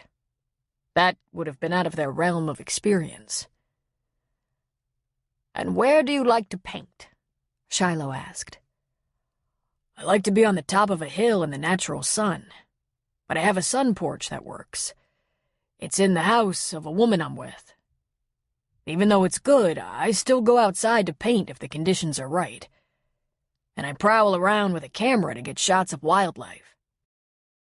Some of the pictures you sent by email interest me. They're very good. I've never shown them to a professional before. After seeing your work, I can't believe I had the nerve. But after all the painting, I find the animals work best for me." He grinned almost shyly. "If you're ever in the market for aircraft, I'm not bad at those. I did a wall mural of a Black Hawk once." "And where will you go with this personal best of wildlife art?" Shiloh asked. "First, I'm going to Africa to shoot the Serengeti. Big game. Lions, gazelle, tigers, elephants, etc. And the landscape they live in. Then all I intend is to get better." Shiloh leaned back in his chair and asked, "How did you get from age 6 to the Serengeti?" 34 years? Colin asked. He nodded solemnly. "I hope you won't take 34 years to tell it, but don't leave out the important things." "And how will I know which things are the important things?" Shiloh smiled lazily. "You'll know." So Colin began. He spent 15 minutes on his high school art, his Army career, and part-time drawing and painting. Then he spent 40 minutes on his crash, rehab, and temporary residence in Virgin River. And finally, Jillian's insistence that he try to find out if his work was worth anything, and his reluctant agreement that he should know. "I assume you have supplies with you? Like painting supplies?" Colin asked. Shiloh gave a nod. "So you could stop along the way if you found the perfect spot, or if something interested you?" "Yes." Shiloh Tahoma stood. "Then let me take you to a favorite place. Do you want to see my work before you waste a lot of time?" Colin asked. "It won't be a waste of my time," he said. "You're parked on the street?" When Colin nodded, Shiloh said, "I'm in a white SUV. I'll come around from the back and you can follow me."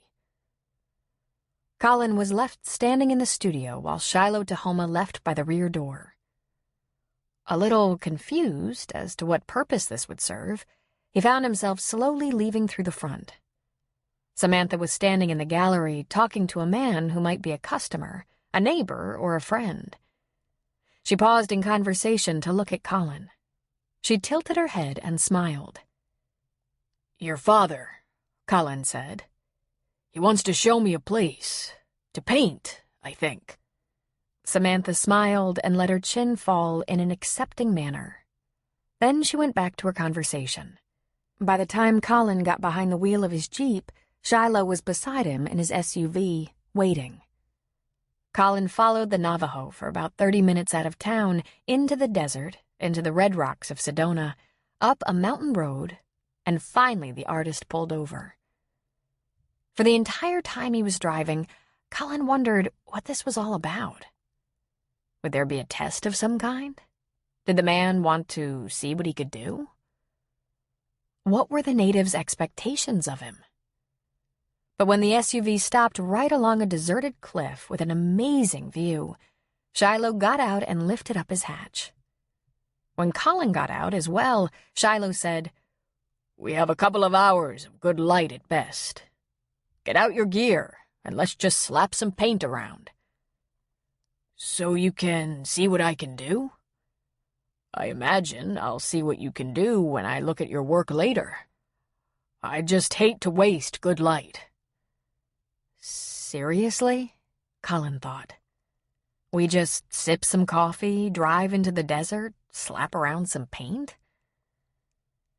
But he had looked up Shiloh Tahoma on Google and knew he was a respected Native American artist who also sometimes taught at the university. He might be a bit weird, but still, he was at the top of his game. So Colin went along. He pulled out an easel, his paints, a palette, a collection of brushes, some turpentine, some rags. He set up and with charcoal outlined his brand new, completely unplanned and uninspired painting. And he decided he'd just throw it all out there and pretend. He outlined the monstrous red rocks, but he didn't fill them in. Instead, he left the charcoal outline and drew a very large mountain lion lying on a lower shelf of rock. And that was what he went after with paint a half hour after starting. "I usually paint alone, but I think we have a few things in common." "Like what?" Colin asked. The Navajo shrugged. "We've had our hard times, and we both used art to help us get stable again. Mine weren't like yours. I never crashed anything. But the mother of my daughters died. It was very difficult." Colin looked over at him. The man continued to paint and didn't gaze back. "I'm sorry," Colin said. "Thank you. I have a good woman in my life now. My daughters like her very much. It takes away the sting. I'm not very wise about these things, but I think if you paint and draw when life gets hard, it means you're an artist in your soul." He shrugged. "Maybe I just made that up. What's your goal for your art?" he asked. Colin chuckled. "To get decent at it." "I see. To make money?" "I have a pension from the army. Not much, but enough. I just would like to be good. What's the point in giving it so much time if you're not good at it?" "Are you accustomed to being very good at everything you do?" Shiloh asked. "Generally, I suppose. You must think you're good, or you wouldn't have called me. I wondered how far from good I was, but it was the woman in my life who insisted I find out if there's any worth in my paintings. She thinks they're brilliant, but she's biased." He laughed and shook his head. "She's gardening on a large scale, special fruits and vegetables, the rare kind that fancy restaurants buy in limited quantities for garnish. Odd peppers, heirloom tomatoes, white asparagus, beets the size of cherry tomatoes. I guess she's an artist, too." Shiloh looked at him, lifted his chin, and smiled. "You believe in each other. That's nice." Then they were silent for a long time, painting. It was by far the strangest time Colin had ever spent. Then, almost 2 hours into the exercise, Shiloh put down his brush, looked at Colin's painting, and said, "Nice. I'll see your other work now. I assume it's in the Jeep?" "It is," Colin said. "Crated and covered. I'd prefer to set it up in your studio with decent lighting." "We'll get to that," he said. "Open up a couple for me. Your favorites." For a moment, Colin felt the enormous pressure of finding his best, but he dismissed that immediately. He thought this whole audition could be a waste of time. He might get some encouragement, but it was doubtful he'd get anything more. 3, Colin said. "Here? Now?" "Here," he said. "Now." Colin's shoulders shook with silent laughter. He was a bit confused.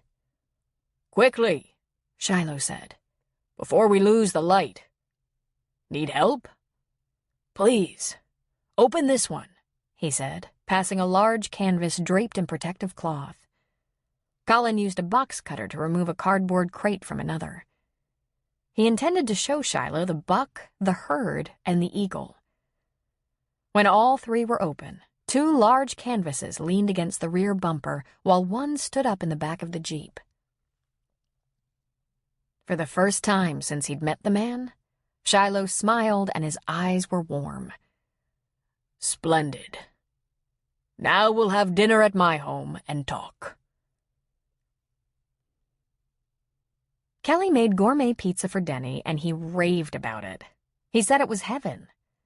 Then, while Denny helped Jack serve a dinner Preacher had made earlier in the day, Kelly fixed a special menu for Preacher, Paige, and the 2 little ones.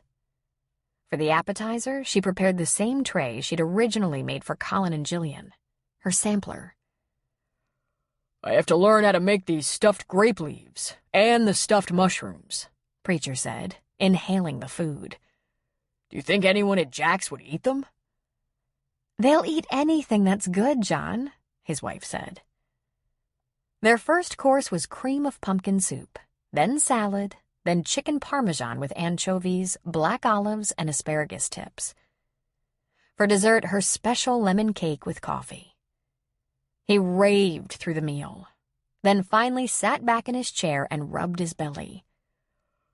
"Oh my God," he said most reverently. "I think I'm beginning to see the problem with full-time work in a diner. As the cook, I almost never sit down to a full meal. I taste all day. I'm never stuffed and never hungry. I just ate like a pig." "I can't wait to see what you make for me tomorrow night," Kelly said. "Well, I'm torn between a Thanksgiving dinner or a Christmas dinner, my true specialties," he said. "Thanksgiving is turkey with all the trimmings. Christmas is duck. I have a couple of ducks in the freezer from January. They'd be better fresh, but you'd get the idea." "Duck," Kelly said. "How will you prepare it?" Preacher straightened proudly. "I've made a few adjustments in a recipe I found. It's awesome. Be surprised." "I can't wait." "One of these visits, we'll have to have a cook-off," he said. "We'll do that one day, whether here or in San Francisco. Chefs in mutual admiration entertain each other that way." The next day, Preacher made ribs, corn, beans, coleslaw, and cornbread for the bar crowd's dinner, while he prepared his special duck dinner for Kelly and Jillian. He planned to feed them in the kitchen at his workstation. When Kelly and Jillian arrived at Jack's, they sat at the bar to enjoy a glass of wine while Preacher put the finishing touches on his dinner. "This cooking competition has Preacher all wound up," Jack told them. "I've never seen him more excited. He told me to try to keep you busy for another 20 minutes. "Jack," Kelly said in a whisper, "are you capable of sneaking me a sampler of his rib dinner?" Jack leaned close and whispered back, "No way he'd let me do that. He told me not to let you have anything to spoil your taste buds before dinner. He even asked for this particular wine for you. I think he's been researching again. Eat his duck, then ask him for a sample. He'll let you taste the ribs right after you've had his dinner." She smiled. "That's exactly what I would have done. God, I love the way he runs this place." To Jack's flummoxed expression, she amended, "I meant the 2 of you, of course." Jillian laughed. "Don't let her kid you, Jack. Chefs always think they're running the whole store. They allow that the owners and managers might contribute something, but not anything of particular importance." "Yeah, that's kind of how it sounds around here." While Kelly and Jillian made small talk with Jack as they waited for Preacher to be ready, Kelly happened to see a man on the far side of the room, seated in the corner. He was alone, as far as she could tell, and there was something about him. Something either familiar or engaging. She liked his looks, that much she knew. He appeared to be a big guy. His hair was a reddish blonde, and he had a bit of stubble on his face. She realized she was strangely attracted to him, even though she didn't consider herself available for attraction. He was the guy on the brawny paper towel package, and though she was staring at him, he wasn't looking her way. He was watching a young girl at the jukebox, and he wasn't smiling. Just then the girl left the jukebox and came to the bar, boldly inserting herself between Kelly and Jillian. "Got any cool tunes?" she asked with a curl of the lip. Jack leaned on the bar and looked over at her. "Well, let's see, Courtney. This is a bar. That means the over 21 crowd. That means what's in the juke is cool. I guess you're out of luck." She glared at him briefly and then muttered, "Lame." Then she turned and stomped out the door. The brawny man came over to the bar, but he didn't rudely interrupt anyone's conversation. Rather, he stood at the end of the bar and waited for Jack. He pulled out a couple of 20s, and Jack moved down to get them. "Let me get you some change, Leaf," Jack said. "Forget it, Jack. Thanks for dinner. Exceptional. Tell the cook those are the best ribs I've ever had." "I'll be sure to tell him," Jack said. When the man left, Kelly turned to Jack. Was it my imagination, or was that young girl a real bitch? Jack was scowling. "You don't need any imagination to come up with that." All the way back to the house after dinner, Kelly raved about Preacher's duck, wild rice, creamed onions, and asparagus with hollandaise sauce. She'd also tried his ribs, beans, and cornbread. Being a seasoned taster, she hadn't stuffed herself. "He's one of those natural cooks," she told Jillian. "He trained himself and knows exactly what to do, when to do it, and how to do it. He has an expert palate. I'm impressed. And his stuff isn't real fancy, but it's exactly right for that bar. Exactly." "I may never walk again," Jillian said with a deep moan. She wasn't an expert taster and had overeaten. "When we get home, I'm going to get all my stuff together and load it into the car. I'm heading back to the city early. I want to get my driving done by afternoon." "I understand. But it was such a good week. I'm 15 pounds heavier, but really," she sighed deeply. "I'll help you get packed up tonight. Moving around will be good for me." They folded Kelly's clothes together in her bedroom. "Tell me how you met this guy you've been seeing," Jillian asked. Kelly didn't have to think. It was a charity event, a huge $1,000-a-plate event that was held at my restaurant, and our chef de cuisine, Durand, was a participant. Luca isn't only well-known in the area, but also part owner of the restaurant, and he was one of the star chefs. I'd already met him, but we became better acquainted, started talking food and menus, and voila, friends. That was almost 6 months ago, and we've been in touch since. Sometimes we cook together. "Chefs," Jillian said. "Weird. I don't get together with gardeners and talk vegetables." "Yet," Kelly said with a laugh. There was a chiming sound from down the hall. It was Jillian's cell phone. She looked at her watch. It was after 9. I wonder who'd be calling me. She ran down the hall and grabbed up her phone. "Colin?" she said. "Have you learned the iPhone?" "I have things to tell you." I can barely hear you. Wait, just stand by a minute. Let me see if I can get better reception." She ran out of her room and up the stairs to the widow's walk. Getting out the trapdoor created a racket, but she emerged into the star-filled night. "Can you hear me?" she asked him.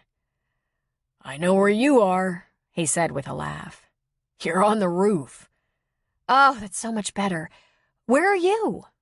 "In my car, headed back to Virgin River." "Already? At night?" I never went farther than Sedona, Jilly, he said. I went to Shiloh Tahoma's gallery. He calls it a shop or a store, but his oils and prints are on display in the front, and it's every bit a gallery. They're awesome. Of course, he's been serious for a long time, since he was just a kid. First thing he said to me was, "Let's go slap some paint around." I thought it was a test of some kind, but I think he really wanted to paint for a while. Then he looked at 3 of my paintings and said, "Nice." Then he took me to his house, and I had dinner with his family, a wife and 3 daughters. It was just a simple house, but the art in it was unbelievable. The man is a master, and he collects masters. I wish you could have seen it all. "When was this? Today?" she asked him. "Yesterday, last night. He offered me a bed for the night, but I just didn't want to impose any more than I had. So he told me to come back first thing in the morning, and I was at his shop at 8. He had a lot of questions for me, like what did I know about lithographs and prints, that sort of thing. Stuff I remember from art in school and stuff I read about over the years, but barely understood and haven't worked at. He suggested that when I have more work and can offer prints, he had a guy who could set up a website for me, if I felt like doing that. He sells numbered prints on his site, but never sells his originals that way. To make a long story short, he told me I should talk to dealers, maybe agents, look at some other shops, but he offered to hang my work. And get this, Jilly. I asked him if I was good enough for my work to hang in his gallery, and he said, "Not quite, but in 5 or 10 years you're going to be outstanding." He said he thought my work would sell, though, and there was an advantage in being first, and he knew it was nothing but luck, me having run into his cousin in Virgin River. "And what then? What did you do?" I left all my work and signed a simple 3-paragraph contract that said he'd give the work 6 months and take 50%. He said if I checked around, I would learn that 50% is high, but that I'm also unknown and he has bills to pay. He's so practical, so logical. And he asked me if I did any paintings in Africa, would I send him photos. Then we had lunch, shook hands, and I started driving. I've been driving for 8 hours, and I'm still so wired I wonder if I'll ever sleep. I've been driving, doing reruns of this in my head for 8 hours, wondering what happened. "Colin, are you sure he'll be fair with your work? What if there's no money? Or what if he doesn't give it back?" If that happens, Jilly, it will be the most remarkable lesson of my life. And the lesson will be that I don't know anything about a man who strikes me as the most down-to-earth, honest, ethical man I've ever met. It would mean I know nothing about human beings and better never trust another one again. "Oh, Colin, you sound so excited." He said it would take him a few days to hang the work. It has to be just right. But he said he'd email me a picture of the shop so I could see where he put them. He laughed. Then he showed me how to take pictures with the phone and email them or text them from the phone. The only joke he made, he said it was hard to believe I flew a complicated helicopter in combat and couldn't use an iPhone. She laughed. "Colin, I don't think it was a joke." It was an experience, all right. Makes me want to paint even more. It doesn't make me want to fly less, but paint more. Then his voice quieted some. "Are you all right, Jilly? Is your sister still there?" "Kelly is leaving early in the morning. Shouldn't you be stopping for the night?" "That ship has sailed," he said. "I'm somewhere between Las Vegas and Reno, out in the middle of the desert. I pass another vehicle about once every 10 minutes. There's nothing on the road, and I'm headed home. Talk me home, Jilly." Home. She tried not to take that particular word too seriously. She was sure he had only meant back. "I don't think my battery will last that long, and I don't think my news is as exciting as yours, but I'll tell you what's going on around here." So she told him about the meals they'd had and what she was saving for him. She explained that Denny was going to be a little scarce. He was taking Jack's place at the bar over a long weekend, so Jack, Mel, and the family could drive up to Oregon and check on Rick and his grandmother. She gave him the farm report, what was blooming, what had buds, what was coming in. Then she talked a little bit about the stars. From the rooftop, they were incredible. And she told them she'd made a bid on the house. "If it works, I think I'm settling down," she said. "Farming for a living," he said. "If I can. I believe I can." "I believe you can," he said. He described the black desert south of Reno, and every now and then he'd remember another thing he'd learned from the Navajo artist. Plunked down $600 on my charge card for one of his new paintings. Not one of the traditional paintings, but one of his native abstracts. I'm not sure what he could have sold it for, but I bet thousands. He insisted $600 was enough. And I know I barely paid for the canvas and paint. Will you hang it in your house for me?" They'd talked for a long time before Jillian's phone started to beep. "Colin, I'm running out of phone juice," she said. "Are you all right to drive without me talking you home?" He laughed a little. "You know what? I can't remember doing this before. Talking to a woman for over an hour on the phone." "You can't possibly expect me to believe that," she said. "I know you've had 1,000,000 women." "Not like you, Jilly. I was always looking for women who would take me to bed. It never occurred to me to look for a woman who would take me to heart." Colin had been back in Virgin River for 3 days when Jillian got the call from Jack. "I hope you were serious," he said. "There's no counteroffer. It's yours." She beamed. "Oh, I was serious," she said. "Thank you so much, Jack. I hope you're as happy as I am." Chapter 15. Denny Cutler had become a family man, in a manner of speaking. He'd been adopted by the Sheridan family. He had dinner with the family at the Sheridan home about once a week. He'd play with the little kids, pushing them on their swings, chasing them around, helping them to get washed up for dinner and in their pajamas. From time to time, he helped out at the bar, serving, bussing, hauling crates of glasses, cleaning out the ice chest. On weekends, he would go out to the river with Jack for a little guy time. It wasn't his first experience with an older male role model. There had been his mom's one-time boyfriend, Dan Duke, also a very nice guy who seemed to genuinely care about Denny. Jack, however, was special to him. There was that blood bond. While Jack was away checking on Rick and his grandmother, Denny worked double time. He stayed at the Sheridan house at night, minding the dog. Then he checked in with Jillian early in the day and got any particularly heavy work done around her gardens and greenhouses. But he was at the bar by noon so he could tend bar, serve and bus, making sure Preacher was covered. Jack had made sure supplies were in stock before he left. So in the afternoon, when things were quiet at the bar, Denny took a run out to Jack's house to let the dog out. Did any chores that needed doing, like hauling trash to the dumpster in town. Then he was back at the bar before the dinner hour. Mike Valenzuela helped him serve drinks and dinner and kept him company. But Denny was managing very well. His days were long and productive, and he was proud of what he could do. In fact, when he thought back on his life, he thought maybe he'd reached a real high point. He was very attached to Jack and Mel. Liked the town and the folks who dropped in, and he was into Jillian's farm in a big way. The only things really missing for him were a place of his own that was a bit larger than the room above the Fitch's garage. And a female. He'd like to have a serious girl in his life.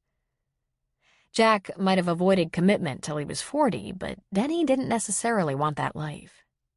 He'd like a steady girl, plans for a family, the whole drill. There was nothing like that on the horizon, but Denny kept his eyes peeled. Jack was back in the bar late Monday. "Well, stranger, welcome home," Denny said. "You just get back?" "At about 5, Jack said. "I got Mel and the kids settled and came to town to see how everyone was holding up." I don't think we're ready for you to retire, but we got along all right, Denny said. The dog's alive and the house and yard have been kept real nice. Thanks, Denny. I really didn't expect all that. Denny laughed. You didn't expect me to keep the dog alive? I noticed you did a little trimming and cutting in the yard. You didn't have to do that. It's the least I can do, Jack. Besides, I was glad to help out, and you know that. You always do just a little more than you're asked. Jack, it's the least I can do, Denny said. You know what I prepared myself for? For you to say, kid? I don't want a kid. For sure not now. But you didn't say that. He smiled. You've been awesome about this. And no kidding, I know I sneaked up on you with the news you're my father. Jack rubbed the back of his neck. That's a fact.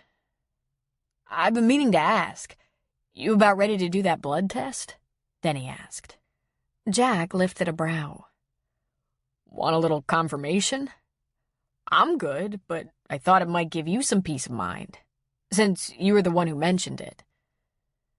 That came from Mel, and since it came from Mel, I'll ask her where she thinks we should go. How's that? Anytime you want, he said. This life? It's pretty close to perfect. Not much missing, Denny said. What's missing, if you don't mind me asking? I could make do with a girlfriend, he said with a handsome grin. You're probably in the right place. They drop like flies around here. Denny laughed and said, How's Rick getting by? Jack shook his head in some amusement. Better than I expected. Liddy's living with them in that little apartment, and it's working. They put her in the bedroom, and Liz and Rick are on the pull-out sofa. Liddy's on some medication that's slowing her down a little, but helping with those spells of delirium and anxiety. They have a facility lined up for her, and should get her in within a couple of months. Hopefully before the next semester of college starts for him. They've taken her to see it several times, trying to get her familiar with the place, and even though a lot of the patients are way worse off than she is, she seems to accept the idea. Liddy's always been brave about things like that. She's always said she doesn't want to be a burden. But is she happy at all? Well, there's an upside for her. They have activities going on at the facility, and not only is she closer to Rick and Liz, but once she's a resident there, they'll be able to visit her a lot more often than when she was in Virgin River. Liddy likes to stay busy. She likes playing cards and bingo and stuff.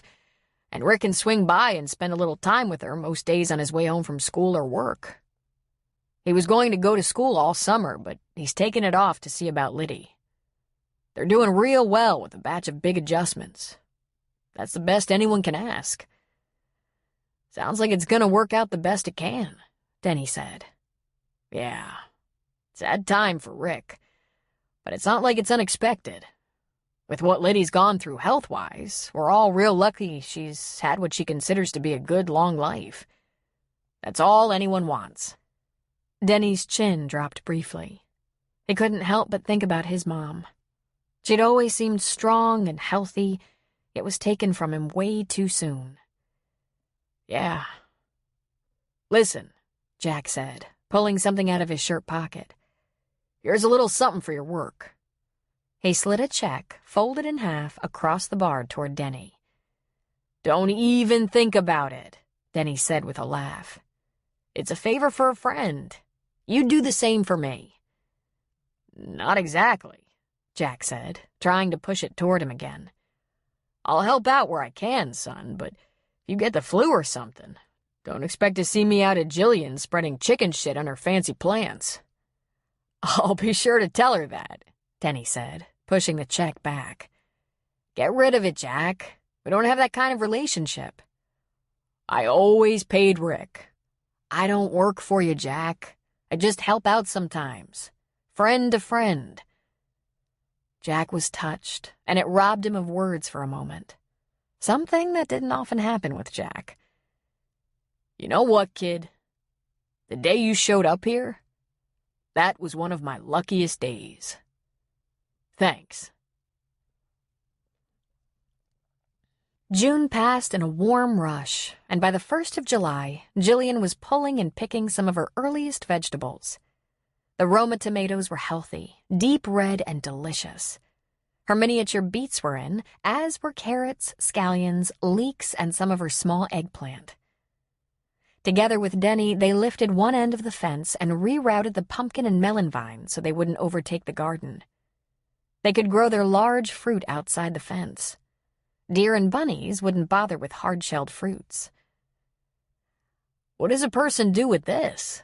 Denny asked her, holding up a box of eggplant. She smiled and said, Kelly can make you fall in love with it. When I was little, we survived off Nana's garden and didn't know for years how truly rare and valuable some of the things she grew were. But this, sliced and with red gravy and cheese? Heaven. If I cooked, I'd show you. But tell you what, let's put together a nice big box for Preacher and see what he can do with it. How'd you survive on it? The plants are only fresh in July and August. With some September crop, that's only 2 or 3 months of the year. She canned. She reused the same jars year after year, and she bought new seals for just pennies. And through the winter, we ate what she'd grown in the summer. She had recipes for relishes, salsa, sauces, vegetables, and so on, and Kelly is the proud owner of all those recipes now. My Nana's canned carrots were to die for. Pickled asparagus, the end of the earth. Onions and peppers, astonishing. That's exactly why I'm sending some of this stuff to Kelly. She'll know better than anyone if I'm on the right track here. The Russian rose isn't in. It's green and it's heavy, almost too heavy for the stalk, as is the purple calabash. Give him 3 more weeks and I bet we hit the jackpot.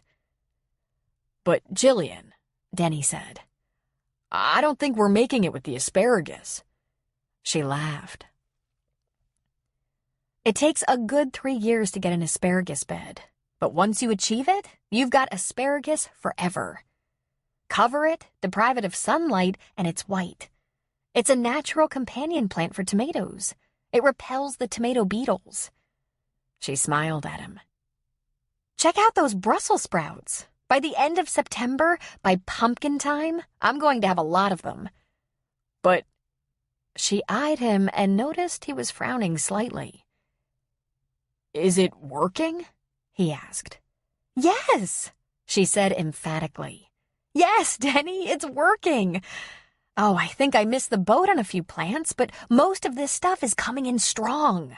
And there are lots of things I haven't tried yet. But can you make money? She laughed at him. The most important part of the equation isn't how much money you can make right away. We already know if it's done right, there's money in it.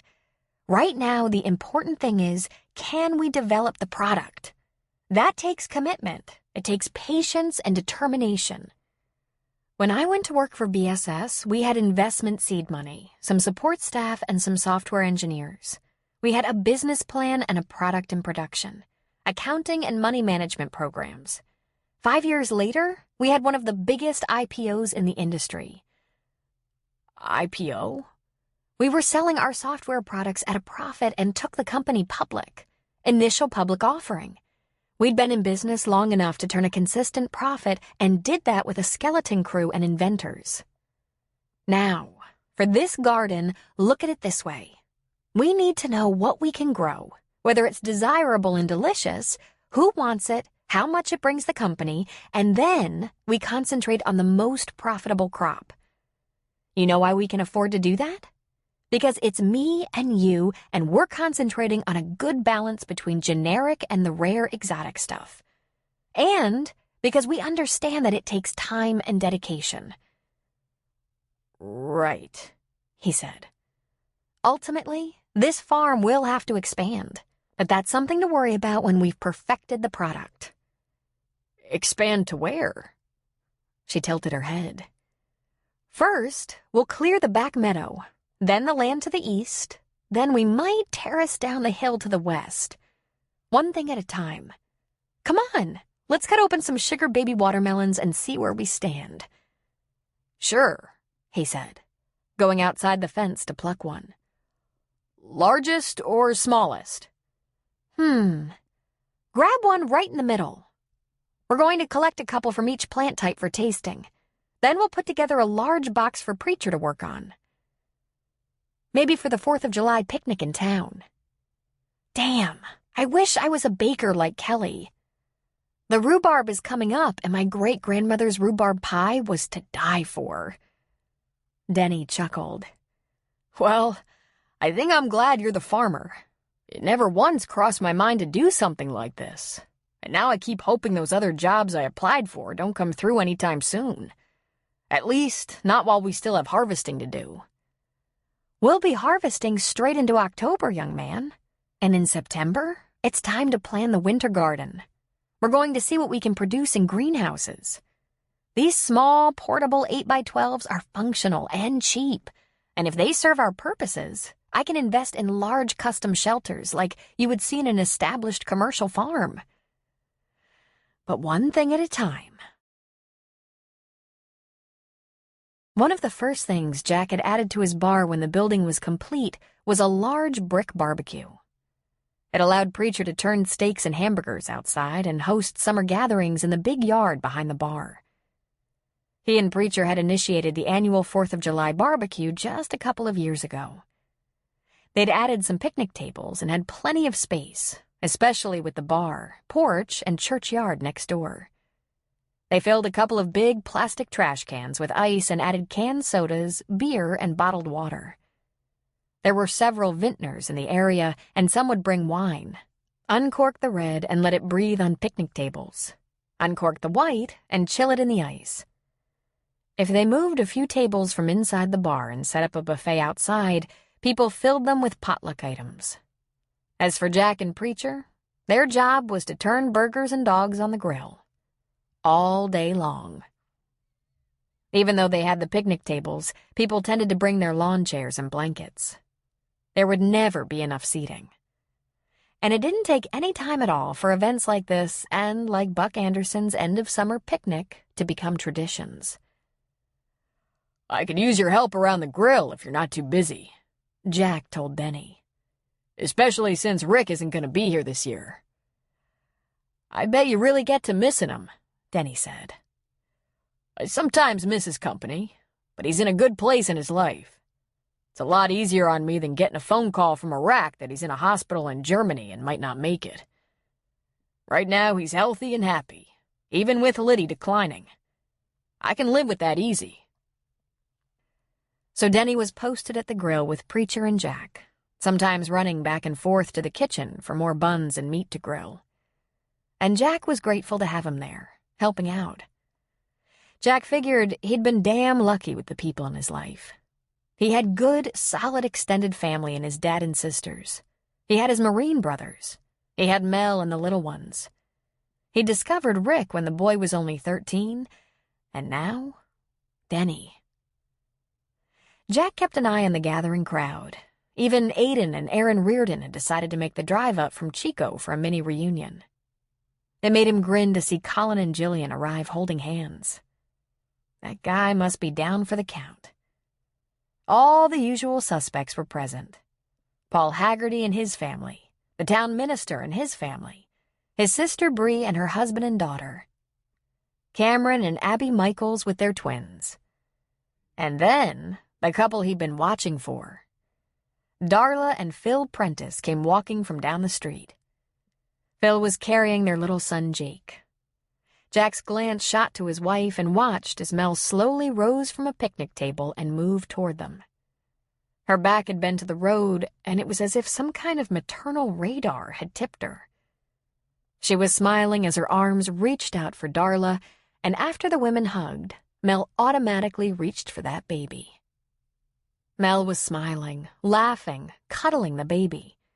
He let out his breath in a long, even sigh. This was the way she acted with every baby. She loved babies. Almost a year ago, Mel had it in her head she needed another baby. It was quite a trial for them, a real strain on their marriage. First, she wanted one of their own with a surrogate. Then, she met a young couple looking for adoptive parents for their baby, and Mel was all over that. It took her a while to get things into perspective. They had a good marriage and a couple of kids. And her good friends, Darla and Phil, had been trying to adopt, and here was this very special young couple, Marley and Jake, needing parents for the baby that was coming while they were unmarried, too broke, and too young. Mel had seen the new baby before today, but Jack had to admit he held his breath each time Mel came in contact with the baby she more or less passed over to Darla and Phil. He hoped they'd survived that passage, and Mel was now content with life as it was for them. He thought so, but he'd learned not to take things like women's emotions or whims for granted. He reached into one of the big buckets, fished out a beer, held it up, and gestured toward Phil. Phil spotted him, smiled, gave his wife a kiss on the cheek, and headed toward Jack. Phil took the beer with one hand, reached out to shake Jack's with the other. "Gotta love a mind reader," Phil said. "I'm a bartender," Jack answered. "I figure you either need to drink or talk. So, how's parenthood treating you these days?" "Well, let's see. Jake wakes up about 5 times a night, and neither one of us has it in us to let him cry himself to sleep. I guess that means it's going pretty well. For him, anyway." He took a slug of beer. "Let me ask you something. You being an experienced father, is this gonna pass before he goes off to college?" "Couldn't tell you. Now that both my kids are out of cribs and in their big beds, they don't cry so much, but they wander into our room and sneak in with us. Sometimes Emma has a nighttime accident, almost always on my side." Phil laughed loudly at that. "Something I've been wondering, Phil. That young couple, Jake's biological parents, do you know if they're doing all right? We haven't heard from them in a few months. They're in Oregon, working and going to school as far as I know. Unless they're back in California for the summer. I'll tell you this, it was real hard for them to go after the baby was born. Until I said something like, I reckon there's no law that says the boy has to be 18 before he knows about his biological parents. It should be whenever he asks, provided he's old enough to understand the answer. That seemed to ease things up for him." Jack pondered this for a moment. "That was a generous thing to say," he said. "And naming the kid after his biological father, that had to have made the boy proud. We liked the name, and it was Darla who said it might help the young father trust us a little more. Trust that we'd keep our word and be sure they're informed about their child. I'm glad this worked out, Phil. I hate to think I'm going through the rigors of fatherhood alone." He grinned. "Misery loves company. Well, get this. We still have our application for adoption out there. I don't know if it'll bring anything. These things tend to happen if they're supposed to. But if we get another 1 or 2, we won't complain. Good for you, man. I hope you get a bunch of them. Thanks." Then he shook his head sentimentally. "That Darla, she's so fantastic with little Jake. Any kid who gets her for a mom has it made.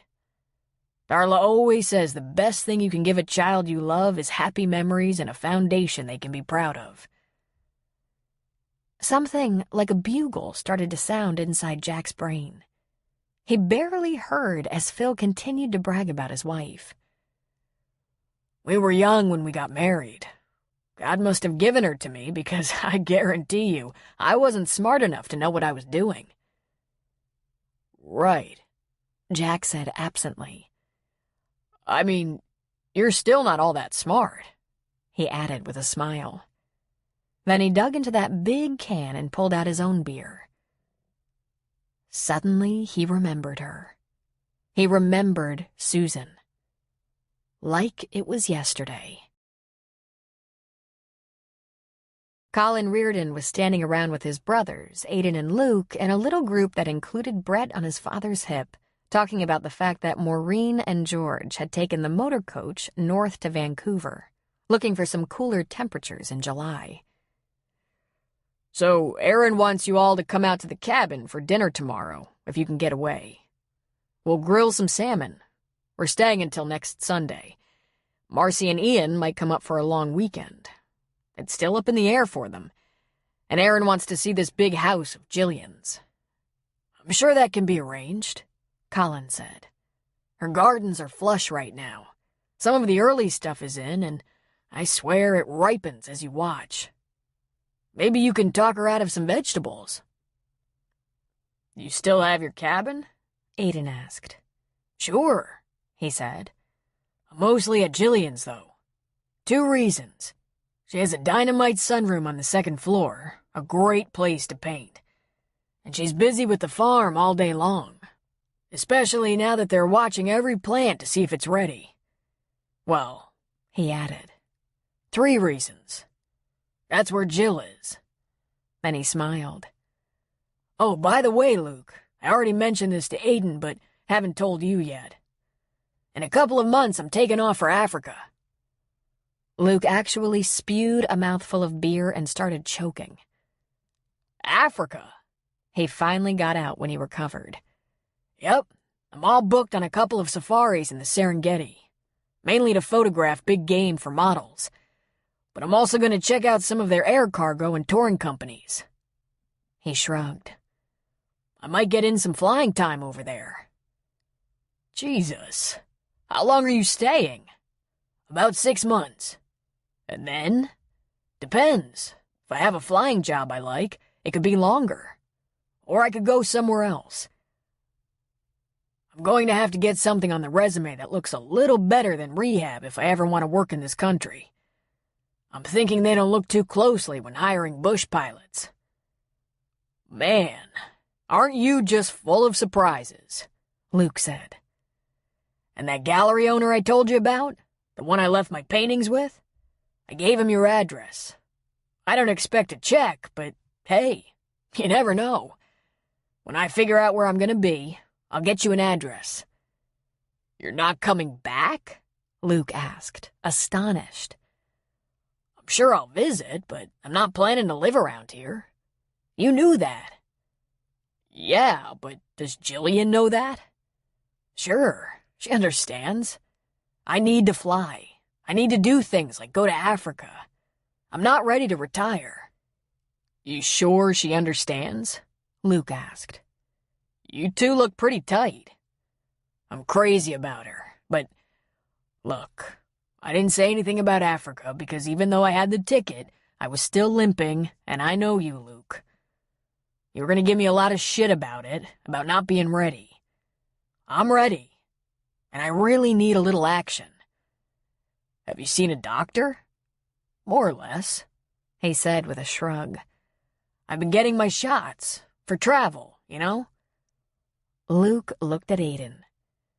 And you knew about this? I think it's a good idea, he said without answering the question. Colin wants to see if there's something left from before that accident. Something he can still recover. Flying, for one thing. Not just flying, but exciting flying. I feel better about Africa than Afghanistan when you get down to it. And everyone knew but me? Luke asked. Colin smiled at his brother. Only you and Aiden know. I should call Mom, Patty, and Sean, but there's plenty of time. I leave September 1st. Aw, Colin, you can't really be leaving Jillian, Luke said. Listen, that might be your biggest mistake right there. You're a whole new man since you found her. We'll be in touch, he said. In fact, she even got me the newest iPhone, just in case I have trouble with email in some places. She wants to see whatever pictures I get. And I haven't figured it out yet, but I think there's a live video feed between cell phones.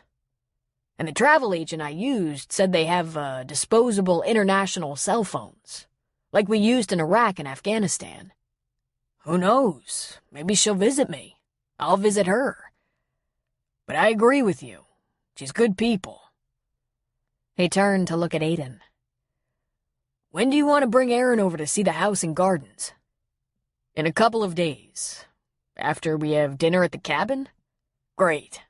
I'll see what I can do to pilfer some of her homegrown stuff to add to the dinner. She's starting to pull salad out of the ground most nights. I'll go tell her." When Colin walked over to where the women sat on a blanket and talked, Luke turned to Aiden and said, "Big mistake. Big." Aiden just smiled. "Me knowing that and you knowing that doesn't mean a thing. The person who's going to have to find that out is Colin. And trust me, there's no telling him." "I'm gonna have to talk with him," Luke said. Listen, Luke. Let it be. It's not going to matter, especially coming from you." "The hell?" Aiden lifted one dark, expressive brow. "You're the guy who almost let Shelby get away. Don't act like you know what you're doing now. If she hadn't come back from Hawaii and wrestled you to the ground, you'd probably still be one sick, messed up, half-suicidal son of a bitch. I'm saying let him do what he's gonna do. If you're gonna be there for anyone, consider being there for Jillian. If she cares about him half as much as it appears she does, his leaving isn't gonna feel too good." Chapter 16. It was very rare for Jack to have any kind of issue and not seek the counsel of Melinda. But on this occasion, he was going to forge ahead on his own. He made plans to go fishing with Denny on Saturday. "Not so much biting out there yet," he told the young man. "But the weather's been perfect, and you never know. One of the big ones might be lurking, waiting for some diehard like me." Between the 4th of July picnic and the following Saturday, Jack did a lot of thinking, a lot of remembering. He thought he might have been a little preoccupied, a little on the quiet side, but no one seemed to notice. He thought he'd make good use of the week trying to mentally put all the pieces together. But in point of fact, the pieces fell into place immediately when Phil Prentice had said, "Give the kid a foundation he can be proud of." Susan Cutler had said almost the same thing. She'd said, "I wish it had been you, Jack, because you're a man a little girl or little boy could be proud of." There were some major reasons he hadn't been able to place her. First of all, she'd been about 30 in the picture Denny gave him, the one of them together when Denny was a little tyke about 6 or 8 years old, and she'd been brunette. The Susan he'd known had been blonde. Another reason, he'd been concentrating so hard on a woman he'd been sexually involved with, and he really, arrogantly, thought he remembered them all. At least any that had become serious on the woman's part. It wouldn't have completely shocked him to learn that there was one he was so briefly involved with that she'd slipped his mind. But he thought that any woman who felt that strongly toward him would have left an imprint on his mind. And yet, another reason. He hadn't really known Susan's last name. He might have heard it once, twice at the most. And did he like her? Oh, he thought she was great. But he'd never dated her. She had a guy in her life. A guy who was making her life miserable. Jack and Denny staked out a little piece of river on Saturday and began casting. Fly fishing was a quiet sport for the most part, and Jack waited a long time to begin talking. "This place has a reputation for father-son talks," he said. "Rick wasn't really my son, but I thought of him like you would a son. He counted on me like a kid would a father, that's for sure. This was the place I brought him when he was 16 to tell him not to mess with his 14-year-old girlfriend. He promised me he wouldn't, but I gave him some condoms anyway." "How'd that work out for him?" Denny asked. "He got her pregnant." Denny just whistled. "Then I brought him here to counsel him about not giving in to panic. I told him to come to me with his issues. I could probably help him somehow. That he shouldn't be crazy enough to try to marry some young girl just because she was pregnant, only making one problem into several problems. By that time, they were 15 and 17, so—" Jack paused. so they ran away to get married. I know Rick's married, but I guess I didn't realize he'd been married as a teenager. He wasn't. I caught up with them, stopped them. He married Liz, the same girl, last fall. That baby from their teenage years. That baby was stillborn. It was horrible for them. They stayed together, all through his Marine career, all through his war injuries and disabilities. They've had a rough road, but they love each other a lot. Needless to say, I don't have a real good track record with the advice I give out on this river. You ought to give yourself an A for effort, Jack. Sounds like you tried to do all the right things. You know, probably the only reason I really thought of Rick like a son was because of his young age when I found him. Just a kid, not even close to grown up. With you, it's different. You're a man. Even without that letter your mom left, even if that hadn't become a consideration, we were bound to be friends. We think a lot alike. And it goes without saying. I'm proud of you, Denny. Proud of your actions, your behavior. Proud of your ethics. We were going to be friends who just kept getting to be better friends. You've been there for me and my family in an outstanding way. Not only am I attached to you by now, Mel and the kids are too. Denny performed a beautiful cast and said, I told you, Jack. If you can't think of me as your son, I get that. I mean, you don't remember my mom, which isn't your fault. And even without that, I like you and the family. Denny, I remember your mother. It came to me all of a sudden at the picnic this week, and I remember her very, very well. And, Denny, I'm not your biological father. When Denny turned to look at Jack, Jack met his eyes. Clearly, Denny was shocked speechless. Here's how it was, son. Your mom cut my hair every single week. She worked in the barber shop at the PX. I was a dedicated young Marine, and I never let much hair cover my head. It wasn't a quick friendship, but I liked her right away. She was awesome. She looked a little different back when I knew her. Different than the picture you showed me. Her hair wasn't brunette like in the picture. But now I know exactly why you turned out so great. Susan was the best. She was positive, friendly, happy all the time. I never let anyone touch my head but her. Not only did she do a real good job, I liked talking to her. We talked about our families, our ambitions. I was determined to make a name for myself in the Corps. She wanted to settle down, have a family. Then one day she wasn't so happy, and I took her out for some coffee, let her talk, and found out she was in a bad relationship. We got to be real good friends, Denny.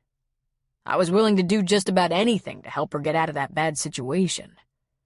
Anything but marry her. I knew you were on the way, and she was definitely worthy of a good solution, but I had my family, my parents and sisters to consider. I couldn't marry her just to help her out. My family would have higher expectations of me. They'd expect me to be a dedicated husband and father, and I wasn't ready. I didn't love her that way. I would have ended up disappointing her, you, and my whole family. But I laid it on the line. I offered to help her financially, to help her get that guy out of her life for her. Anything that would work. And then I got my orders. She slapped on a cheerful face, told me everything was going to be fine, her parents were on her side, and she had all the help she needed.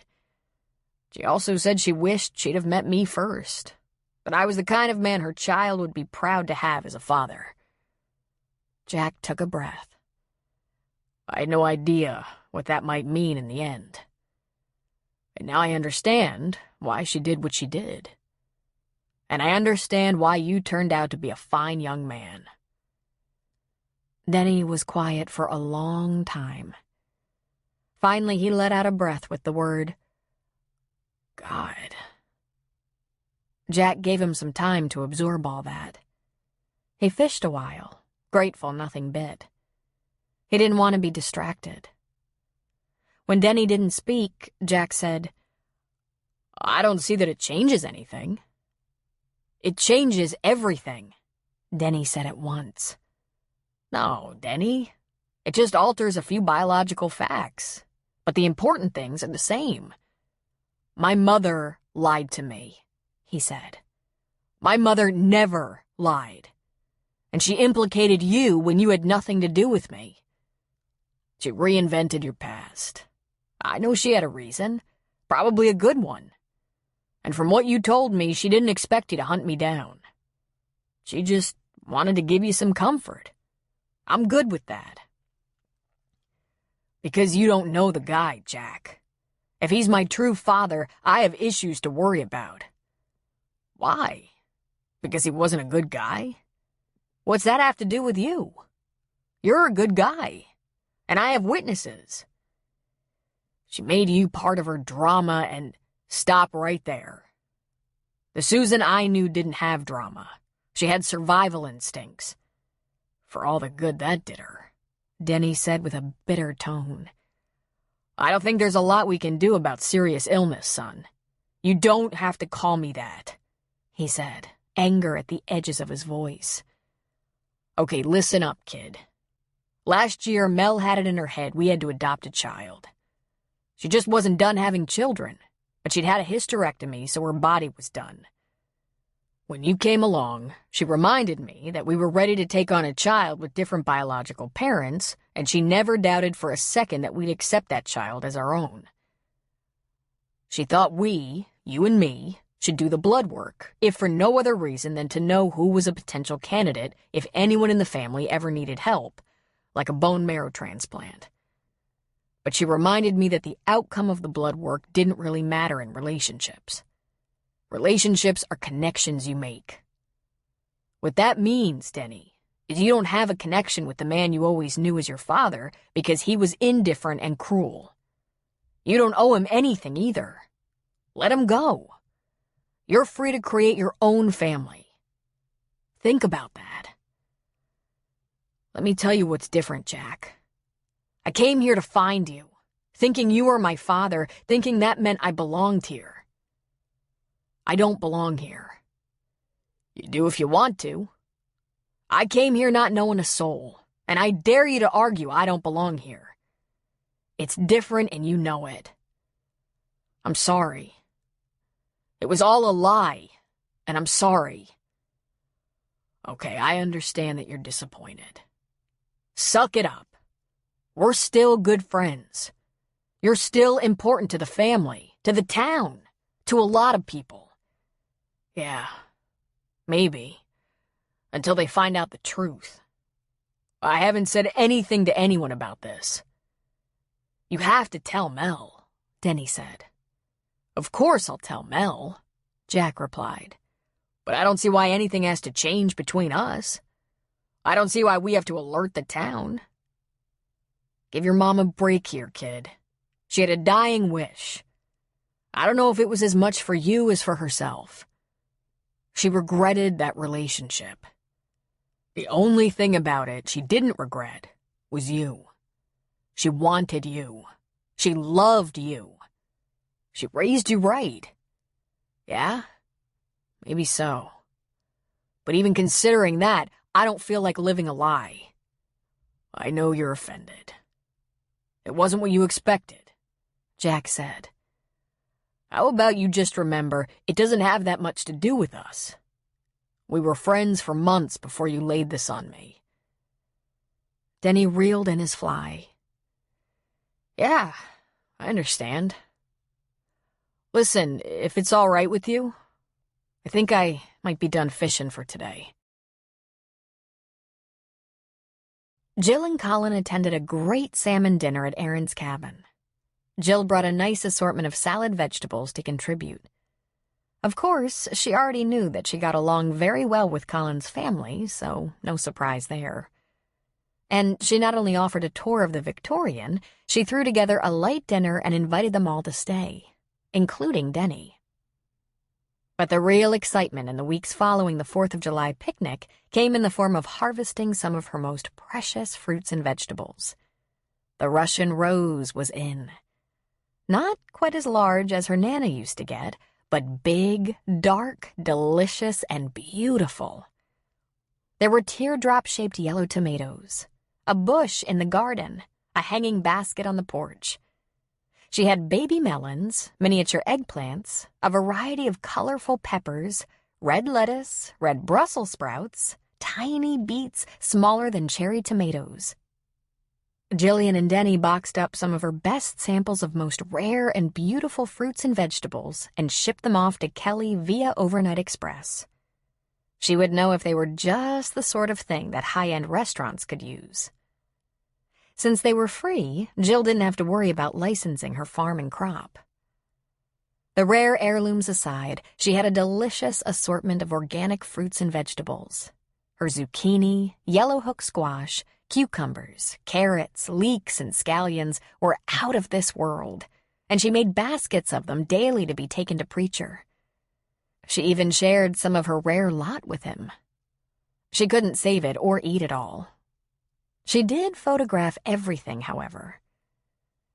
Jillian and Denny were at the outside edge of the fenced garden, gathering their crop in a wheelbarrow, separating what she wanted to eat and what she wanted to send to town.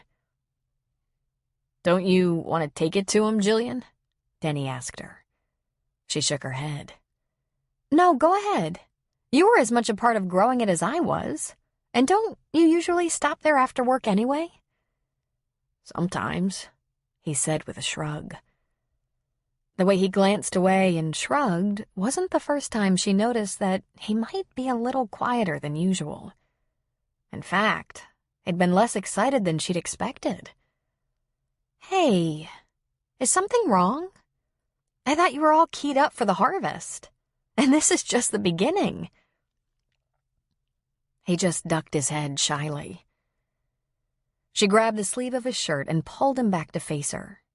She tilted her head and gave a sharp nod, urging him to answer.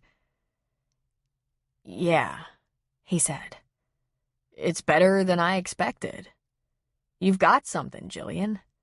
I don't know what it is, but if you stick a seedling or starter in the ground and nurse it along, it returns the favor and gets big, beautiful, and strong.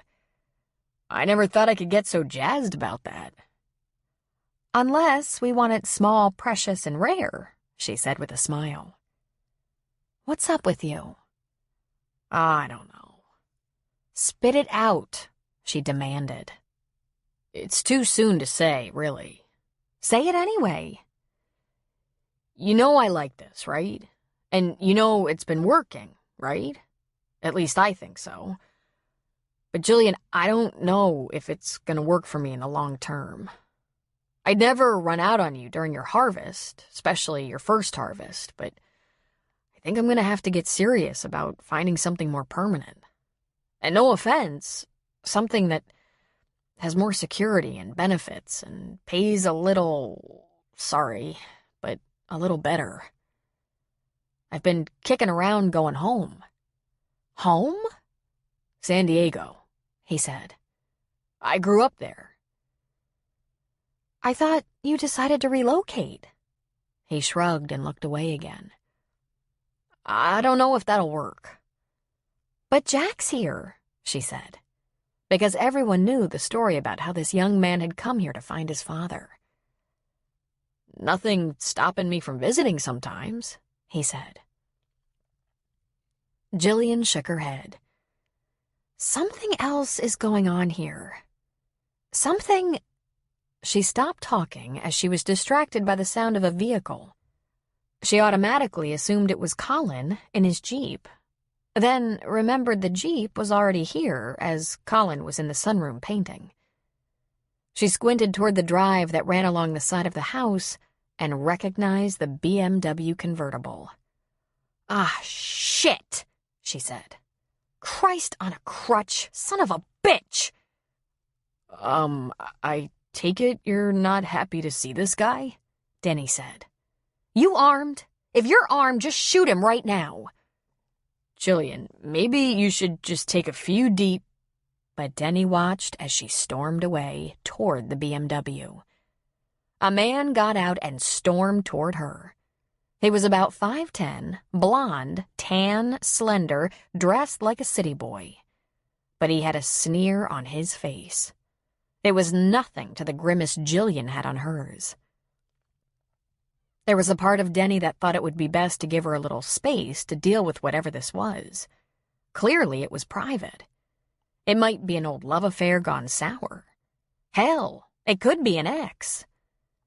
But he just wasn't comfortable letting the kind of blind rage he saw on Jillian's face, matched by Mr. BMW, go without some backup.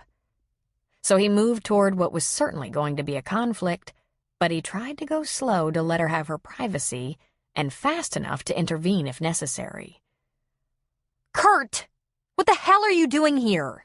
Jillian stormed. "This is my property and I want you out of here."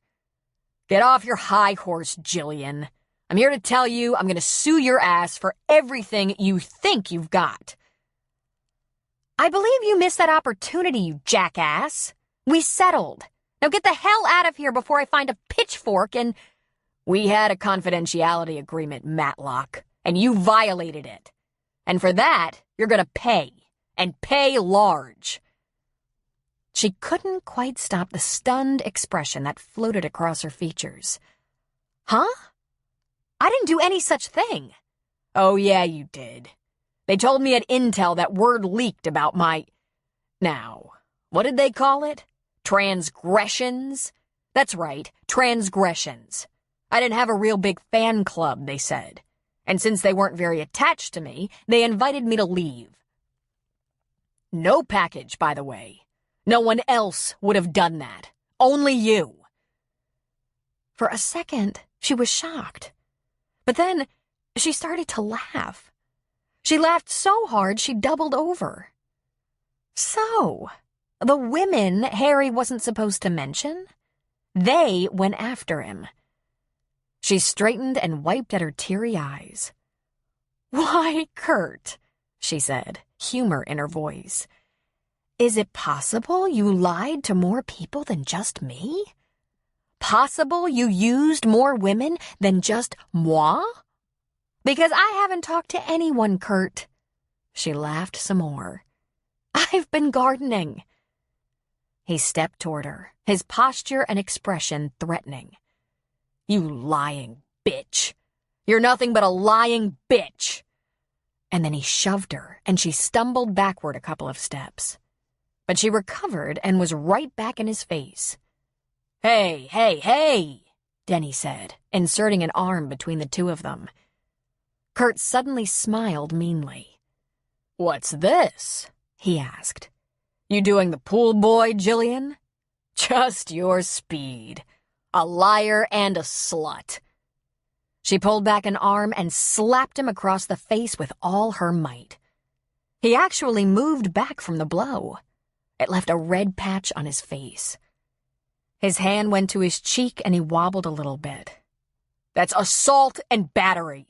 I'm gonna file charges and you're going—" The back door to the house crashed open and slammed shut.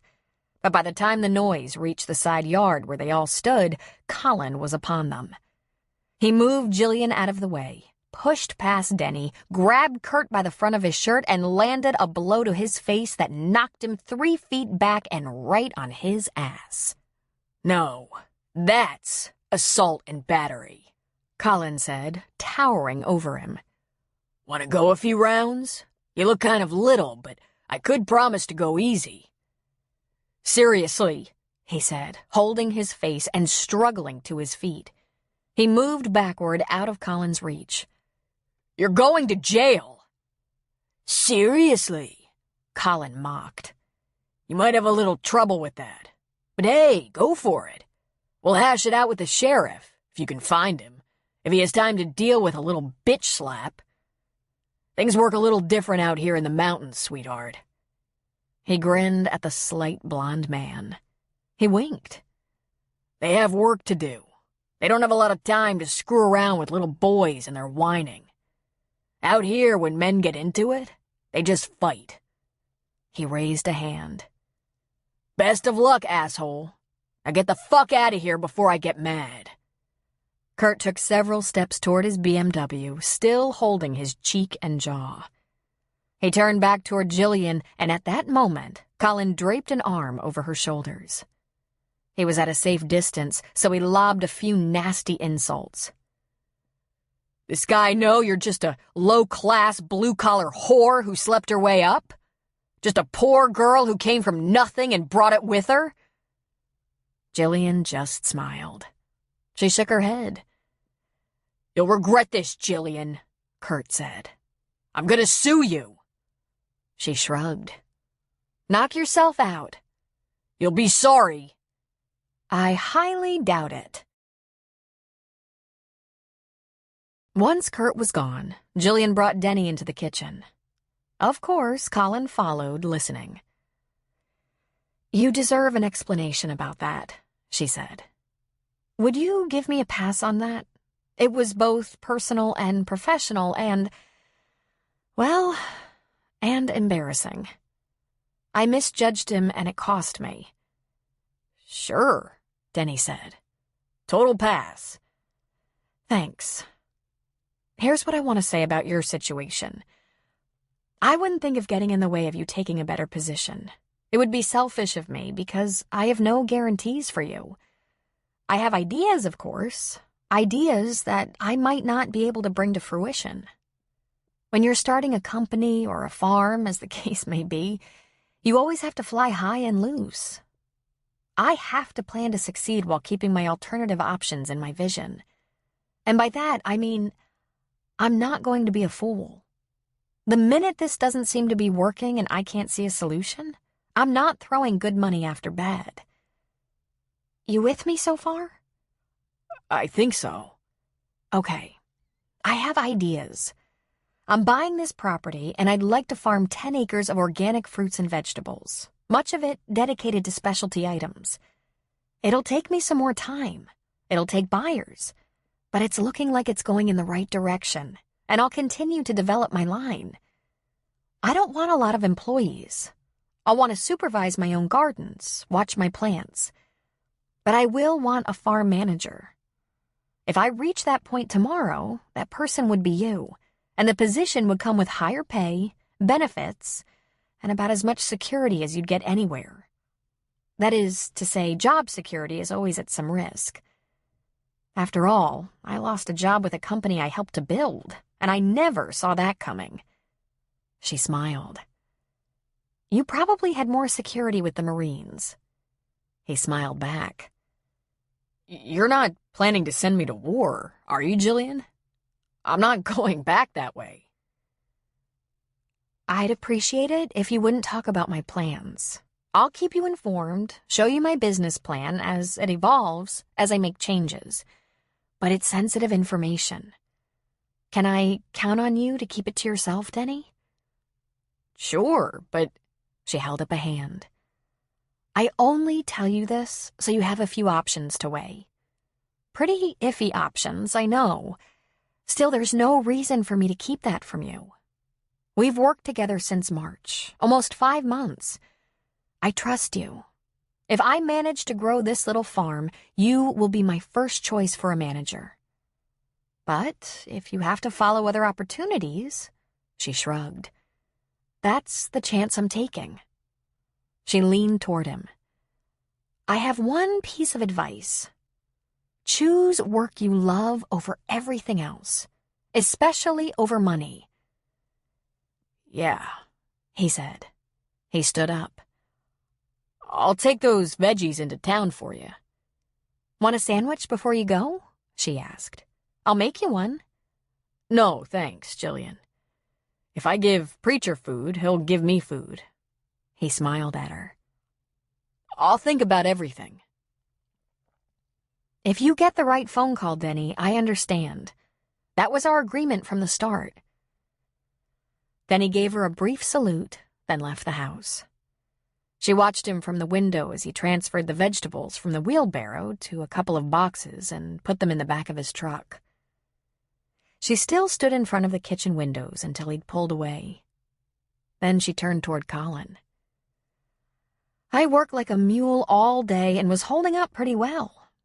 But the last 15 minutes did me in. I feel like an 80-year-old woman. He stepped toward her with a smile, wrapping his arms around her waist. You were great. You didn't take any of Kurt's shit. What were my choices? I think I need to get a shower. Sure. But tell me first. When he called you a blue-collar whore, you smiled at him. Why in the world would you smile at him? I was never a whore. That would have been easy. I was a slave. I worked so hard for Harry, even he couldn't believe it. But blue collar? A poor girl who came from nothing? She chuckled. Oh, he has no idea. Blue collar would have been a promotion. My Nana took in ironing. Me and Kelly, we got free breakfast at school. We were a couple of the poorest kids there and qualified. Nana had food stamps, but also did odd chores like wash, sold her vegetables, then later sold some of her canned stuff, always keeping back enough to feed us. She bought our clothes at second-hand shops. Poor? We were so poor, we envied the church mice. On top of that, she was our great-grandmother. She was elderly when she got us all. And she was a full-time nurse to our invalid mother. She shook her head and just laughed. Honestly, I don't know where Kurt came from, but he never came from anything as tough as that. Now I really need a shower. Want someone to wash your back? I mean, since the farm manager has gone to town. Who's going to wash my back when you're photographing the Serengeti? I won't leave without making sure you have a good brush with a long handle. Chapter 17. Jillian did the logical thing following Kurt's surprise visit. She called her attorney and reported the threats. I'll let you know if I hear anything, her lawyer said. But if you haven't had any contact with him or his new employers, I imagine the threats were empty. And you haven't talked to anyone at BSS? Just Harry Benedict. He's a very old friend, and we discussed his wife wanting to go on a cruise and my new business venture. Could Kurt Conroy have designs on your new business? The lawyer asked. I doubt it, she said. I've invested thousands and haven't earned a dime. And it's not in software or public relations. I'm growing vegetables. The lawyer began to laugh. It's funny, trying to picture Conroy suing you for breach of confidentiality or libel, only to win a vegetable garden. I'll let you know if I hear anything, but I predict you're safe. And with any luck, he'll invest his settlement money in more attorney fees that bring him no results. As a courtesy, Jillian put in a call to Harry. When she got to the part about Colin decking Kurt, sending him flying through the air and coming up threatening assault and battery, Harry started to laugh so hard he had to hang up and call back when he was under control. When he did finally return the call, he said, "You've just experienced the true downside to being the CEO, Jillian. Our hands are tied. We're expected to be professional. I would have loved to punch his lights out. So, did the sheriff show up?" Nah, and I'd be real surprised if I hear from Kurt again. He thinks I have a big bodyguard now. A little over a week later, when Denny brought the wheelbarrow around for Jillian to fill with some fresh picks, she took stock of his expression and said, "Hey, Denny, do we have unfinished business?" Huh? Obviously, you're still really struggling with this job thing. Maybe I can help. I can maybe scare up a little more pay for you. I could shop around for some kind of benefit package that would make you feel a little more comfortable. Or I could do for you what Harry did for me. Cut you in on the action. A profit share when we make some money. I don't think we're that far away. Or, Jillian, it's more than a job. I should have just told you when I found out. I thought I was going to get right with this, but it just keeps bothering me. She felt suddenly alarmed. Something was wrong. What is it? Tell me. I'm surprised Jack hasn't said anything to anyone. He's just letting everyone think everything is the same between us, but... Did you two have a fight or something? No. It's just that Jack finally remembered all the details about my mom. Turns out he's not really my father. He was just a good friend of my mom's, that's all. She just looked at him for a long moment, studying his eyes, the downturn of his mouth. Denny, are you so disappointed? Well, yeah. And maybe a little embarrassed. She shook her head. You don't have to be embarrassed. It's not like you made it up. And besides, even if Jack's not your dad, you two seem to have a real nice relationship, right? Right, he said. Of course, a lot of that might be because he thought, you know. Oh, I don't know about that, Denny. I don't know Jack real well, but he seems like a genuine guy. Is that what's got you all upside down about job possibilities? In a way, he said with a shrug. See, that was my whole reason for coming up here. To get to know Jack, then tell him. Might be I came up here for nothing. But you said you like it here. You said you like working the garden. And Jack's not exactly the only friend you've made. We're friends. More than just friends.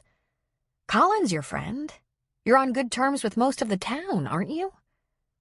Guess so, he said. But you know, I just don't want to be in the way. You're not in the way of anything. Lots of us are real grateful you came along. I know what it's like, you know, to not have much family. I only have my sister. That's the entire Matlock clan. But I have a lot of good people in my life.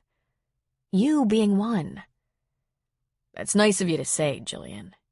Listen, young man, everyone has their hard knocks and disappointments. Everyone, not just you. I know for you this is a big one, but it might help to wrap your head around what you have, not what's missing. Because my way of seeing it, you have a lot. And I don't think Jack would pretend to like you if he didn't. Probably. I know what you say is right. I might need a little time, but I'm trying. She reached out and put a hand on his shoulder. She gave a squeeze. I'd like you to please try to list me on the have side. You're more than just my handyman, Denny. You're like a little brother, like a partner. He cracked a smile. It might have lacked some of his well-known youthful enthusiasm, but at least it was a smile. You are definitely on the have side, Jillian. I'm real grateful we met. That's a start, she said. Keep working on that. Through the end of July, Jillian pulled bushels of beautiful, healthy organic vegetables from her huge garden. Some of her first specialty items she sent to Kelly in samples, and Kelly was most impressed. Besides a farmer's market or roadside stand, Jillian hadn't yet isolated a market. But she was studying the possibilities. And to that end, she announced to Colin and Denny over lunch one day, I'm heading for the state fair, just for a couple of days. Denny, you should come with me. There are lots of produce competitions and displays. And Colin, there are art competitions and exhibits. And all this is not to even mention junk food and rides. What about the plants? Denny asked. The weather forecast is excellent, and they're hardy. They'll be fine for 2 days. This is important. We have to see what the competition is up to. But when? Denny then asked. Tomorrow. We leave at 5 a.m. Then she looked at Colin and smiled. Is this train leaving the station without you? Not a chance, he said. That's what I like to hear. Will you drive? You have plenty of room for the 3 of us. It would be my pleasure, he said, giving her a bow.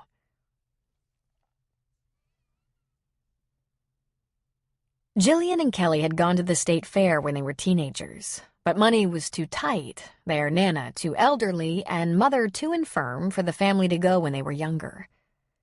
Once they were driving and had a cheap used car they shared, they were allowed to make the trip to Sacramento together on their own. Then, later, when she was an executive, she attended much bigger events than an ordinary old state fair. But always in her heart, she longed for the thrill of it.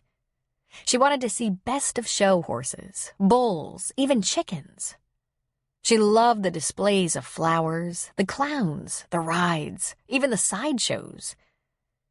She tried to remain calm and businesslike as she ventured there with her 2 men, her boyfriend and her assistant. But inside, she was giddy as a 10-year-old girl. She felt the excitement rise inside her. It was a bubbling joy. There would be breathtaking flowers, for one thing. At the peak of summer in California, everything was in full, glorious bloom. Someone would win a blue ribbon for the biggest cucumber or pumpkin. And this was a dairy state. There would be a lot of cheese, ice cream, shakes, and yogurt booths. She remembered a huge cheddar wheel carved into a woman's face from her last trip to the fair. Even though she was there for the produce exhibits, she had no intention of missing a thing. She couldn't contain her enthusiasm once they'd parked the car.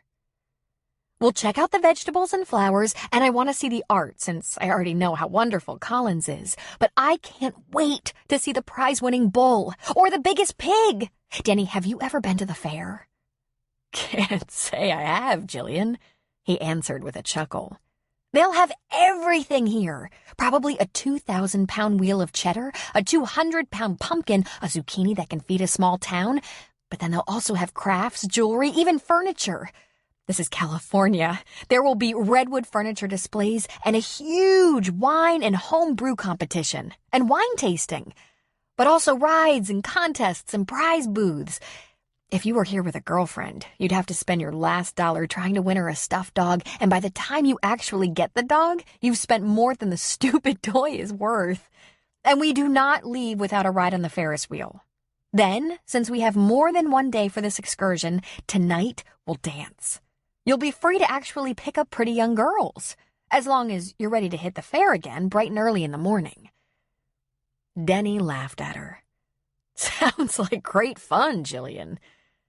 Colin put an arm around her shoulders and pulled her against him. "I think you should seriously consider motherhood. Or maybe camp director. Or prison guard." "I'm not listening to you," she said. "What I want to come away with, besides a good time, is what they're growing and entering in competition or putting on exhibit. I want to know the names of the most well-known organic farms and where they're shipping their fruits and vegetables. I want pictures. I want details." Then she grinned. "And I want chili, corn dogs, candy floss, popcorn, barbecue, and I want to hear some good live country music." Colin looked over her head at Denny. "She's gonna throw up on the Ferris wheel." Colin didn't have compelling reasons for tagging along on the state fair run. However, he was leaving soon and didn't feel like being away from Jilly. And also because he would soon be gone, he wanted to make her happy while he could. Even the promise of the art exhibit didn't sway him much, though it should have. It was most impressive and took several hours of his first day there. However, he was immediately so glad he hadn't let himself miss this. And not because of the fair, but because of what the fair did to Jilly. It was like taking a little girl in a grown-up costume out on the town. She was animated, fascinated, enthralled. Her face would light up when she saw something unexpected or surprising. And absolutely everything seemed to fill her with awe and delight. The prize-winning hogs made her gasp and laugh. The biggest bull on the property had her peeking out from behind Colin. She almost lost it when Denny, a decorated Marine Corps sharpshooter, couldn't sink a moving tin duck to win a stuffed toy. Colin snapped a few pictures of fruit and vegetable displays for her, but then marveled at the focused and engaged way she interviewed those growers she was lucky enough to meet. She had a million questions, ranging from business licenses to best markets. Sometimes she took notes in her little notebook, but other times she was just thoroughly engaged, listening raptly. That might have been his favorite part, watching her do that. But no, his favorite part had to be her runaway laughter. If something caught her humor, she let it all go and laughed and giggled like a girl. Her happiness wasn't only infectious, but mesmerizing. It truly glowed from somewhere deep inside her. Pure joy lit her up. Her glee while she stomped her foot, clapped her hands, and shouted during a square dancing demonstration was like a runaway train. She was pure child, complete woman. Then again, watching her concentrate was pretty powerful to him. The way her forehead wrinkled a little bit between her pretty brows. The way she would breathe through her slightly parted lips, completely absorbed. There were other things that held him hostage. He loved holding her hand as they walked from event to event, listening to her sing along with the band as they danced under the stars late at night. She was slightly off-key, which seemed perfect. She continually pointed things and people out to him, and he was always surprised by her perception. See that couple over there? She has on a gray tank top, and he's wearing a bright red t-shirt and cowboy hat. They had a fight about something on the way to the fair. They're miserable. Oh, look at the young lovers. Can't you tell they're completely full of each other? He was completely full of Jilly. He felt a nagging urge to call his married brothers and ask, "Is this it? Is it the real thing when you can't stand to have her out of your sight? Or even 4 feet away?" He wouldn't, of course. He wasn't prepared for the answer. He had a feeling he was going to find out just how real this thing he had with Jilly was when he left her. He thought it might have the impact of a sledgehammer between his eyes. But he knew he'd have to go, experience his personal truth, or he'd forever wonder.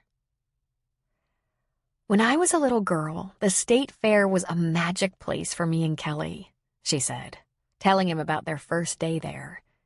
It was out of our reach when we were little, so it was like a fantasy that the other kids talked about, but we believed we might never experience. We had it so built up in our heads that by the time we finally made it to the fair, it was like a dream that came to life. Colin, thank you for doing this with me. I think you're part of the reason the magic was recreated for me. It's only the 3rd time I've ever been to the fair, and the best one I've ever had. And when you went to the fair as a teenager, did you find a boy to hold your hand, buy you corn dogs until your stomach hurt, dance in the dirt to a country western band, and take you back to the hotel and make love to you for hours? No, she said with a laugh. Then the magic of the fair is just beginning, Jilly. It was 9 o'clock the following evening before they finally started that 5-hour drive home. Denny insisted she take the front seat beside Colin. He was going to nod off in the back seat anyway. I hope you got the phone number from that pretty girl you were dancing with, she told Denny as they all climbed in. I have all the phone numbers, Denny reported. I hope you can remember who goes with them, Colin said with a laugh. And not long after that brief conversation, Denny was snoring in the back seat, and Jilly's head rested on Colin's thigh while she slept.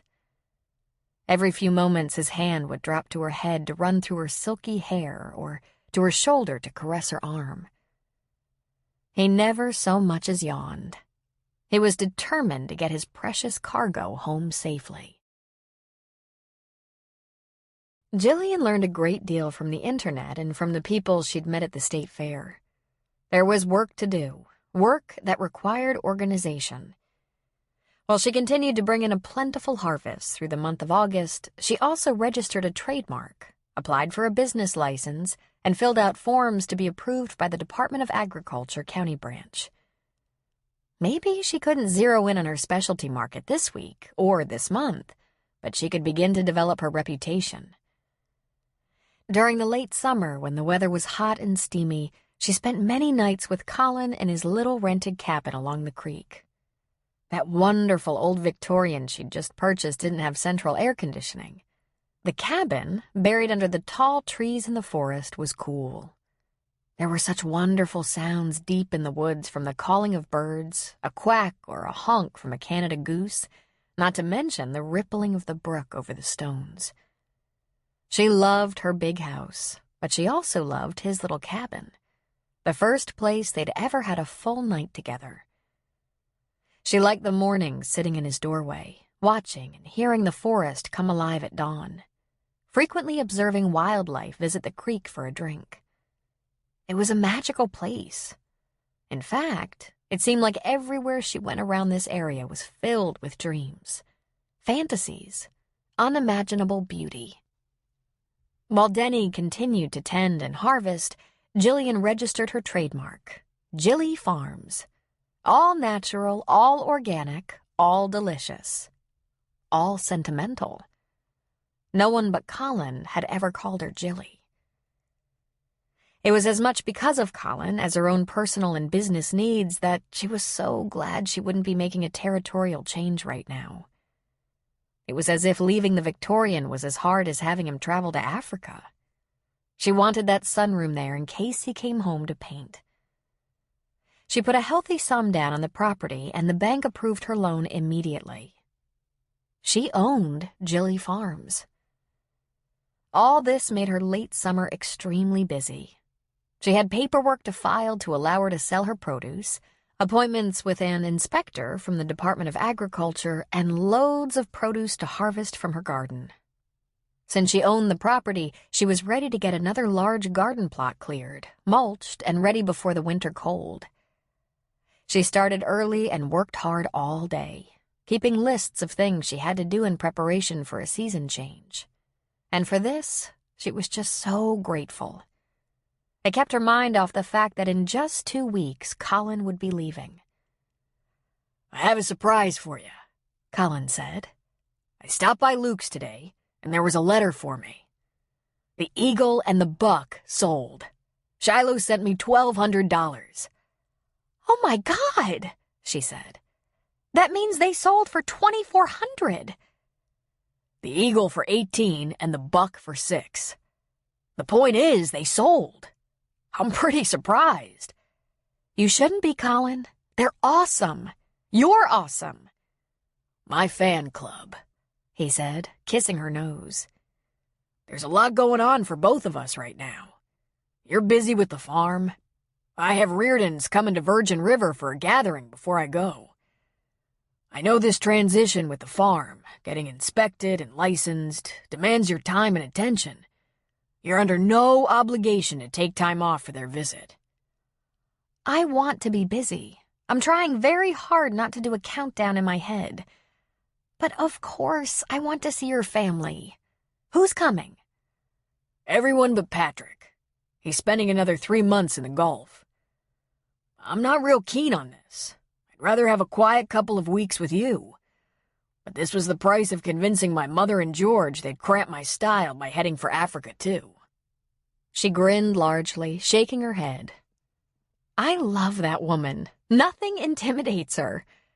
"Tell me about it. And Jilly, I'm selling the Jeep. I ran an ad. If it doesn't move before I leave, Luke will take care of it." Her heart plummeted.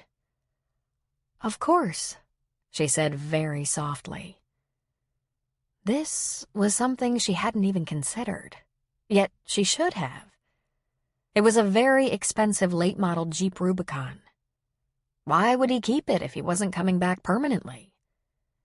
If he was only coming back for brief visits? Yet for some reason, selling his vehicle felt so final, so resolute.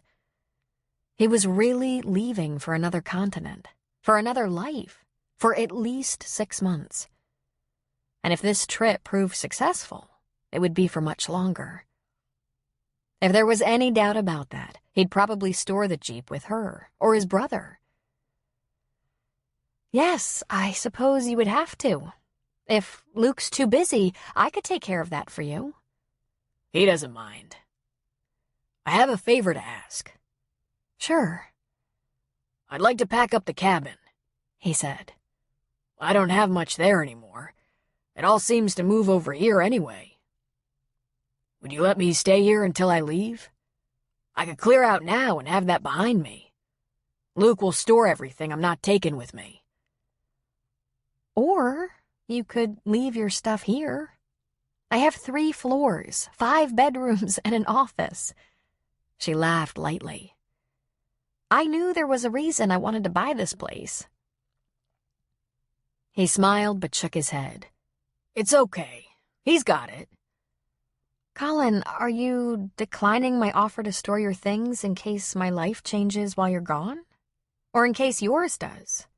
So we're not obligated? Not really, he said. But we know that could happen. She shook her head. I suppose, but not for quite a while. It's more likely your life will change and 6 months will turn into 6 years.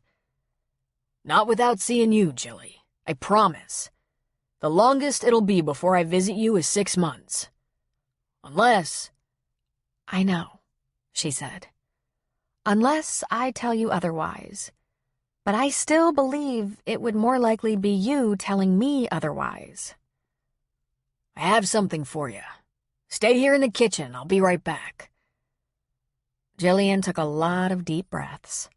She'd almost lost it at the mention of the Jeep, the packing up of the cabin, the fact that this was, indeed, coming to a close. She hoped she could hold it together. She didn't want to send him off thinking only of herself. Truly in her heart, she wanted him to find everything in this world that brought him a sense of fulfillment and happiness. She didn't want the man she loved to feel a sense of loss. He deserved to have his life back. And she deserved to have a man who felt he had everything important in his life, including her. But she was doomed to tears. And she dreaded that. It would weaken them both just when they needed to be strong and resolute. He came back carrying 2 covered canvases. She recognized the size and covers. These paintings had been covered and turned toward the wall at his cabin. He pulled out 2 kitchen chairs and propped the canvases on them for viewing. He pulled off the covers to reveal 2 paintings that were now framed in black frames with gold piping. Both paintings featured the same subject, a nude gardener in 2 different poses. She covered her mouth and couldn't keep the tears from gathering in her eyes. They were exquisite. Colin, she nearly squeaked. I think they should go in your bedroom. But of course, you're the final word on that. Wherever you want them, I'll hang them for you. She reached out a hand toward them, not really wanting to touch them, but so much wanting to feel them.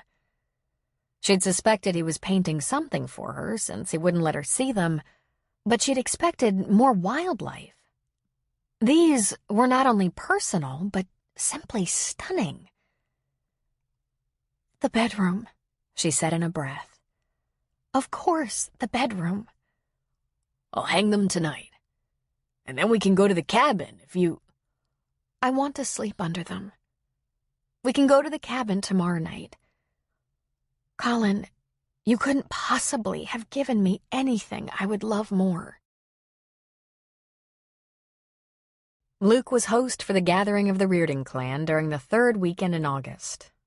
By the time the big motor coach pulled into the cabin compound, the small RV park behind the cabins was complete. There was now plumbing and electric hookup available. Maureen and George were able to christen the new addition with their RV. There was still some cosmetic work to be done. Luke planned to do some planting around the individual walkways and patios next spring. But it was clean, functional, and ready. Perfect, George said. Fantastic, Maureen announced. We could stay here for months. That would be wonderful, Shelby exclaimed. Why don't you just shoot me? Luke muttered to Colin. No good deed shall go unpunished, Colin replied with a laugh. Luke was impressed as he watched Jillian. She was in good humor, laughed easily, glowed when Colin as much as looked at her. She lavished her stunning vegetables on everyone, and the first day of the gathering, Maureen immediately commandeered Shelby's kitchen to prepare as much as she could. Jillian seemed to swell with pride at Maureen's praise of her garden. Luke knew that neither Colin nor Jillian would be prepared for the extended family that would show up to wish Colin well. Shelby's Uncle Walt and his girlfriend Muriel were present for a big barbecue on Saturday, along with the Haggerty clan, George's protege and the town minister Noah Kincaid and his family. Francie's mother and her boyfriend drove over from Eureka, and yet another reunion took place. Jillian brought baskets of freshly harvested vegetables every day. No one went away empty-handed. Luke was completely impressed by her spirit and generosity. He thought, for the 100th time, that Colin was a damn fool to leave her. "I just have to get through the next week," Jillian kept thinking. Just one more week of being positive, wishing him everything good on his journey, and then, if she had to cry when he was gone, it wouldn't hurt anything.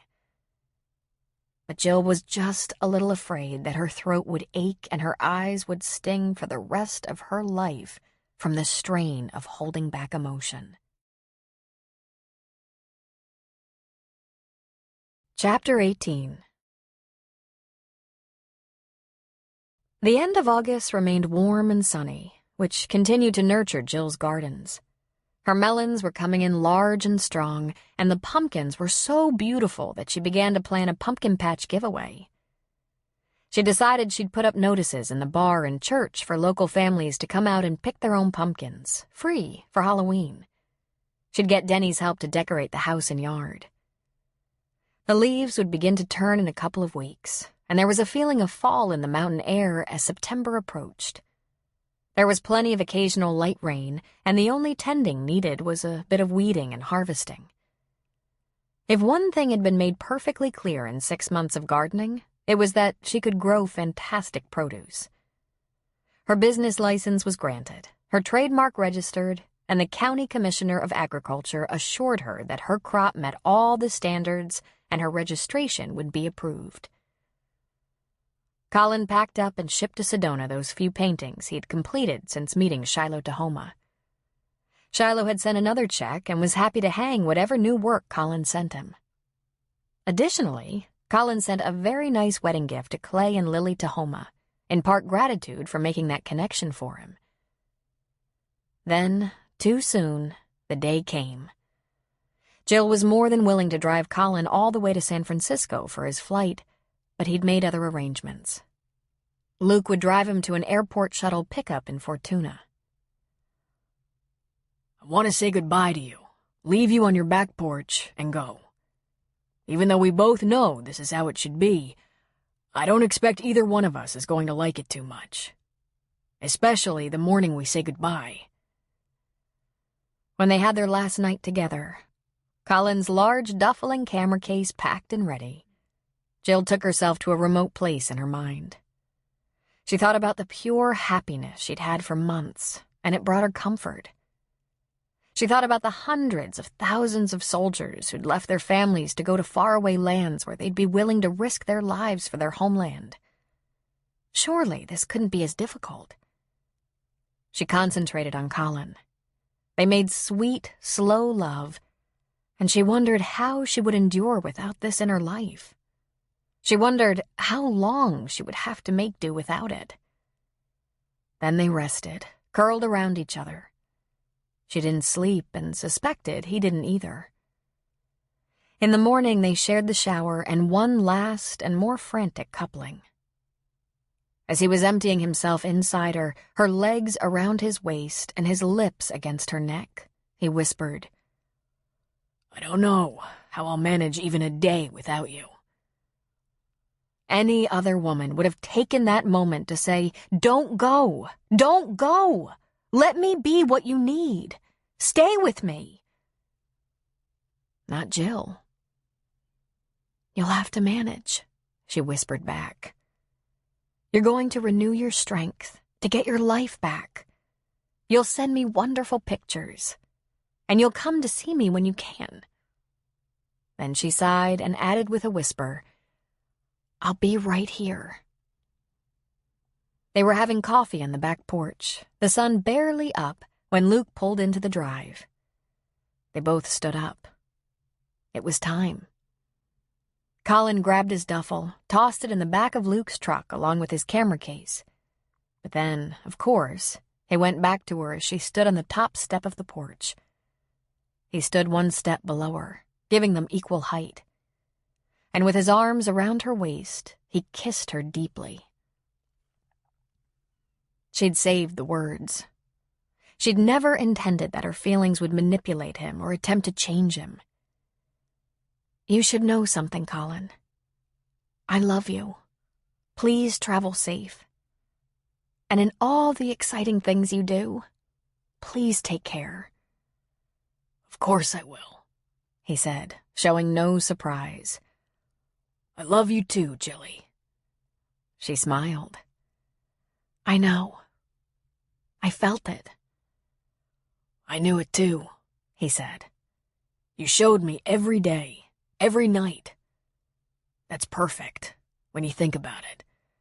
We both knew, both felt it. Never really had to say it." She smiled and touched his cheek. "Send me pictures. Let me know you're having a wonderful time." "I'll call or email when I get there. Will you take pictures of the garden? Of the pumpkins? Those monster squash?" "I will," she said with a laugh. "I think you have some blue ribbon pumpkins there," he said, giving her nose a gentle little kiss. "I'll miss you." "I'll miss you so much, Colin. But I want you to have everything, everything, Colin. I want you to be 100% fulfilled. I don't want there to ever come a day when you mutter, 'I should have,' in disappointment." 6 months will go by quickly, he said. "Sure it will." But he'd never misled her about the length of his absence. This trip would be 6 months, but after that he would try other countries, other possibilities.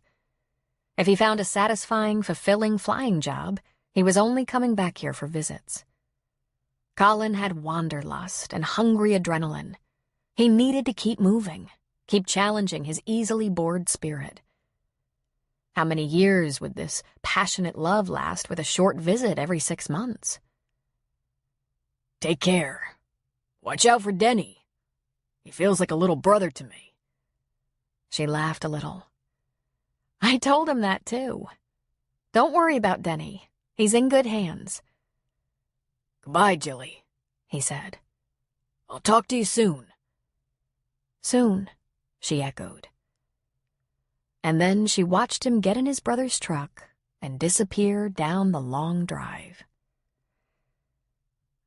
Jillian did what she did best. She concentrated on the garden. Of course, she wasn't as lighthearted or joyful. She was in mourning, though she fully expected it to pass soon. After all, she'd had many losses in her life, and she'd weathered them all. At least Colin was perfectly fine, just not in her home or her bed. She was a little quiet for a while, and Denny asked her if she was doing all right, and she said that of course she missed Colin, but that was to be expected. It was 2 days before there was contact from Colin. She received 2 emails. One was a group mailing to her and everyone in his family describing the long flight, the connecting flights and a couple of small prop planes from South Africa through Mozambique to Tanzania. He included pictures he'd taken along the way. He explained that once he hooked up with his safari group, he would very likely be out of touch for a while. And he also mentioned that before leaving on safari, he'd already made arrangements to take a tour of Mount Kilimanjaro. He'd decided against any mountain climbing, but was booked on a helicopter tour. He wished everyone well and told them not to worry if they didn't hear from him. The second email was more personal.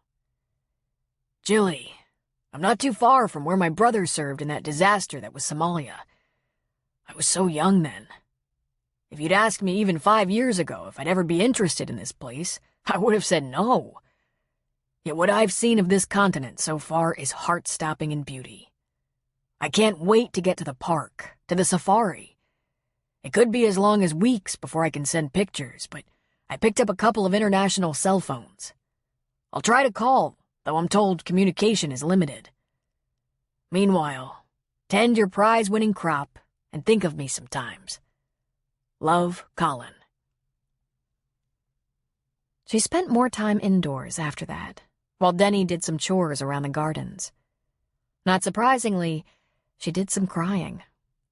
She'd gone from mourning to grieving, not only missing him, but letting go of the expectations for a life with him that she'd hidden deep in her heart. She'd been lying to herself that she was going to be able to let go without a fight. After 10 days, some pictures came. Rhinoceros, elephants, cheetahs, apes, even a lion. And the email that accompanied the pictures, which she sent to the entire group, was short but exuberant. He was filled with excitement and exhilaration. She could feel the energy in his words. At first, it made her heart soar with happiness that he reached out to her. She reveled in the pictures, looking at them over and over, reading and rereading the brief email. But there was no second, more personal note this time. And there still hadn't been a phone call. Her heart began to ache. "Denny," she said to him one Friday morning, "I need a little personal time. Take a week, full pay, of course. Visit friends, look up some of the state fair girls you met, do chores around town, whatever. I just want to tend my crop alone. I need a little time by myself, and I don't want to hide in the house or make you uncomfortable." Are you gonna be okay, Jillian? He asked her. Is there anything I can do to help? "I'll be fine. Just missing him a little more than I thought I would." She forced a smile. "My gardens heal me, but there could be some emotion I'm not real comfortable sharing with anyone. Please, just give me a week and then I'm sure we'll be squared away. I'll see you a week from Monday." Listen, if there's anything you need... "I apologize, but I just want my house and yard to myself for a little while. Solitude and my plants make me feel better." She shrugged. "I have experience with it." She could tell Denny was reluctant to leave her alone, but he was such a sensitive guy, he gave her what she asked for. She felt so bad. She hadn't even shared the most recent pictures with him. And of course, Denny would be interested in what was going on with Colin as well. But somehow she just couldn't. She promised herself that when he came back to work in a week, she'd be all straightened out and they'd look at the pictures together. Once Denny was gone, she let it go. The crying she'd been holding inside for God knew how long came flooding out of her. Her tears fell on many plants. She let them run down her cheeks and fall onto her t-shirt. She talked to him, though he was thousands of miles away. "Colin, oh, Colin, is it everything you wanted? Everything you imagined and needed? Does every cell in your body scream that this was the right thing to do? Do you think of me sometimes? I think of you all the time, all the time." Because she was clearly depressed over Colin's departure, Kelly had taken to calling her several times a day, worried about her. Jillian had never hidden herself from her sister, but she didn't take most of those calls. She had her cell phone hooked to her belt even in the garden, even though the reception wasn't great in the trees. If it was her sister, she often let it go to voicemail while she was grooming and tending the plants. She could return those calls later, but she couldn't bear the thought of missing a call from Colin. Then, before Kelly had to go to work, Jillian would climb up onto the widow's walk where the reception was superb and dial up Kelly. She'd always been able to tell Kelly everything. She was painfully honest about how much she missed him, how lonely her days and nights were, how afraid she was that she'd never get to feel that kind of love and romance again. Through tears, she described Colin's 2 emails, how magnificent the pictures, how enthusiastic the updates. He was happy. That much was clear. Did you always think that at the last minute Colin would either stay or compromise in some other way? Kelly asked. And Jillian was again in tears. I did, she admitted. Plus, since I always knew it was right to encourage him to follow his dreams, I never thought I'd go to pieces like this. Why would he want someone who couldn't support him any better than this? You're asking a lot of yourself, Kelly said. Very hard to let go of a man you love. Can't you give yourself a break? I'm gonna get past this, Jill said. You're gonna think this sounds awful, but I want a man who says, if I died tomorrow in your arms, I would feel there was nothing in my life I'd missed. Very selfish, she added. I want to be his end-all, be-all. He's my everything. I want to be his everything, too. Would you give up Jilly Farms? Kelly asked. See? There you have it. Maybe that's why I'm crying, because what I really want is that neither of us has to give up anything. And yet, feel that we have everything. Don't worry, kid.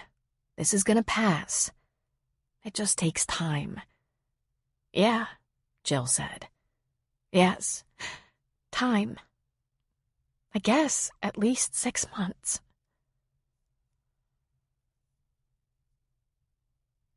Denny sat at the bar nursing his beer. Dinner tonight? Jack asked him, giving the bar a wipe. I'm thinking about it. Haven't seen too much of you lately. Things busy at the farm? Denny took a swallow. I haven't been to the farm. Things are kind of slow, and Jillian wanted some time to herself. I think Colin being gone really bites for her. I imagine, Jack said. They looked pretty tight. I don't think that even touches it. I think he was crazy to give her up, but I have to admit, I envy him a little. At least he had a plan. So, Jack began, where have you been, if not working? Denny shrugged. Lots of fishing, not much catching. Alone? Jack asked, lifting an eyebrow. Denny casually lifted his beer. I guess I needed some think time, just like Jillian. Listen, son, it hasn't escaped my notice that you've been giving yourself lots of think time ever since... You don't have to call me that. Son. Jack was struck silent for a moment. Then he frowned. All right, Dennis, he said. You've been all upside down since our day at the river. That was weeks ago now, and I figured you'd come to terms with it. I know you're disappointed. Hell, who wouldn't be? But it is what it is, and we go on from there. As far as I can tell, you haven't told anyone the truth. I told you, Denny. It doesn't make any difference. We're exactly the same as we were. I don't like you any less, and I assume you don't like me any less. You said you weren't looking for a kidney anyway. Then Jack tried a smile. It didn't seem to break the ice much. Denny, he said, leaning close. Family isn't what we're stuck with. It's what we make it. Sometimes it's what we're stuck with, he argued. Think again, bud. When you've got some asshole with your DNA, you give him a real wide berth and forget to send the Christmas card. Pretty soon he gets the message that DNA isn't enough. Maybe not, but you can't fake DNA. Jack took a deep breath. I never did score real high on reassuring angry young men. At least when Rick came home without his leg, I knew some things to do. But what did you do? Denny asked. I drove him to physical therapy so I could be sure he went, and I personally delivered his sorry ass to the counselor because if he wasn't going to talk to me, he was damn sure going to talk to someone. He lifted a brow and the corner of his mouth. You need a ride to the shrink? I don't need you to feel sorry for me, he said, grimacing. I don't feel sorry for you, Jack said, but I am starting to feel a little fed up. I didn't cut you off when it turned out we weren't as connected as you thought. I just can't figure out why you wouldn't return the favor. I thought I made it clear, Jack. You don't owe me anything. Well, you owe me a few things, Jack said. When I put myself out for a friend, a brother, I expect acknowledgement, if nothing else.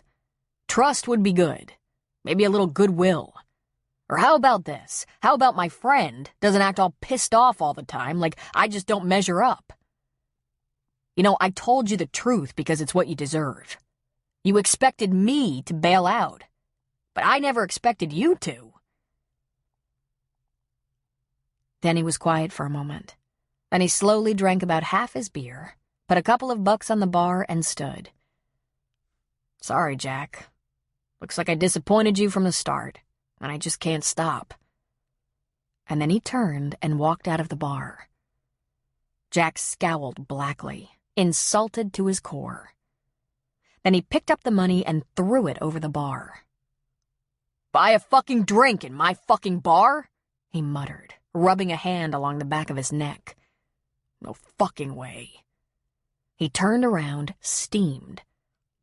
Before the door closed on Denny, Luke Reardon walked in just in time to see the bills flutter to the floor. He stopped short for a second. Then he bent to pick up the money. He put it on the bar just as Jack was turning back. Lose something? Luke asked. Yeah, Jack said. Maybe. He gave the bar a wipe. Taking a Brett break? Yeah, he's teething. Shelby said I looked like I'd had about enough. Beer? Sure. Jack put one on the bar. Luke took a drink. She's a wise woman, that wife of mine, Luke said. So, Denny mention how things are going out at Jillian's? Not sure I can answer that, but she gave him a week off. She said she needed some time alone or something like that. Luke sat up straighter. She's not alone enough with my brother in Africa? Sounds like she's missing him. No news there. Luke was quiet for a long moment. He didn't lift the beer again, but he frowned. Then he put his $2 on the bar and stood. Gotta go. Thanks, Jack.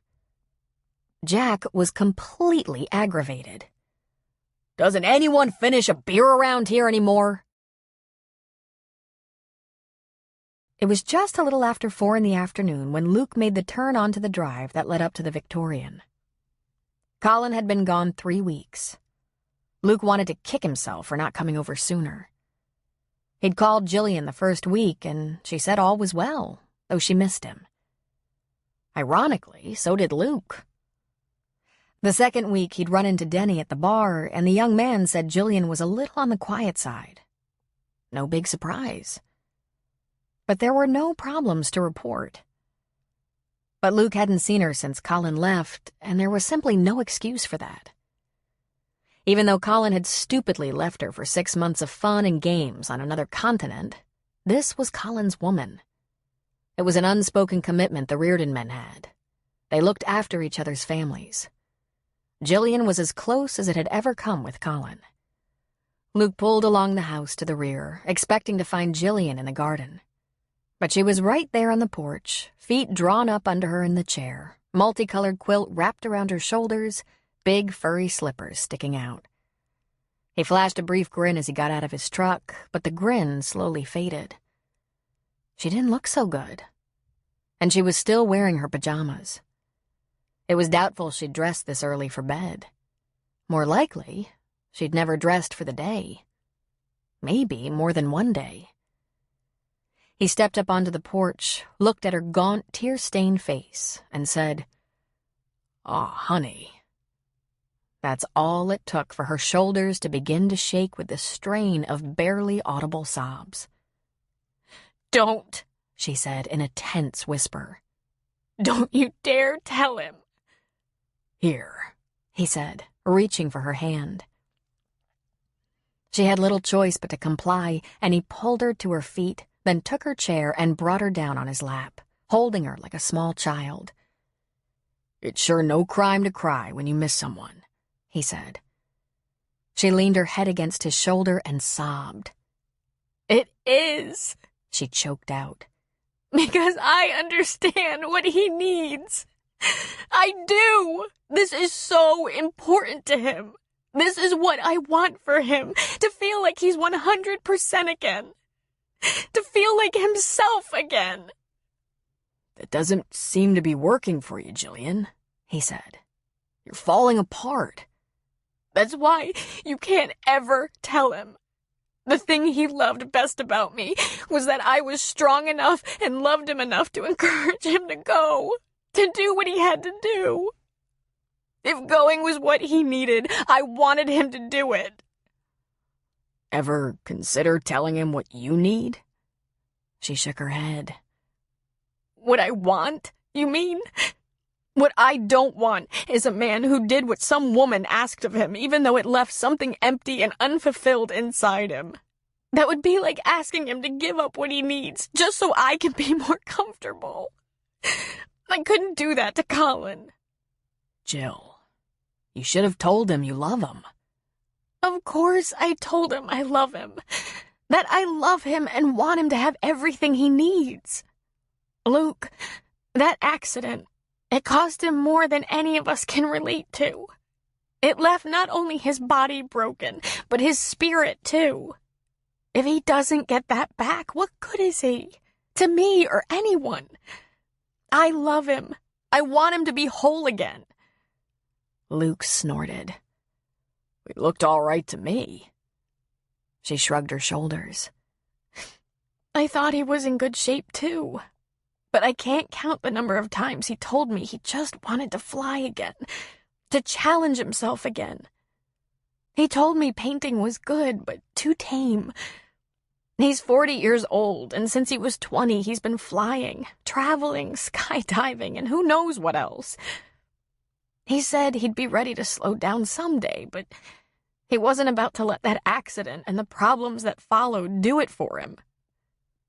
She looked into Luke's eyes, and a fat tear ran down her cheek.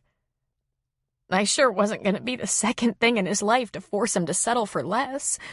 To live a life that didn't suit him, that didn't give him a sense of value. Do you have any idea what it's like when a man feels like a failure? Oh, let's see, Luke thought to himself. He'd been in 3 Black Hawk accidents in his career. The first one in Mogadishu, and it had been pretty serious. He'd been young then and had come home to his pregnant wife only to learn the baby she was having wasn't his. So long ago. Suicidal tendencies had followed that. Years of living on the edge to avoid living an authentic life. And later, after finding Shelby, almost losing her out of the sheer stupidity of believing he couldn't deserve her. He's such an idiot, Luke muttered. I thought I had the franchise on that. You must promise you won't ever tell him you found me like this, she said. I don't want him to come home because I need him, because I'm pathetic.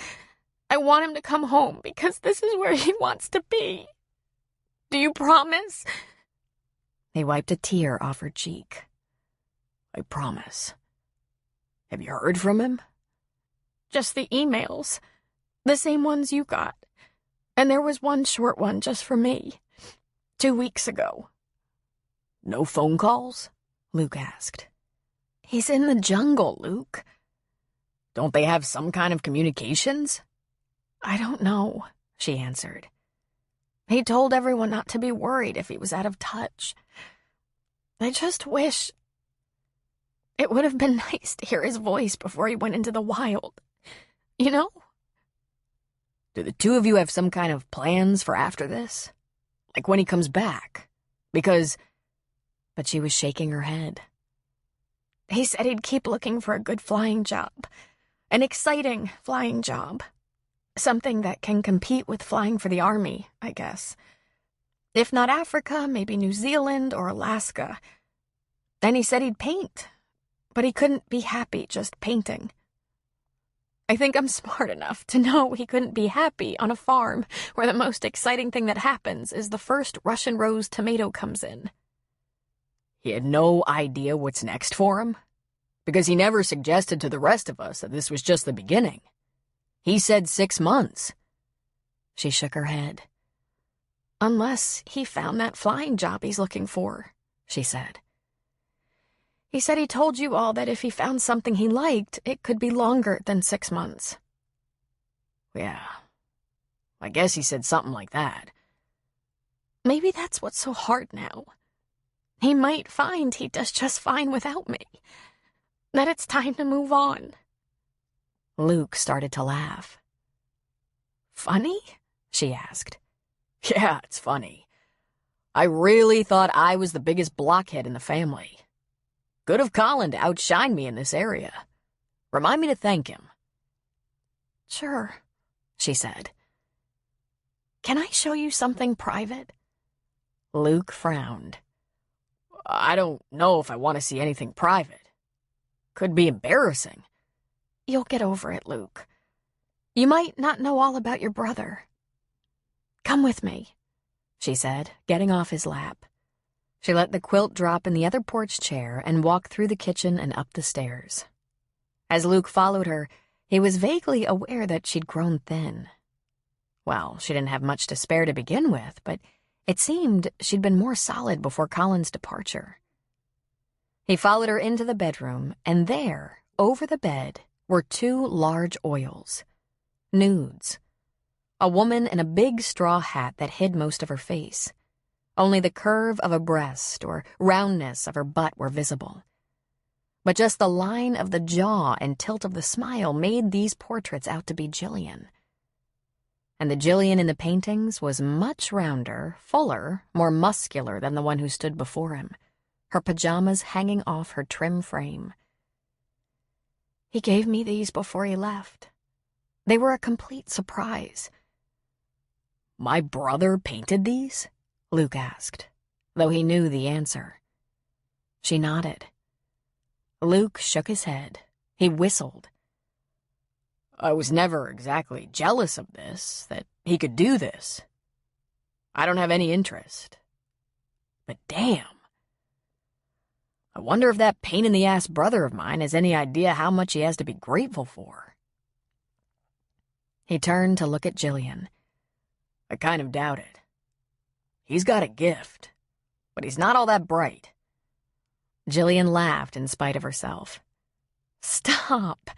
He's very smart. Aw, you and Shelby, always sticking up for him. I don't get it. You're both good guys. I don't know why you don't get along better. Because he's a blockhead and a pain in the ass, Luke said. Now you get a shower and get on some jeans. I'm taking you home to dinner, and don't argue. We're not going to say anything to Colin, should we ever hear from that low-life idiot again. But you're obviously not eating. Probably not sleeping much either. Waste of your time, crying over that asshole if you ask me, but this is going to get fixed. Don't tell Shelby I said this, but she's not a great cook. But tonight is pot roast, and she hardly ever makes it inedible. There will be plentiful wine with it, and dessert, which, thank God, she bought. The food and wine will go a long way to helping you sleep. I'm going to make sure you eat and sleep until you get back to your old self. You don't have to do this, Luke. But I am. You think you're the first person whose heart hurt? Ah, hell, Jillian. The Reardons are famous for it. Since we can't change Colin, we're going to have to get you on your feet. It's pretty embarrassing, she said. I didn't want anyone to care about you? He asked. He took a step toward her. I think my brother made a mistake. I think he's going to regret it, taking off like that. I think it's possible he's an idiot savant and this is just something he got, this painting thing. But he should have planned ahead better, made sure you were willing to wait for him while he did whatever it is he thinks he has to do. There should have been an expiration date on this ego-feeding thing he has going on. But the man who painted those, he said, glancing over his shoulder, growing serious and even respectful. That man worships you. It's obvious. Jillian smiled sentimentally. She knew that. Colin loved her. But would that ever bring him back to her? Now let's concentrate on getting you back on your feet. You have a farm to run. My wife loves getting your vegetables. She hardly ever screws up salad. Chapter 19. Luke brought Jillian to his house, fed her, plied her with good red wine, dessert, and left her in Shelby's expert hands. For 3 days, Shelby carried food and understanding to Jillian at the Victorian, or forced Jillian to come to her house. Jillian might not have eaten otherwise. They talked about their men and experience with them, about how much they loved them and how much it could hurt while waiting for them to figure out their heads. In that time, Jillian began to sleep better at night, regain her appetite, and cry less often. She also became very close to Shelby. Who would figure Luke could be capable of knowing how to help heal a woman's broken heart? But in an abstract way, he'd been responsible. "It's strange that Luke, such a clumsy romantic, came to you to help," Shelby said. "But these Reardon men, they have so much conflict between them, and yet they do all they can for each other. Aiden came to me. He flew all the way to Hawaii to find me, dry my tears, prop me up. His mission was to try to explain why Luke was so impossible to reach." "And did he?" Jillian asked. "He did. But you've met Aiden. It doesn't take long to figure out how wise and sensitive he is. I guess he has to be as a woman's doctor. Who would guess Luke could be sensitive enough to do the same thing?" She smiled. "I'm glad you got to see that, Jill. I'm glad someone besides me knows how really special my Luke is." In no time, Shelby was harvesting right alongside Jillian, taking home great quantities of delicious and precious vegetables and melons. And Jillian was feeling stronger and more confident. She wasn't missing Colin any less, but she realized she had to fill her life with more than grief and worry. There were people in her life who would be friends, and there was her work. She vowed to focus on her own ambitions while Colin experimented with his. She took pictures of some of the crop, and she fired off a few emails for Colin to receive whenever he was able to next make an internet connection. She was no longer sobbing and losing weight, thanks to Luke and Shelby. But she still thought about Colin constantly. She slept on his pillow, inhaling that special scent that grew fainter by the day, and she dreamed about him. She'd taken to lying down in the afternoon for a while to make up for the sleep she lost at night. But she was on the mend. For the first time since he almost left 4 weeks ago, she believed she would survive no matter what came next. Jillian was ready for some semblance of normalcy, but it wasn't to come quickly. On the morning she would have expected Denny to return to work with her, he crept silently up her drive, tiptoed onto the back porch, and slipped an envelope in the crack of the back door. It wasn't even 6 a.m., but she happened to be up. She'd been awake since 5, on the heels of another vivid dream about Colin. And since she was awake, she wanted to see the sunrise over the tall trees that surrounded the house and gardens. Because of that, the only light on in the big Victorian was the little red light on the coffee pot. Denny would have assumed she was still in bed. She thought about snatching open the door and calling out to him. But instead, she simply slid the envelope inside, opened it, and looked at the contents. There was a handwritten, folded piece of paper for her and a sealed envelope upon which Jack's name was written. Her note said, "Dear Jillian, I'm sorry to be leaving you without notice, but after giving it a lot of thought, I've decided to go back to San Diego. I enjoyed working with you, but I think I'll find more opportunities in the city where I grew up. Thank you for everything, and I hope you're very successful. And if you would please give the enclosed letter to Jack, I'd appreciate it. Thank you. Denny." "That's it?" she asked herself. "After all we've done?" This was all wrong, she thought. That Denny would leave her like this, knowing how much he liked the gardens and how alone she was at the moment, that was bad enough. But sneaking his letter of resignation in the pre-dawn hours? Leaving a letter for Jack rather than talking with him? Slipping away before anyone could say goodbye? She picked up the phone and called the bar, hoping that line would ring into the house. She supposed if no one picked up, she could find Jack or Mel's number by calling around, though it was awful early for that. "Jack's bar," a gruff voice said. "Preacher?" "That's me," he said, sounding fully awake and alert. "It's Jillian. Listen, something very weird just happened." "You all right?" "Fine, but I was sitting in the kitchen, in the dark, waiting to see the sunrise, when Denny slipped a note in the door and took off. The note says he's leaving and asked that I give a letter to Jack for him. It's in a sealed envelope, Preacher. Denny is sneaking away for some reason. This makes no sense." "Crap," Preacher said. "Thanks, Jillian. I'll take care of it. Don't worry."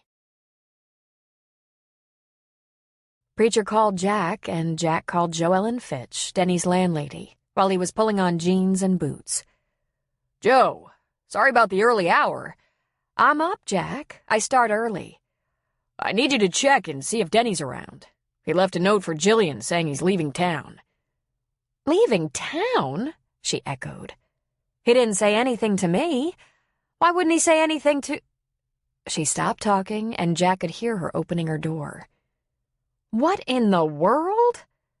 "Jack, there's an envelope in my door, and there's money in it. It's the balance he owed for the rest of the month.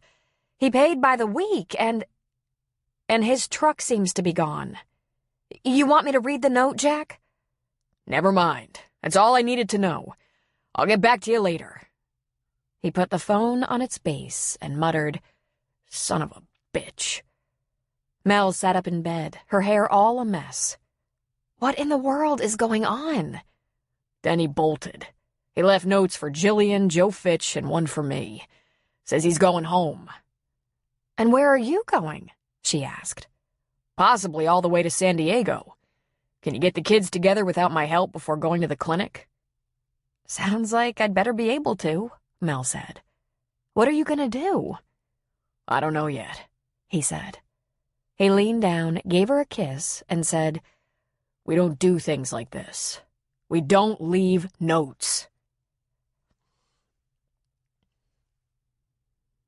Denny figured it was all for the best, that he'd just head back to a life he understood and felt comfortable in. He knew people in San Diego. Maybe not a ton of people, but he still had a few friends there. And it was true. There probably were more opportunities for him job-wise. He hated to leave Jillian's farm, though. He'd begun to have visions of what it might become, like one of the hottest, most productive organic farms in Northern California. Just listening to her talk about it, day in, day out, he thought that a couple of years from now it would be incredible, fantastic. He was sorry he'd miss it. He trundled along down Highway 36 toward 101, which would take him south. He'd drive as far as possible today, maybe all the way. He turned up the volume on the iPod and let rock music fill the cab of his truck. But the next thing he knew, there were headlights from the rear blinding him, a truck horn blasting, and some lunatic following too close. "Jesus," he muttered, looking for a wide space in the road to get to one side so this idiot could pass him. That happened pretty quick, and Denny pulled over on a widened shoulder, and the truck behind him shot past. But he stopped ahead of Denny and backed up, blocking him in. Mystery over. It was Jack's truck. And Jack jumped out and stomped back to Denny's truck. "Oh, brother," Denny muttered. Jack stood in the middle of the road. He stared at Denny, hands on his hips. And Denny thought, might as well get this over with. He got out of his truck. "I explained the best I could," Denny said. "Well, I wouldn't know about that," Jack said. "Heard there was a letter. I haven't seen it." "Then why are you chasing me down?" Jack took a step toward him. Because I want you to look me in the eye and tell me where I went wrong with you." "Huh?" Denny said, confused. 6 months before you laid that father business on me, I was your friend. I kind of saw myself as a mentor, at least until you covered me with your body to keep me from being killed by falling liquor bottles during an earthquake. That made me wonder who was mentoring who. I don't remember ever putting any stipulations on the friendship either. Far as I knew, we thought a lot alike, acted a lot alike. I thought it was the core. Then I thought it was just one of those things. Then I thought I was probably your father, and that would explain it. Whatever it was working just fine. Just a couple of guys. To tell the truth, I thought you had a similar connection with Preacher, with Jill, with Mel. Look, Jack, it wasn't your fault, okay? I know it wasn't my fault. It wasn't anyone's fault, Denny. It just worked out the details were not the same as we thought. It was someone's fault, just not ours. My mom. Maybe she had all the right reasons, maybe it was because she was sick. Maybe it was because she was worried about me. Maybe it was because we were close, me and your mom. Jack interrupted. Maybe she hoped I'd look out for you, if the worst happened. She wasn't my girlfriend, I wasn't her boyfriend. We weren't lovers. We were better than the kind of lovers I had back then, when I was 20 and really couldn't think like a man. We were good friends. I thought I told you. I knew you were there, inside her. I said I'd do anything to help her get out of that bad situation. I'd give her money, get her a safe place to live, and because I was 20 and big and built and ready, I would have been so happy to go over to her place and beat the living shit out of that guy who wasn't good to her. But he stopped suddenly. That wasn't the kind of thing I'd offer to do for a stranger, for someone who meant nothing to me. Just look me in the eye and tell me why that isn't enough for you. Why you'd take off in the dark of night. I came up here to find my father, Denny said. I thought you were my father. I didn't mean to mislead you, Jack. I was so sure. So? What's that got to do with anything? So there were a few details to sort out. Not your fault you didn't have all the information. Yeah, but I was looking for a place to belong, he said. I was looking for a connection. Everything back home seemed like it faded away. After my mom was gone, after breaking up with my girl so she wouldn't worry about me in Afghanistan, after a lot of my friends moved on. With a father somewhere, there was a connection somewhere. He shook his head. I don't really belong here, Jack. Any more than I belong anywhere. Jack frowned. You feeling sorry for yourself? He asked. What if I am? Denny answered defensively. Jack laughed, but there was no humor in it. I thought I knew you better than that. He rubbed a hand along the back of his neck. I guess I could adopt you. It'd be awkward, you being well over 21, but if you need some kind of legal... Shit, Denny said. Don't you get it? I was looking for the real thing, not some pity thing. Then grow up, Jack stormed. Friendship with me has always been real. No one has ever doubted my word before this. No one has ever needed a signature or a blood test or a sworn statement from me. No one has ever doubted my commitment. You'd let down a whole town just because you can't seem to trust me to stick by you? I'm not letting down a town. A goodly part of one. Running out on Jillian at one of the toughest times in her life. That's not real neighborly. We kind of got used to you coming around, hanging out with the family. My dad feels like he got himself a grown grandson.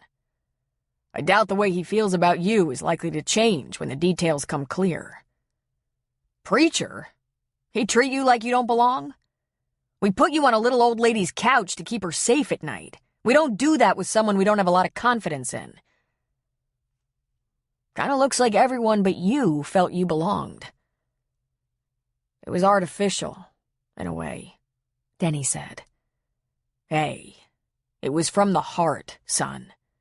The best I had to offer, anyway. But if that's not what you're looking for, it's all I got. You'll do what you have to do. Maybe you can feel a stronger connection somewhere else. I'm sorry if I let you down. You did, son. I like the way things are between us. Like the way it was before I thought I was your father. After I realized I wasn't. All the same to me. It's not enough, Denny said. It was enough for me. I'm sorry. I was afraid of what would happen if I made a mistake. Guess this is what happens. Jack put out his hand. Nothing ever changed as far as I was concerned. I wish you good luck. I'd like it if you kept in touch. That connection might take a lot longer to leave me than it does you. Denny took the hand. Sure, he said. Of course, I'll be in touch. Drive carefully. Jack, there's that letter I left, trying to explain... Yeah, I know. I'll keep it, but I'm not reading it. Why? Because we looked each other in the eye and talked. Sometimes it's what you feel, what you say to each other that weighs more than some sworn statement. This is more real to me. Goodbye, son. Take care. Jack checked in with the principal characters. Mel, Preacher, Jillian, Joe Fitch. He explained he'd caught up with Denny, tried to convince him to stay, but failed. He also said Denny was doing what he wanted to do, and that he was traveling safely. Jillian delivered the sealed letter addressed to him later that morning. Thanks, he said. Need help looking around for someone to work in the gardens? I'll be all right for now. I might have to hire someone in a week or two to clear another big plot so I can mulch it, get it ready for spring. I could wait till spring, but I like tenderized soil. You might be able to talk one of the Bristols or Andersons into that, if that's all you need. They'll be plowing under some fields anyway. Let me know. Thanks. Otherwise, there's just harvesting to finish. I'll be pulling and picking everything as the last of it continues to ripen. I can handle it. Luke's helper Art might want to come over and work. He's capable if I show him what to do. I'll talk to Luke about that. Good idea. Hear anything from Colin? A couple of emails, some amazing pictures of wildlife. I'll try to remember to forward on to your email if you write down the Addy for me. That'd be great. He put the sealed envelope in his back pocket. You doing all right? She smiled. I'm a little lonelier now than I was yesterday, but I'm all right. First Colin, then Denny. She shrugged. Not everyone is content with the same old thing. If you need me for anything, call, Jack said. Not a good time for you to feel overwhelmed. Speaking of overwhelmed, I'm growing some of the biggest pumpkins in the county. I'm going to make up a poster for free pumpkins, decorate the house and grounds, and hold a pumpkin picking party. When that comes around, I might need a little help. Could be fun. We might get Preacher to load up the barbecues and make a day of it. That would be awesome, she said. You know, I've had my ups and downs, more ups than downs, but this is a good place for me. Yeah. I guess not for everybody, though. Like Denny, for example. I know, she said. You gonna be all right? Yeah. I'm disappointed, but that's the way it goes. She covered his hand with hers. Hey, call if you need me. I'm a good listener. Thanks, he said. We'll be fine around here. Plenty to do to keep us busy. It being Virgin River, it didn't take long for the word to get out regarding Denny's clandestine departure. All day long, as people stopped in the bar for lunch or pie and coffee or a drink, they asked, Hey, did I hear Denny took off for San Diego? He didn't like it here? San Diego is home for him, remember? Jack said. I thought he was getting to think of this as home, Someone said. Apparently not quite, Jack said. Think we'll be hearing from him? Someone else asked. Of course, Jack said, though he felt sadly doubtful. Their goodbye had felt very final. At around 2 in the afternoon, when the bar was typically quiet, Mel walked across the street from the clinic to check on Jack. Try not to be too upset with Denny, Jack. Young men are driven by all kinds of things. It probably doesn't have anything to do with the realization that you're not related by blood. I've decided it's a good thing, Jack said. I'll miss the kid, no question about it, but if he'd stayed here just because he thought I was his biological father, he might not have been enough for him. You know? He should do everything he feels an itch to do and not be held in some little town by DNA. She leaned across the bar and kissed him. Very wise, she said. But Jack wasn't feeling wise. He felt like he was compensating, compromising. He'd started to feel like one of the luckiest guys alive. Not only did he have a perfect little family, the best friends in the world, but he had a couple of amazing young men like Rick and Denny who looked up to him, felt that he was more than a friend, thought of him as worthy of being their father. Now they were both away doing what young men had to do to get their lives together.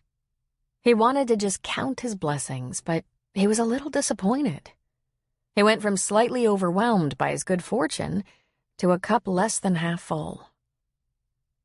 Until about 4 that afternoon. The door to the bar opened, and who should walk in but the prodigal son? Denny wore a hangdog expression, hands shoved in his pockets, eyes downcast.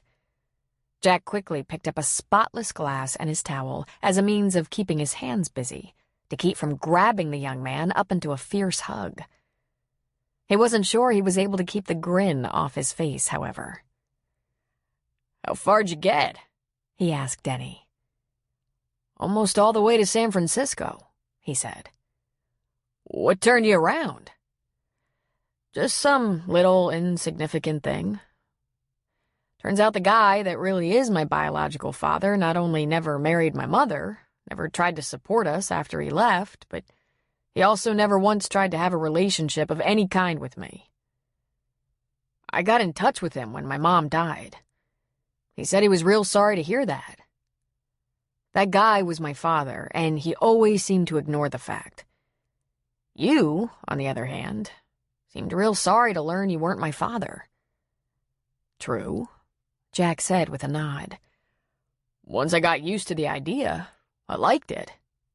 You and Rick, a couple of guys a man would be proud to claim. I'm sorry I've been such a pain in your ass. Sons, I believe it's one of those predictable things. I do like it here, Denny said. I did feel like I belonged. I felt like you were at least a father figure. You didn't have to make me feel that way, but you still did. Don't shit on me, and I won't shit on you, Jack said. Denny laughed. I hope you're not too pissed. Jack put down the glass and rag and walked around the bar. He got real close to Denny. I'm a little pissed, but I think I can get over it. People have been asking about you all day. They seem disappointed that you were gone. Really? And Jillian needs help. I'll get right out there and try to explain. And I need you too. No particular reason. Denny's eyes clouded a little. Thanks, Jack. Jack grabbed a fistful of the kid's shirt and pulled him hard against his chest, wrapping a big arm around him, hugging him closely, pounding his back. You don't ever have to thank me, son. You just have to be who you are. I'm good with that. Colin sent Jillian a picture of Mount Kilimanjaro with a note that said, Someone else can climb her, but isn't she spectacular? Nice pumpkins, baby. Love, Colin. That message made her laugh so hard that Denny came to the kitchen to ask her if she was all right. She couldn't bring herself to share his email, but not sharing made her feel guilty. Really, she still wanted the man all to herself. Although Halloween was still a few weeks away, she had Denny begin decorating. They'd filled up the back of the truck with hay bales, lanterns, spiders, and witches to hang from the trees. And since Jillian hadn't grown gourds, she bought them along with straw horns of plenty. When the holiday drew near, she'd carve her own pumpkins for the front porch. Being out here in the middle of nowhere, there would be no trick-or-treaters, but she'd be ready for the pumpkin pickers. Nice pumpkins, baby.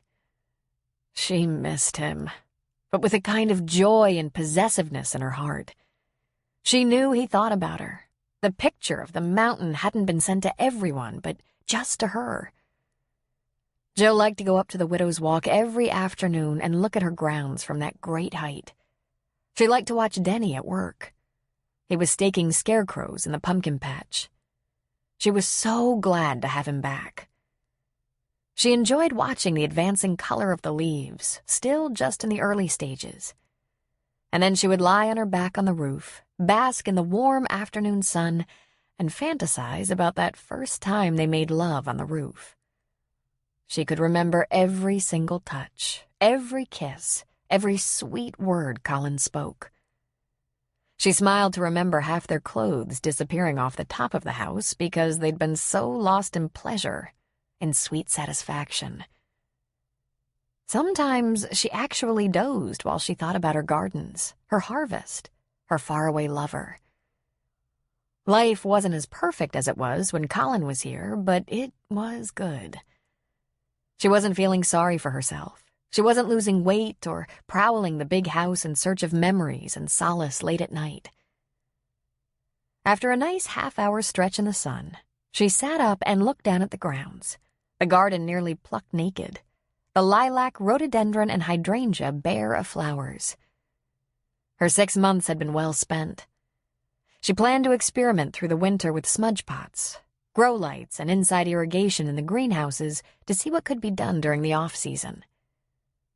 She stood up and was able to see Denny driving the garden-mobile through the trees to the back meadow where 2 greenhouses stood.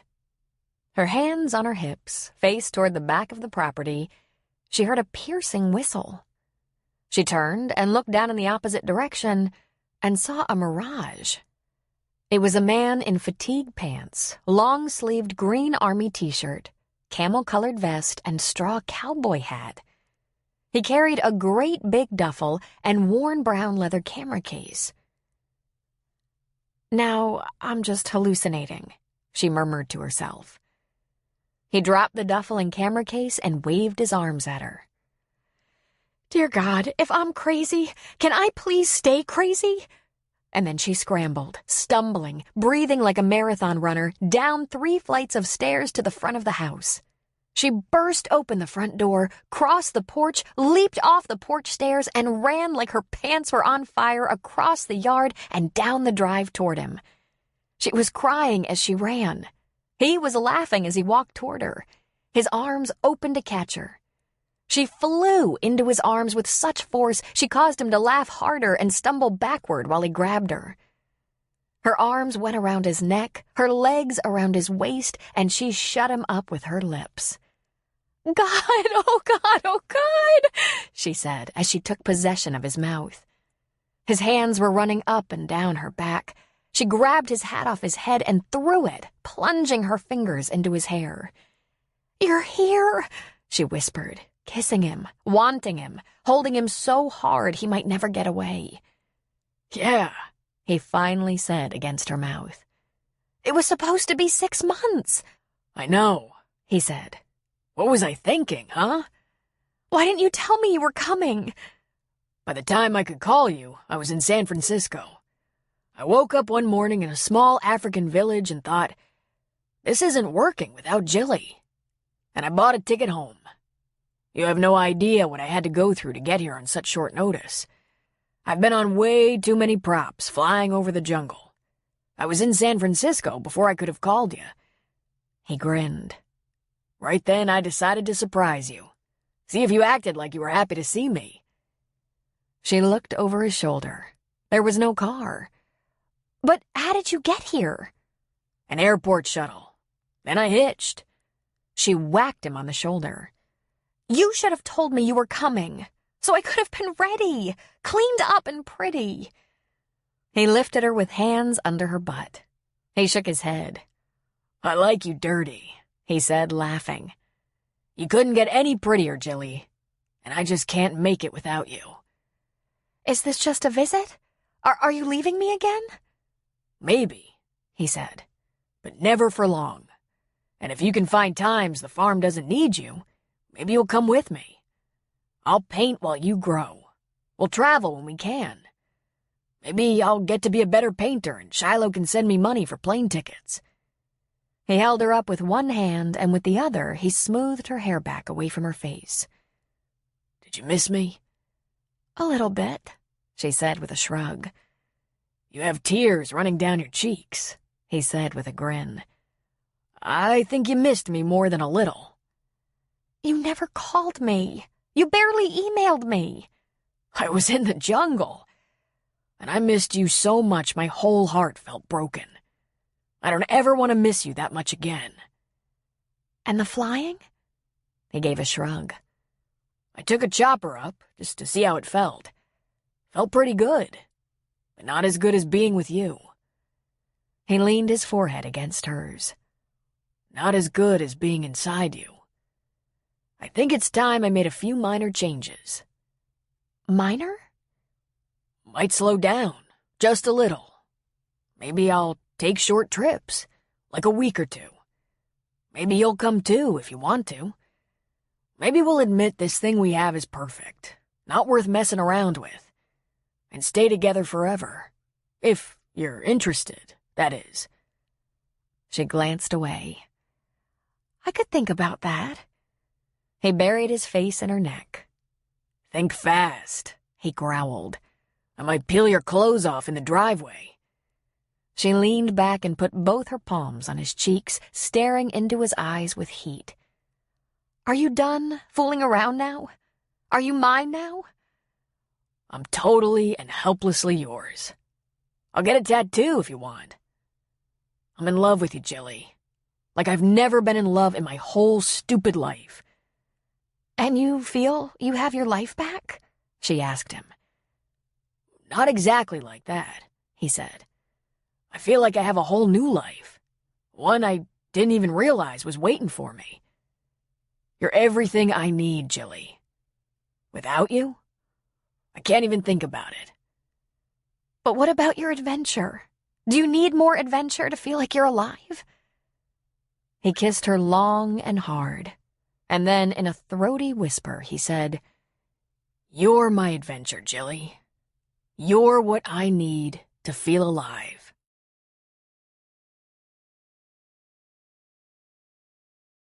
The end.